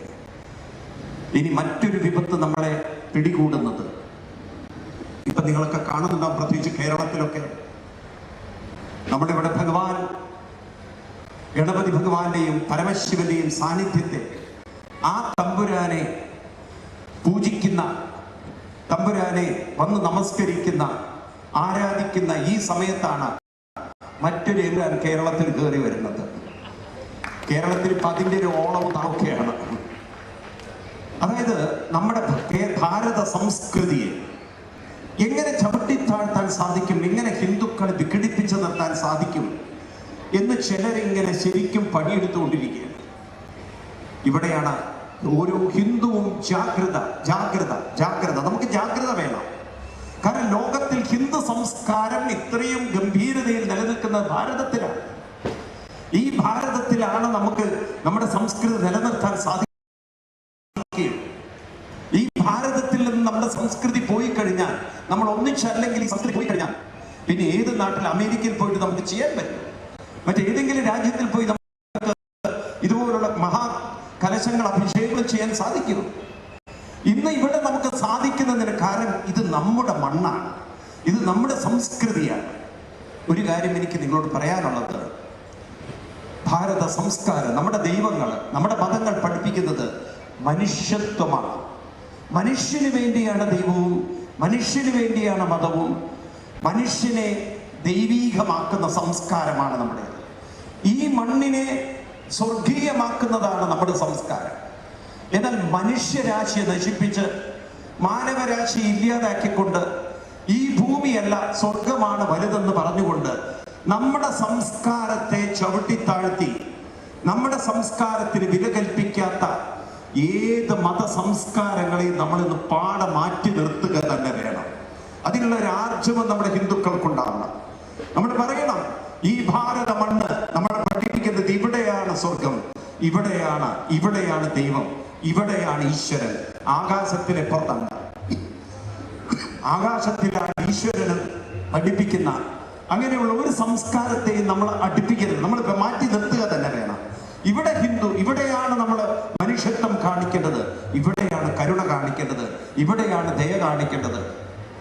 നിങ്ങൾ നോക്കൂ, ജീവിതം അതിനുവേണ്ടി ത്യാഗം ചെയ്ത അവതാരമൂർത്തികളാണ് നമ്മുടെ ഓരോ അവതാരങ്ങളും. നമ്മൾ ഇവിടെ ഗണപതി ഭഗവാനെ ആരാധിക്കുമ്പോൾ ഗണപതി ഭഗവാന്റെ ഒരു ജീവിതത്തിലൊരു കഥയുണ്ട്. ഒരിക്കൽ അമ്മ പാർവതി ദേവി ഗണപതി ഭഗവാനോട് കുളിക്കുന്ന സമയത്ത് കാവൽ നിൽക്കാൻ പറഞ്ഞു. ആരെയും അങ്ങോട്ട് കടത്തിവിടരുത്. അച്ഛനായ പരമശിവൻ അങ്ങോട്ട് കയറി വരുന്നു. പറഞ്ഞു, എനിക്ക് അകത്തേക്ക് പോകണമെന്ന്. അച്ഛനെ പോലും വിട്ടില്ല. അച്ഛനെ പോലും മകനായ ഗണപതി വിട്ടില്ല. ദേഷ്യം വന്ന് തലയെടുത്തു എന്നാ കഥ. അപ്പോഴേക്കും പാർവതി ദേവി വന്നിട്ട് പറഞ്ഞു, എന്താണ് അവിടുന്ന് ചെയ്തത്? അങ്ങനെ പരമശിവൻ ഒരാനയുടെ തല കൊണ്ടുവച്ചു എന്നൊക്കെയാണ് കഥ പറയുന്നത്. ഈ കഥയിൽ നമുക്കെന്താണ് പഠിക്കാനുള്ളത് ചോദിച്ചു കഴിഞ്ഞാൽ, എന്താണ് ഈ കഥ നമുക്ക് തരുന്ന സന്ദേശം എന്താണെങ്കിൽ, ഞാൻ മനസ്സിലാക്കിയിട്ടുള്ളത് ഒരു ഉത്തരവാദിത്വം ഏറ്റുകഴിഞ്ഞാൽ, പാർവതി ദേവി എന്ന് പറയുന്നത് നമ്മളെ സംബന്ധിച്ച ഭാരത മണ്ണാണ്. പാർവതി ദേവി എന്നത് നമുക്ക് ഭാരതത്തിന്റെ പവിത്ര മണ്ണാണ്. ഈ ഭാരതമാകുന്ന പവിത്ര മണ്ണിനെ ആ അമ്മ നമ്മളോട് പറയാണ്, നീ മുന്നിൽ നിന്ന് സംരക്ഷിക്കണം. നമ്മളാണ് ഇവിടെ ഗണപതി എന്ന് ഓർക്കണം. ഗണപതി എടുക്കേണ്ടത് നമ്മളാണ്, സംരക്ഷിക്കേണ്ടത് നമ്മളാണ്. ഈ സംരക്ഷിക്കാനുള്ള ഉത്തരവാദിത്വം നമ്മൾ ഏറ്റെടുത്തു കഴിഞ്ഞാൽ, തല പോയാലും ഞാൻ അമ്മയെ സംരക്ഷിക്കുമെന്ന് പ്രതിജ്ഞ ചെയ്യാൻ സാധിക്കുന്നവരാണ് ഹിന്ദുക്കൾ. ഞാൻ അമ്മയെ സംരക്ഷിച്ചിരി, തല പോയാലും ശരി. ഇന്ന് നമ്മുടെ കേരളത്തിലൊക്കെ സംഭവിക്കുന്ന എന്താ അറിയോ? അല്പം പണത്തിന് വേണ്ടി രാജ്യത്തിന്റെ സംസ്കൃതി, പൈതൃകത്തെ, ധർമ്മത്തെ അതെല്ലാം മറന്ന് അല്പം പണം കിട്ടാൻ വേണ്ടി എന്തും അഭിനയിക്കുന്ന രീതിയിൽ കലാകാരന്മാർ പോലും ഇന്ന് എന്താണ് അത്ര അധപ്പതിച്ചിരിക്കുന്നു. അതാണ് എമ്പുരാൻ പോലുള്ള സിനിമകളൊക്കെ വരുന്നത്. മനസ്സിലായില്ലേ? ഭാരത സംസ്കൃതിയോട് അവർക്കൊരു കൂറുണ്ടെങ്കിൽ, ഇത് ഭാരതത്തിന്റെ സനാതന ധർമ്മമാണ്, സംസ്കൃതി നിലനിർത്തിയാലേ ഇവിടെ എല്ലാവർക്കും നിലനിൽക്കാൻ സാധിക്കുകയുള്ളൂ. നമ്മളെപ്പോഴും ഓർക്കണം, നമ്മൾ ഹിന്ദു സമൂഹം, നിങ്ങൾ നോക്കൂ, കഥകളെ ഒന്ന് ശ്രദ്ധിച്ചു നോക്കിക്കഴിഞ്ഞാൽ നമുക്ക് പലതും പഠിക്കാനുണ്ട് ആ കഥകളിൽ നിന്ന്. നമ്മൾ ഗണപതി ഭഗവാന്റെ ആ കുടുംബത്തിലേക്ക് നോക്കുക. അവിടെ പരമശിവൻ ഇരിക്കുന്നു, പാർവതി ദേവിയുണ്ട്, ഗണപതി ഭഗവാനുണ്ട്, അതുപോലെ തന്നെ സുബ്രഹ്മണ്യ സ്വാമിയുണ്ട്. ഇവരുടെയൊക്കെ വാഹനം നോക്കിയിട്ടുണ്ടോ നിങ്ങൾ? പരമശിവന്റെ വാഹനം കാളയാണ്, പാർവതി ദേവിയുടെ വാഹനമാണെങ്കിൽ സിംഹമാണ്, ഗണപതി ഭഗവാന്റെ വാഹനമാണെങ്കിൽ എലിയാണ്, സുബ്രഹ്മണ്യ സ്വാമിയുടെ വാഹനമാണെങ്കിൽ മയിലാണ്. ഇവരെല്ലാവരും കൂടി ഒരുമിച്ച് ഒരിടത്തിരുന്നാൽ അവിടെ എന്താ പിന്നെ സംഭവിക്കാൻ പറയേണ്ടതുണ്ടോ? നിങ്ങൾ നോക്കൂ, എല്ലാവരും കൂടി ഒരുമിച്ച് ഒരിടത്ത് നിന്നാൽ കാളയെ കണ്ടു കഴിഞ്ഞാൽ ഈ സിംഹത്തിന്റെ അവസ്ഥ എന്തായിരിക്കും? സിംഹം വെറുതെ വിടുമോ കാളയെ? മയില് പാമ്പിനെ കണ്ടാൽ അതിന്റെ അവസ്ഥ എന്തായിരിക്കും? പാമ്പ് എലിയെ കണ്ടാൽ എന്തായിരിക്കും അവസ്ഥ? പക്ഷെ ഈ വ്യത്യസ്ത ജീവജാലങ്ങളെയൊക്കെ വാഹനങ്ങളാക്കി വെച്ച് എല്ലാവരും ഒരുമിച്ച് നിൽക്കുമ്പോൾ എന്താണ് ഹിന്ദുമതം പഠിപ്പിക്കുന്നത്? വൈവിധ്യതയെ മുഴുവൻ ഒന്നിപ്പിച്ചു നിർത്താനുള്ള ഒരു ദൈവീകമായ കാരുണ്യം, ദയ, സ്നേഹം, ഇതൊക്കെ നമ്മുടെ ഉള്ളിലുണ്ടെങ്കിൽ ഏത് വ്യത്യസ്ത സ്വഭാവങ്ങളെയും നിലനിർത്താൻ, ഒരുമിച്ച് നിർത്താൻ നമുക്ക് സാധിക്കും എന്നുള്ളതാണ്. ദൈവീകതയാണ് എല്ലാവരെയും ഒന്നിപ്പിച്ചു നിർത്തുന്നത്. ആ ദൈവീകമായ ശക്തിയാണ് നമ്മുടെ ഹിന്ദു സംസ്കൃതിയുടെ അടിത്തറ. അതുകൊണ്ടാണ് ഇവിടെ ഹിന്ദുക്കൾ ഉണർന്നാൽ, ഹിന്ദുക്കൾ വളർന്നാൽ, ഹിന്ദുക്കൾ ശക്തരായാൽ ഇതര മതങ്ങൾക്ക് പോലും സുരക്ഷിതമാണ്. മനസ്സിലായില്ലേ? ആരെയും നശിപ്പിക്കണം, ആരെയും ഇല്ലാതാക്കണം നമ്മൾ ചിന്തിക്കുന്നില്ല. ഇതര മതങ്ങൾക്കൊക്കെ പറ്റിയത് അതാണ്. അവരുടെ സങ്കുചിത്വമാണ് അവരെ നശിപ്പിച്ചത്. ഇന്ന് ലോകം മുഴുവൻ അവരൊക്കെ വെറുക്കപ്പെടുന്നതും അതുകൊണ്ടാണ്. ഞങ്ങളുടെ മതത്തിലൂടെ മാത്രമേ സ്വർഗത്തിലെത്താൻ പറ്റുള്ളൂ, ഞങ്ങളുടെ മതത്തിലൂടെ മാത്രമേ ദൈവത്തിന്റെ അടുത്തേക്ക് പോകാൻ പറ്റുള്ളൂ എന്നൊക്കെ തെറ്റായ പ്രചരണങ്ങൾ. നോക്കൂ, ഇസ്ലാം മതത്തിലേക്ക് നോക്കൂ നിങ്ങൾ. കഴിഞ്ഞ ദിവസം ഒരാൾ എന്നോടൊരു കഥ പറഞ്ഞതാണ്. ഒരു ഹിന്ദുവും മുസ്ലിമും ക്രിസ്ത്യാനിയും അവർ ഒരുമിച്ച് പോവാണ് ഒരിടത്ത്.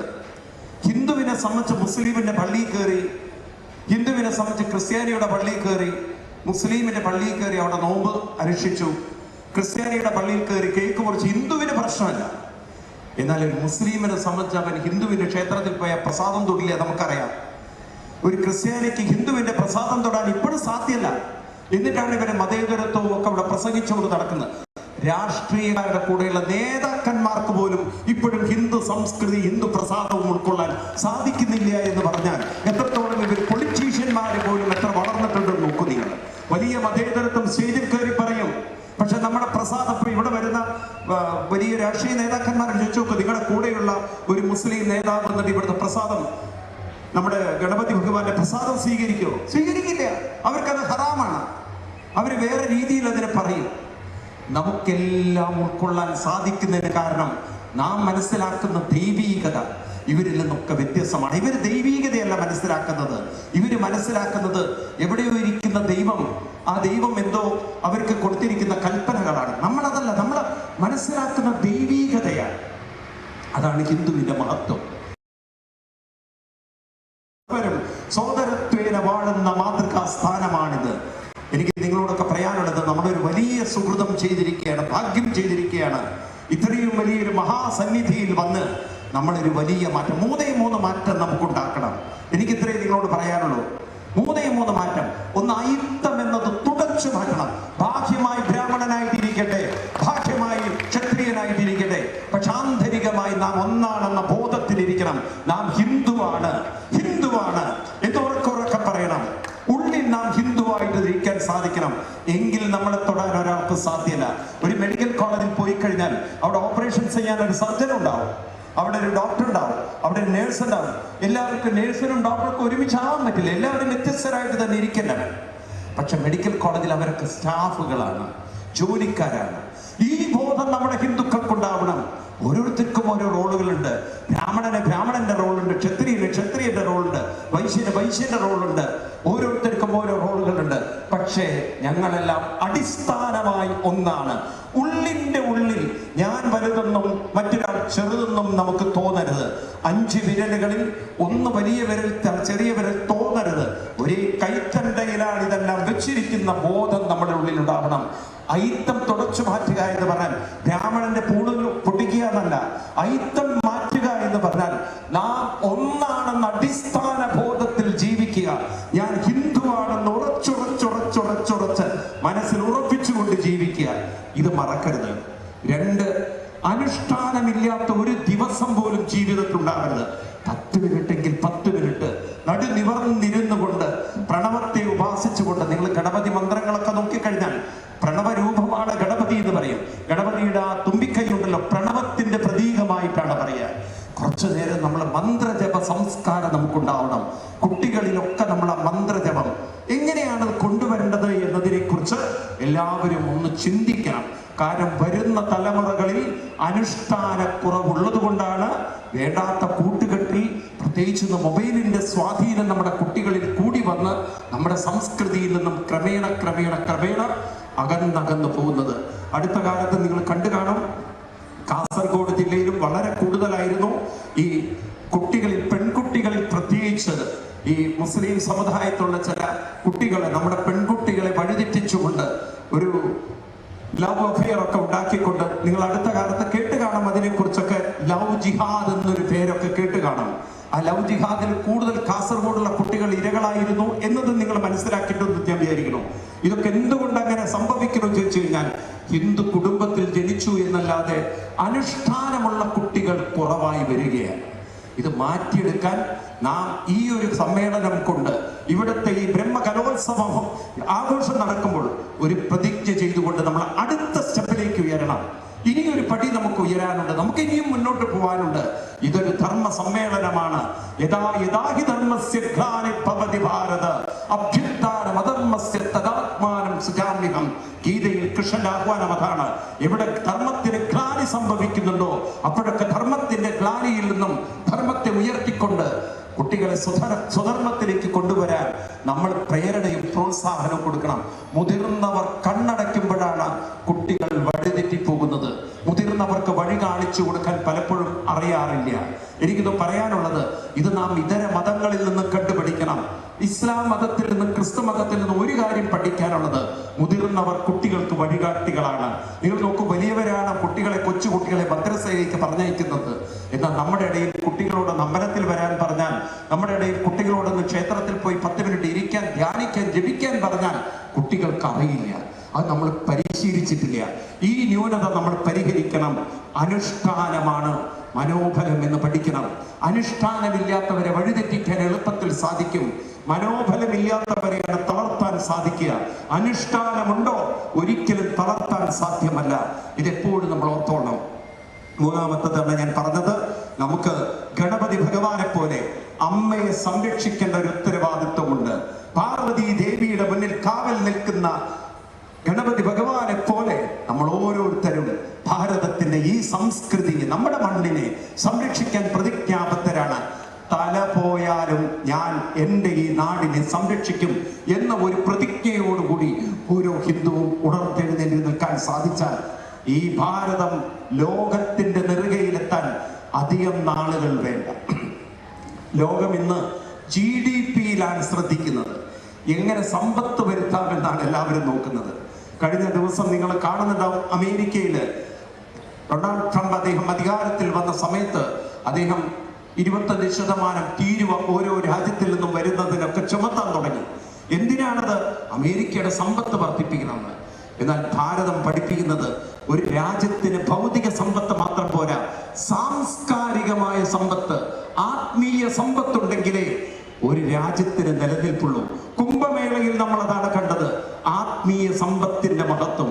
ഇവിടെ മധൂരിൽ നമ്മൾ ഈ ഗണപതിയുടെ സന്നിധിയിൽ, സിദ്ധിവിനായക സന്നിധിയിൽ നമ്മൾ കാണുന്നത്, ഇവിടെ വന്നിരിക്കുന്ന കലവറകൾ നോക്കും നിങ്ങൾ. ആളുകൾ കൊണ്ട് നിറച്ചു വെച്ചിരിക്കുന്ന കലവറയ്ക്കകത്ത് പോയപ്പോൾ എനിക്ക് മനസ്സിലായി, അത് GDP-യുടെ സമ്പത്തല്ല, അത് ആത്മീയ സംസ്കാരത്തിന്റെ സമ്പത്താണ്. ഈ സംസ്കൃതിയുടെ സമ്പത്തിനെ നമുക്ക് ലോകത്തിന്റെ നെറുകയിൽ എത്തിക്കണം. സംസ്കാരം കൊണ്ട് മനുഷ്യൻ ഉയർന്നാലേ മനുഷ്യരാജ്യക്ക് ഇവിടെ സമാധാനത്തോടെ, സ്നേഹത്തോടെ, സന്തോഷത്തോടെ, ഐക്യത്തോടെ, ഒത്തൊരുമയോടെ, ഐക്യത്തോടെ ഇവിടെ നിലനിൽക്കാൻ സാധിക്കുകയുള്ളൂ.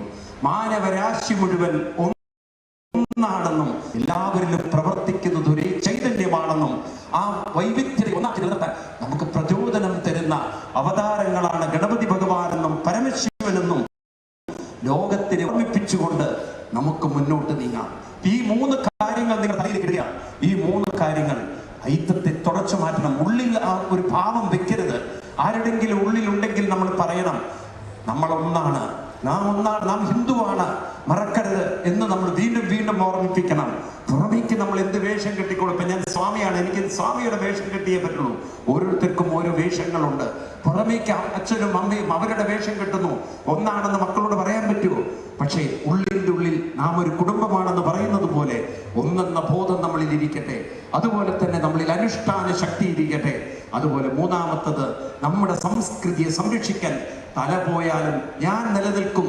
അല്പം ഒരു പൈസയ്ക്ക് വേണ്ടി എൻ്റെ രാജ്യത്തെ ഒറ്റിക്കൊടുക്കാൻ, അല്പം ഒരു സുഖത്തിന് വേണ്ടി എൻ്റെ രാജ്യത്തെ നശിപ്പിക്കാൻ ഞാൻ തയ്യാറില്ല എന്ന ബോധത്തോടുകൂടി നമുക്ക് മുന്നോട്ട് നീങ്ങാം. മധൂർ ക്ഷേത്ര സന്നിധിയിൽ വന്ന് ഇവിടെ കുറച്ചു നേരം ഇരിക്കാൻ സാധിക്കുന്നത് തന്നെ ആ ഭഗവാന്റെ ഒരു വലിയ അനുഗ്രഹമാണ്. കാരണം ഇങ്ങനെ ഒരു വ്യത്യസ്തമായ വൈവിധ്യമായ ചൈതന്യം നിറഞ്ഞ ഒരു ഗണപതി ഭഗവാൻ ലോകത്തിൽ എവിടെയും ഇല്ല. അതിവിടുത്തെ മാത്രം പ്രത്യേകതയാണ്. വളരുന്ന ഒരു ഗണപതി, അതും തുമ്പിക്കൈക്കേറെ വിശേഷമുള്ളൊരു ഗണപതി, എല്ലായിടത്തു നിന്നും പ്രതിഷ്ഠ വ്യത്യസ്തമായ ഒരു ഗണപതി. ഇത്രയും ഗംഭീരമായ ക്ഷേത്ര സന്നിധിയിൽ ഇവിടെ കുറച്ചു നേരം വരാൻ സാധിച്ചാൽ തന്നെ ജന്മാന്തരേ ഭവിപുണ്യം തഥാ എന്ന് പറഞ്ഞ പോലെ ഒരു ജന്മാന്തര ഭാഗ്യമായിട്ട് ഞാൻ കാണുകയാണ്. വളരെ സന്തോഷമുണ്ട് ഈ സന്നിധിയിൽ കുറച്ചു നേരമെങ്കിലും ഇരിക്കാൻ സാധിച്ച ഈ സുഹൃതത്തിന്, ഈ ഭാഗ്യത്തിന് അവസരമൊരുക്കി തന്ന ഇതിന്റെ സംഘാടക സമിതിയോട് പ്രത്യേകം നന്ദി പറയുകയാണ്. പ്രത്യേകിച്ച് ഇവിടെ ഓരോ ദിവസവും 1000കണക്കിന് സേവകരാണ് സേവനം ചെയ്യുന്നതെന്നാണ് പറഞ്ഞത്. 50,000 പേര് കഴിഞ്ഞ 2 ദിവസം ഇവിടെ ആഹാരം കഴിച്ചു. ഇന്നലെ 1,00,000 ആളുകളാണ് ആഹാരം കഴിച്ചത്. ഇനി വരാൻ പോകുന്ന നാൾ അതിലും ഗംഭീരമാവും, ഒരു സംശയമില്ല. ഇവിടുത്തെ നല്ല കാര്യങ്ങളെ കുറിച്ച് നിങ്ങൾ എല്ലാവരും നിങ്ങളുടെ സോഷ്യൽ മീഡിയയിൽ എന്തെങ്കിലും ഒന്ന് പോസ്റ്റ് ചെയ്യണം. ധാരാളം പോസ്റ്റിംഗ് നടക്കുന്നുണ്ട്. പക്ഷെ എല്ലാവരോടും റിക്വസ്റ്റ് ആണ്, നമ്മൾ ആചരണം വേണം, വിചാരം വേണം, പ്രചരണം വേണം. ഇതേ മതങ്ങളൊക്കെ പ്രചരിപ്പിച്ചുകൊണ്ടാണ് ലോകത്തിലെത്തി. നിങ്ങൾ നോക്കൂ, ഈ ക്രിസ്തുമതമൊക്കെ എങ്ങനെയാണ് ക്രിസ്തുമതമായതെന്ന്. ക്രിസ്തുമതമായത് പ്രചരണത്തിൽ ഓരോ വീട്ടിൽ കൊണ്ടുപോയിട്ട് ബൈബിൾ കൊണ്ടുപോയിടും. ഓരോ വീട്ടിൽ കൊണ്ടുപോയിട്ട് വെറുതെ ബൈബിൾ കൊണ്ടുപോയില്ല. എന്നിട്ട് വരെ പ്രാർത്ഥനയ്ക്ക് വരും, അതിന് വരും. അങ്ങനെയല്ലേ അവർ പ്രചരിപ്പിച്ചത്? ആണോ അല്ലയോ? അങ്ങനെയല്ലേ പ്രചരിപ്പിച്ചത്? ഹിന്ദുക്കൾ അങ്ങനെ മാത്രം നമ്മൾ ചെയ്യില്ല. നമ്മൾ അമ്പലത്തിൽ പോവും, നല്ല ഒരു വാക്ക് അമ്പലത്തെ കുറിച്ച്, നല്ലൊരു കാര്യം. ഇവിടെ നടക്കുന്ന കാര്യങ്ങൾ 1000 നല്ല കാര്യങ്ങളാണ് ഇവിടെ നടക്കുന്നത്. ഇത്രയും ഗംഭീരമായ ഒരു കാര്യം. ഞാൻ ഇന്നലെ മലപ്പുറം എയർപോർട്ടിൽ ഇറങ്ങി നേരെ കാഞ്ഞങ്ങാടേക്ക് പോകുന്ന സമയത്ത് 20 കിലോമീറ്ററോളം ദൂരത്തിൽ ഞാനിങ്ങനെ ഈ പന്തൽ കെട്ടിയത് ഇങ്ങനെ കാണുകയായിരുന്നു. ഞാൻ എൻ്റെ കൂടെയുള്ളവരോട് പറഞ്ഞു, ഇതൊരു അത്ഭുതമാണല്ലോ, എത്ര ഗംഭീരമായിട്ടാണ്. അതും വളരെ വളരെ വളരെ ഞാൻ എൻ്റെ മനസ്സിൽ തട്ടിയ കാര്യം പറയാം. ഒരേ ഹൈറ്റിൽ കവുങ്ങ് മുറിച്ചുകൊണ്ട് ആ കാണുമ്പോൾ തന്നെ സാധനങ്ങൾ കാണുമ്പോൾ തന്നെ നമുക്കത് ചെയ്തവരോട് അത്ര ഒരു ആദരവ്. നമ്മളില്ലേ സത്യത്തിൽ കണ്ടിട്ടില്ല. നമ്മൾ കിട്ടിയിട്ടുണ്ടെങ്കിൽ നമ്മൾ ഹിന്ദുക്കൾക്ക് അങ്ങനെ ഒരു കുഴപ്പമില്ല, ഒന്നിന് വലിപ്പം കൂടും ഒന്നിന് വലിപ്പം കുറയും.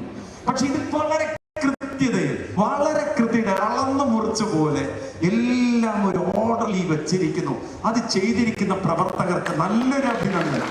കാരണം ഇതൊക്കെയാണ് സത്യത്തിൽ ഞാൻ ഇവിടുത്തെ ക്ഷേത്രത്തിൽ മുമ്പ് വന്നിട്ടുണ്ടെന്നല്ലാതെ എനിക്ക് അത്ര തീവ്രമായി ക്ഷേത്ര സംസ്കൃതിയെ കുറിച്ച് അറിയില്ല.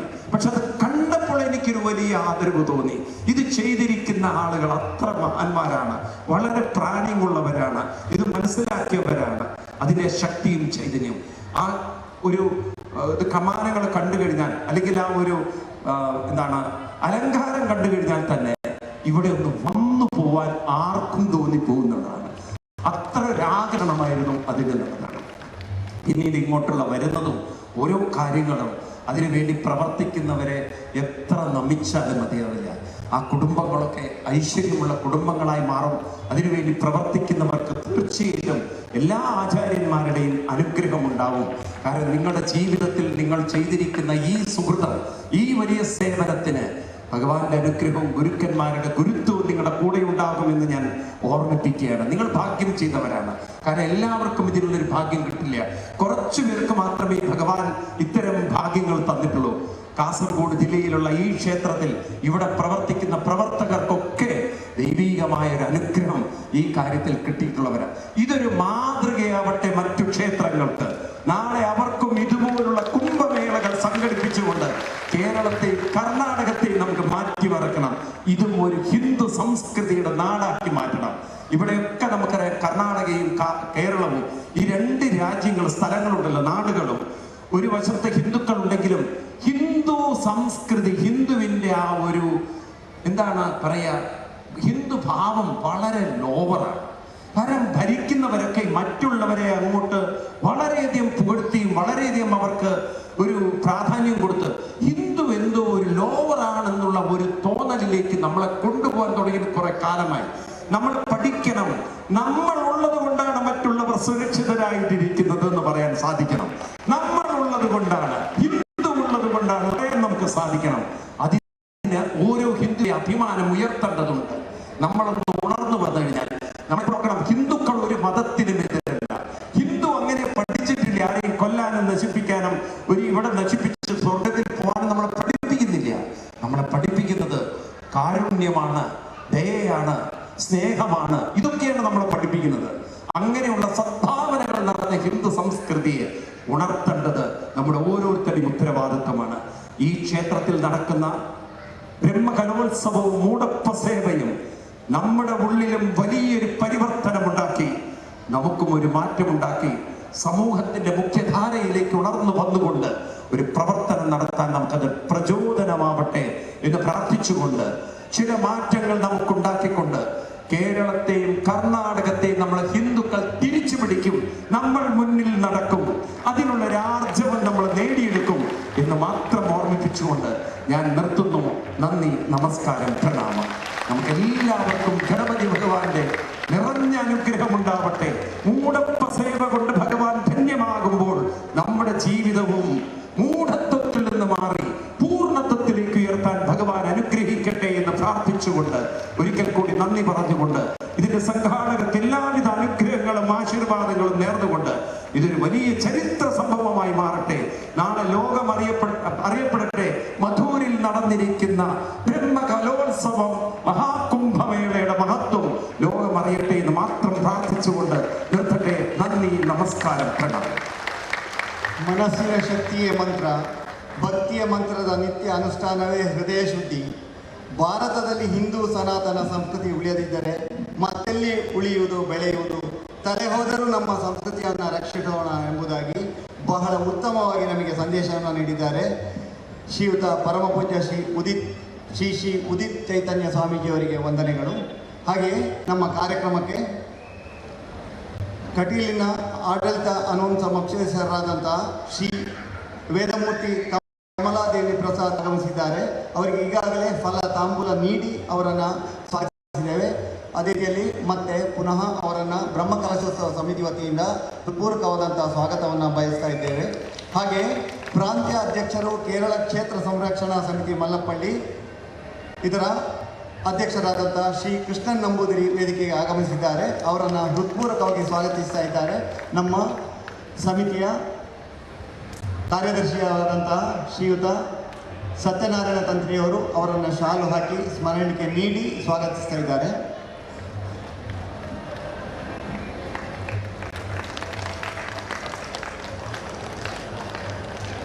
ಶ್ರೀ ರಾಜೇಶ್ ಮಾಸ್ಟರ್ ಸ್ಮರಣಿಕೆ ನೀಡ್ತಾ ಇದ್ದಾರೆ. ಹಾಗೆಯೇ ಬ್ರಹ್ಮಕಲಶೋತ್ಸವ ಸಮಿತಿಯ ಉಪಾಧ್ಯಕ್ಷರಾದಂತಹ ಶ್ರೀ ಸುಧಾಕರ್ ಕೋಟೆಕುಂಜ ತಾಯ ಅವರು ವೇದಿಕೆಗೆ ಆಗಮಿಸಿದ್ದಾರೆ. ಅವರಿಗೂ ಕೂಡ ಹೃತ್ಪೂರ್ವಕವಾದಂತಹ ಸ್ವಾಗತ. ಅವರನ್ನು ಶಾಲು ಹಾಕಿ ಸಮಿತಿಯ ಸದಸ್ಯರಾದಂತಹ ಶ್ರೀಯುತ ಶ್ರೀನಾಥ್ ಅವರು ಸ್ವಾಗತಿಸ್ತಾ ಇದ್ದಾರೆ. ಶಾಲು ಹೊದಿಸಿ ಶ್ರೀ ಸುಧಾಕರ್ ಕೋಟೆಕುಂಜ ತಾಯ ಅವರಿಗೆ ಸ್ವಾಗತ.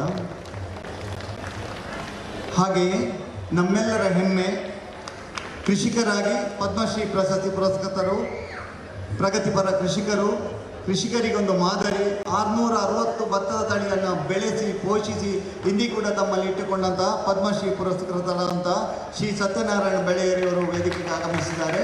ಅವರನ್ನು ಹೃತ್ಪೂರ್ವಕವಾಗಿ ಸಮಿತಿ ವತಿಯಿಂದ ಸ್ವಾಗತಿಸ್ತಾ ಇದ್ದೇವೆ.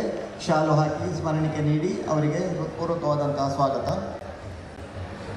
ಮುಂದೆ ನಮ್ಮನ್ನು ಉದ್ದೇಶಿಸಿ ವೇದಮೂರ್ತಿ ಕಮಲಾದೇವಿ ಪ್ರಸಾದ್ ಅವರು 4 ಮಾತುಗಳನ್ನು ಆಶೀರ್ವಾದನ ರೂಪದಲ್ಲಿ ನೀಡಬೇಕು ಅಂತೇಳಿ ವಿನಂತಿಸ್ತಾ ಇದ್ದೇನೆ. ತವಣಶಕಲವಿಂದು ವಿಭ್ರತಿ ಶುಭ್ರಕಾಂತಿ ಕುಚಭರ ನಮಿತಾಂಗಿ ಸನ್ನಿಷಣ್ಣ ನಿಶಾಬ್ದೆ ನಿಜ ಕರ ಕಮಲೋದ್ಯತೆ ಲೇಖನಿ ಪುಸ್ತಕಶ್ರೀ ಸಕಲ ವಿಭವ ಸಿದ್ಧಿ ಪಾತು ವಾಗ್ದೇವತಾನ ಭವತಿ ಯದನುಭಾವಾತ್ ಕ್ರೀಡ ಮುಖೋಪಿ ವಾಗ್ಮಿ ಜಡಮತಿರಪಿ ಜಂತು ಜಾಯತೆ ಪ್ರಾಜ್ಞಮೌಳಿ ಸಕಲ ವಚನಚೇತೋ ದೇವತಾ ಭಾರತಿ ಸ ಮಮ ವಚಸ್ಸಿ ನಿಧತ್ತಾಂ ಸನ್ನಿಧಿಂ ಮಾನಸೇ ಚ. ನಮ್ಮ ಆರಾಧ್ಯ ದೇವರಾದಂತಹ ಕಟೀಲು ದುರ್ಗಾಪರಮೇಶ್ವರಿಯನ್ನು ವಂದಿಸುತ್ತಾ ಇಲ್ಲಿ ವಿಶೇಷವಾಗಿ ಬ್ರಹ್ಮಕಲಶೋತ್ಸವವನ್ನು ಸ್ವೀಕರಿಸಲಿಕ್ಕೆ ಇನ್ನೇನು ಕೆಲವೇ 2 ದಿವಸಗಳಲ್ಲಿ ಬ್ರಹ್ಮಕಲಶೋತ್ಸವ ನಡೆಯಲಿಕ್ಕೆ ಅಂತಹ ಉತ್ತಮ ಸಾನ್ನಿಧ್ಯವುಳ್ಳ ಈ ಮಧೂರು ಗಣಪತಿಯನ್ನು ಕೂಡ, ಆ ಮಹಾಲಿಂಗೇಶ್ವರ ದೇವರನ್ನು ಕೂಡ ವಂದಿಸುತ್ತಾ ಸಭೆಯಲ್ಲಿ ಆಸೀನರಾಗಿರತಕ್ಕಂತಹ ಮಲಯಾಳಂ ಭಾಷೆಯಲ್ಲಿ ಜನಮಾನಸವನ್ನು ಗೆದ್ದಂತಹ ನೋಟ ಕಾಣ್ತದೆ ನನಗೆ. ಮಲಯಾಳ ನನಗೆ ಬರುವುದಿಲ್ಲ, ಆದರೆ ಒಂದು ಉತ್ತಮ ಚೈತನ್ಯವನ್ನು ತುಂಬಿದ್ದಾರೆ ಅಂತ ನಿಶ್ಚಯ ಆಗ್ತದೆ. ಅಂತಹ ಆ ಚೈತನ್ಯ ತುಂಬಿದ ಸ್ವಾಮೀಜಿಗಳಿಗೆ ವಂದಿಸುತ್ತಾ, ಆಮೇಲೆ ಸಭೆಯಲ್ಲಿ ಅನೇಕ ಗಣ್ಯರಿದ್ದಾರೆ, ಅವರಿಗೆಲ್ಲ ಒಟ್ಟಾಗಿ ನಮಸ್ಕರಿಸುತ್ತಾ, ಎದುರುಗಡೆ ಇರತಕ್ಕಂಥ ನನ್ನ ಅಧ್ಯಾತ್ಮ ಬಂಧುಗಳೇ,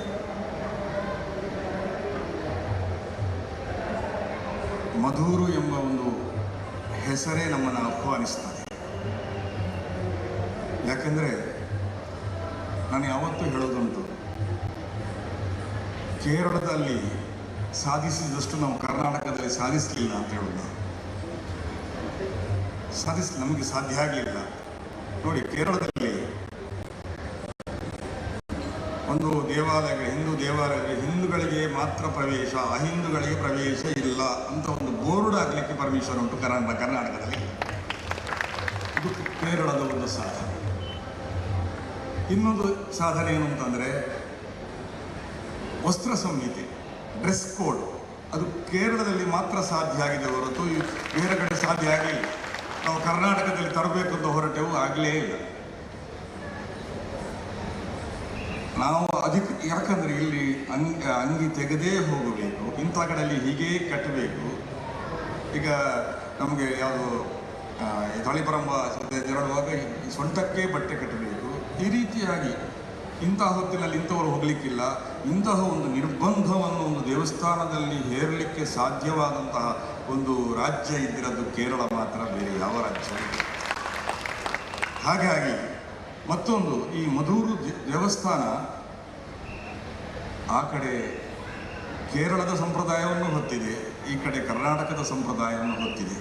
ಅಂತಹ ಉತ್ತಮವಾದ ಒಂದು ಸಾನ್ನಿಧ್ಯವನ್ನು ಹೊಂದಿದ ಮಧೂರು ಕ್ಷೇತ್ರ. ಆ ಮಧೂರು ಎಂಬ ಹೆಸರಲ್ಲಿ ನೋಡಿ ಆ ಕ್ಷೇತ್ರ ಎಷ್ಟು ಉತ್ತಮವಾಗಿದೆ ಅಂತ ನಾವು ಹೇಳೋದು. ಊರಿಗೆ ಹೆಸರು ಮಧೂರು ಅಂತ. ಮಧು ಎಂಬ ಶಬ್ದಕ್ಕೆ ಸಂಸ್ಕೃತದಲ್ಲಿ 2 ಅರ್ಥವನ್ನು ನಾವು ಕಾಣಬಹುದು.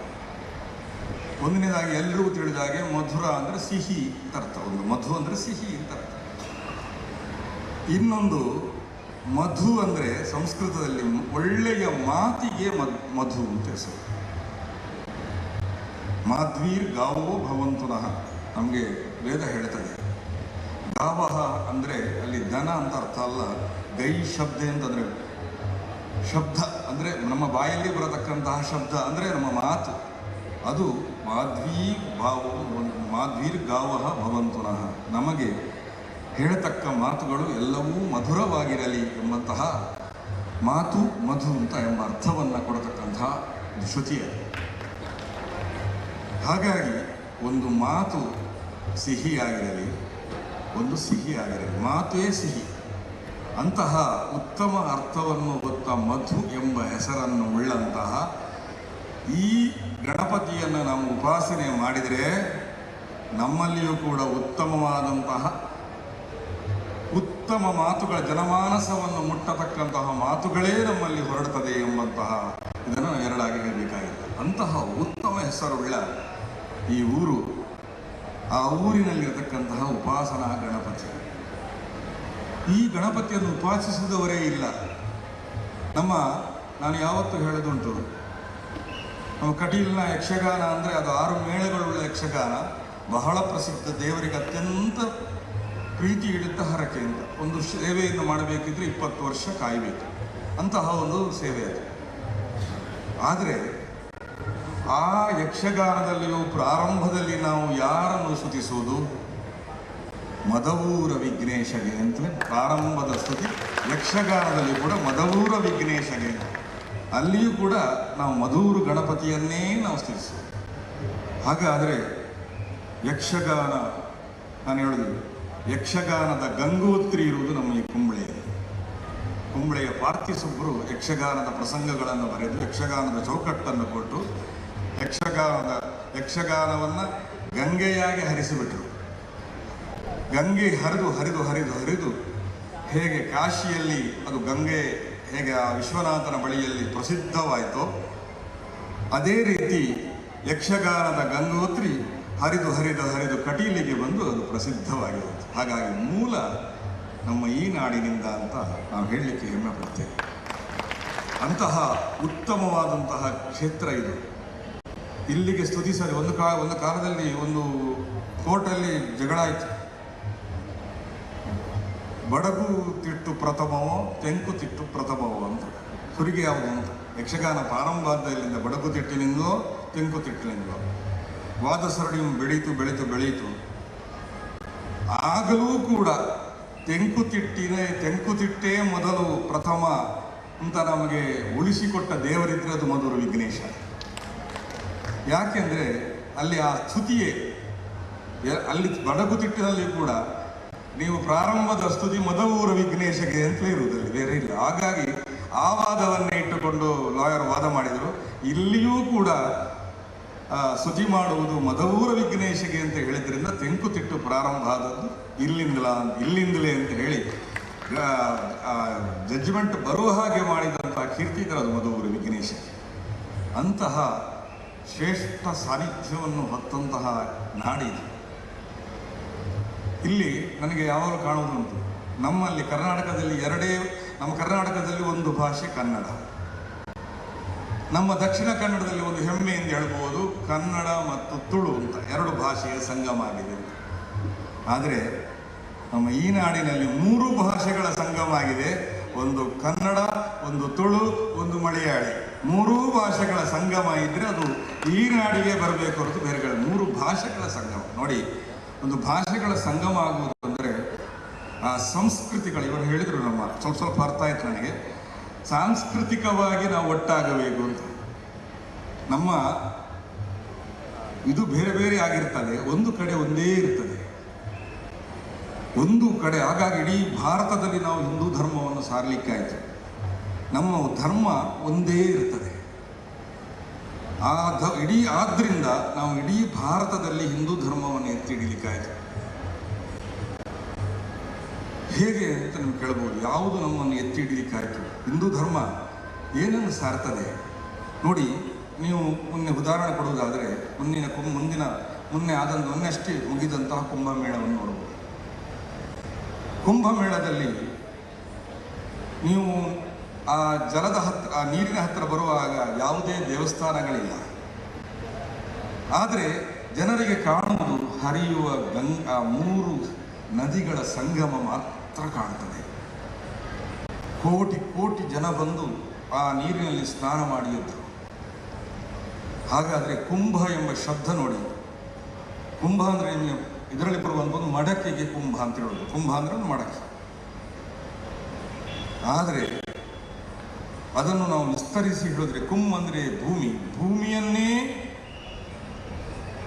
ಭವತಿ ಮಾಡ್ತದೆ ಎಂಬಂತಹ ಅರ್ಥ ಅಲ್ಲಿ ಕಾಣುತ್ತದೆ. ಇಡೀ ಭಾರತದ ಭೂಮಿಯೇ ಒಂದು ಕಡೆ ನೆಲೆಸಿತೋ ಆ ಕುಂಭಮೇಳದಲ್ಲಿ. ಇಡೀ ಒಂದು ನದಿಯನ್ನೇ ಕುಂಭವಾಗಿ ಸ್ವೀಕರಿಸಿಕೊಂಡು ಅಷ್ಟು ಕೋಟಿ ಕೋಟಿ ಜನ ಅಲ್ಲಿಗೆ ಹರಿದು ಬಂದರು. ಏನು ಕೇವಲ ಒಂದು ನದಿ. ಹಾಗಾದರೆ ಬೇಕು ನೋಡಿ. ಇದನ್ನ ಬ್ರಿಟಿಷರು ತಮ್ಮ ಇದರಲ್ಲಿ ಅವರು ಕಂಡುಕೊಂಡ್ರಂತೆ. ಅವರು ಅದನ್ನು ಪ್ರಯೋಗದಲ್ಲಿ ಕಂಡುಕೊಂಡದ್ದು. ಏನಂದರೆ ಅವರು ಥೇಮ್ಸ್ ನದಿಯ ನೀರನ್ನು ತಂದ್ರಂತೆ ಅವರ ಹಡಗಿನಲ್ಲಿ. 5 ದಿವಸದಲ್ಲಿ ಹಾಳಾಗಿ ಹೋಯಿತು. 5 ದಿವಸದಲ್ಲಿ ಹಾಳಾಗಿ ಹೋಯಿತು. ಆದರೆ ಗಂಗೆಯ ನೀರನ್ನು ತಮ್ಮ ಹಡಗಿನಲ್ಲಿ ಇಲ್ಲಿಂದ ಕೊಂಡೊಯ್ದಾಗ 5 ತಿಂಗಳಾದರೂ ಹಾಳಾಗದಿರತಕ್ಕಂಥ ಇಡೀ ಪ್ರಪಂಚದಲ್ಲಿ ಒಂದು ನದಿ ಇದ್ದರೆ ಅದು ಗಂಗೆಯ ನೀರು, ಗಂಗೆ. ಹಾಗಾದರೆ ಹಿಮಾಲಯದಲ್ಲಿ ಏನಿರ್ಬೋದು ಹೇಳಿ ನೀವು ಆಲೋಚಿಸಿ. ನಮ್ಮ ಅತ್ಯುಸ್ತರಸ್ಯಾಂ ದಿಶಿ ದೇವತಾತ್ಮ ಹಿಮಾಲಯೋ ನಾಮ ನಗಾಧಿರಾಜ ಕಾಳಿದಾಸ ಹೇಳಿದ. ಹಿಮಾಲಯ ಎಂಬಂತಹ ನಗಾಧಿರಾಜ, ಎಲ್ಲರ ಪರ್ವತಗಳ ಅಧಿರಾಜ. ದೇವತಾತ್ಮ ಅಂತ ಪರ್ವತವನ್ನು ಕೂಡ ಅತ್ಯಂತ ಉತ್ತಮವಾದಂತಹ ದೇವತೆ ಅಂತ ಕಂಡುಕೊಂಡು. ಯಾಕೆ ನೋಡಿ, ಅಲ್ಲಿಂದ ಹರಿದು ಬಂದಂತಹ ಗಂಗೆ. ಹಾಗಾದರೆ ಅಲ್ಲಿರ್ತಕ್ಕಂಥ ಆ ಪರ್ವತದಿರತಕ್ಕಂತಹ ಸಾನ್ನಿಧ್ಯ ಎಷ್ಟು ದೊಡ್ಡದು. ಎಂತಹ ಗಿಡಮೂಲಿಕೆಗಳನ್ನು ಹಿಡ್ಕೊಂಡು ಬರಬಹುದು, ಎಂತಹ ಔಷಧಿಗಳನ್ನು ಹೊತ್ತು ಬರಬಹುದು. ಇದನ್ನೆಲ್ಲ ವೇಳಯಿಸಿ ತಂದದ್ರಿಂದ ಆ ಗಂಗೆಯನ್ನು ಆ ಕಾಲದಿಂದಲೂ ಎಂತಹ ಹಿಂದೂಗಳಿಗೆ ಆಕ್ರಮಣ ಆದರೂ ಕೂಡ, ಈ ಭಾರತದಲ್ಲಿ ಆಕ್ರಮಣ ಆದರೂ ಕೂಡ ಇವತ್ತಿಗೂ ಕೂಡ ಹಿಂದುತ್ವ ಉಳಿದಿದ್ದರೆ ಅಂತಹ ನಮ್ಮ ದೊಡ್ಡ ಭಾವನೆಯಿಂದ. ಹಾಗಾಗಿ ಇವತ್ತಿಗೂ ಕೂಡ ಜಗತ್ತಿನ 102 ದೇಶದ ಒಂದು ಜನಸಂಖ್ಯೆ ಅಷ್ಟು ಒಂದೇ ಕಡೆ ಪ್ರಯಾಗರಾಜನಲ್ಲಿ ಮೊನ್ನೆ ಒಟ್ಟುಗೂಡಿದಾರಂದ್ರೆ ಅದಕ್ಕಿಂತ ದೊಡ್ಡ ಸಾಧನೆ ಬೇಕಾ? ಭಾರತ ದೊಡ್ಡದು ಅಂತ ಹೇಳಲಿಕ್ಕೆ, ಅದಕ್ಕಿಂತ ದೊಡ್ಡ ಅದು ಸಾಧನೆ ಬೇಕಾ? ಬೇಡ. ಎಂತಹ ಸಾಧನೆ ಆಯಿತು. ಒಂದೇ ಕಡೆ ಪ್ರಯಾಗರಾಜ ಎಂಬಂಥ ಒಂದು ಪಟ್ಟಣದಲ್ಲಿ 63 ಕೋಟಿಯಿಂದ ಅಧಿಕ ಜನರು ಬಂದು ಆ ನೀರಿನಲ್ಲಿ ಸ್ನಾನ ಮಾಡಿದರು. ಕೇವಲ ಜನರಿಗೆ ಏನಿಲ್ಲ, ನಾವು ಹೋಗಿದ್ದೆವು, ಜನರು ಒಂದೇ ಆ ನೀರನ್ನು ಕಂಡು ಧುಮುಕುದೆ ಕೇವಲ ಸ್ನಾನಕ್ಕಾಗಿ. ಹಾಗಾದರೆ ನಮ್ಮ ಭಾರತೀಯತೆ ಎಷ್ಟು ಗಟ್ಟಿಯಾಗಿ ನಮ್ಮ ಹಿಂದಿನವರು ಅದನ್ನು ನಮಗೆ ಆ ಸಂಸ್ಕೃತಿಯಿಂದ, ಸಂಸ್ಕಾರದಿಂದ, ಧರ್ಮದಿಂದ ಎಲ್ಲವನ್ನೂ ಕೂಡ ನಮಗೆ ಕಟ್ಟಿ ಹಾಕಿದ್ದಾರೆ. ಅಂತಹ ನೋಡಿ, ಧರ್ಮ ಎಂಬ ಶಬ್ದಕ್ಕೆ ಅದೇ ಅರ್ಥವನ್ನು ಕೊಡ್ತದೆ. ಧರ್ಮ ಅಂದರೆ ಧಾನ್ಯ ಧಾರಣ ಪೋಷಣ. ಧರ್ಮ ಅಂದರೆ ಧಾರಣೆ ಮಾಡಬೇಕು, ನಮ್ಮನ್ನು ಎತ್ತಿ ಹಿಡಿಯಬೇಕು ಒಂದು ಧರ್ಮ, ಮತ್ತೆ ಪೋಷಣೆ ಮಾಡಬೇಕು. ಆಗ ಮಾತ್ರ ಅದು ಧರ್ಮ ಆಗುವುದು. ನಮ್ಮನ್ನು ಯಾವತ್ತೂ ಸಂದರ್ಭದಲ್ಲಿಯೂ ರಕ್ಷಿಸಬೇಕು. ಹಿಂದೂ ಧರ್ಮದಲ್ಲಿ ಯಾರಿದ್ದಾರೋ ಅವರನ್ನು ಆ ಹಿಂದೂ ಧರ್ಮ ಎತ್ತಿ ಹಿಡಿದಿದೆ, ಯಾವತ್ತೂ ಪೋಷಿಸಿದೆ. ನಮ್ಮ ದೇವಾಲಯ ತತ್ವಗಳನ್ನು ನೋಡಿ. ದೇವಾಲಯ ನಾನು ಯಾವತ್ತೂ ಹೇಳೋದುಂಟು, ದೇವಸ್ಥಾನ, ರಾಜಸ್ಥಾನ, ಆಮೇಲೆ ಗೃಹಸ್ಥಾನ ಅಂತ 3 ಒಂದೇ ರೀತಿಯ ತತ್ವಗಳನ್ನು ಹೊಂದಿರಬೇಕು. ಹೇಗೆ ನೋಡಿ, ನಾವೆಲ್ಲ ಕಡೆ ಇದನ್ನು ಹೇಳೋದುಂಟು. ಯಾಕಂದರೆ ಇಲ್ಲಿಯೂ ಕೂಡ ನಾವು ದೇವಸ್ಥಾನಕ್ಕೆ ಬ್ರಹ್ಮಕಲಶ ಮಾಡುವಾಗ ಈ ತತ್ವಗಳನ್ನು ನಮ್ಮಲ್ಲಿ ಅಳವಡಿಸಿಕೊಂಡ್ರೆ ನಾವು ಉತ್ತಮವಾದಂತಹ ಹಿಂದೂ ಸಾಮ್ರಾಜ್ಯವನ್ನು ಯಾವತ್ತೂ ಕಟ್ಟಬಹುದು. ಒಂದು ದೇವಸ್ಥಾನದ ತತ್ವ ನೋಡಿ. ದೇವಸ್ಥಾನಕ್ಕೆ ಬರ್ತೇವೆ, ದೇವರಿಗೆ ಅನೇಕ ಕಾಣಿಕೆಗಳನ್ನು ಸಮರ್ಪಿಸ್ತೇವೆ. ಆ ದೇವರ ಹುಂಡಿಯಲ್ಲಿಯೋ ಇದರಲ್ಲಿಯೋ ಆ ಕಾಣಿಕೆಗಳು ಸಮರ್ಪಣೆಗೊಳ್ತವೆ. ಅಲ್ಲಿಯ ವಿನಿಯೋಗ ಮತ್ತೆ ಅದು ಜನಮಾನಸಕ್ಕೆ ವಿನಿಯೋಗ ಆಗುವುದು. ಹಿಂದಿನ ಕಾಲದಲ್ಲಿ ಹಸಿದ ಹೊಟ್ಟೆಗಳಿಗೆ ಅನ್ನದಾನ ಅಂತ ಪ್ರಾರಂಭ ಆದದಿದ್ದರೆ ಅದು ಇವತ್ತೇ ನಮ್ಮ ಸರ್ಕಾರ ದಾಸೋಹ ಅಂತ ಸರ್ಕಾರ ಮಾಡಿದ್ರು. ಹಿಂದಿನ ಕಾಲದಿಂದಲೂ ಬಡವರ ಹೊಟ್ಟೆಗೆ ಅನ್ನವನ್ನು ಕೊಟ್ಟ ಒಂದು ಪರಂಪರೆ ಇದ್ದಿರೋದು ದೇವಸ್ಥಾನ ಪರಂಪರೆ ಹೊರತು ಬೇರೆ ಯಾವುದೂ ಅಲ್ಲ. ದೇವಸ್ಥಾನದ ಇದರಲ್ಲಿ ಮಹಾಸಂತರ್ಪಣೆ ಉಂಟು ಅಂತ ನಾವು ಬೋರ್ಡ್ ಹಾಕಿದರೆ ಸಾಕು, ಸಾಲು ಜನ ಬರ್ತಾರೆ. ಒಂದನೇದಾಗಿ ದೇವರ ಪ್ರಸಾದ ಅಂತ, ಮತ್ತೊಂದು ಹಸಿವಿನ ಹೊಟ್ಟೆ. ಆ ಕಾಲದಲ್ಲಿ ಅಂತಹ ಒಂದು ವಿಶಿಷ್ಟವಾದಂತಹ ಬಂದ ಕಾಣಿಕೆಯನ್ನು ವಿನಿಯೋಗಿಸುವುದು ನಮ್ಮ ನಾನು ಅದನ್ನು ಎಲ್ಲ ಕಡೆಯಲ್ಲಿ ಆ ಉದಾಹರಣೆ ಹೇಳುವುದುಂಟು. ನಮ್ಮ ಕಟೀಲಿನಲ್ಲಿ ನೋಡಿ, ನಾವು ಆ ಕಾಲದಲ್ಲಿ ಶಾಲಾ ಮಕ್ಕಳಿಗೆ ಆ ಕಾಲದಲ್ಲಿ 1916ರಲ್ಲಿ ನಮಗೆ ಕಟೀಲು ದೇವಸ್ಥಾನದಲ್ಲಿ ನಮ್ಮ ದೇವಸ್ಥಾನದ ವತಿಯಿಂದ ನಮಗೆ ಹಿರಿಯ ಪ್ರಾಥಮಿಕ ಶಾಲೆ ಪ್ರಾರಂಭ ಆಯಿತು. ನಂತರ ಕಟೀಲಿನಲ್ಲಿ ಅನ್ನದಾನ ಅಂದರೆ ಆ ಕಾಲದ ಪ್ರಾರಂಭ ಆಯಿತು. ಏನಂದರೆ ಜನರೆಲ್ಲ ಇದಕ್ಕೆ ಅಲ್ಲಿ ಒಂದು ಕಲ್ಲಿಂಬಿ ಅಂತ ಒಂದು ಇದಿತ್ತು, ಅದಕ್ಕೆ ಒಂದು ತಮ್ಮ ಕೃಷಿಯ ಉತ್ಪನ್ನಗಳನ್ನೆಲ್ಲ ಹಾಕ್ತಾ ಇದ್ರು. ಅದರಿಂದ ಅನ್ನದಾನ ಆಗ್ತಾ ಇತ್ತು. ನಾವು ದೇವಸ್ಥಾನ ಬೆಳೆದ ಹಾಗೆ ಅಲ್ಲಿ ನಾವು ಅನ್ನದಾನ ಪ್ರಾರಂಭ ಮಾಡಿದೆವು. ಒಂದು ಬಡ ಕುಟುಂಬ ಹೇಳಿತು ನಮಗೆ. ಏನಿತ್ತು ಅಂದರೆ, ಒಂದು ಬಡ ಕುಟುಂಬ ಕಟೀಲು ಶಾಲೆಗೆ ಸೇರಿದ ಮೇಲೆ ಹೇಳಿದ್ದು, ನಿಮಗೆ ತುಳು ಬರ್ತದೋ ಗೊತ್ತಿಲ್ಲ, ತುಳುವಿನಲ್ಲಿ ಆ ಮಾತನ್ನು ಹೇಳ್ತೇನೆ, ಎಂಟು ಬಂಜರ ಉಣ್ಣಿ ಕಟೀಲು ಶಾಲೆಗೆ ಸೇರಿ ಬರ್ತಾರೆ. ಎಂಥ ಮಾರ್ಮಿಕ ಮಾತು ನೋಡಿ.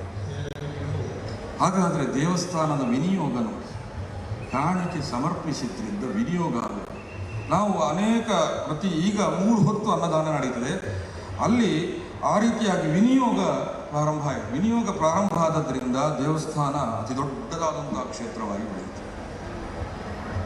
ಹಾಗಾದರೆ ಈ ತತ್ವವನ್ನೇ, ಈ ದೇವಸ್ಥಾನದ ತತ್ವವನ್ನೇ ನಾವು ರಾಜಸ್ಥಾನದಲ್ಲಿ ಅಂದರೆ ರಾಜಸ್ಥಾನ ಅಂದರೆ ರಾಜಕಾರಣ, ನಾವು ರಾಜಸ್ಥಾನ ಅಂದರೆ ರಾಜ್ಯಕ್ಕೆ ಹೋಗುವುದಲ್ಲ, ರಾಜಕಾರಣದಲ್ಲಿ ಅದೇ ತತ್ವವನ್ನು ರೂಢಿಸಿಕೊಳ್ಬೇಕು.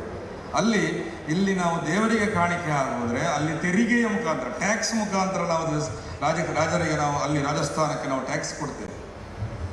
ಅದು ಒಂದು ರೀತಿಯ ಕಾಣಿಕೆ. ಅದನ್ನು ಅವರ ಸ್ವಂತಕ್ಕೆ ವಿನಿಯೋಗ ಮಾಡುವಂತಹ ಪರಿಯಲ್ಲ ಅದು.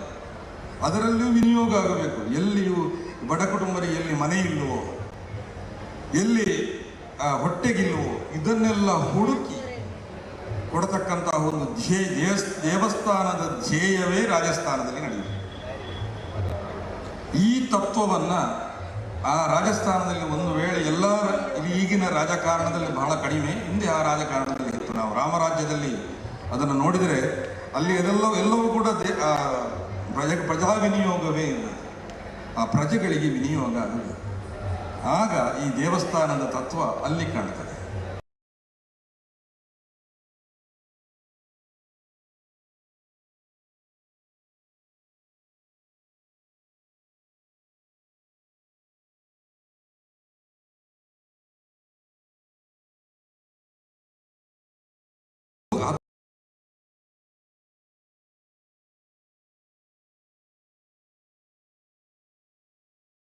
ಹತ್ತಿರದ ಒಂದು ಮನೆಯಲ್ಲಿದ್ದಂತಹ ಶ್ರೀಮಂತ ಇದ್ದರೆ ಹತ್ತಿರದಲ್ಲಿ ಬಡತನದ ಒಂದು ಮನೆ ಇದ್ದರೆ ಅಲ್ಲಿಗೆ ಅದು ಹರಿದು ಹೋಗಬೇಕು. ಆಗ ಈ ದೇವಸ್ಥಾನದ ತತ್ವಗಳೇ ಅಲ್ಲಿವರೆಗೆ ಹರಿದು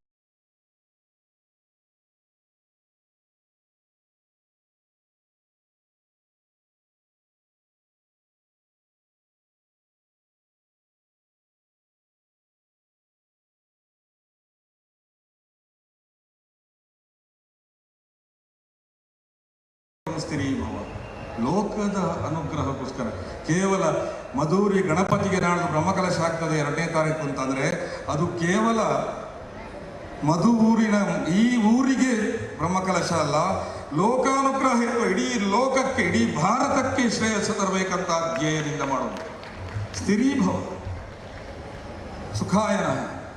ಆಮೇಲೆ ಎಷ್ಟು ಸುಂದರವಾದ ಪ್ರಾರ್ಥನೆ ನೋಡಿ ಅಲ್ಲಿ, ಅದನ್ನು ನಾವು ಮೂಲವನ್ನು ಹುಡುಕುತ್ತಾ ಹೋಗಬೇಕು. ಎಂಥ ಸುಂದರ ಪ್ರಾರ್ಥನೆ. ಮಾಭೂತ್ ಪ್ರಜಾ ವಿರೋಧ, ಪ್ರಜೆಗಳಲ್ಲಿ ವಿರೋಧ ಬಾರದೇ ಇರಲಿ, ಪ್ರಜೆಗಳೆಲ್ಲ ಒಂದಾಗಲಿ, ಒಂದೇ ಭಾವನೆ ಬರಲಿ.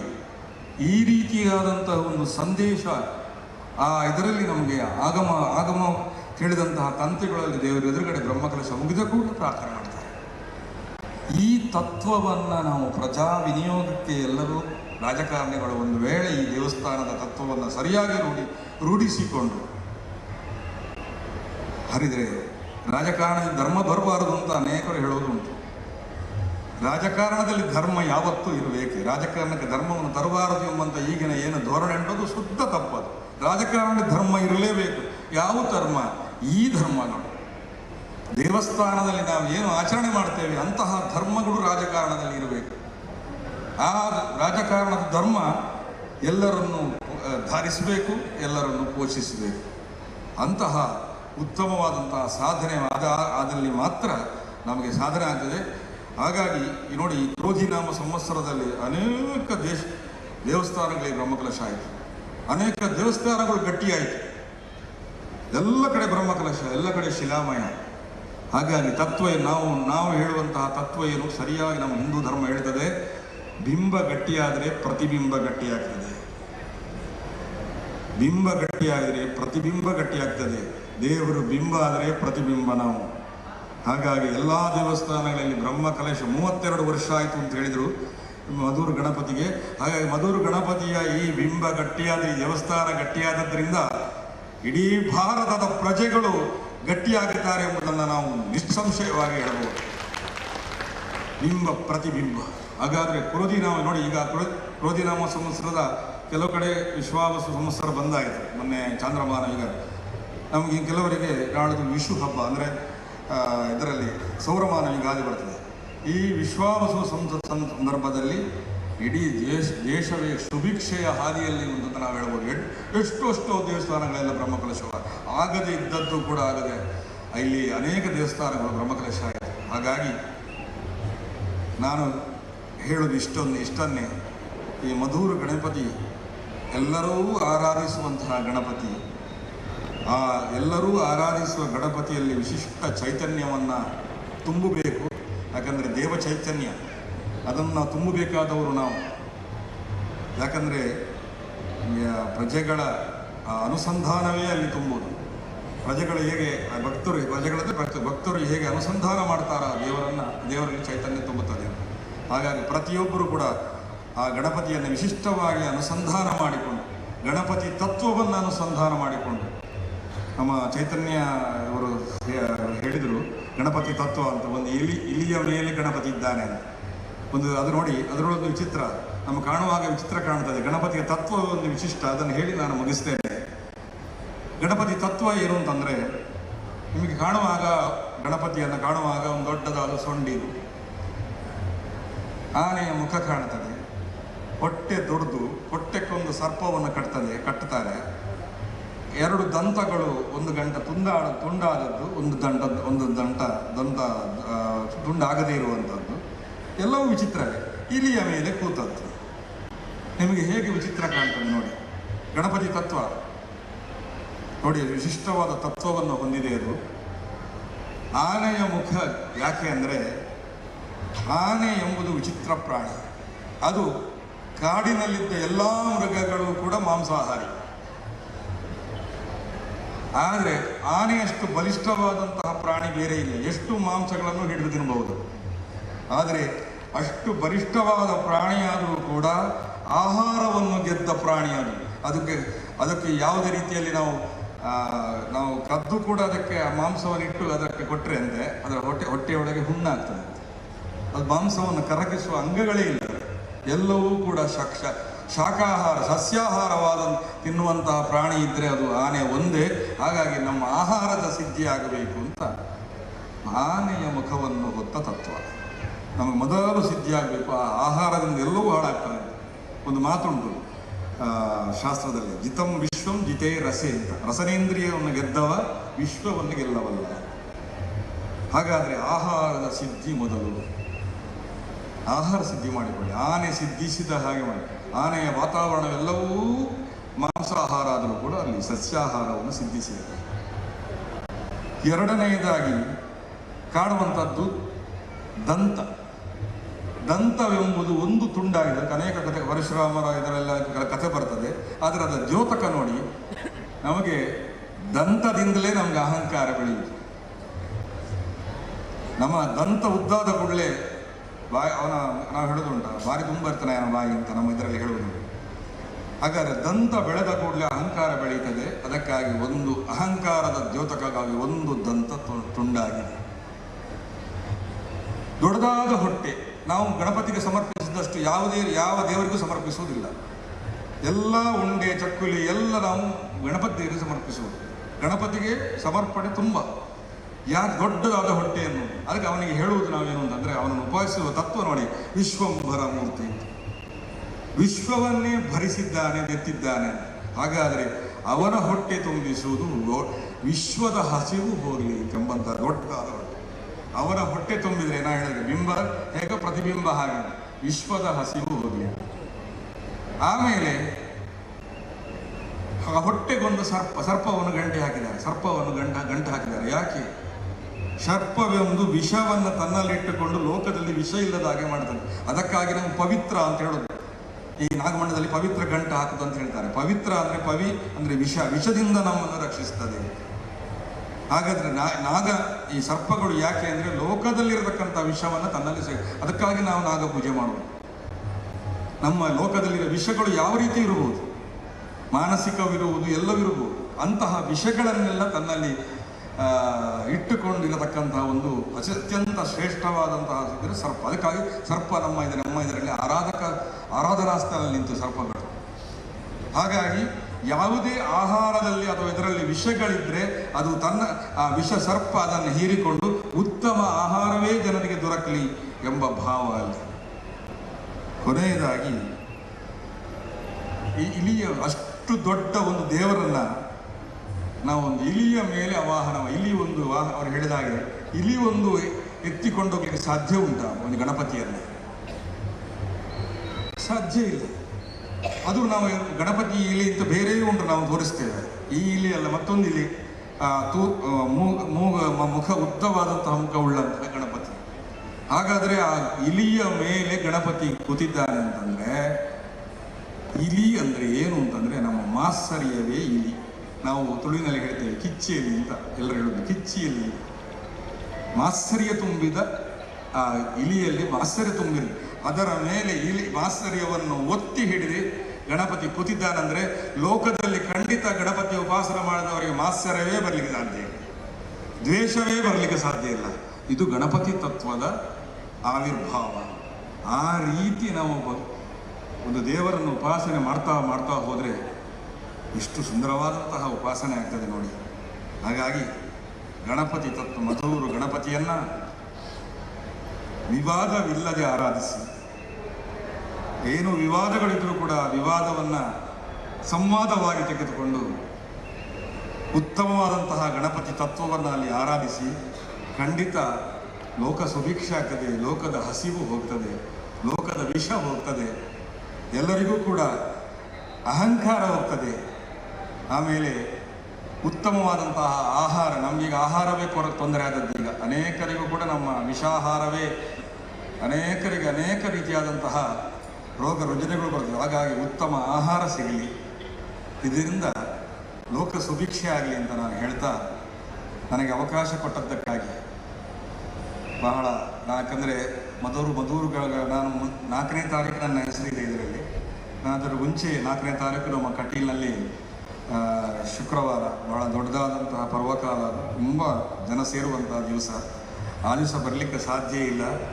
ಇವತ್ತಾದರೂ ಇಲ್ಲಿಯ ದೇವರನ್ನು ಕಾಣಬೇಕು.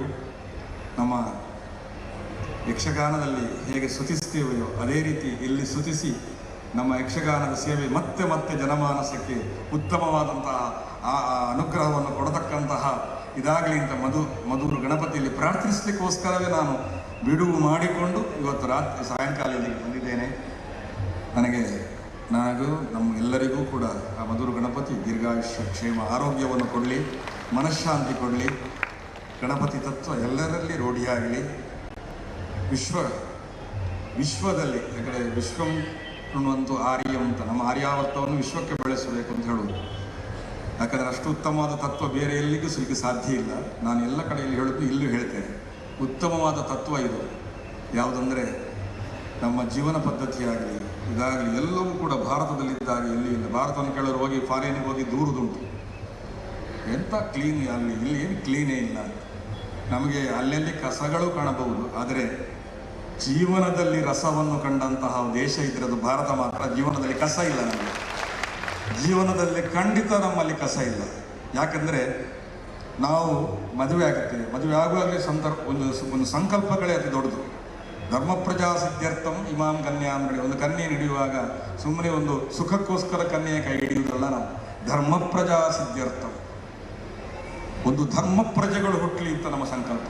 ನೋಡಿ, ಮದುವೆಯ ಸಂಕಲ್ಪವೇ ಅಲ್ಲಿ ಆವಾಹನೆ ಮಾಡುವಾಗಲೇ ಲಕ್ಷ್ಮೀ ನಾರಾಯಣರನ್ನು ಆವಾಹನೆ ಮಾಡುವುದು.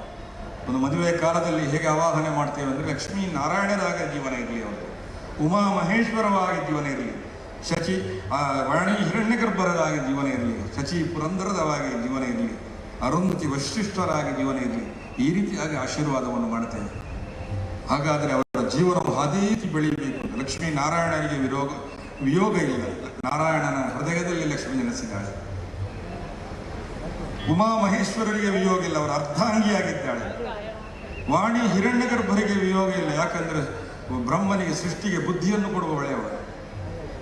ಅರುಂಧತಿ ವಶಿಷ್ಠರ ದಾಂಪತ್ಯ ಅಂದರೆ ಅದು ವಿಶಿಷ್ಟವಾದ, ಶಚಿ ಪುರಂದರರ ದಾಂಪತ್ಯ ಅಂದರೆ ಅದು ಅತಿ ದೊಡ್ಡದು. ಅಂತಹ ಜೀವನ ಸಿಗಲಿ ಅಂತ. ಹಾಗಾಗಿ ನಮ್ಮಲ್ಲಿ ಇವತ್ತಿಗೂ ಕೂಡ ನಮ್ಮ ಭಾರತೀಯರಲ್ಲಿ 25 ವರ್ಷವೋ 50 ವರ್ಷವೋ ದಾಂಪತ್ಯವನ್ನು ಮಾಡಿದ ಎಷ್ಟೋ ಮಹಿಳೆಯ ಒಂದು ದಂಪತಿಗಳನ್ನು ನಾವು ಕಾಣಬಹುದು. ಆದರೆ ವಿದೇಶಕ್ಕೆ ಹೋದರೆ 100ರಲ್ಲಿ 2% ಖಂಡಿತ ಇಲ್ಲ. ನೀವು ಫಾರಿನ್ನಲ್ಲಿ ಹೊಗಳ್ತಾರೆ ನೋಡಿ, ಇಲ್ಲಿಂದ ಹೋದವರು ಮಾತ್ರ ತಮ್ಮ ಹೆಂಡತಿಯೊಂದಿಗೆ ಜೀವನ ಮಾಡ್ತಾರೆ, ಅಲ್ಲಿದ್ದವರು ಯಾರೂ ಹೆಂಡತಿಯಿಂದ ಜೀವನ ಮಾಡೋದಿಲ್ಲ, ಜೀವನ ಮಾಡೋದಿಲ್ಲ ಅವರು. ಇಂತಹ ಒಂದು ನೋಡಿ, ನೀವು ಆಲೋಚನೆ ಮಾಡಿ. ಫಾರಿನಿಗೆ ಹೋಗಿ ಫಾರಿನಲ್ಲಿ ಒಬ್ಬರು ನಮ್ಮ ಅಮೆರಿಕದವರು ಹೋದವರು ನಮ್ಮಲ್ಲಿ ಹೇಳಿದರು, ಅಲ್ಲಿ ಇತಿಹಾಸ ಇರುವುದು ಕೇವಲ 300 ವರ್ಷಕ್ಕೆ. ಅಮೆರಿಕಕ್ಕೆ ಹೋದರೆ 300 ವರ್ಷದ ಇತಿಹಾಸ ಅಷ್ಟೇ, 300 ವರ್ಷ ಕೇವಲ ಅಮೆರಿಕ ವೆಸ್ಪುಸಿ ಇದು ಮಾಡಿದ ಅಷ್ಟೇ. ನಮ್ಮಲ್ಲಿ ಇತಿಹಾಸ ಎಷ್ಟು ದೊಡ್ಡದುಂಟು. ಮಹಾಭಾರತ ರಾಮಾಯಣವನ್ನು ಓದಿದರೆ ಎಷ್ಟೋ ಲಕ್ಷ ವರ್ಷಗಳ ಹಿಂದೆ ಇತಿಹಾಸ ಭಾರತದಲ್ಲಿದ್ದಷ್ಟು ಬೇರೆ ಯಾವ ದೇಶದಲ್ಲಿ ಇಲ್ಲ. ನಮಗೆ ಏನು ಹೇಗಿರಬೇಕು, ಗಂಡ ಹೆಂಡತಿ ಹೇಗಿರಬೇಕು, ಮಕ್ಕಳೊಂದಿಗೆ ಹೇಗಿರಬೇಕು, ಮರಿ ಮಕ್ಕಳೊಂದಿಗೆ ಹೇಗಿರಬೇಕು, ಎಲ್ಲಕ್ಕೂ ಕೂಡ ಆದರ್ಶಗಳುಂಟು. ನಾವು ತೋರಿಸಿಕೊಡಬಹುದು. ಧ್ರುವನಂತಹ ಒಂದು ಪ್ರಹ್ಲಾದನಂತಹ ಒಂದು ಮಗು ಹೇಗಿರಬೇಕು, ತಂದೆ ತಾಯಿಗಳೊಂದಿಗೆ ಹೇಗಿರಬೇಕು, ತಂದೆ ತಾಯಿಗಳ ಸೇವೆ ಹೇಗೆ ಮಾಡಬೇಕು. ಸತ್ತ ನಂತರೂ ನಾವು ತಂದೆ ತಾಯಿಗಳನ್ನು ಮರೆಯುವುದಿಲ್ಲ. ಪಿತಾಮಹ ಪ್ರಪಿತಾಮಹ 3 ತಲೆಮಾರಿನವರನ್ನ ಕೂಡ ನಾವು ಎಣಿಸಿ ಪಿಂಡ ಇಡ್ತೇವೆ. ನಮ್ಮಲ್ಲಿ ಅನೇಕ ಗೋತ್ರದಿಂದ ಹೇಳ್ತಾ ಹೋಗ್ತೇವೆ. ನಮಗೆ ಗೋತ್ರ ಗೊತ್ತುಂಟು, ಪ್ರವರ ಗೊತ್ತುಂಟು. ನಮ್ಮ ಎಷ್ಟೋ ತಲೆಮಾರು ರಾಮಾಯಣದಲ್ಲಿ ಅದೇ ಸಂಸ್ಕೃತಿಯನ್ನು ಹೇಳಿದ 48 ತಲೆಮಾರುಗಳ ಪಟ್ಟಿಯನ್ನು ರಾಮಾಯಣದಲ್ಲಿ ಮದುವೆ ಸಂದರ್ಭದಲ್ಲಿ ಹೇಳುವಂತಹ ವಾಲ್ಮೀಕಿಗಳು ಚಿತ್ರಿಸಿದ್ದಾರೆ. ಹಾಗಾದರೆ ಹೀಗಾಗಿ ಅವರಿಗೆ ತನ್ನ ತಂದೆ ಯಾರು ಅಂತ ಗೊತ್ತಿಲ್ಲ. ಇನ್ನು ಫಾರಿನಿಗೆ ಹೋಗಿ ನೀವು ಹುಟ್ಟಿದ ಮಗುವಿಗೆ ತನ್ನ ತಂದೆ ಯಾರು ಅಂತ ಗೊತ್ತಿಲ್ಲ, ತಾಯಿ ಯಾರು ಅಂತ ಗೊತ್ತಿಲ್ಲ, ಯಾರು ಅಂತ ಗೊತ್ತಿಲ್ಲ. ನೀವು ಅಲ್ಲಿ ಅಮೆರಿಕದ ನೀವು ಇದನ್ನು ನೋಡಿ, ಯಾವ್ದು ಅಪ್ಲಿಕೇಶನ್ ಫಾರ್ಮಲ್ಲಿ ನೋಡಿ, ಪ್ರೆಸೆಂಟ್ ಫಾದರ್ ಪಾಸ್ಟ್ ಫಾದರ್ ಅಂತ ಅದರಲ್ಲಿರೋದು. ಅಲ್ಲಿ ಮಗು ಅಡ್ಮಿಷನ್ ಮಾಡುವಾಗ ನಮ್ಮಲ್ಲಿ ಹೇಗೆ ತಂದೆಯ ಹೆಸರು, ತಾಯಿಯ ಹೆಸರು, ಪೋಷಕರ ಹೆಸರು ಇಷ್ಟೇ ಇರುವುದು. ಅದರಲ್ಲಿ ಹಾಗಲ್ಲ. ಪ್ರೆಸೆಂಟ್ ಫಾದರ್ ಹಿಂದಿನ ತಂದೆ, ಮುಂದಿನ ತಂದೆ. ನಮ್ಮಲ್ಲಿ ತಂದೆ ಒಂದೇ. ಇದನ್ನು ಆಲೋಚಿಸಿ ನೀವು. ನಮ್ಮಲ್ಲಿ ತಂದೆ ಒಂದೇ, ತಾಯಿ ಒಂದೇ. ನಮ್ಮ ಮಗುವಿಗೆ ಸಾಯುವ ತನಕ ತಂದೆ ತಾಯಿಯರು ಅಂತ ಗೊತ್ತುಂಟು, ಅವರಿಗೆ ಗೊತ್ತಿಲ್ಲ. ಹುಡುಕ್ತಾ ಹೋಗ್ಬೇಕು, ಅವರು ತಂದೆ ತಾಯಿ ಯಾರು ಅಂತ ಹುಡುಕ್ತಾ ಹೋಗಬೇಕು. ಅದಕ್ಕೋಸ್ಕರ ಅಲ್ಲಿ ಏನಾದರೆ ನಮ್ಮಲ್ಲಿ ಜನ್ಮದಿನೋತ್ಸವವನ್ನು ಮಾತ್ರ ಆಚರಿಸ್ತೇವೆ, ಅಲ್ಲಿ ಫಾದರ್ಸ್ ಡೇ, ಮದರ್ಸ್ ಡೇ ಎಲ್ಲ ಉಂಟು. ತಂದೆ ಯಾರು ಅಂತ ಹುಡುಕ್ತಾ ಹೋಗುದು. ಈಗ ಡಿ ಎನ್ ಎಲ್ಲ ಹುಡುಕ್ತಾರೆ. ತಂದೆ ಯಾರು ಅಂತ ಹುಡುಕ್ತಾ ಹೋಗುದು, ತಾಯಿ ಯಾರು ಅಂತ ಹುಡುಕುವುದು. ಆದರೆ ನಮ್ಮಲ್ಲಿ ಮಕ್ಕಳಿಗೆ ತಂದೆ ತಾಯಿ ಹುಡುಕುವ ಯಾವ ಪ್ರಶ್ನೆಯೂ ಇಲ್ಲ. ತಂದೆ ತಾಯಿ ಅಜ್ಜಿ ಎಲ್ಲರಿಗೂ ಜೀವನ ಮಾಡ್ತೇವೆ. ಇದು ಭಾರತದ ಒಂದು ಕೊಡುಗೆ ಹೊರತು. ನಾನೊಂದು ಕಡೆ ನನ್ನ ಅನುಭವವನ್ನು ಹೇಳಿ ಮುಗಿಸ್ತೇನೆ. ಏನಂತಂದರೆ ಒಂದು ಅನುಭವ ಏನಂದರೆ, ನಾನು ರೈಲಲ್ಲಿ ಹೋಗುವಾಗ ಬಾಂಬೆ ರೈಲಿಗೆ ಹೋಗುವಾಗ ಒಂದು ಕ್ರಿಶ್ಚಿಯನ್ ದಂಪತಿಗಳಿದ್ದರು. ಆ ದಂಪತಿಗಳು ಅದೇ ಭಾರತವನ್ನು ದೂರುದು. ಅವರ ಮಕ್ಕಳೆಲ್ಲ ಅಮೇರಿಕಲ್ಲಿ ಸೆಟ್ಲ್ ಆಗಿದ್ದಾರೆ, ಭಾರತವನ್ನು ದೂರುದು. ಅಲ್ಲಿಯ ಎ ಸಿ ಅಂದ್ರೇನು, ಇಲ್ಲಿ ಲೈನ್ನ ಎ ಸಿ ಕಂಪಾರ್ಟ್ಮೆಂಟ್ ದೂರುದು. ಆಗ ನಾನು ಅವರಲ್ಲಿ ಕೇಳಿದೆ, ಸರಿ ನೀವು ದೂರಿ, ಸರಿ ಎ ಸಿ ಸರಿ ಇಲ್ಲ ಇಲ್ಲಿ. ನೀವು ಅವರು ದಂಪತಿಗಳು, ಕ್ರಿಶ್ಚಿಯನ್ ದಂಪತಿಗಳು, ಒಬ್ಬರಿಗೆ 70 ವರ್ಷ ಆಯಿತು, ಗಂಡನಿಗೆ 75 ವರ್ಷ ಆಯಿತು. ಇವತ್ತಿಗೂ ಅನ್ಯೋನ್ಯ ದಾಂಪತ್ಯವನ್ನು ಹೊಂದಿದ್ದಾರೆ. ನಿಮ್ಮ ಮಕ್ಕಳು ಅಮೇರಿಕಾದಲ್ಲಿದ್ದಾರಾ, ಅಮೇರಿಕಾದಲ್ಲಿ ನೀವು ಹೋಗಿದ್ದೀರಲ್ವ, ಅಲ್ಲಿದ್ದಾರಾ ಅಂತ ಕೇಳಿದೆ. ಅದಿಲ್ಲ ಅಂತ ಹೇಳಿದ್ರು. ಹಾಗಾದರೆ ಎ ಸಿ ಕಂಪಾರ್ಟ್ಮೆಂಟನ್ನು ನೋಡಿಯೇ ನಾವು ಹೇಳುವುದಾ? ಭಾರತದಲ್ಲಿ ಎ ಸಿ ಕಂಪಾರ್ಟ್ಮೆಂಟ್ ಇಲ್ಲದೆ ಇರಬಹುದು, ಆದರೆ ಹೇಸಿಗೆ ಎಂಬಂಥ ಜೀವನ ಖಂಡಿತ ಇಲ್ಲ ಅಂತ ಹೇಳುತ್ತಾ, ಅದು ಹೌದು ಅಂತ ಖಂಡಿತ ಅವರಿಗೆ. ಅದು ಯಾರ ಕೊಡುಗೆ? ಕ್ರಿಶ್ಚಿಯನ್ ದಂಪತಿಗಳಲ್ಲಿಯೂ ಆ ರೀತಿಯ ದಾಂಪತ್ಯ ಆದರೆ ನಮ್ಮ ಭಾರತ ತತ್ವದ ಮಹಿಮೆ ಅಂತ ಹೇಳ್ತಾ, ಇಲ್ಲಿ ಹೋದಷ್ಟು ದೇವಸ್ಥಾನಕ್ಕೆ ನಿಮ್ಮ ಯಾವುದೇ ಚರ್ಚಿಗಾಗಲಿ ಯಾವ ಮುಸ್ಲಿಂ ಇದಕ್ಕಾಗಿ ಇಲ್ಲಿ ಹೋದಷ್ಟು ಎಲ್ಲಿ ಹೋಗುವುದಿಲ್ಲ. ಯಾಕೆ? ನಾವು ಪ್ರತಿಯೊಬ್ಬರೂ ಕೂಡ ಇಲ್ಲಿಯ ಒಂದು ದೇವರ ಬಗ್ಗೆ ವಿಶಿಷ್ಟವಾದಂತಹ ತತ್ವ. ಅಮೆರಿಕದಲ್ಲಿ ಅನೇಕ ಚರ್ಚ್ಗಳನ್ನು ಮಾರ್ತಾ ಇದ್ದಾರೆ, ಆ ಚರ್ಚ್ಗಳಿಗೆ ಹೋಗುವವರೇ ಇಲ್ಲ. ನಮ್ಮ ಕುತ್ತಿಗೆ ಸ್ವಾಮಿಗಳು ಚರ್ಚ್ಗಳನ್ನೇ ತೆಗೆದುಕೊಳ್ಳುವುದು, ಅವರು ಚರ್ಚನ್ನೇ ತೆಗೆದುಕೊಂಡು ಕೃಷ್ಣ ಮಂದಿರ ಮಾಡುವುದು. ಕುತ್ತಿಗೆ ಸ್ವಾಮಿಗಳು ಚರ್ಚನ್ನು ಮಾರುವುದು. ನಮ್ಮ ದೇವಸ್ಥಾನದಲ್ಲಿ ನೀವು ನೋಡಿ, ಯಾವುದೇ ಒಂದು ಪಾಳು ಬಿದ್ದ ದೇವಸ್ಥಾನ ಆಗಲಿ, ಊರಿನವರೆಲ್ಲ ಒಟ್ಟಾಗಿ ಧನ ಸಂಗ್ರಹ ಮಾಡಿ ಅದನ್ನು ಮೇಲೆತ್ತಿಗೆ ಪ್ರಯತ್ನ, ಅಷ್ಟಮಂಗಲ ಎಲ್ಲ ಇಟ್ಟು ಮೇಲೆತ್ತಿಗೆ ಪ್ರಯತ್ನಿಸ್ತಾರೆ, ಬ್ರಹ್ಮಕಲಶ ಮಾಡ್ತಾರೆ. ಎಲ್ಲಿಯಾದರೂ ನಾವು ಒಂದು ದೇವಸ್ಥಾನವನ್ನು ಇನ್ನೊಬ್ಬರಿಗೆ ಮಾರಿದ ಒಂದೇ ಒಂದು ಉದಾಹರಣೆ ಭಾರತದಲ್ಲಿ ಸಿಗಲಿಕ್ಕೆ ಸಾಧ್ಯ ಉಂಟಾ? ಇಲ್ಲ. ಯಾಕಿಲ್ಲ? ನಮಗಿರುವಂತಹ ದೈವನಿಷ್ಠೆ, ನಮಗಿರತಕ್ಕಂತಹ ದೇವರ ಬಗ್ಗೆ ಇರತಕ್ಕಂಥ ಅದು ಭಾರತೀಯತೆ. ನಾವಿಡೀ ದೇಶವನ್ನು ಭಾರತ ದೇಶವನ್ನು ನಾವೊಂದು ಭಾರತ ಮಾತೆ ಅಂತ ಕಳ್ಕೊಳ್ತಕ್ಕಂಥ ಕೇವಲ ಅದನ್ನು ಜಡ ಅಂತ ಒಪ್ಪುವುದಿಲ್ಲ, ಒಂದು ಭಾರತ ಮಾತೆ ಉಂಟು. ಹಾಗಾಗಿ ನಾವು ಭಾರತ ಮಾತಾ ಕಿ ಜೈ ಅಂತೇಳಿ ಧುಮುಕುತ್ತೇವೆ. ಈ ರಾಷ್ಟ್ರೀಯತೆ ನಮ್ಮನ್ನು ಎಷ್ಟು ಎತ್ತಿ ಇಡ್ತದೆ. ಒಂದು ಚೀನಾ ದೇಶಕ್ಕೆ ಜಗಳ ಆಗುವಾಗ ನಮ್ಮ ಸೈನಿಕರನ್ನು ನಮ್ಮ 25 ಜನರನ್ನು ಅವರು ಕೊಂದು ಹಾಕಿದರು. ಆದ ಕೂಡಲೇ ನಮ್ಮ ಸೈನಿಕರು 48 ಜನರನ್ನು ಕೊಂದು ಹಾಕಿದರು. ಆಗ ಮರು ದಿವಸ ಚೀನಾದ ಪೇಪರಲ್ಲಿ ಬಂತಂತೆ, ಭಾರತದಲ್ಲಿದ್ದಷ್ಟು ರಾಷ್ಟ್ರೀಯತೆ ಚೀನಾದಲ್ಲಿ ಇಲ್ಲ ಅಂತ. ಯಾಕೆ? ನಾವು ಕೊಟ್ಟಂತಹ ಭಾರತ ಮಾತೆ ಎಂಬ ಕಲ್ಪನೆ, ಭಾರತ ಮಾತೆ, ಆ ಮಾತೆ ಎಂಬಂತಹ ಚೈತನ್ಯದ ಕಲ್ಪನೆ ಉಂಟಲ್ವ, ಅದು ನಮ್ಮನ್ನು ರಕ್ಷಣೆ ಮಾಡಿತ್ತು. ಹಾಗಾಗಿ ಅದನ್ನು ನಮ್ಮ ರಾಜಕಾರಣವೂ ಕೂಡ ಅದನ್ನೇ ನಮ್ಮ ಇಲ್ಲ ಅನೇಕ ಹಬ್ಬಗಳನ್ನು ಪ್ರಧಾನಿಯವರು ಅವರೊಟ್ಟಿಗೆ ಆಚರಣೆ ಮಾಡ್ತಾರೆ. ಯಾಕಂದರೆ ಸೈನಿಕರಲ್ಲಿ ಆ ಭಾವ ಬರಬೇಕು. ಆಗ ಭಾರತ ಮಾತಾ ಕಿ ಜೈ ಅಂತ ಹೇಳುವಾಗ, ಧುಮುಕುವಾಗ ರಾಷ್ಟ್ರ ಒಂದೇ ಕಾಣ್ತದೆ ಹೊರತು ಬೇರೆ ಯಾವುದು ಕಾಣುವುದಿಲ್ಲ. ಹಾಗಾಗಿ ಅಂತಹ ಒಂದು ರಾಷ್ಟ್ರೀಯತೆ ಬೆಳೆಯಬೇಕಿದು ನಮಗೆ ದೈವಿಕವಾಗಿ ಬೆಳೆಯಬೇಕು. ಆ ದೈವಿಕತೆ ಇಡೀ ನಮ್ಮ ಬ್ರಹ್ಮಕಲಶದಲ್ಲಿ ಸಿದ್ಧಿಯಾಗ್ತದೆ ಅಂತ ಹೇಳ್ತಾ ಅವಕಾಶ ಕೊಟ್ಟದ್ದಾಗಿ ನಾನು ಕೃತಜ್ಞತೆ ಮಾತನ್ನು ಮುಗಿಸ್ತೇನೆ. ಮಾತಾಡಿದಷ್ಟು ದೊಡ್ಡದಾಗ್ತದೆ, ಸಾಕು. ಯಕ್ಷಗಾನದ ಗಂಗೋತ್ರಿ ಮದವೂರು ವಿಘ್ನೇಶನಿಗೆ ಎಲ್ಲೆಡೆ ಪ್ರಥಮ ಸ್ತುತಿ. ಕಟೀಲು ದೇವಸ್ಥಾನದ ಕಾಣಿಕೆ ಶಾಲಾ ಮಕ್ಕಳಿಗೆ ಅಕ್ಷರ ದಾಸೋಹದಲ್ಲಿ ವಿನಿಯೋಗವಾಗುತ್ತಿದೆ ಎಂದು ದೇವಸ್ಥಾನದ ಕಾಣಿಕೆಯ ಬಗ್ಗೆ ಆದರ್ಶದ ನುಡಿಯನ್ನಾಡಿದ್ದಾರೆ. ದೇವರು ಬಿಂಬ, ನಾವು ಪ್ರತಿಬಿಂಬ. ಬ್ರಹ್ಮಕಲಶದಿಂದ ಭಾರತದ ಪ್ರತಿಬಿಂಬ ಗಟ್ಟಿಯಾಗಿದೆ. ಗಣಪತಿ ತತ್ವ ಎಲ್ಲೆಡೆ ವ್ಯಾಪಕವಾಗಲಿ, ಸಂಸಾರದಲ್ಲಿ ರಸ ಕಂಡ ದೇಶ ಎಂಬುದಾಗಿ ಆಶೀರ್ವಚನ ನೀಡಿದ್ದಾರೆ. ವೇದಮೂರ್ತಿ ಕಮಲಾ ಪ್ರಸಾದ್ ಅವರಿಗೆ ವಂದನೆಗಳು. ಹಾಗೆ ಇವತ್ತು ಮುಂದೆ ನೃತ್ಯ ಸೂಚನಾ ಕಾರ್ಯಕ್ರಮ ನೀಡಲಿಕ್ಕಿರುವಂಥ ಶ್ರೀಮತಿ ಸಿಂಧು ಭಾಸ್ಕರನ್ ಅವರು ನಮ್ಮ ಕಟೀಲ್ನ ಮುಕ್ತೇಸರಿಂದ ಮತ್ತು ನಮ್ಮ ಪರಮ ಪೂಜ್ಯ ಶ್ರೀ ಚೈತನ್ಯ ಉದಿತ್ ಸ್ವಾಮೀಜಿಯವರಿಂದ ಫಲಪುಷ್ಪ ನೀಡಿ ಆಶೀರ್ವಾದ ಪಡೆಯಲಿಕ್ಕೆ ಬಯಸಿದ್ದಾರೆ. ಅವರು ವೇದಿಕೆಗೆ ಬರಬೇಕು. ಪರಮ ಪೂಜ್ಯ ಶ್ರೀ ಉದಿತ್ ಚೈತನ್ಯ ಸ್ವಾಮೀಜಿಯವರಿಗೆ ಫಲಪುಷ್ಪ ನೀಡಿ ಆಶೀರ್ವಾದ ಪಡೆಯಬೇಕು ಅಂತೇಳಿ ಕೇಳ್ತಾ ಇದ್ದೇನೆ.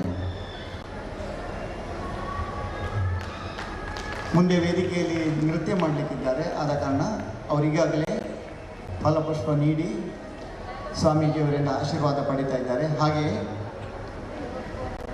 ಕಟೀಲಿನ ಅನುವಂಶ ಮುಕ್ತೇಶ್ವರರು ಆದಂತಹ ವೇದಮೂರ್ತಿ ಕಮಲಾದೇವಿ ಪ್ರಸಾದ್ ಅವರಿಂದ ಕೂಡ ಆಶೀರ್ವಾದ ಪಡೆಯಲಿಕ್ಕೆ ಬಯಸ್ತಾ ಇದ್ದಾರೆ.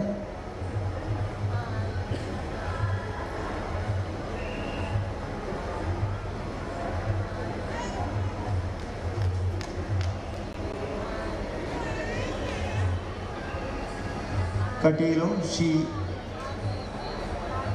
ವೇದಮೂರ್ತಿ ಕಮಲಾದೇವಿ ಪ್ರಸಾದ್ ಅವರಿಂದ ಆಶೀರ್ವಾದ ಪಡಿತಾ ಇದ್ದಾರೆ. ನಮ್ಮ ಭಕ್ತ ಬಾಂಧವರಿಗೆ ಅವಗಾನೆಗೆ ನಮ್ಮ ಈ ಸಭಾ ಕಾರ್ಯಕ್ರಮ ಎನ್ನುವಂಥದ್ದು ನಮ್ಮ ಸಂಸ್ಕೃತಿಯನ್ನು ದಾಟಿಸುವಂತಹ ಕಾರ್ಯಕ್ರಮ. ಮಧುರ್ ಈ ಬ್ರಹ್ಮ ಕಲಶೋತ್ಸವದಲ್ಲಿ 20 ಧಾರ್ಮಿಕ ಸಭೆಗಳಿವೆ, 260 ಸಾಂಸ್ಕೃತಿಕ ಕಾರ್ಯಕ್ರಮಗಳು ನಡೆಯಲಿಕ್ಕಿದೆ. ಅರ್ಧಾಂಶ ಕಾರ್ಯಕ್ರಮಗಳು ನಡೆದಾಯಿತು. ನಮ್ಮ ಸಂಸ್ಕಾರ ಸಂಸ್ಕೃತಿಗೆ ಇಷ್ಟು ದೊಡ್ಡ ರೀತಿಯಲ್ಲಿ ವೇದಿಕೆ ಕೊಟ್ಟಂಥದ್ದು ಬಹುಶಃ ಕಾಸರಗೋಡು ಜಿಲ್ಲೆಯಲ್ಲಿ ಅಲ್ಲ, ಇಡೀ ಭಾರತ ದೇಶದಲ್ಲೇ ಇಲ್ಲ. ಇದು ಒಂದು ಉತ್ಕೃಷ್ಟವಾದಂತಹ ಒಂದು ಅವಕಾಶ ನಮ್ಮೆಲ್ಲ ಭಕ್ತ ಬಾಂಧವರಿಗೆ ಅಂತೇಳಿ ಹೇಳ್ತಾ, ಮುಂದಿನ ಕಾರ್ಯಕ್ರಮ ಶ್ರೀ ಕೃಷ್ಣನ್ ನಂಬೂದಿರಿ ಪ್ರಾಂತ್ಯ ಅಧ್ಯಕ್ಷರು ಕೇರಳ ಕ್ಷೇತ್ರ ಸಮಿತಿ ಮಲ್ಲಪ್ಪಳ್ಳಿ ಅವರು 4 ಮಾತುಗಳನ್ನು ಆಡಬೇಕು ಅಂತೇಳಿ ವಿನಂತಿಸ್ತಾ ಇದ್ದೇನೆ. ಶ್ರೀ ಕೃಷ್ಣನ್ ನಂಬೂದಿರಿ ಅವರು ವೇದಿಕೆಗೆ ಆಹ್ವಾನಿಸ್ತಾ ಇದ್ದೇನೆ.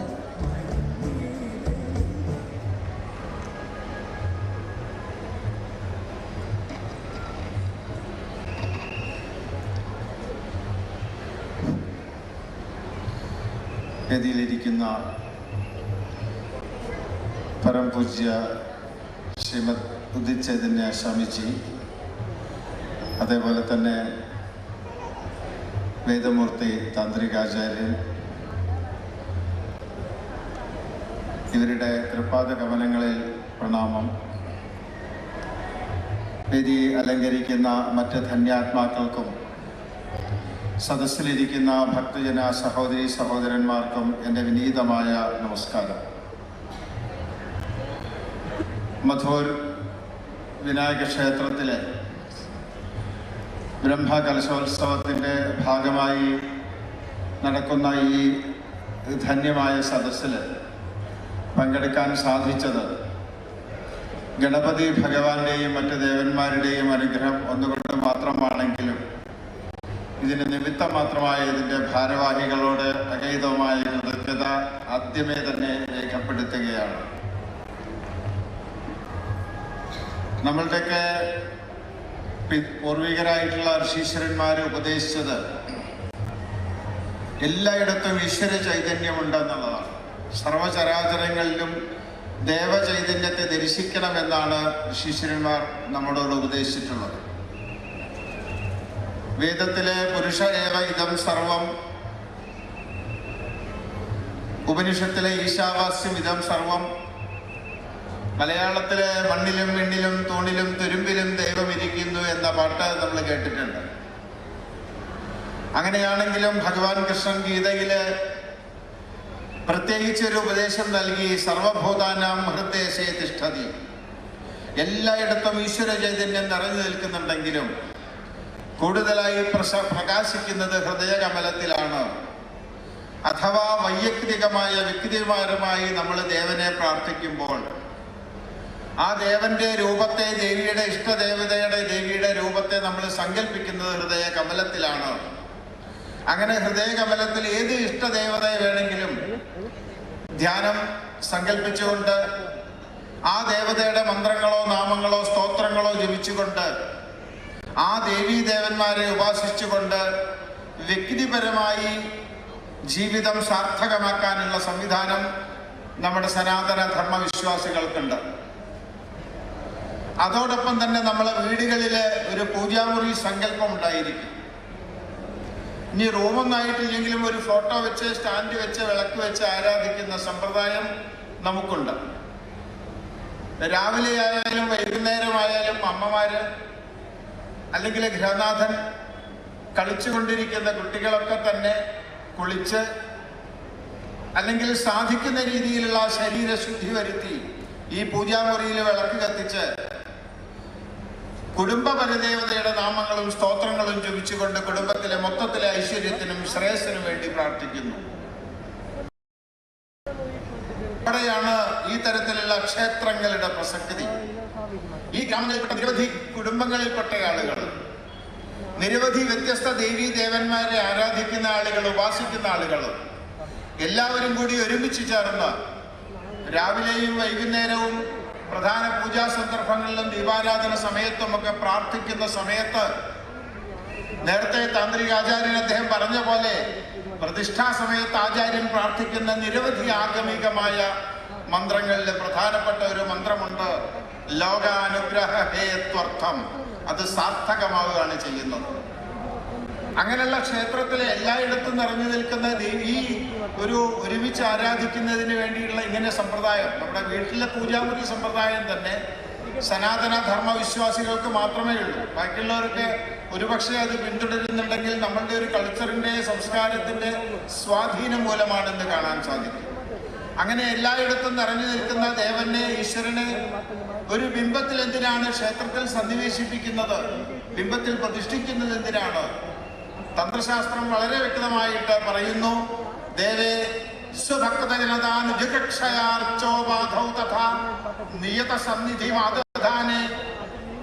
ഭക്തജനങ്ങളുടെ ഉജകക്ഷ, മനസ്സിലുള്ള ആഗ്രഹം സാധിപ്പിക്കാൻ വേണ്ടിയാണ് ക്ഷേത്രങ്ങൾ സംവിധാനം ചെയ്തിട്ടുള്ളത്.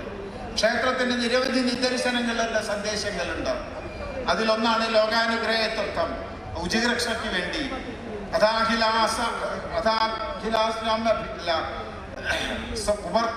സർവസ്വവിധായജനാം, പുരുഷാർത്ഥങ്ങൾ ലഭിക്കാൻ വേണ്ടി, സർവത്വം ലഭിക്കാൻ വേണ്ടി, ഇങ്ങനെയൊക്കെയുള്ള പല നിദർശനങ്ങൾ പറയുന്നു.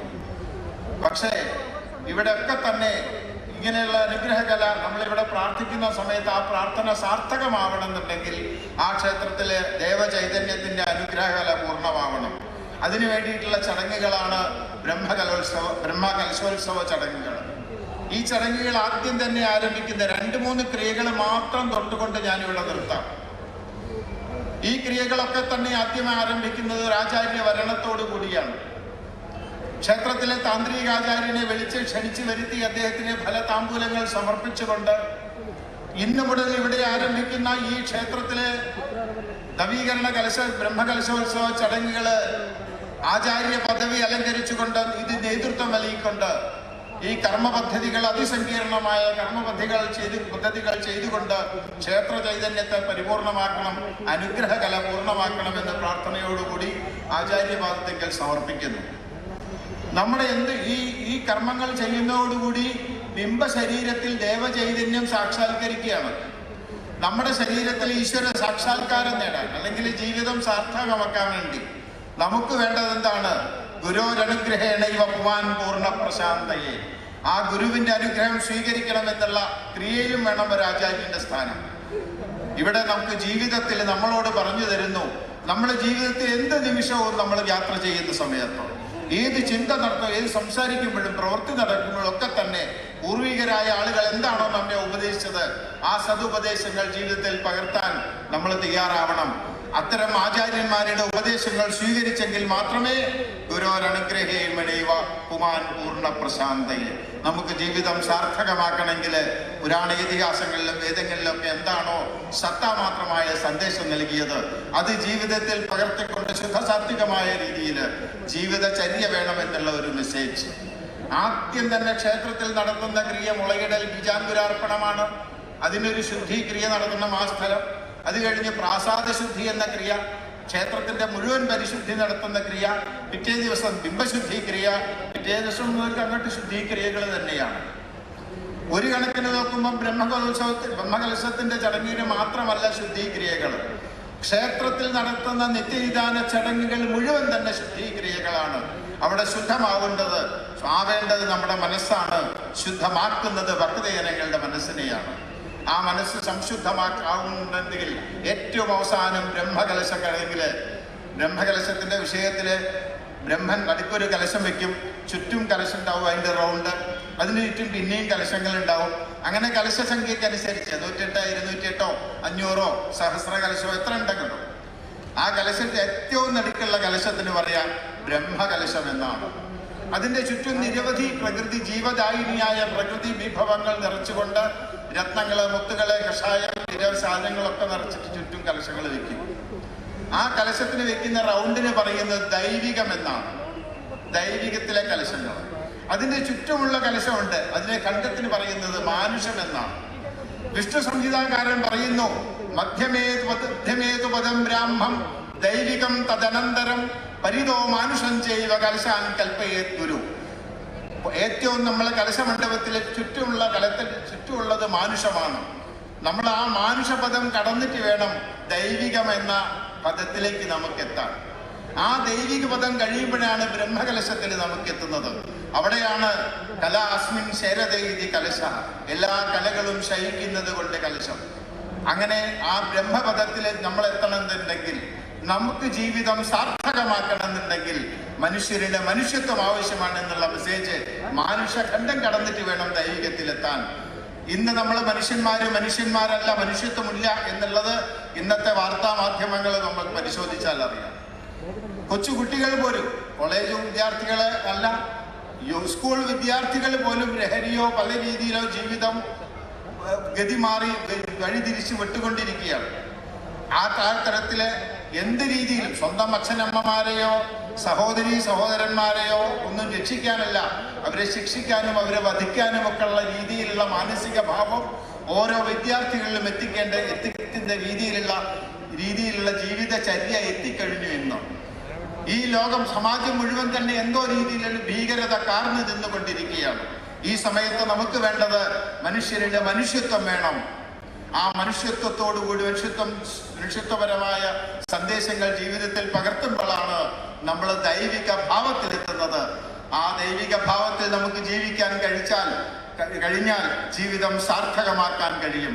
അതാണ് മധ്യമേതുപദം ബ്രാഹ്മം ദൈവികം തദനന്തരം പരിതോ മനുഷ്യൻ ജൈവ കലശാൻ കൽപ്പയേ ഗുരു.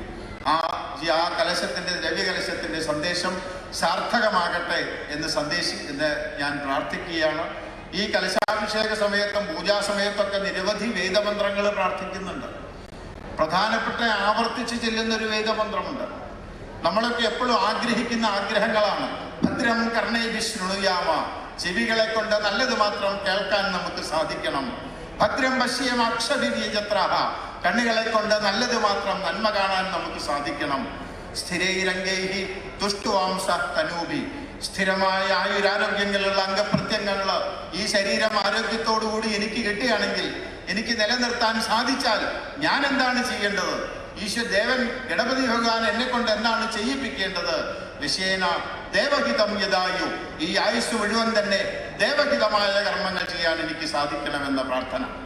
ദേവഹിതമായ കർമ്മങ്ങളിൽ ദേവപൂജയുണ്ട്, ദേവാരാധനയുണ്ട്, ദേവോപാസനയുണ്ട്, ക്ഷേത്ര ദർശനമുണ്ട്, വഴിപാട് കഴിക്കുക ഒക്കെ ഉണ്ട്.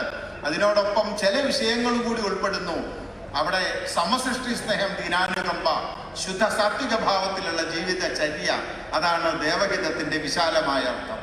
ആ തരത്തിൽ ദേവഹിതമായ കർമ്മങ്ങൾ ചെയ്യുവാൻ നമുക്ക് സാധിക്കട്ടെ. അതിനുവേണ്ടി പ്രാർത്ഥിച്ചുകൊണ്ട് ഈ വേദമന്ത്രം ഒരിക്കൽ ചൊല്ലിക്കൊണ്ട്, ഞാൻ സമയപരിമിതിയുണ്ട്, അടുത്ത പരിപാടികൾ തുടങ്ങാറായി, നിരവധി ആളുകളുടെ ഭാഷണങ്ങൾ നമുക്ക് ശ്രവിക്കാനുണ്ട്, പഠിക്കാനുണ്ട്. അതുകൊണ്ട് ഈ വേദി ഒഴിയുകയാണ്. ഈ വേദമന്ത്രം ചൊല്ലിക്കൊണ്ട് ഈ ക്ഷേത്രത്തിലെ ഗണപതി ഭഗവാന്റെ വിഗ്രഹത്തിലും അതേപോലെ തന്നെ എന്നെ ശ്രവിച്ച ഈ ഭക്തജനങ്ങളുടെ നിർപ്പാദ കമലങ്ങളിലും അർപ്പിക്കപ്പെടുന്ന പൂജാപുഷ്പങ്ങളാകട്ടെ ഈ വാക്കുകൾ എന്ന് പ്രാർത്ഥിച്ചുകൊണ്ട് ഈ മന്ത്രം ചൊല്ലിക്കൊണ്ട് ഞാനിവിടെ സമർപ്പിക്കാം. ഭദ്രം കർണേഭിഃ ശൃണുയാമ ഭദ്രം പശ്യേമാക്ഷഭിര്യജത്രാः സ്ഥിരൈരംഗൈസ്തുഷ്ടുവാംസസ്തനൂഭിः വ്യശേമ ദേവഹിതം യദായോ. നന്ദി, നമസ്കാരം. ಬ್ರಹ್ಮಕಲಶ ಎಂದರೆ ದೈವಿ ಚೈತನ್ಯವನ್ನು ಹೆಚ್ಚಿಸುವುದು, ದೇವರ ಬಿಂಬದ ಶಕ್ತಿಯನ್ನು ಹೆಚ್ಚಿಸುವುದು, ಕ್ಷೇತ್ರ ಶುದ್ಧಿಯಾಗುವುದರ ಜೊತೆಗೆ ಮನುಷ್ಯನ ಹೃದಯವೂ ಶುದ್ಧಿಯಾಗಬೇಕು. ವೇದ ಮಂತ್ರಗಳ ಆವರ್ತನೆಯ ಶಕ್ತಿಯ ವೃದ್ಧಿ ಎಂದು ಬಹಳ ಉತ್ತಮವಾಗಿ ಶ್ರೀ ಕೃಷ್ಣನ್ ನಂಬೂದಿರಿ ನುಡಿದಿದ್ದಾರೆ.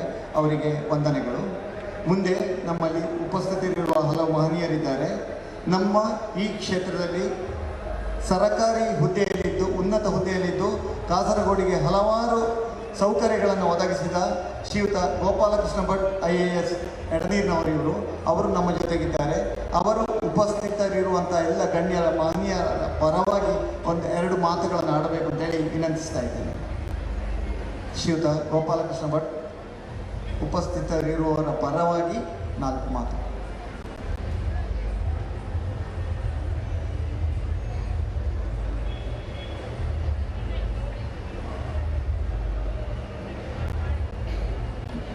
ಹರಿ ಓಂ.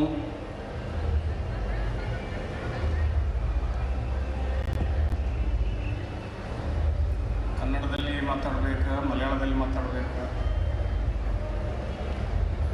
ಕನ್ನಡದಲ್ಲೇ ಒಳ್ಳೆಯದು ಅಂತ ಕಾಣ್ತದೆ.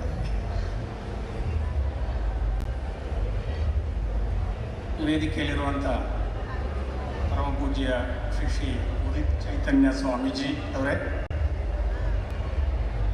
ವೇದಮೂರ್ತಿ ಶ್ರೀ ಬಸವಣ್ಣ ಅವರೇ, ಕಟೀಲ್ನವರು, ಅಧ್ಯಕ್ಷ ಶ್ರೀ ಎಂ ನಾರಾಯಣ ಭಟ್ ಅವರೇ, ಶ್ರೀ ಕೃಷ್ಣನ್ ನಂಬೂದಿರಿ ಅವರೇ, ಬಾಕಿ ಉಳಿದಂಥ ಗಣ್ಯ ಮಹನೀಯರೇ, ಭಕ್ತರೇ, ದೀಕ್ಷಿತರೇ, ನೀವೆಲ್ಲೊಂದು ದೀಕ್ಷೆ ವಹಿಸ್ಕೊಂಡು ಇಲ್ಲಿ ಕೂತಿದ್ದೀರಿ, ಅದಕ್ಕೆ ದೀಕ್ಷಿತರೇ ಅಂತ ಹೇಳಿ.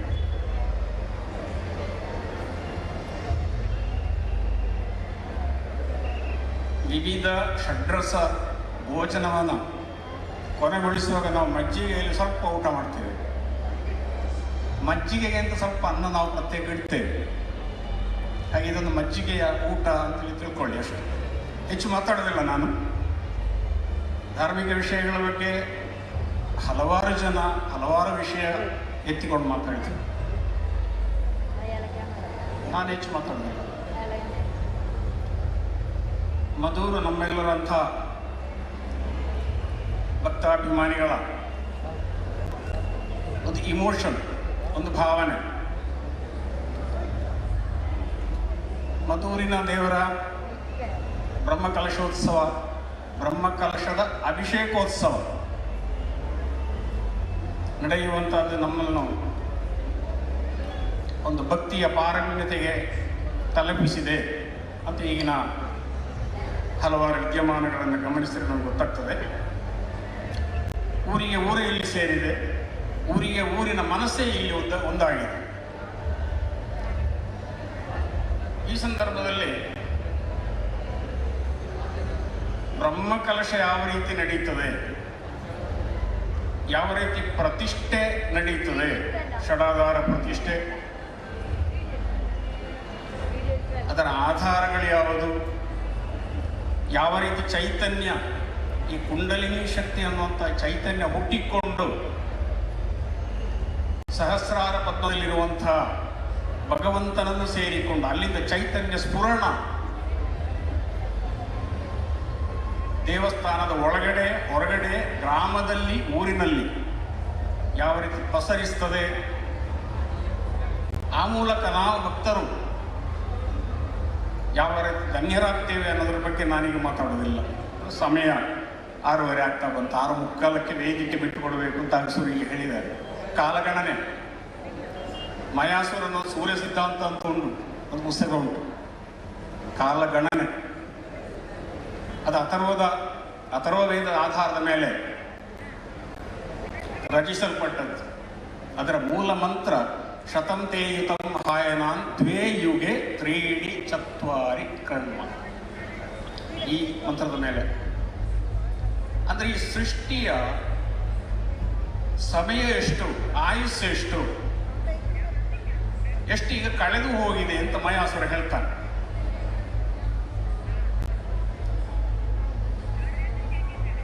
ಮಯಾಸುರ ಲೆಕ್ಕ ಪ್ರಕಾರ, ಸೂರ್ಯ ಸಿದ್ಧಾಂತದ ಪ್ರಕಾರ 1,19,49,127ನೇ ಸಂವತ್ಸರದಲ್ಲಿ ನಾವಿದ್ದೇವೆ. ಇದು ಹೇಗೆ ಅಂತ ಕೇಳಿ, ಈ ಲೆಕ್ಕಾಚಾರ ಹೇಗೆ ಬಂತು? ಒಂದು ಕಲ್ಪ ಅಂತ ನಿಮಗೆ ಗೊತ್ತುಂಟು. ಕಲ್ಪ ಅಂತ ಕಾಲ. ಕಲ್ಪ ಅಂದರೆ ಬ್ರಹ್ಮನ ಒಂದು ದಿನ. ಈ ಕಲ್ಪದ ದೈರ್ಘ್ಯ 432 ಕೋಟಿ ಸಂವತ್ಸರಗಳು, ವರ್ಷಗಳು ಅಂತ ನಾವು ಹೇಳಿದ್ರು. ಸಂವತ್ಸರಗಳು, ವರ್ಷಕ್ಕೂ ಸಂವತ್ಸರಕ್ಕೂ ಸ್ವಲ್ಪ ವ್ಯತ್ಯಾಸ ಉಂಟು. 432 ಕೋಟಿ ಸಂವತ್ಸರಗಳಲ್ಲಿ ಇಷ್ಟು ಈಗ ಸಂದು ಹೋಗಿವೆ. ಇನ್ನು ಬಾಕಿ ಉಳಿದದ್ದು ಇನ್ನೊಂದು. ಇದು 8ನೇ ಮನ್ವಂತರದ 7ನೇ ಮನ್ವಂತರದ 28ನೇ ಕಲಿಯುಗ, ವೈವಸ್ವತ ಮನ್ವಂತರ. ಅಂದರೆ ಮನ್ವಂತರ ಅಂದರೆ ಏನು? ಅದನ್ನು ನಾನು ಅತ್ಯಂತ ಲಘುವಾಗಿ ಕೆಳಗಿನಿಂದ ಹೇಳ್ತೇನೆ. ಮಯಾಸುರನ ಸಿದ್ಧಾಂತ ನೋಡಿ, 6 ಪ್ರಾಣ ಅಂತ ಹೇಳಿದರೆ ಒಂದು ವಿಗಳಿಗೆ, ಒಂದು ಪ್ರಾಣ ಅಂತ ಹೇಳಿದರೆ ಒಂದು ಶ್ವಾಸೋಚ್ಛ್ವಾಸ, ಒಂದು ವಿಗಳಿಗೆ 60 ವಿಗಳಿಗೆ ಅಂತ ಹೇಳಿದ್ರೆ ಒಂದು ಗಳಿಗೆ, 60 ಗಳಿಗೆ ಅಂತ ಹೇಳಿದ್ರೆ ಒಂದು ದಿನ ಅಥವಾ 2 ಅಹೋರಾತ್ರ. 14 + 1 15 ದಿನ. ಈ ಒಂದು ಯಾವುದು ಅಂತ ಹೇಳಿದ್ರೆ ಅಮಾವಾಸ್ಯೆ ಮತ್ತು ಹುಣ್ಣಿಮೆ. 15 ದಿನಗಳು ಅಂತ ಹೇಳಿದ್ರೆ ಒಂದು ಪಕ್ಷ. 2 ಪಕ್ಷ ಅಂತ ಹೇಳಿದ್ರೆ ಒಂದು ತಿಂಗಳು. 2 ತಿಂಗಳು ಅಂತ ಹೇಳಿದ್ರೆ ಒಂದು ಋತು. 6 ಋತುಗಳು ಅಂತ ಹೇಳಿದ್ರೆ ಒಂದು ಸಂವತ್ಸರ. ಇದರ ಕೆಳಗಿನ ಲೆಕ್ಕಾಚಾರ, ಕೆಳಗಿನ ಯೂನಿಟ್. 4,32,000 ಸಂವತ್ಸರ ಒಂದು ಕಲಿಯುಗ.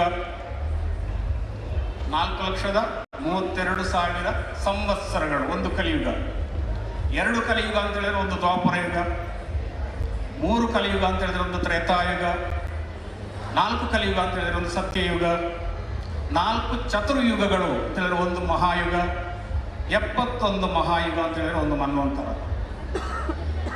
ಈ ಒಂದು ಮನ್ವಂತರ ಪ್ಲಸ್ ಒಂದು ಸಂಧಿಕಾಲ ಬರ್ತದೆ. 2 ಮನ್ವಂತರಗಳ ಮಧ್ಯೆ ಒಂದು ಸಂಧಿಕಾಲ ಬರ್ತದೆ. ಹಾಗೆ ಒಂದು ಮನ್ವಂತರ ಪ್ಲಸ್ ಒಂದು ಸಂಧಿಕಾಲ. ಇದು 432 ಕೋಟಿ ಸಂವತ್ಸರಗಳು, ಅಂದರೆ ಬ್ರಹ್ಮನ ಒಂದು ದಿವಸ. ಇದರಲ್ಲಿ ನಾವೀಗ 7ನೇ ಕಲಿಯುಗದ 7ನೇ ಕಲಿಯುಗದ 7ನೇ ಮನ್ವಂತರದ 28ನೇ ಕಲಿಯುಗದಲ್ಲಿದ್ದೇವೆ. ಈಗ ಸಂದು ಹೋದ ಈ ಕಲಿಯುಗದಲ್ಲಿ ಸಂದು ಹೋದ ಸಂವತ್ಸರಗಳು 5,127 ಸಂವತ್ಸರಗಳು. ಇನ್ನು ಬಾಕಿ ಉಳಿದದ್ದು ಎಷ್ಟು ಅಂತ ಲೆಕ್ಕಾಚಾರ. ಇದು ಕಾಲಗಣನೆ.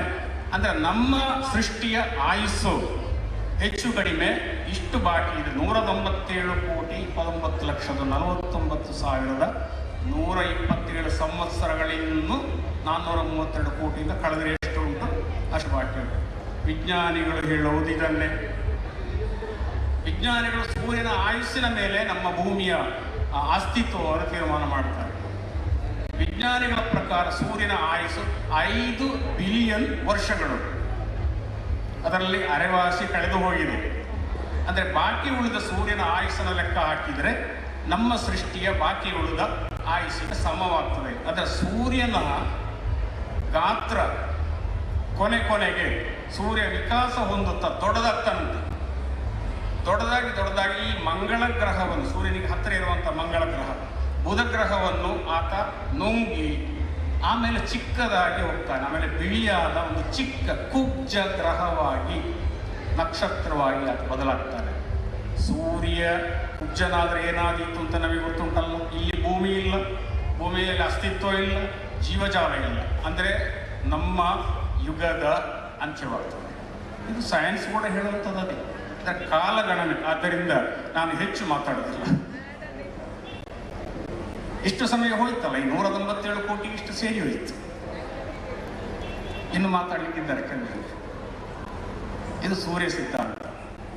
ಆಮೇಲೆ ಒಂದೆರಡು ಸ್ವಾರಸ್ಯದ, ನಾವೀಗ ದೇವಸ್ಥಾನದ ವಿಷಯ ಮಾತಾಡ್ತೀವಿ. ದೇವಸ್ಥಾನದ ಒಳಗಡೆ ಏನುಂಟು, ದೇವಸ್ಥಾನದ ಹೊರಗಡೆ ಏನುಂಟು, ದೇವಸ್ಥಾನದಲ್ಲಿ ಎಷ್ಟು ಬಲಿಕಲ್ಲುಗಳಿವೆ, ಈ ಬಲಿಕಲ್ಲುಗಳಿಗೆ ವೈಚಿತ್ರ್ಯವೇನು, ಹೊರಾಂಗಣದಲ್ಲಿ ಎಷ್ಟು ಉಂಟು, ಒಳಾಂಗಣದಲ್ಲಿ ಎಷ್ಟು ಉಂಟು, ಒಂದೊಂದು ಬಲಿಕಲ್ಲಿಗೆ ಏನು ವಿಶೇಷತೆ, ಅಲ್ಲಿ ಯಾವ ದೇವತೆಗಳಿದ್ದಾರೆ, ಪ್ರತಿಷ್ಠೆ ಎಂಥದ್ದು, ಇದೆಲ್ಲ ನಾನು ಈಗ ಈ ಸಂದರ್ಭದಲ್ಲಿ ಹೇಳುವಂಥ ಸಮಯ ಇಲ್ಲದ ಕಾರಣ ನಾನು ಮುಂದಕ್ಕೆ ಯಾವುದಾದ್ರೂ ದಿವಸ ಹೇಳ್ತೇನೆ. 2-3 ವಿಷಯ. ನಮ್ಮ ದೇವಸ್ಥಾನಗಳು, ನಮ್ಮ ಸಂಸ್ಕಾರ, ನಮ್ಮ ಸಂಸ್ಕೃತಿ ಬಹಳ ವಿಚಿತ್ರವಾದದ್ದು.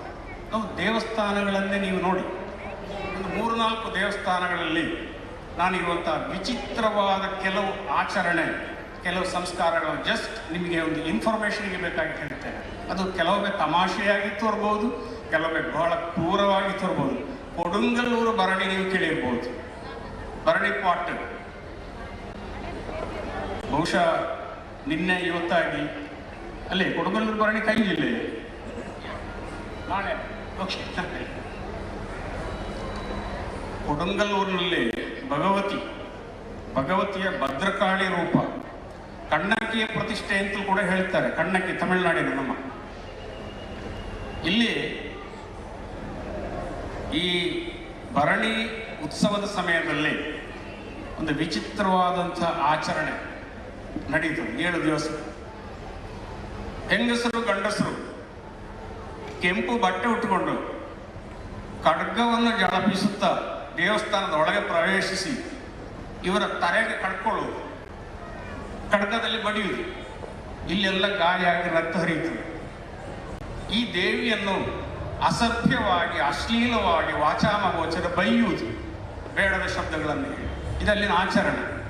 ಕಾಣಿಕೆಯನ್ನು ದೇವಿಯ ಬೈಗೆ ಸೇರುವಂಥದ್ದು, ಇದು ಕೊಡಂಗಲೂರು ಭರಣಿ. ಆಮೇಲೆ 7 ದಿವಸಗಳ ನಂತರ ಇದನ್ನೆಲ್ಲ ದೇವಸ್ಥಾನದಲ್ಲೆಲ್ಲ ರಕ್ತದ ಕರೆ ಬಿದ್ದಿರ್ತದೆ, ಕಲೆ ಬಿದ್ದಿರ್ತದೆ. ಇದನ್ನೆಲ್ಲ ತೊಳೆದು ಶುದ್ಧಿ ಮಾಡಿದ ಮೇಲೆ ಮಾತ್ರ ಮತ್ತೆ ಅಲ್ಲಿ ಪೂಜೆ. ಇದೊಂದು ವಿಚಿತ್ರವಾದ ಆಚರಣೆ ಅಂತ ನಿಮಗೆ ತೋರ್ಬೋದು, ಸ್ವಲ್ಪ ಕ್ರೂರ ಅಂತಲೂ ನಮಗೆ ಅನ್ನಿಸ್ಬೋದು. ಅದು ಯಾವ ರೀತಿ ಬೆಳೆದು ಬಂತು, ಈ ರೀತಿಯ ಆಚರಣೆ ಯಾವ ರೀತಿ ಬೆಳೆದು ಬಂತು ಅನ್ನೋದಕ್ಕೆ ಚರಿತ್ರೆ ಇದೆ. ಅದನ್ನು ನಾನು ಇಲ್ಲಿ ವಿಶದವಾಗಿ ವಿವರಿಸೋದಕ್ಕೆ ಹೋಗೋದಿಲ್ಲ, ಸಮಯ ಇಲ್ಲ. ಆಮೇಲೆ ಕೊಟ್ಟನ್ಗೊಳಂಗಾರ ಕೊಲ್ಲ ಜಿಲ್ಲೆಯಲ್ಲಿ ಒಂದು ದೇವಸ್ಥಾನ ಉಂಟು. ಈ ದೇವಸ್ಥಾನಕ್ಕೆ ಪುರುಷರಿಗೆ ಪ್ರವೇಶ ಇಲ್ಲ, ಪುರುಷರಿಗೆ ಪ್ರವೇಶ ಇಲ್ಲ, ಸ್ತ್ರೀಯರಿಗೆ ಮಾತ್ರ ಪ್ರವೇಶ. ಸ್ತ್ರೀಯರು ಮಾತ್ರ. ಪುರುಷರಿಗೆ ಪ್ರವೇಶ ಉಂಟು, ವರ್ಷದಲ್ಲಿ 1 ಬಾರಿ ಅಲ್ಲಿನ ಜಾತ್ರೆ ಮೀನ ಮಾಸ ಅದು ಕಳೆಯಿತು. ಮೀನ ಮಾಸದ 10-11ನೇ ದಿನದಲ್ಲಿ ಪುರುಷರಿಗೆ ಇಲ್ಲಿ ಪ್ರವೇಶ ಉಂಟು. ಆದರೆ ಹೇಗೆ ಪ್ರವೇಶಿಸಬೇಕು ಗೊತ್ತುಂಟ? ಪುರುಷರು ಸ್ತ್ರೀಯರ ವೇಷ ಹಾಕಿ ಪ್ರವೇಶ ಮಾಡಬೇಕು. ಪುರುಷರಿಗೆ ಪುರುಷರ ವೇಷದಲ್ಲಿ ಪ್ರವೇಶ ಇಲ್ಲ. ಸಾರಿ ಇಡಬೇಕು, ಗ್ಲೌಸ್ ಹಾಕಬೇಕು, ಮೇಕಪ್ ಮಾಡಬೇಕು, ಸಮಯ ತಲೆಗೂದಲೆಲ್ಲ ಬೇಕು. ಸ್ತ್ರೀಯರ ಹಾಗೆ ವೇಷ ಧರಿಸಿಕೊಂಡು ಆ ದೇವಸ್ಥಾನದಲ್ಲಿ ಪ್ರವೇಶಿಸಿ ನೋಡಿ. ಬಹಳ ವಿಚಿತ್ರವಾದ ಒಂದು ಆಚರಣೆ ಅಂತ ನಿಮಗೆ ಅನ್ನಿಸುವುದಿಲ್ಲ? ಇದು ನಮ್ಮ ವೈವಿಧ್ಯದ ಸಾಂಸ್ಕಾರಿಕ ವೈವಿಧ್ಯತೆಯನ್ನು ನಾನು ಹೇಳ್ತೇನೆ. ರಾಜರಾಜೇಶ್ವರಿ ದೇವಸ್ಥಾನ ತಳಿಪರಂಬದಲ್ಲಿ, ಅಲ್ಲಿ ಸ್ತ್ರೀಯರಿಗೆ ಪ್ರವೇಶ ಇಲ್ಲ. ಪ್ರವೇಶ ಉಂಟು ಯಾವಾಗ ಗೊತ್ತುಂಟ? ರಾತ್ರಿ ಪೂಜೆಯ ನಂತರ. ರಾತ್ರಿ ಪೂಜೆಯ ನಂತರ ಸ್ತ್ರೀಯರಿಗೆ ಪ್ರವೇಶಿಸುವುದು, ಬ್ರಾಹ್ಮಣ ಸ್ತ್ರೀಯರಿಗೆ ಪ್ರವೇಶವೇ ಇಲ್ಲ. ಅಲ್ಲೇ ಬ್ರಾಹ್ಮಣ ಸ್ತ್ರೀಗಳಿಗೆ ಪ್ರವೇಶವೇ ಇಲ್ಲ. ಇದೊಂದು ಆಚರಣೆ ನೋಡಿ. ಅಂದರೆ ರಾಜರಾಜೇಶ್ವರಿ ದೇವಸ್ಥಾನದಲ್ಲಿ ಶಿವ ಪಾರ್ವತಿಯ ಪ್ರತಿಷ್ಠೆ. ಅಲ್ಲಿ ಶಿವ ದೇವರ ರೂಪದಲ್ಲಿ ಅಲ್ಲ ಇರುವಂಥದ್ದು, ರಾಜನ ರೂಪದಲ್ಲಿ ಇರುವಂಥದ್ದು. ಶಿವ ರಾಜ ಅಂದರೆ ರಾಜನ ಆಸ್ಥಾನದಲ್ಲಿ ಸ್ತ್ರೀಯರಿಗೆ ಪ್ರವೇಶ ಇಲ್ಲ ಅಂತ ಹೇಳುವಂಥ ಸಂಕಲ್ಪ ಆಗಿರ್ಬೋದು. ಅಲ್ಲಿ ಬಿಲ್ಲುಬತ್ರೆ ಅರ್ಚನೆ ಇಲ್ಲ. ಶಿವ ದೇವಸ್ಥಾನದಲ್ಲಿ ಬಿಲ್ಲುಬತ್ರೆ ಅಗತ್ಯ ಅಲ್ವ? ಅಲ್ಲಿ ಬಿಲ್ಲುಬತ್ರೆ ಅರ್ಚನೆ, ತುಳಸಿ ಮಾತ್ರ. ಶಿವಕ್ಷೇತ್ರಕ್ಕೆ ಸೋಮವಾರ ಪ್ರಧಾನ, ಅಲ್ಲಿ ಸೋಮವಾರ ಪ್ರಧಾನ ಅಲ್ಲ, ಬುಧವಾರ ಪ್ರಧಾನ. ಕೊಡಿಮರ ಇಲ್ಲ, ವಾರ್ಷಿಕ ಜಾತ್ರೆ ಇಲ್ಲ. ಇದು ರಾಜರಾಜೇಶ್ವರಿ ದೇವಸ್ಥಾನದ ವೈಚಿತ್ರ್ಯ. ಚೆಂಗನ್ನೂರಿನಲ್ಲಿ ಮಹಾದೇವ ಕ್ಷೇತ್ರ ಉಂಟು, ಅಲ್ಲಿಯೂ ಶಿವಪಾರ್ವತಿ ಪ್ರತಿಷ್ಠೆ. ಅಲ್ಲಿ ತಿಂಗಳಿಗೆ 3 ದಿವಸ ರಜೆ, ಪೂಜೆ ಇಲ್ಲ. ಪಾರ್ವತಿಯನ್ನು ಹೊರಗೆ ತಗೊಂಡೋಗಿ ಇಡುದು. ಆಮೇಲೆ ಶುದ್ಧ ಆದ ಮೇಲೆ ಪೂಜೆ, 3 ದಿವಸ ಪೂಜೆ ಇಲ್ಲ. ಈ ರೀತಿಯ ವಿಚಿತ್ರವಾದಂತಹ ಆಚರಣೆ. ಇದೇ ರೀತಿಯ ಒಂದು ದೇವಸ್ಥಾನ ಆಸಾಂನಲ್ಲಿ ಕೂಡ ಉಂಟು, ಕಾಮಾಖ್ಯ ಟೆಂಪಲ್ ಅಂತೇಳಿ. ಅಲ್ಲಿ ಸ್ತ್ರೀ ಲಿಂಗಕ್ಕೆ ಪೂಜೆ, ಸ್ತ್ರೀ ಪ್ರತಿಷ್ಠೆ ಇಲ್ಲ. ಬಂಡೆಯಲ್ಲಿ ಕೆತ್ತಿದಂಥ ಸ್ತ್ರೀ ಲಿಂಗಕ್ಕೆ ಪೂಜೆ. ಅದು ದಕ್ಷಿಣ ಯಜ್ಞದ ಕಥೆಯನ್ನೆಲ್ಲ ಹೇಳ್ತದಂತೆ. ಶಿವ ಈ ಅರ್ಧ ಭಸ್ಮವಾದಂಥ ಸತಿಯ ಶರೀರವನ್ನು ಹೊತ್ತುಕೊಂಡು ಹೋಗುವಾಗ ಅವಳ ಲಿಂಗ ಅಲ್ಲಿ ಬಿದ್ದು ಪ್ರತಿಷ್ಠೆ ಆಯಿತು ಅಂತೇಳಿ ಒಂದು ನಂಬಿಕೆ. ಆಮೇಲೆ ಕೆಲವು ದೇವಸ್ಥಾನ ಇಲ್ಲಿ ಉಂಟು, ಕರ್ನಾಟಕದಲ್ಲಿ ಉಂಟು. ಚನ್ನಪಟ್ಟಣದಲ್ಲಿ ನಾಯಿ ದೇವಸ್ಥಾನ, ಟೆಂಪಲ್, ಡಾಗ್ ಟೆಂಪಲ್. 2 ನಾಯಿ ಪ್ರತಿಷ್ಠೆ, ನಾಯಿಗೆ ಪೂಜೆ. ಅದು ಅಲ್ಲಿನ ಊರಿನ ದೇವಸ್ಥಾನ ಕೆಂಪಮ್ಮ ದೇವಸ್ಥಾನ. ಈ ಕೆಂಪಮ್ಮನ ಸೆಕ್ಯೂರಿಟಿ ಆಫೀಸರ್ಸ್ 2 ನಾಯಿಗಳು, ಗಾರ್ಡ್. ಅದರ ನಾಯಿಗೆ ಮೊದಲ ಪೂಜೆ, ನಾಯಿ ಬೇರೆ ದೇವಸ್ಥಾನ ಅಂತ ಅಲ್ಲಿ ಪೂಜೆ. ಈ ರೀತಿಯ ಕೆಲವು. ಮತ್ತೊಂದು ದಿಗಂಬೇಶ್ವರ ದೇವಸ್ಥಾನ ಇಲ್ಲಿ ಬಾಗಲಕೋಟೆ ಜಿಲ್ಲೆಯಲ್ಲಿ ಬೀಳಗಿ ತಾಲೂಕಿನಲ್ಲಿ. ಅಲ್ಲಿ ಎಂತ ವಿಶೇಷ ಗೊತ್ತುಂಟ? ದಿಗಂಬೇಶ್ವರ ದೇವಸ್ಥಾನದಲ್ಲಿ ಸಣ್ಣ ಮಕ್ಕಳನ್ನು 30 ಫೀಟ್ ಎತ್ತರದಿಂದ ಬಿಸಾಡುದು. ಕೆಳಗೆ ಬಟ್ಟೆ ಹಿಡಿದು ಇದನ್ನು ಹಿಡಿಬೇಕು, ಈ ಮಗುವಿನ ಹಿಡ್ಕೊಳ್ಳೋದು. ಬಟ್ಟೆ ಬಿಟ್ಟೋದ್ರೆ ಮಗು ಇತ್ತು ಅಂತ ಒಂದು ಆಚಾರ. ಅಂದರೆ ಮಗುವಿನ ಉತ್ತರೋತ್ತರ ಅಭಿವೃದ್ಧಿಗೆ ಬೇಕಾಗಿ ಈ ರೀತಿಯ ಆಚಾರಗಳನ್ನು ಮಾಡ್ತಾರೆ ಅಂತ. ಅಂದರೆ ಇದೆಲ್ಲ ಒಂದೊಂದು ಏನು ತೋರಿಸ್ತದೆ ಅಂತಂದರೆ, ಇದರಲ್ಲಿ ನಾವು ಸಂಶಯ ಪಡಬೇಕಾದ ಅಥವಾ ಹೆದರಬೇಕಾದ ಅಗತ್ಯ ಏನಿಲ್ಲ. ನಮ್ಮ ಸಾಂಸ್ಕಾರಿಕ ವೈವಿಧ್ಯತೆ, ಈ ಎಲ್ಲ ಆಚರಣೆಗಳು, ಎಲ್ಲ ಪದ್ಧತಿಗಳು ಏನನ್ನು ಸೂಚಿಸ್ತದೆ? ನಾವು ಮಾಡುವಂಥ ಎಲ್ಲ ಕ್ರಿಯೆಗಳು. ಈಗ ಮೊನ್ನೆ ಇಲ್ಲಿ ಯಾರೋ ಭಾಷಣ ಮಾಡುವಾಗ ಇವತ್ತು ಸ್ವಾಮೀಜಿಯವರು ಕೂಡ ಹೇಳಿದರು ಈ ಲವ್ ಜಿಹಾದಿನ ಬಗ್ಗೆ. ಅಂದರೆ ಉಳಿದ ಮತಸ್ಥರು ನಮ್ಮ ಹುಡುಗಿಯರನ್ನು ಹಾಸ್ಟೆಲ್ನಲ್ಲೋ ಬಾಕಿ ಉಳಿದ ಪ್ರದೇಶದಲ್ಲೋ ನಮ್ಮ ಆಚರಣೆಯ ಬಗ್ಗೆ, ನಮ್ಮ ದೇವತೆಗಳ ಬಗ್ಗೆ ಬಹಳ ಕೀಳಾಗಿ ನಿಮಗೆ ಹಂದಿದೇವರು, ಹುಲಿದೇವರು, ಸಿಂಹದೇವರು, ಆನೆದೇವರು, ಮಂಗದೇವರು, ನಮ್ಮಲ್ಲಿ ಹಾಗೆ ಅಂತಿಲ್ಲ. ನಮ್ಮಲ್ಲಿ ದೇವರ ಸಂಕಲ್ಪ ಮಾತ್ರ. ದೇವರಿಗೆ ಇಂಥ ಆಕಾರ ಏನಿಲ್ಲ. ನಮ್ಮ ಆಚರಣೆ ಹೀಗೆ, ನಿಮ್ಮ ಆಚರಣೆ ಬರೀ ಹೊಲಸಾದ್ದು. ಹಾಗೆ ನೀವು 33 ಕೋಟಿ ದೇವತೆಗಳನ್ನು ಪೂಜೆ ಮಾಡ್ತೀರಿ, ನಿಮಗೆ ಒಂದು ದೇವರಲ್ಲ, ಈ ರೀತಿ ಹೇಳುವಾಗ ನಮ್ಮ ಮಕ್ಕಳಿಗೆ ಅದಕ್ಕೆ ಅದಕ್ಕೆ ಉತ್ತರ ಕೊಡ್ಲಿಕ್ಕೆ ಆಗುವುದಿಲ್ಲ. ಅಂತಂದರೆ ಈ ವಿದ್ಯಾಭ್ಯಾಸ, ಆಧ್ಯಾತ್ಮಿಕ ವಿದ್ಯಾಭ್ಯಾಸ ಪ್ರಾರಂಭ ಘಟ್ಟದಲ್ಲಿ ನಮ್ಮ ಮಕ್ಕಳಿಗೆ ಸಿಗದೇ ಇರುವಂಥದ್ದು ಬರ್ತದೆ. ಅದಕ್ಕೆ ಕೌಂಟರ್ ಮಾಡಲಿಕ್ಕೆ ನಮ್ಮಿಂದಾಗುವುದಿಲ್ಲ. ಅದಕ್ಕೆ ಸುಲಭವಾದ ಒಂದು ಉಪಾಯ ಉಂಟು. ಮಕ್ಕಳ ಹತ್ರ ಹೇಳಿದರೆ ಸಾಕು. ಈಗ ನೀನು ಇದ್ಯಪ್ಪ, ನೀನು ಯಾರು? ನಿನ್ನ ಅಪ್ಪನಿಗೆ ನೀನೆಂತಾಗಬೇಕು? ಮಗ ಆಗಬೇಕು ಅಥವಾ ಮಗಳಾಗಬೇಕು. ನಿನ್ನ ಮಗನಿಗೆ ನೀನೆಂತಾಗಬೇಕು? ಅಪ್ಪ ಆಗಬೇಕು. ನಿನ್ನ ಹೆಂಡತಿಗೆ ನೀನೆಂತಾಗಬೇಕು? ಗಂಡನಿಗೆ ಎಂತಾಗಬೇಕು? ಹೆಂಡತಿ. ಅಣ್ಣನಿಗೆ ಎಂತಾಗಬೇಕು? ತಮ್ಮನಿಗೆ ಎಂತಾಗಬೇಕು? ಅಣ್ಣ. ನೀನೇ ಒಬ್ಬನೇ ಅಲ್ವಾ? ಆಗ ಬೇರೆ ಬೇರೆ ಸ್ಥಾನದಲ್ಲಿ, ಬೇರೆ ಬೇರೆ ರೂಪದಲ್ಲಿ ನಿನಗೆ ಬೇರೆ ಬೇರೆ ಬಂಧುತ್ವ ಬರ್ತದೆ. ಅದೇ ರೀತಿ ನಮ್ಮ ದೇವರೊಬ್ಬನೇ, ಬೇರೆ ಬೇರೆ ಶಕ್ತಿಗಳು. ಆಗ ನಾವು ಪೂಜೆ ಮಾಡುವಂಥದ್ದು, ನಾವು ಆರಾಧನೆ ಮಾಡುವಂಥದ್ದು ಎಲ್ಲ ಒಂದೇ ದೇವರನ್ನು ಇಷ್ಟು ಹೇಳಿದರೆ ಸಾಕು, ಅವನಿಗೆ ಅರ್ಥ ಆಗ್ತದೆ. ಒಂದೇ ದೇವರು, ಇದು ಬೇರೆ ಬೇರೆ ರೂಪ, ಬೇರೆ ಬೇರೆ ಶಕ್ತಿ. ಅಂದರೆ ಈ ರೀತಿಯ ವಿದ್ಯಾಭ್ಯಾಸ ಬಹಳ ಸರಳವಾದಂಥ ಸುಲಭವಾದ. ನಾವು ಅವನ ಹತ್ರ ವೇದ ಉಪನಿಷತ್ತು ಅಂತೆಲ್ಲ ಹೇಳಿದರೆ ಸಣ್ಣ ಮಕ್ಕಳಿಗೆ ಗೊತ್ತಾಗಲಿಕ್ಕಿಲ್ಲ, ನಮಗೆ ಗೊತ್ತಾಗೋದಿಲ್ಲ. ವೇದ ಸಾಹಿತ್ಯ ನಮಗೆ ಗೊತ್ತಾಗೋದಿಲ್ಲ, ನಮ್ಮ ಮಕ್ಕಳ ಹತ್ರ. ಈ ರೀತಿಯ ಸರಳವಾದ ಸುಲಭವಾದಂಥ ವಿಧಾನಗಳನ್ನು ನಮ್ಮ ಮಕ್ಕಳಿಗೆ ಕಲಿಸುವುದು, ಈ ರೀತಿಯ ವಾದಗಳು ಎದುರು ಕಡೆಯಿಂದ ಬರುವಾಗ ಅದನ್ನು ಕೌಂಟರ್ ಮಾಡುವಂಥದ್ದು, ಈ ರೀತಿಯ ಸಾಮರ್ಥ್ಯಗಳನ್ನು ಬೆಳೆಸಿದರೆ, ಮತ್ತು ನಾವು ಸ್ವಲ್ಪ ಮೊಬೈಲಿಂದ ದೂರ ಆದರೆ ಸ್ವಲ್ಪ ಒಳ್ಳೆಯದು.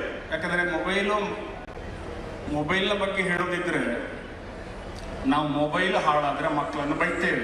ಮೊಬೈಲ್ ಹಾಳು ಮಾಡಿದ್ವಿ ಅಂತ ಬೈತೇವೆ. ಮಕ್ಕಳು ಹಾಳಾದರೆ ಮೊಬೈಲನ್ನು ಬೈತೇವೆ. ಅವು ಯಾರು ತಪ್ಪು? ನಮಗೆ ಹೇಳಲಿಕ್ಕೆ ಪುರ್ಸೋದಿಲ್ಲ. ಮೊಬೈಲು ಮತ್ತು ಪುಸ್ತಕಕ್ಕೆ ಒಂದು ಗಲಾಟೆ ಆಯಿತು, ಜಗಳ ಆಯಿತು. ಆಗ ಮೊಬೈಲ್ ಹೇಳಿತಂತೆ, ಪುಸ್ತಕ ಹೇಳಿತಂತೆ, ನನ್ನನ್ನು ತಲೆದಗ್ಗಿಸಿ ಒಮ್ಮೆ ಓದು, ನಾನು ನಿನ್ನನ್ನು ಪ್ರಪಂಚದಲ್ಲಿ ತಲೆ ಎತ್ತಿ ನಿಲ್ಲುವಂತೆ ಮಾಡ್ತೇನೆ. ಆಗ ಮೊಬೈಲ್ ಹೇಳಿತಂತೆ, ನನ್ನನ್ನೊಮ್ಮೆ ನೋಡು, ಮತ್ತೆ ಎಂದಿಗೂ ತಲೆ ಎತ್ತದಂತೆ ಮಾಡ್ತೇನೆ ನಿನ್ನನ್ನು.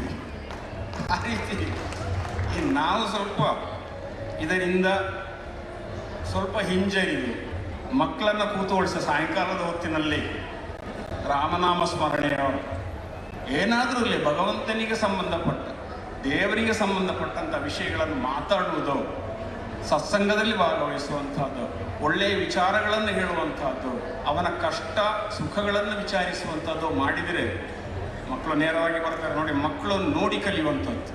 ನೀವು ಹೇಳಿದರೆ, ನೀವು ಬಡಿದರೆ, ನೀವು ಬೈದರೆ ಕಲಿಯುವುದಿಲ್ಲ, ನಿಮ್ಮನ್ನು ನೋಡಿ ಕಲಿಯುವಂಥದ್ದು. ಮನೆಯಲ್ಲಿ ಯಾವಾಗಲೂ ಅಪ್ಪ ಅಮ್ಮ ಜಗಳ, ಅಪ್ಪನಿಗೂ ಅಮ್ಮನಿಗೂ ಲಡಾಯಿ ಮಾಡಿದರೆ ಇದನ್ನು ನೋಡಿ ಬೆಳೆದಂಥ ಮಗುವನ್ನು ಸಂಸ್ಕಾರವಂತ ಅಂತ ಹೇಳಲಿಕ್ಕೆ ಸಾಧ್ಯ ಉಂಟು. ಅವ ಸಂಸ್ಕಾರವಂತನಾಗ್ತಾನೋ? ಸಾಧ್ಯವೇ ಇಲ್ಲ. ಅವನು ಅದೇ ರೀತಿ ಮಾಡ್ತಾನೆ. ಆದ್ದರಿಂದ ಮಕ್ಕಳನ್ನು ಬೆಳೆಸುವಾಗ ನಾವು ಸ್ವಲ್ಪ ಮಾದರಿ ವ್ಯಕ್ತಿಯಾಗಿ ಬದಲಾಯಿಸಬೇಕು. ಆದ್ದರಿಂದ ಹೆಚ್ಚು ಮಾತಾಡೋದಿಲ್ಲ. ಈ ಕ್ಷೇತ್ರದಲ್ಲಿ ಈ ಸಾಯಂಕಾಲ ಹೊತ್ತು ನಾವು ಇಷ್ಟು ಜನ ಸೇರಿದ್ದೇವೆ. ಭಗವಂತನ ಅನುಗ್ರಹಕ್ಕೆ ಬೇಕಾಗಿ ಪ್ರಾರ್ಥನೆಯನ್ನು ಮಾಡುತ್ತೇವೆ. ಈ ಸತ್ಸಂಗ ಭಾಷಣ ಕೇಳುವಂಥದ್ದು ಕೂಡ ದೇವರ ಆರಾಧನೆಯ, ದೇವರ ಪೂಜೆಯ ಒಂದು ಭಾಗ. ಪೂಜೆಯಲ್ಲಿ ಹಲವಾರು ವಿಧಾನಗಳಿವೆ. ಈ ಭಾಷಣ ಕೇಳುವಂಥದ್ದು, ಒಳ್ಳೆಯ ವಿಚಾರಗಳನ್ನು ಕೇಳುವಂಥದ್ದು ಕೂಡ ಉಪಾಸನೆಯ ಒಂದು ಭಾಗ. ಎಲ್ಲರಿಗೂ ಕೂಡ ಮಧುರ ಗಣಪತಿ ಮದನಂತೇಶ್ವರ ಅನುಗ್ರಹ ಕೊಡಲಿ ಅಂತ ಪ್ರಾರ್ಥನೆ ಮಾಡುತ್ತಾ 2 ಮಾತುಗಳನ್ನು ನಿಲ್ಲಿಸ್ತಾರೆ. ಶ್ರೀಯುತ ಗೋಪಾಲಕೃಷ್ಣ ಭಟ್ ಅತ್ಯುತ್ತಮವಾದಂತಹ ಧಾರ್ಮಿಕ ಪ್ರವಚನಕಾರರು ಕೂಡ ಹೌದು. ಕೇರಳದಾದ್ಯಂತ ಉನ್ನತ ಹುದ್ದೆಯಲ್ಲಿ ಇದ್ದುಕೊಂಡು ಹಲವಾರು ದೇವಸ್ಥಾನಗಳನ್ನು, ಗಣ್ಯ ಸ್ಥಳಗಳನ್ನು ಸಂದರ್ಶಿಸಿದವರು. ಸೂರ್ಯ ಸಿದ್ಧಾಂತ, ವಿಚಿತ್ರ ಕ್ರೂರ ಆಚರಣೆಗಳು, ದೇವರು ಒಂದೇ ರೂಪ ಹಲವು ಮಕ್ಕಳಿಗೆ ಹೇಗೆ ತಿಳಿಸಿಕೊಡ್ಬೋದು ಎಂಬುದಾಗಿಯೂ ಜೊತೆಗೆ ಒಂದು ಸೂಕ್ಷ್ಮವಾಗಿ ನಮ್ಮೆಲ್ಲರಿಗೂ ಕೂಡ ಒಂದು ಕುಟುಕಿದ್ದಾರೆ ಅವರು. ಪುಸ್ತಕವನ್ನು ಓದಿದರೆ ತಲೆ ಎತ್ತಿ ನಡಿಬೋದು, ಮೊಬೈಲನ್ನು ನೋಡಿದರೆ ತಲೆ ತಗ್ಗಿಸಿಯೇ ನಡಿಬೇಕು ಎನ್ನುವಂಥ ಮಾತನಾಡಿದ್ದಾರೆ. ಅವರಿಗೆ ವಂದನೆಗಳು. ಮುಂದೆ ಸಭಾಧ್ಯಕ್ಷತೆ ವಹಿಸಿದಂತಹ ನಮ್ಮ ಕಾಸರಗೋಡಿನ ಪ್ರಖ್ಯಾತ ಮತ್ತು ಜನಪ್ರಿಯ ವಕೀಲರಾದಂಥ ಶ್ರೀಯುತ ಎಂ ನಾರಾಯಣ್ ಭಟ್ ಅಧ್ಯಕ್ಷೀಯ ಭಾಷಣ ಮಾಡಬೇಕು ಅಂತೇಳಿ ವಿನಂತಿಸ್ತಾ ಇದ್ದೇನೆ.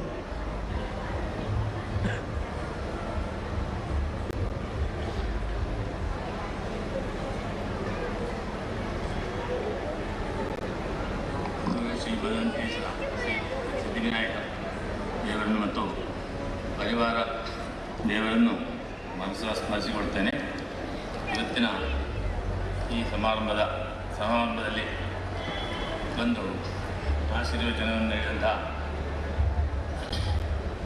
ಪರಮ ಪೂಜ್ಯ ಶ್ರೀ ಶ್ರೀ ಉದಿತ ಚೈತನ್ಯ ಸ್ವಾಮೀಜಿ ಸಂಸ್ಥಾಪಕರು ಭಾಗವತಂ ವಿಲೇಜ್ ಟ್ರಸ್ಟ್ ಅವರಿಗೆ ಮತ್ತು ವೇದಮೂರ್ತಿಗಳಾದ ಕಮಲಾದೇವಿ ಪ್ರಸಾದ್ ಅಸರಣ್ಣ ಕಟೀಲ್ ಅವರಿಗೂ ಕೂಡ ಸಾಷ್ಟಾಂಗ ನಮಸ್ಕಾರಗಳು ಮಾಡ್ತೇನೆ.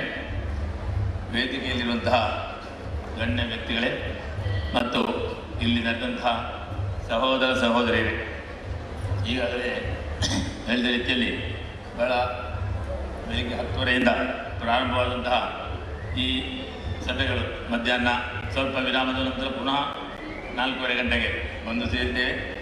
ಇನ್ನೀಗ ನಮ್ಮ ಸಹೋದರಿಯರು ನೃತ್ಯ ಕಾರ್ಯಕ್ರಮಕ್ಕೆ ಬೇಕಾಗಿ ತಯಾರಾಗಿದ್ದಾರೆ. ಅದರೊಂದು ದೀರ್ಘ ಭಾಷಣ ಮಾಡಲಿಕ್ಕೆ ನಾನು ಇಚ್ಛಿಸುವುದಿಲ್ಲ. ಅಂದು ಈ ಸಮಾರಂಭದಲ್ಲಿ ಧಾರ್ಮಿಕ ಸಭೆಯಲ್ಲಿ ಮುಖ್ಯವಾಗಿ ನಮ್ಮ ಪರಮ ಪೂಜ್ಯ ಶ್ರೀ ಶ್ರೀ ಉದಿತ ಚೈತನ್ಯ ಸ್ವಾಮೀಜಿ, ಅದೇ ರೀತಿಯಲ್ಲಿ ವೇದಮೂರ್ತಿಗಳಾದ ಕಮಲಾದೇವಿ ಪ್ರಸಾದ್ ಅಸರಣ್ಣವರು ಬಹಳ ಮನೋಹರವಾಗಿ ಮನಸ್ಸಿಗೆ ಮುಟ್ಟುವ ರೀತಿಯಲ್ಲಿ ಯಾವ ರೀತಿಯಲ್ಲಿ ಹಿಂದೂ ಧರ್ಮ, ದೇವಸ್ಥಾನದ ಪ್ರಾಮುಖ್ಯತೆ, ಮಧೂರಿನ ಶ್ರೀಮದಂತೇಶ್ವರ ಶ್ರೀ ಸಿದ್ಧಿವಿನಾಯಕ ದೇವರ ಪ್ರಾಮುಖ್ಯತೆ, ಯಾವ ರೀತಿಯಲ್ಲಿ ಭಾರತದಲ್ಲಿ ಈ ರೀತಿಯ ಈ ಧಾರ್ಮಿಕ ಭಾವನೆ ಬರಬೇಕು ಎಂಬ ವಿಚಾರ ಬಹಳ ವಿಶದವಾಗಿ ಅವರು ಭಾಷಣ ಮಾಡಿದ್ದಾರೆ, ಆಶೀರ್ವಾದ ನೀಡಿದ್ದಾರೆ. ಆದ ಕಾರಣ ದೀರ್ಘ ಒಂದು ಹೆಚ್ಚು ಮಾತಾಡಲಿಕ್ಕೆ ನಾನು ಇಚ್ಛಿಸುವುದಿಲ್ಲ. ಅಂತೂ ಅಧ್ಯಕ್ಷನ ನೆಲೆಯಲ್ಲಿ ಒಂದೆರಡು ಮಾತು ಮಾತ್ರ ಹೇಳ್ತಾ ಇದ್ದೇನೆ. ನಮ್ಮ ಈ ಶ್ರೀಮದಂತೇಶ್ವರ ಸಿದ್ಧಿವಿನಾಯಕ ದೇವಸ್ಥಾನ, ಅದರ ಮಹತ್ವ, ಅದರ ವಿಷಯದಲ್ಲಿ ನಾನು ನಿಮಗೆ ಪ್ರತ್ಯೇಕವಾಗಿ ಹೇಳಬೇಕಾದಿಲ್ಲ. ನಾವೆಲ್ಲರೂ ಶ್ರೀಮದಂತೇಶ್ವರ ಸಿದ್ಧಿವಿನಾಯಕ ದೇವರ ಭಕ್ತರುಗಳು. ಈ ಬ್ರಹ್ಮಕಲಶ ಯಾವ ರೀತಿಯಲ್ಲಿ ಬ್ರಹ್ಮಕಲಶ ಮತ್ತು ಈ ಕಾರ್ಯಕ್ರಮ ಮೂಡಪ್ಪ ಸೇವೆ ಕಾರ್ಯಕ್ರಮ ಈಗಾಗಲೇ ಬ್ರಹ್ಮ ಪೂಜ್ಯರಾದ ಉದಿತ ಚೈತನ್ಯ ಸ್ವಾಮೀಜಿ ಹೇಳಿದ ರೀತಿಯಲ್ಲಿ ಇದು 2025ರಲ್ಲಿ 2 ಬಹಳ ಮುಖ್ಯ ಭಾರತದ ಧಾರ್ಮಿಕ ಕಾರ್ಯಕ್ರಮ. ಒಂದು ಇಲ್ಲಿ ಈಗ ನಡೆದಂತಹ ಕುಂಭಮೇಳ, ಮತ್ತೊಂದು ಮಧೂರು ಶ್ರೀ ಮಹಾಗಣಪತಿ ದೇವರ ಈ ಬ್ರಹ್ಮಕಲಶೋತ್ಸವ ಮತ್ತು ಮೂಡಪ್ಪ ಸೇವಾ ಕಾರ್ಯಕ್ರಮ ಅವರು ಬಹಳ ವಿಶದವಾಗಿ ಹೇಳಿದರು. ಅದ ಕಾರಣ ಈ ಕಾರ್ಯಕ್ರಮಗಳು ನಾವು ಪ್ರತ್ಯೇಕವಾಗಿ ಈ ಕಾಸರಗೋಡಿನ ನಮ್ಮ ಈ ಬ್ರಹ್ಮಕಲಶೋತ್ಸವ ಮತ್ತು ಈ ಮೂಡಪ್ಪ ಸೇವೆ ಈ ಕಾರ್ಯಕ್ರಮಗಳು 27ನೇ ತಾರೀಕಿನಿಂದ ಏಪ್ರಿಲ್ 27ನೇ ತಾರೀಕಿನಿಂದ ಪ್ರಾರಂಭಗೊಂಡು 7ನೇ ತಾರೀಕುವರೆಗೆ ಮಾರ್ಚ್ 27 ಪ್ರಾರಂಭಗೊಂಡು ಏಪ್ರಿಲ್ 7ರವರೆಗೆ ನಡೆಯಲಿದೆ. ಯಾವ ರೀತಿಯಲ್ಲಿ ಈಗ ತಾನೇ ಅವರು ಹೇಳಿದ ರೀತಿಯಲ್ಲಿ ನಮ್ಮ ದೇಶದ ಐಕ್ಯತೆಗೆ, ಅದು ನಮ್ಮ ಈ ಕಾಸರಗೋಡಿನಲ್ಲಿ ನಮ್ಮ ಈ ಪ್ರದೇಶದ ಕಾಸರಗೋಡು ಜಿಲ್ಲೆಯ ಐಕ್ಯತೆಗೆ ಬೇಕಾಗಿ ಯಾವ ರೀತಿ ಈ ಕಾರ್ಯಕ್ರಮ ಸಹಕಾರಿಯಾಗಲಿದೆ ಎಂಬ ವಿಚಾರ ನಾವು ಆಲೋಚನೆ ಮಾಡಬೇಕು. ಈ ಬ್ರಹ್ಮಕಲಶೋತ್ಸವ ಈ ಮಧೂರು ದೇವಳದ ಜೀರ್ಣೋದ್ಧಾರ ಪ್ರಕ್ರಿಯೆ ಸಾಧಾರಣ 20 ವರ್ಷ ಆಯಿತು ಪ್ರಾರಂಭವಾಗಿದೆ. ಆದರೆ ಈಗ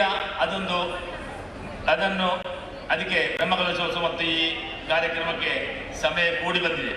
ಯಾವ ರೀತಿಯಲ್ಲಿ ನಮ್ಮ ಈ ಪ್ರದೇಶದ ಜನರು ಮಾತ್ರವಲ್ಲ, ನಮ್ಮ ಹತ್ತಿರದ ಕರ್ನಾಟಕದವರು, ಕೇರಳದ ಎಲ್ಲ ಪ್ರದೇಶದ ಜನರು ಕೂಡ ಬಹಳ ಒಂದು ರೀತಿಯ ಉಮೇದಿನಿಂದಾಗಿ ಅವರು ಸ್ವಯಂ ಸೇವಕರಾಗಿ ಕೆಲಸ ಮಾಡಿದ್ದಾರೆ. ಎಷ್ಟೋ ದಿನಗಳಿಂದ ಇಲ್ಲಿನ ಊರಿನ ಜನರು ಇಡೀ ಮನೆಯವರೇ, ಗಂಡ ಹೆಂಡತಿ ಮಕ್ಕಳು ಎಲ್ಲರೂ ಬಂದು ಇಲ್ಲಿ ಸೇವೆ ಮಾಡಿ, ಸ್ವಯಂ ಸೇವೆ ಮಾಡಿ ಈ ರೀತಿಯ ಒಂದು ಅಟ್ಮಾಸ್ಫಿಯರ್ ಇಲ್ಲಿ ಈಗ ತಯಾರಾಗಿದೆ. ಅದು ಮಾತ್ರ ಅಲ್ಲ, ಈ ನಮ್ಮ ಈ ಕಾಸರಗೋಡು ಮತ್ತು ಈ ಮಂಗಳೂರು ಈ ಪ್ರದೇಶದ ಜನರು ಕೂಡ ಯಾವ ರೀತಿಯ ಒಂದು ಭೇದ ಭಾವ ಇಲ್ಲದೆ, ಜಾತಿ ಆಗಲಿ ಪಂಗಡ ಆಗಲಿ ಯಾವ ರೀತಿಯ ಒಂದು ಭೇದ ಭಾವ ಇಲ್ಲದೆ ಎಲ್ಲ ಜಾತಿಯ ಎಲ್ಲ ವರ್ಗದ ಜನರು ಕೂಡ ಬಹಳ ಒಗ್ಗಟ್ಟಿನಿಂದ ಈ ಕ್ಷೇತ್ರದಲ್ಲಿ ಕೆಲಸ ಮಾಡ್ತಾ ಇದ್ದಾರೆ. ಅದು ಸ್ವಯಂ ಸೇವಕರಾಗಿ, ಅದೇ ರೀತಿಯಲ್ಲಿ ಬಾಕಿ ಎಲ್ಲ ಕೆಲಸಗಳಿಗೂ ಕೂಡ ರಾತ್ರಿ ಹಗಲಿನಿಂದ ದುಡಿತಾ ಇದ್ದಾರೆ. ಅದ ಕಾರಣ ನಮ್ಮೊಳಗೆ ಯಾವ ರೀತಿಯ ಒಂದು ಭೇದ ಭಾವವಿಲ್ಲ. ಬ್ರಾಹ್ಮಣ ಆಗಲಿ ಅಬ್ರಾಹ್ಮಣ ಆಗಲಿ ಅಥವಾ ಯಾವುದೇ ವರ್ಗದವರಾಗಲಿ ಯಾವ ರೀತಿಯ ಒಂದು ಭೇದ ಭಾವವಿಲ್ಲದೆ ನಾವೆಲ್ಲ ಅಣ್ಣ ತಮ್ಮಂದಿರಾಗಿ ಅಕ್ಕ ತಂಗಿಯಂದಿರಾಗಿ ನಾವಿಲ್ಲಿ ಕೆಲಸ ಮಾಡ್ತಾ ಇದ್ದೇವೆ. ಊಟ ಮಾಡೋಗಳು ಕೂಡ ಹಾಗೆ, ಊಟ ಮಾಡೋಗಳು ನಾವೆಲ್ಲರೂ ಒಟ್ಟಿಗೆ ಕುಳಿತು ಊಟ ಮಾಡಿ ಅಥವಾ ಫಲಹಾರ ಸೇವಿಸಿ ಈ ದೇವರ ಆ ಸೇವೆಯನ್ನು ನಾವು ಮಾಡ್ತಾ ಇದ್ದೇವೆ.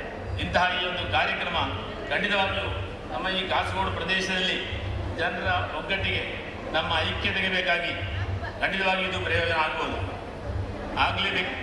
ಮಧೂರು ಅಂತ ಹೇಳಿದರೆ ನಮ್ಮ ಈ ಸೀಮೆಯ ಬಹಳೊಂದು ಪ್ರಾಮುಖ್ಯವಾದ ಒಂದು ದೇವಸ್ಥಾನ. ಕುಂಬ್ಳೆ ಸೀಮೆಯಲ್ಲಿ ಮಧೂರು, ಅಡೂರು, ಮಜುಂಗಾವು, ಗಣಿಪುರ ಈ ರೀತಿ 4 ಕ್ಷೇತ್ರಗಳು ಈ ಸೀಮೆಯ ಬಹಳ ಪ್ರಸಿದ್ಧವಾದ ಕ್ಷೇತ್ರಗಳು. ಈ ನಮ್ಮ ಮಧೂರು ಕ್ಷೇತ್ರ ಅಂತ ಹೇಳಿದರೆ ಇದು ಕೇರಳದ ಮಲಬಾರ್ ದೇವಸ್ವಂ ಬೋರ್ಡಿನ ಆಡಳಿತಕ್ಕೆ ಒಳಪಟ್ಟ ಒಂದು ದೇವಸ್ಥಾನ. ಈಗ ಈ ನವೀಕರಣ ಸಂದರ್ಭದಲ್ಲಿ ಈಗಾಗಲೇ ನಾನು ಹೇಳಿದ್ದೀರಿ, ಎಲ್ಲ ಜನರನ್ನು ಕೂಡ ಊರ ಪರ ಊರ ಮಹನೀಯರನ್ನು ಸೇರಿಸಿಕೊಂಡು ಇಲ್ಲಿ ಒಂದು ರೀತಿಯ ಒಂದು ಬ್ರಹ್ಮಕಲಶೋತ್ಸವ ಮೂಡಪ್ಪ ಸೇವಾ ಸಮಿತಿ ರೂಪೀಕರಣವಾಗಿ ಎಲ್ಲ ವರ್ಗದವರನ್ನು ಕೂಡ ಎಲ್ಲ ಪಂಗಡದವರನ್ನು ಕೂಡ ಸೇರಿಸಿಕೊಂಡು ಪ್ರತಿಯೊಬ್ಬರಿಗೂ ಕೂಡ ಒಂದು ರೀತಿಯ ಜವಾಬ್ದಾರಿಯನ್ನು ಕೊಟ್ಟು ಇಲ್ಲಿ ಕೆಲಸ ನಡೀತಾ ಉಂಟು. ಆದ ಕಾರಣ ಸರ್ವ ಸದಸ್ಯರ ಸರ್ವ ಜನರ ಆ ಸರ್ವ ಸೇವೆಯಿಂದ ಈ ಕಾರ್ಯಕ್ರಮ ಬಹಳ ಯಶಸ್ವಿಯಾಗಿ ಇಲ್ಲಿ ಈಗ ನೆರವೇರಿದೆ. ಈ ನೆರವೇರಿದಂತಹ ಈ ಕಾರ್ಯಕ್ರಮ ಈಗಾಗಲೇ ನಮ್ಮ ಕೃಷ್ಣನಂಬರಿಯವರು ಕೂಡ ಹೇಳಿದರು, ಈ ಬ್ರಹ್ಮಕಲಶೋತ್ಸವ ಮೂಡಪ್ಪ ಸೇವೆ ಆದ ನಂತರ ಈ ದೇವಸ್ಥಾನದ ಅದರ ಪಾವಿತ್ರ್ಯತೆಯನ್ನು ಅದರ ಪ್ರಯೋಜನವನ್ನು ನಾವು ಪಡಿಬೇಕಾದ್ದು ನಮ್ಮೆಲ್ಲರ ಕರ್ತವ್ಯ. ಯಾವ ರೀತಿಯಲ್ಲಿ ಒಂದು ದೇವಸ್ಥಾನದ ಈ ಜೀರ್ಣೋದ್ಧಾರದಲ್ಲಿ ಅದರಲ್ಲಿ ಹಲವಾರು ವಿಚಾರಗಳುಂಟು. ಒಂದು ಆಚಾರ್ಯ ತಪಸ ಆಮ್ನಾಯ ಜಪೇನ ನಿಯಮೇನ ಚ ಉತ್ಸವೇನ ಅನ್ನದಾನೇನ ಕ್ಷೇತ್ರ ವರ್ಧಿಸಿತ್ತು ಪಂಚಮೇನ. ಯಾಕೆಂದರೆ ಆಚಾರ್ಯರು ಮಂತ್ರಿವರಿಯರು ಬಹಳ ಶ್ರದ್ಧೆಯಿಂದ ಅವರು ಅದರ ಈ ಬ್ರಹ್ಮಕಲಶೋತ್ಸವ ಕಾರ್ಯಕ್ರಮ ಮಾಡ್ತಾರೆ. ಅದೇ ರೀತಿಯಲ್ಲಿ ನಮ್ಮ ಪೂಜೆ ಮಾಡುವವರು ಅವರು ಕೂಡ ರೀತಿಯಲ್ಲಿ ಬಹಳ ಒಳ್ಳೆಯ ರೀತಿಯಲ್ಲಿ ಅವರು ಕೆಲಸ ಮಾಡ್ತಾ ಇದ್ದಾರೆ. ಉತ್ಸವದ ವಿಚಾರವು ಈಗಾಗಲೇ ಹೇಳಿಯಾಗಿದೆ. ಅದೇ ರೀತಿ ಅನ್ನದಾನ ಈಗಾಗಲೇ ಹೇಳಿದರು, ನಮ್ಮ ಉದಿತ್ ಚೈತನ್ಯ ಸ್ವಾಮೀಜಿಯವರು ಹೇಳಿದರು ಯಾವ ರೀತಿ ಅನ್ನದಾನದ ಮಹತ್ವವನ್ನು ಕೂಡ ಇಲ್ಲಿ ಹೇಳಿದರು. ಈಗ ನಿನ್ನೆ 1 ಲಕ್ಷಕ್ಕಿಂತಲೂ ಹೆಚ್ಚು ಜನರು ಅನ್ನದಾನ ಮಾಡ್ತಾರೆ. ಈ ಅನ್ನದಾನ ಕೂಡ ದೇವಸ್ಥಾನದ ಚೈತನ್ಯ ವೃದ್ಧಿಗೆ ಬೇಕಾಗಿ ಬಹಳಷ್ಟು ಪ್ರಯೋಜನ ಆಗುತ್ತೆ. ಈಗ ಒಂದು ಅನ್ನದಾನದಲ್ಲಿದೆ, ಹೊಟ್ಟೆಗಿಲ್ಲದೆ ದೇವಸ್ಥಾನಕ್ಕೆ ಬಂದ ಅನ್ನ ಊಟ ಮಾಡುವವರಿಲ್ಲ. ಆದರೆ ಅದೊಂದು ದೇವರ ಪ್ರಸಾದ ಎಂಬ ರೀತಿಯಲ್ಲಿ ನಾವು ಅದನ್ನು ಸೇವಿಸ್ತೇವೆ. ಆದ ಕಾರಣ ಆ ರೀತಿಯ ಒಂದು ಮನೋಭಾವ ನಮ್ಮ ಎಲ್ಲರೂ ಜನರಿಗೆ ಉಂಟು. ಒಂದು ನಾವು ದೇವಸ್ಥಾನದಲ್ಲಿ ಸೇವೆ ಮಾಡ್ತೇವೆ, ಬರೀ ಸೇವೆ ಮಾಡಿ ಹೋದರೆ ನಮಗೆ ಅದರ ಪ್ರಯೋಜನ ಇಲ್ಲ. ಆ ಅನ್ನ ಪ್ರಸಾದವನ್ನು ಕೂಡ ನಾವು ಸೇವಿಸಬೇಕು ಎಂಬಂತಹ ಒಂದು ಮನೋಭಾವ ಕೂಡ ನಮ್ಮ ಜನರಲ್ಲಿಂಟು. ಆ ರೀತಿಯಲ್ಲಿ ಈಗ ಈ ಬ್ರಹ್ಮಕಲಶೋತ್ಸವ ಕಾರ್ಯಕ್ರಮ ನಡೀತಾ ಉಂಟು. 2ಕ್ಕೆ ಬ್ರಹ್ಮಕಲಶ ನಡೆಯುವುದುಂಟು, ಅದರ ನಂತರ ಮೂಡಪ್ಪ ಸೇವೆ ಕೂಡ ನಡೆಯುವುದುಂಟು. ಆದ ಕಾರಣ ಈ ರೀತಿಯಲ್ಲಿ ಎಲ್ಲರ ಒಂದು ರೀತಿಯ ಸಹಕಾರದಿಂದ, ಎಲ್ಲರಲ್ಲಿ ಒಂದು ರೀತಿಯ ಒಗ್ಗಟ್ಟಿನಿಂದಾಗಿ ಸೇರುವಿಕೆಯಿಂದಾಗಿ ಯಾವ ರೀತಿಯ ಭೇದ ಭಾವ ಇಲ್ಲದೆ ಇಲ್ಲಿ ಆ ಕಾರ್ಯಕ್ರಮ ನಡೀತಾ ಉಂಟು. ನಮ್ಮ ಉದಿತ್ ಚೈತನ್ಯ ಸ್ವಾಮೀಜಿಯವರು ಹೇಳಿದ ರೀತಿಯಲ್ಲಿ ಆ ರೀತಿ ಎಲ್ಲ ಅಟ್ಮಾಸ್ಫಿಯರ್ ಎಲ್ಲ ವಿಚಾರಗಳು ನಮ್ಮ ಈ ಮಧುರದುಂಟು. ಖಂಡಿತವಾಗಿಯೂ ಈ ಬ್ರಹ್ಮಕಲಶೋತ್ಸವ ಮೂಡಪ್ಪ ಸೇವೆ ಆದ ನಂತರ ಇದರಿಂದಲೂ ಹೆಚ್ಚಿನ ಆ ಕ್ಷೇತ್ರದ ಅದರ ಫಲ ಜನರಿಗೆ ಸಿಕ್ಕಿ ಎಲ್ರಿಗೂ ಒಳ್ಳೆಯದಾಗಬೇಕು ಎಂಬಂತಹ ಒಂದು ಆ ಭಾವನೆ ನಮ್ಮಲ್ಲಿಂಟು. ಕಾರಣ ಈ ಕಾರ್ಯಕ್ರಮದಲ್ಲಿ ಸಹಕರಿಸಿದ ಎಲ್ಲರಿಗೂ ಕೂಡ ನಾನು ಧನ್ಯವಾದಗಳನ್ನು ಕೂಡ ಹೇಳಿಕೊಂಡು, ನನಗೆ ಈ ಕಾರ್ಯಕ್ರಮದಲ್ಲಿ ಅಧ್ಯಕ್ಷರಿಗೆ ನಾನು ನಾನೊಬ್ಬ ಕಾರ್ಯಕರ್ತರು ಕೂಡ ಅಧ್ಯಕ್ಷರಾಗಿ ನಾನು ಈ ಕಾರ್ಯಕ್ರಮಕ್ಕಾಗಿ ನಾನು ಈ ಕ್ಷೇತ್ರದ ಒಬ್ಬ ಸಾಧಾರಣ ಈ ಕ್ಷೇತ್ರಕ್ಕೆ ಬರುವಂಥ ಒಬ್ಬ ಕಾರ್ಯಕರ್ತ ಕೂಡ. ಕಾರಣ ನಿಮ್ಮೆಲ್ಲರಿಗೂ ಧನ್ಯವಾದಗಳನ್ನು ಹೇಳಿಕೊಂಡು ನನ್ನ 2 ಮಾತು ನಿಲ್ಲಿಸ್ತೇನೆ. ಶ್ರೀಯುತ ನಾರಾಯಣ ಭಟ್ರು ಅಧ್ಯಕ್ಷರು ಮಾತ್ರ ಅಲ್ಲ, ಅವರು ಕಾರ್ಯಕರ್ತರು ಹೌದು. ಜೊತೆಗೆ ಮಧೂರಿನ ವಿಚಾರದಲ್ಲಿ ಮತ್ತು ಸುತ್ತಮುತ್ತಲಿನ ದೇವಸ್ಥಾನಗಳು ಹೇಗೆ ಬೆಳೆದು ಬಂದು ಹೇಗೆ ಬ್ರಹ್ಮಕಲಶ ನಡೀತಾ ಉಂಟು ಎನ್ನುವುದರ ಬಗ್ಗೆ 4 ಮಾತುಗಳನ್ನಾಡಿದ್ದಾರೆ. ವಂದನೆಗಳು.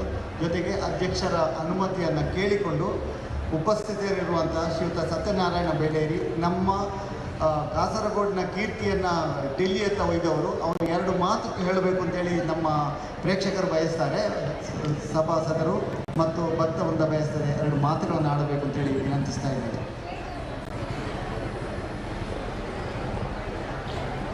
ಮೊದಲನೇದಾಗಿ ದೇವರಿಗೆ ವಂದಿಸ್ತಾ ಹಾಗೂ ಇಲ್ಲಿ ವೇದಿಕೆಯಲ್ಲಿರುವ ಗಣ್ಯರಿಗೆ ನಮಿಸ್ತಾ ಇಲ್ಲಿ ನೆರೆದಿರುವ ಎಲ್ಲರಿಗೂ ವಂದಿಸ್ತಾ, ನಾನು ಕಳೆದ ಮುಡಪ ಸೇವೆ ಸಂದರ್ಭದಲ್ಲಿ ಇಲ್ಲಿ ಸ್ವಯಂ ಸೇವಕನಾಗಿ ಕೆಲಸ ಮಾಡಿದ್ದೆ. ಈ ಸಲ ನನಗೆ ವೇದಿಕೆಯಲ್ಲಿ ಕೂತ್ಕೊಳ್ಳುವ ಭಾಗ್ಯ ಬಂದಿದೆ. ಇದೆಲ್ಲ ದೇವರ ಒಂದು ಅನುಗ್ರಹದಿಂದ ಬಂದಿರುವಂಥದ್ದು. ಈ ಒಂದು ಅವಕಾಶಕ್ಕಾಗಿ ಎಲ್ಲರಿಗೂ ಧನ್ಯವಾದ ಹೇಳ್ತಾ, ಕಾರ್ಯಕ್ರಮ ಇನ್ನಷ್ಟು ಸುಗಮವಾಗಿ ನೆರವೇರಲಿ ಎಂದು ಹೇಳ್ತಾ ನನ್ನ ಮಾತನ್ನು ಮುಗಿಸ್ತಾ ಇದ್ದೇನೆ. ಪದ್ಮಶ್ರೀ ಸತ್ಯನಾರಾಯಣ ಬೇಡೇರಿಯವರಿಗೆ ವಂದನೆಗಳು. ಇದೀಗ ಕೊನೆಯ ಹಂತದಲ್ಲಿದ್ದೇವೆ ನಾವು. ಧನ್ಯವಾದ ಸಮರ್ಪಣೆ ಶ್ರೀಯುತ ಶ್ರೀನಾಥ್, ಪ್ರೊಫೆಸರ್ ಶ್ರೀನಾಥ್ ಕೊಲ್ಲಂಗಾನ ಇವರು, ನಿವೃತ್ತ ಪ್ರಾಧ್ಯಾಪಕರು. ಧನ್ಯವಾದ ಸಮರ್ಪಣೆ. ಎಲ್ಲ ಭಗವದ್ಭಕ್ತರಿಗೆ ವಂದಿಸಿಕೊಂಡು ಧನ್ಯವಾದ ಕಾರ್ಯಕ್ರಮವನ್ನು ನಡೆಸಿಕೊಂಡು ಮುಂದೆ ಬಂದಿದ್ದೇನೆ. ಮೊದಲಾಗಿ ಈ ದೇವಾಲಯದ ಜೀರ್ಣೋದ್ಧಾರ ಮತ್ತು ಬ್ರಹ್ಮಕಲಶೋತ್ಸವ ಸಂದರ್ಭದಲ್ಲಿ ಆರ್ನಿಶಿ ದುಡಿದ ಎಲ್ಲ ಕಾರ್ಯಕರ್ತರಿಗೂ, ಸ್ವಯಂ ಸೇವಕರಿಗೂ, ಯುವಕರಿಗೂ, ಯುವತಿಯರಿಗೂ ಎಲ್ಲರಿಗೂ ನನ್ನ ಮೊದಲ ಧನ್ಯವಾದಗಳು. ಇದಿಷ್ಟು ಚೆನ್ನಾಗಿ ನಡಿಬೇಕಾದ್ರೆ ಅವರು ದುಡಿದದ್ದು. ದಾನಿಗಳಿದ್ದಾರೆ, ದಾನಗಳಿಂದ ನಮಗೆ ಉಪಕಾರ ಆಗಿದೆ, ಅವರನ್ನು ಇಲ್ಲಿ ನೆನಪಿಸಿಕೊಳ್ತೇನೆ. ಕಾರ್ಯಕ್ರಮದ ಅಧ್ಯಕ್ಷತೆ ವಹಿಸಿದ ಎಂ ನಾರಾಯಣ ಭಟ್ ವಕೀಲರು ಕಾಸರಗೋಡು ಅವರಿಗೆ ದೇವಸ್ಥಾನದ ಪರವಾಗಿ ಧನ್ಯವಾದಗಳು. ಪರಮ ಪೂಜ್ಯ ಶ್ರೀ ಶ್ರೀ ಉದಿತ್ ಚೈತನ್ಯ ಸ್ವಾಮೀಜಿ, ಸಂಸ್ಥಾಪಕರು, ഭാഗവതം വില്ലേജ് ട്രസ്റ്റ്, ಒಳ್ಳೆ ಭಾಷಣ ಸರ್. നിങ്ങൾ നല്ല രീതിയിൽ സംസാരിച്ചിനി, ഒരു നല്ല പ്രലോഭന ನಮಗೆ ಉದ್ದೀಪನ ಕೊಡ್ಕೊಂಡ ರೀತಿಯಲ್ಲಿ ಸಂಸಾರಿಸಿನಿ. ಆದ ಕಾರಣ ನಿಮಗೆ ನಾವು ಎಲ್ಲರೂ ಚಿರಋಣಿಗಳಾಗಿದ್ದೇವೆ, ಭಕ್ತರಾದ ಈ ದೇವಾಲಯದ ಪರಿಸರದ ಜನರು. ಮುಂದೆ ನಮ್ಮ ಕಟೀಲು ದುರ್ಗಾ ಪರಮೇಶ್ವರಿ ಕ್ಷೇತ್ರದ ಆಡಳಿತ ಮುಕ್ತೇಶ್ವರರಾದಂಥ ವೇದಮೂರ್ತಿ ಶ್ರೀ ಅನಂತ ಪದ್ಮನಾಭಾಸ್ರಣ್ಣವರು ಆಶೀರ್ವಚನ ಪೂರ್ವಕವಾಗಿ ಮಾತನಾಡಿದ್ದಾರೆ. ಅವರನ್ನು ಕೂಡ ಈ ಸಂದರ್ಭದಲ್ಲಿ ಗೌರವಿಸಿ ಧನ್ಯವಾದ ನೀಡ್ತಾ ಇದ್ದೇವೆ. ಇನ್ನು ನಮ್ಮ ಮುಲ್ಲಪ್ಪಳ್ಳಿಯವರು ಇಲ್ಲಿ ಕಾಸರಗೋಡಿಗೆ ಚಿರಪರಿಚಿತರು. ವೀಣಾವಾದಿನಿ ಸಂಸ್ಥೆ ಆಗಲಿ, ಎಡನೀರು ಮಠ ಆಗಲಿ, ಎಲ್ಲಿದ್ರೂ ಕೂಡ ಶ್ರೀಚಕ್ರ ಆರಾಧನೆಯನ್ನು ನಮ್ಮ ಊರಿನಲ್ಲಿ ಪ್ರಚಾರ ಮಾಡುವುದಲ್ಲ, ಅದನ್ನು ಆರಾಧನಾ ರೂಪದಲ್ಲಿ ತಂದು ಎಲ್ಲರ ಭಕ್ತರ ಮನಸ್ಸು ಗೆದ್ದಂತಹ ನಮ್ಮ ಶ್ರೀ ಕೃಷ್ಣ ನಂಬೂದಿರಿ ಅವರಿಗೆ ಹೃತ್ಪೂರ್ವಕ ಧನ್ಯವಾದಗಳು. ಕಾರ್ಯಕ್ರಮದಲ್ಲಿ ಉಪಸ್ಥಿತಿ ಇರುವಂಥ ನಮ್ಮ ರಾಜ್ಯ ಮಟ್ಟದಲ್ಲಿ ಕಾಸರಗೋಡಿನ ಓರ್ವ ಕನ್ನಡಿಗನಾಗಿ ನಮ್ಮ ADM ಹುದ್ದೆಯಿಂದ ಹಿಡಿದು ಸ್ಟೇಟ್ ರಾಜ್ಯ ಸೆಕ್ರೆಟರಿಯವರಿಗೆ ಹೋಗಿ ಈಗಲೂ ಅಧ್ಯಾತ್ಮ ಉಪನ್ಯಾಸಗಳನ್ನು ನೀಡುತ್ತಿರುವಂಥ ನಮ್ಮ ಗೋಪಾಲಕೃಷ್ಣ ಭಟ್ IAS ಅವರಿಗೆ ಹೃತ್ಪೂರ್ವಕ ಧನ್ಯವಾದಗಳು. ರಾಜನಿಗೆ ಸಲಹೆ ನೀಡಲು ಸುಮಾರು 8 ಮನೆತನಗಳು ಕಾಸರಗೋಡಿನಲ್ಲಿ ಮೈಪಾಡಿ ಮನೆತನಕ್ಕೆ ಇದೆ, ಅದರ ರಾಜರಿಗೆ. ಅದರಲ್ಲಿ 2ನೇವರಾದಂಥ ಶ್ರೀ ಸುಧಾಕರ ಕೋಟೆ ಕುಂಜತ್ತಾಯ ಅವರಿಗೆ ನಾವು ಹೃತ್ಪೂರ್ವಕ ಧನ್ಯವಾದಗಳನ್ನು ಅರ್ಪಿಸ್ತಾ ಇದ್ದೇವೆ. ಬಾಬು ಎಂ ದೈವದ ಕಾರ್ಯಕರ್ತರು, ಅದರ ಮುಖ್ಯಸ್ಥರು, ನಿಮಗೆ ನಾವು ಎಷ್ಟು ಮಣಿದರೂ ಸಾಕು ಅವಕಾಶವನ್ನು ಮಾತಾಡಿಕೊಳ್ಳಿಕ್ಕೆ ಆಗಿಲ್ಲ, ಬೇಸರ ಮಾಡಬೇಡಿ. ಆದರೆ ನೀವು ನಮ್ಮ ಹಿತೈಷಿಗಳು, ಈ ದೇವಸ್ಥಾನದ ಒಬ್ಬ ಕಾರ್ಯಕರ್ತರು ಕೂಡ ನಿಮ್ಮನ್ನು ಹೃತ್ಪೂರ್ವಕವಾಗಿ ನಾವು ಧನ್ಯವಾದಗಳನ್ನು ಅರ್ಪಿಸ್ತಾ ಇದ್ದೇವೆ. ಇನ್ನು ಕಾಸರಗೋಡು ಒಂದು ಕೀರ್ತಿಯಿಂದ ಒಂದು ಕೊಟ್ಟ ಓರ್ವ ಕೃಷಿಕ, ದೇಶದ ಬೆನ್ನೆಲುಬಾದಂಥ ನಮ್ಮ ಸತ್ಯನಾರಾಯಣ ಬೆಳೇರಿಯವರು. ಬಾಕಿ ಉಳಿದವರಿಗೆಲ್ಲ ಸ್ಥಾನಗಳು ಸಿಗ್ತವೆ. ಆದರೆ ಕೃಷಿ ಮಾಡಿಕೊಂಡು ಸುಮಾರು 700ಕ್ಕೂ ಹೆಚ್ಚ ಭತ್ತದ ಸಸಿಯ ಆ ತಳಿಯನ್ನು ಇವತ್ತು ಕಾಪಾಡಿಕೊಂಡು ಬಂದಂಥ ಓರ್ವ ವ್ಯಕ್ತಿ ನಮ್ಮ ಪದ್ಮಶ್ರೀ ಪ್ರಶಸ್ತಿ ವಿಜೇತ ಶ್ರೀ ಸತ್ಯನಾರಾಯಣ ಬೆಳೇರಿ ಅವರಿಗೆ ಎಲ್ಲರ ಪರವಾಗಿ ಧನ್ಯವಾದಗಳು. ಮತ್ತು ವೇದಿಕೆಯಲ್ಲಿ ಆಡಳಿತ ಮುಕ್ತೇಶ್ವರರು, ಶ್ರೀ ದುರ್ಗಾ ಪರಮೇಶ್ವರಿ ದೇವಸ್ಥಾನ ಅಗಲ್ಪಾಡಿ, ಶ್ರೀ ವಿಶ್ವನಾಥ ಭಟ್ರು ಅವರಿಗೂ ಧನ್ಯವಾದಗಳನ್ನು ಹೇಳ್ತಾ ಇದ್ದೇವೆ. ಕಾರ್ಯಕ್ರಮದಲ್ಲಿ ನಿರೂಪಣೆ ಮಾಡಿದ ಶಂಕರ ಸಾರಡ್ಕ, ಸ್ವಾಗತ ಮಾಡಿದ ಮುರಳಿ ಕುಮಾರ್ ಬಂದಡ್ಕ, ಪ್ರಾರ್ಥನೆ ಹಾಡಿದವರಿಗೆ, ಅದರ ಜೊತೆಗೆ ಕೊನೆಯಾಗಿ ಇಲ್ಲಿವರೆಗೆ ಮಜ್ಜಿಗೆ ಊಟ ಬರುವುದು ಅಂತ ಹೇಳಿ ನಮ್ಮಲ್ಲಿ ಊಟದ ಕೊನೆಯದು ಮಜ್ಜಿಗೆ, ಹಾಗೆ ಧನ್ಯವಾದ. ಮಜ್ಜಿಗೆ ಊಟ ಬರುವಾಗ ಜನರಿಗೆ ಎದ್ದಾಯಿತು. ಆದರೆ ನೀವು ಹೆಚ್ಚಿನವರು ಹೇಳಲಿಲ್ಲ, ಆ ಊಟದ ಕ್ರಮವನ್ನು ಸರಿಯಾಗಿ ಪಾಲಿಸಿದ್ದೀರಿ. ನಮ್ಮ ಯಾಕಂದರೆ ಸಹೃದಯರು ಅಂತ ಕರಿತೇವೆ ನಾವು.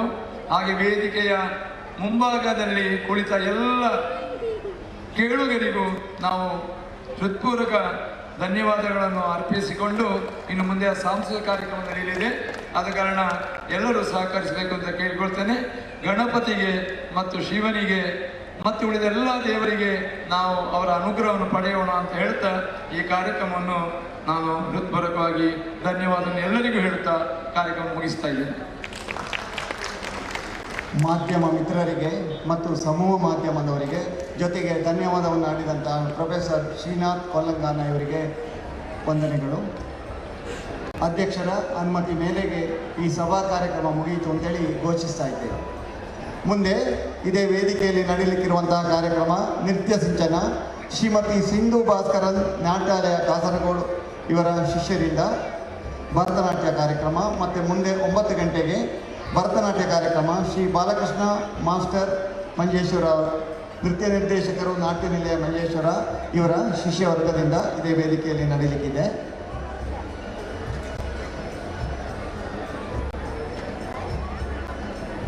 ಇನ್ನು ಮುಂದೆ ಈ ವೇದಿಕೆಯಲ್ಲಿ ನೃತ್ಯ ಸಿಂಚನ ಶ್ರೀಮತಿ ಸಿಂಧು ಭಾಸ್ಕರನ್ ನಾಟ್ಯಾಲಯಂ ಕಾಸರಗೋಡು ಇವರ ಶಿಷ್ಯರಿಂದ.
ഹിന്ദുക്കൾക്ക് ഇവൻ മഹിരാവണൻ, ഇസ്ലാമിൽ അവൻ ഇബലീസ് എന്ന് പറയും, ക്രിസ്ത്യാനികൾക്കിടയിൽ അവൻ ഒരു പേര് ലൂസിഫർ. വാടാ.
ಇವರಿಗೆ ವಂದನೆಗಳೆಲ್ಲರಿಗೂ.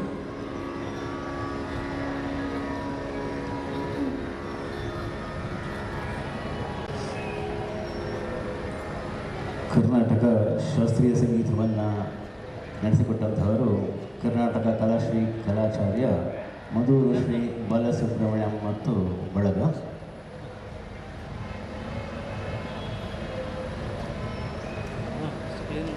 ಮುಂದಕ್ಕೆ ಈ ವೇದಿಕೆಯಲ್ಲಿ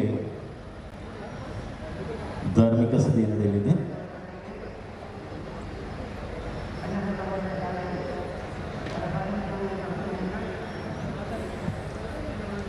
ಈ ಕಾರ್ಯಕ್ರಮವನ್ನು ನಡೆಸಿಕೊಂಡಂತಹ ಮಧೂರು ಶ್ರೀ ಬಾಲಸುಬ್ರಹ್ಮಣ್ಯ ಮತ್ತು ಬಳಗ ಇವರಿಗೆ ಸಮಿತಿ ವತಿಯಿಂದ ಅನಂತ ಧನ್ಯವಾದಗಳು.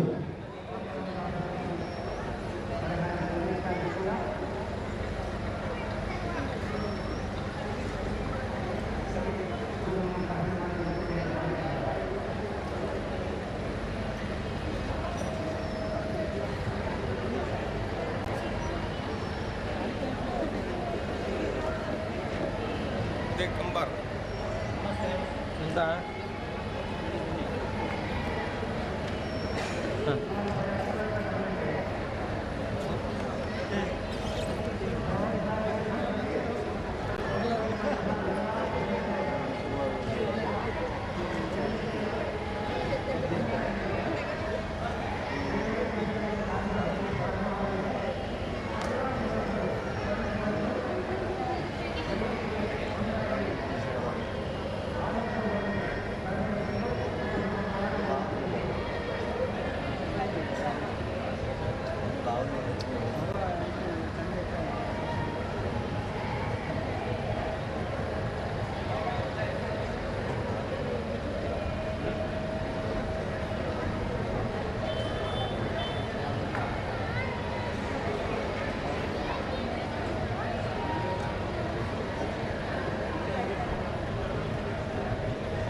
ಡಿಸ್ಟ್ರಿಕ್ಟ್ ಜಡ್ಜ್ ರಾಜ್ಕುಮಾರ್ ಕಲ್ಲೂರ ಇವರು ಕಲಾವಿದರಿಗೆ ಸ್ಮರಣಿಕೆ ಹಾಗೂ ಪ್ರಸಾದವನ್ನು ನೀಡಿ ಗೌರವಿಸಬೇಕು ಆತ್ಮೀಯವಾಗಿ ಕೇಳಿಕೊಳ್ತಾರೆ.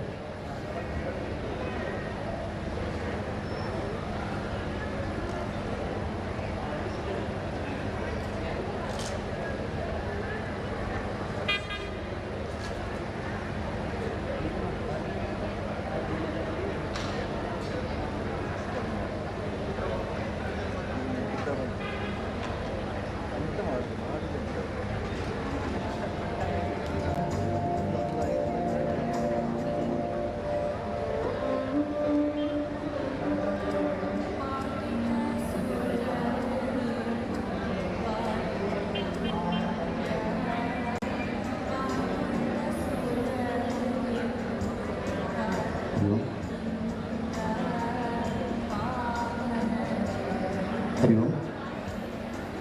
ಇಂದಿನ ಕರ್ನಾಟಕ ಶಾಸ್ತ್ರೀಯ ಸಂಗೀತವನ್ನು ನಡೆಸಿಕೊಟ್ಟಂಥವರು ಮಧುರನವರೇ ಆದಂಥ ಶ್ರೀ ಟಿ ಬಾಲಸುಬ್ರಹ್ಮಣ್ಯ ಮತ್ತು ಬೆಳಗುವ.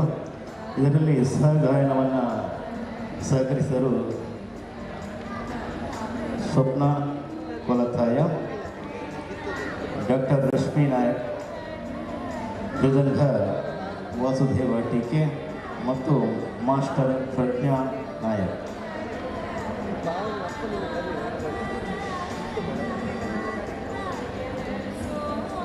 ಇವರಿಗೆ ಸಮಿತಿ ವತಿಯಿಂದ ಅನಂತ ಧನ್ಯವಾದಗಳು.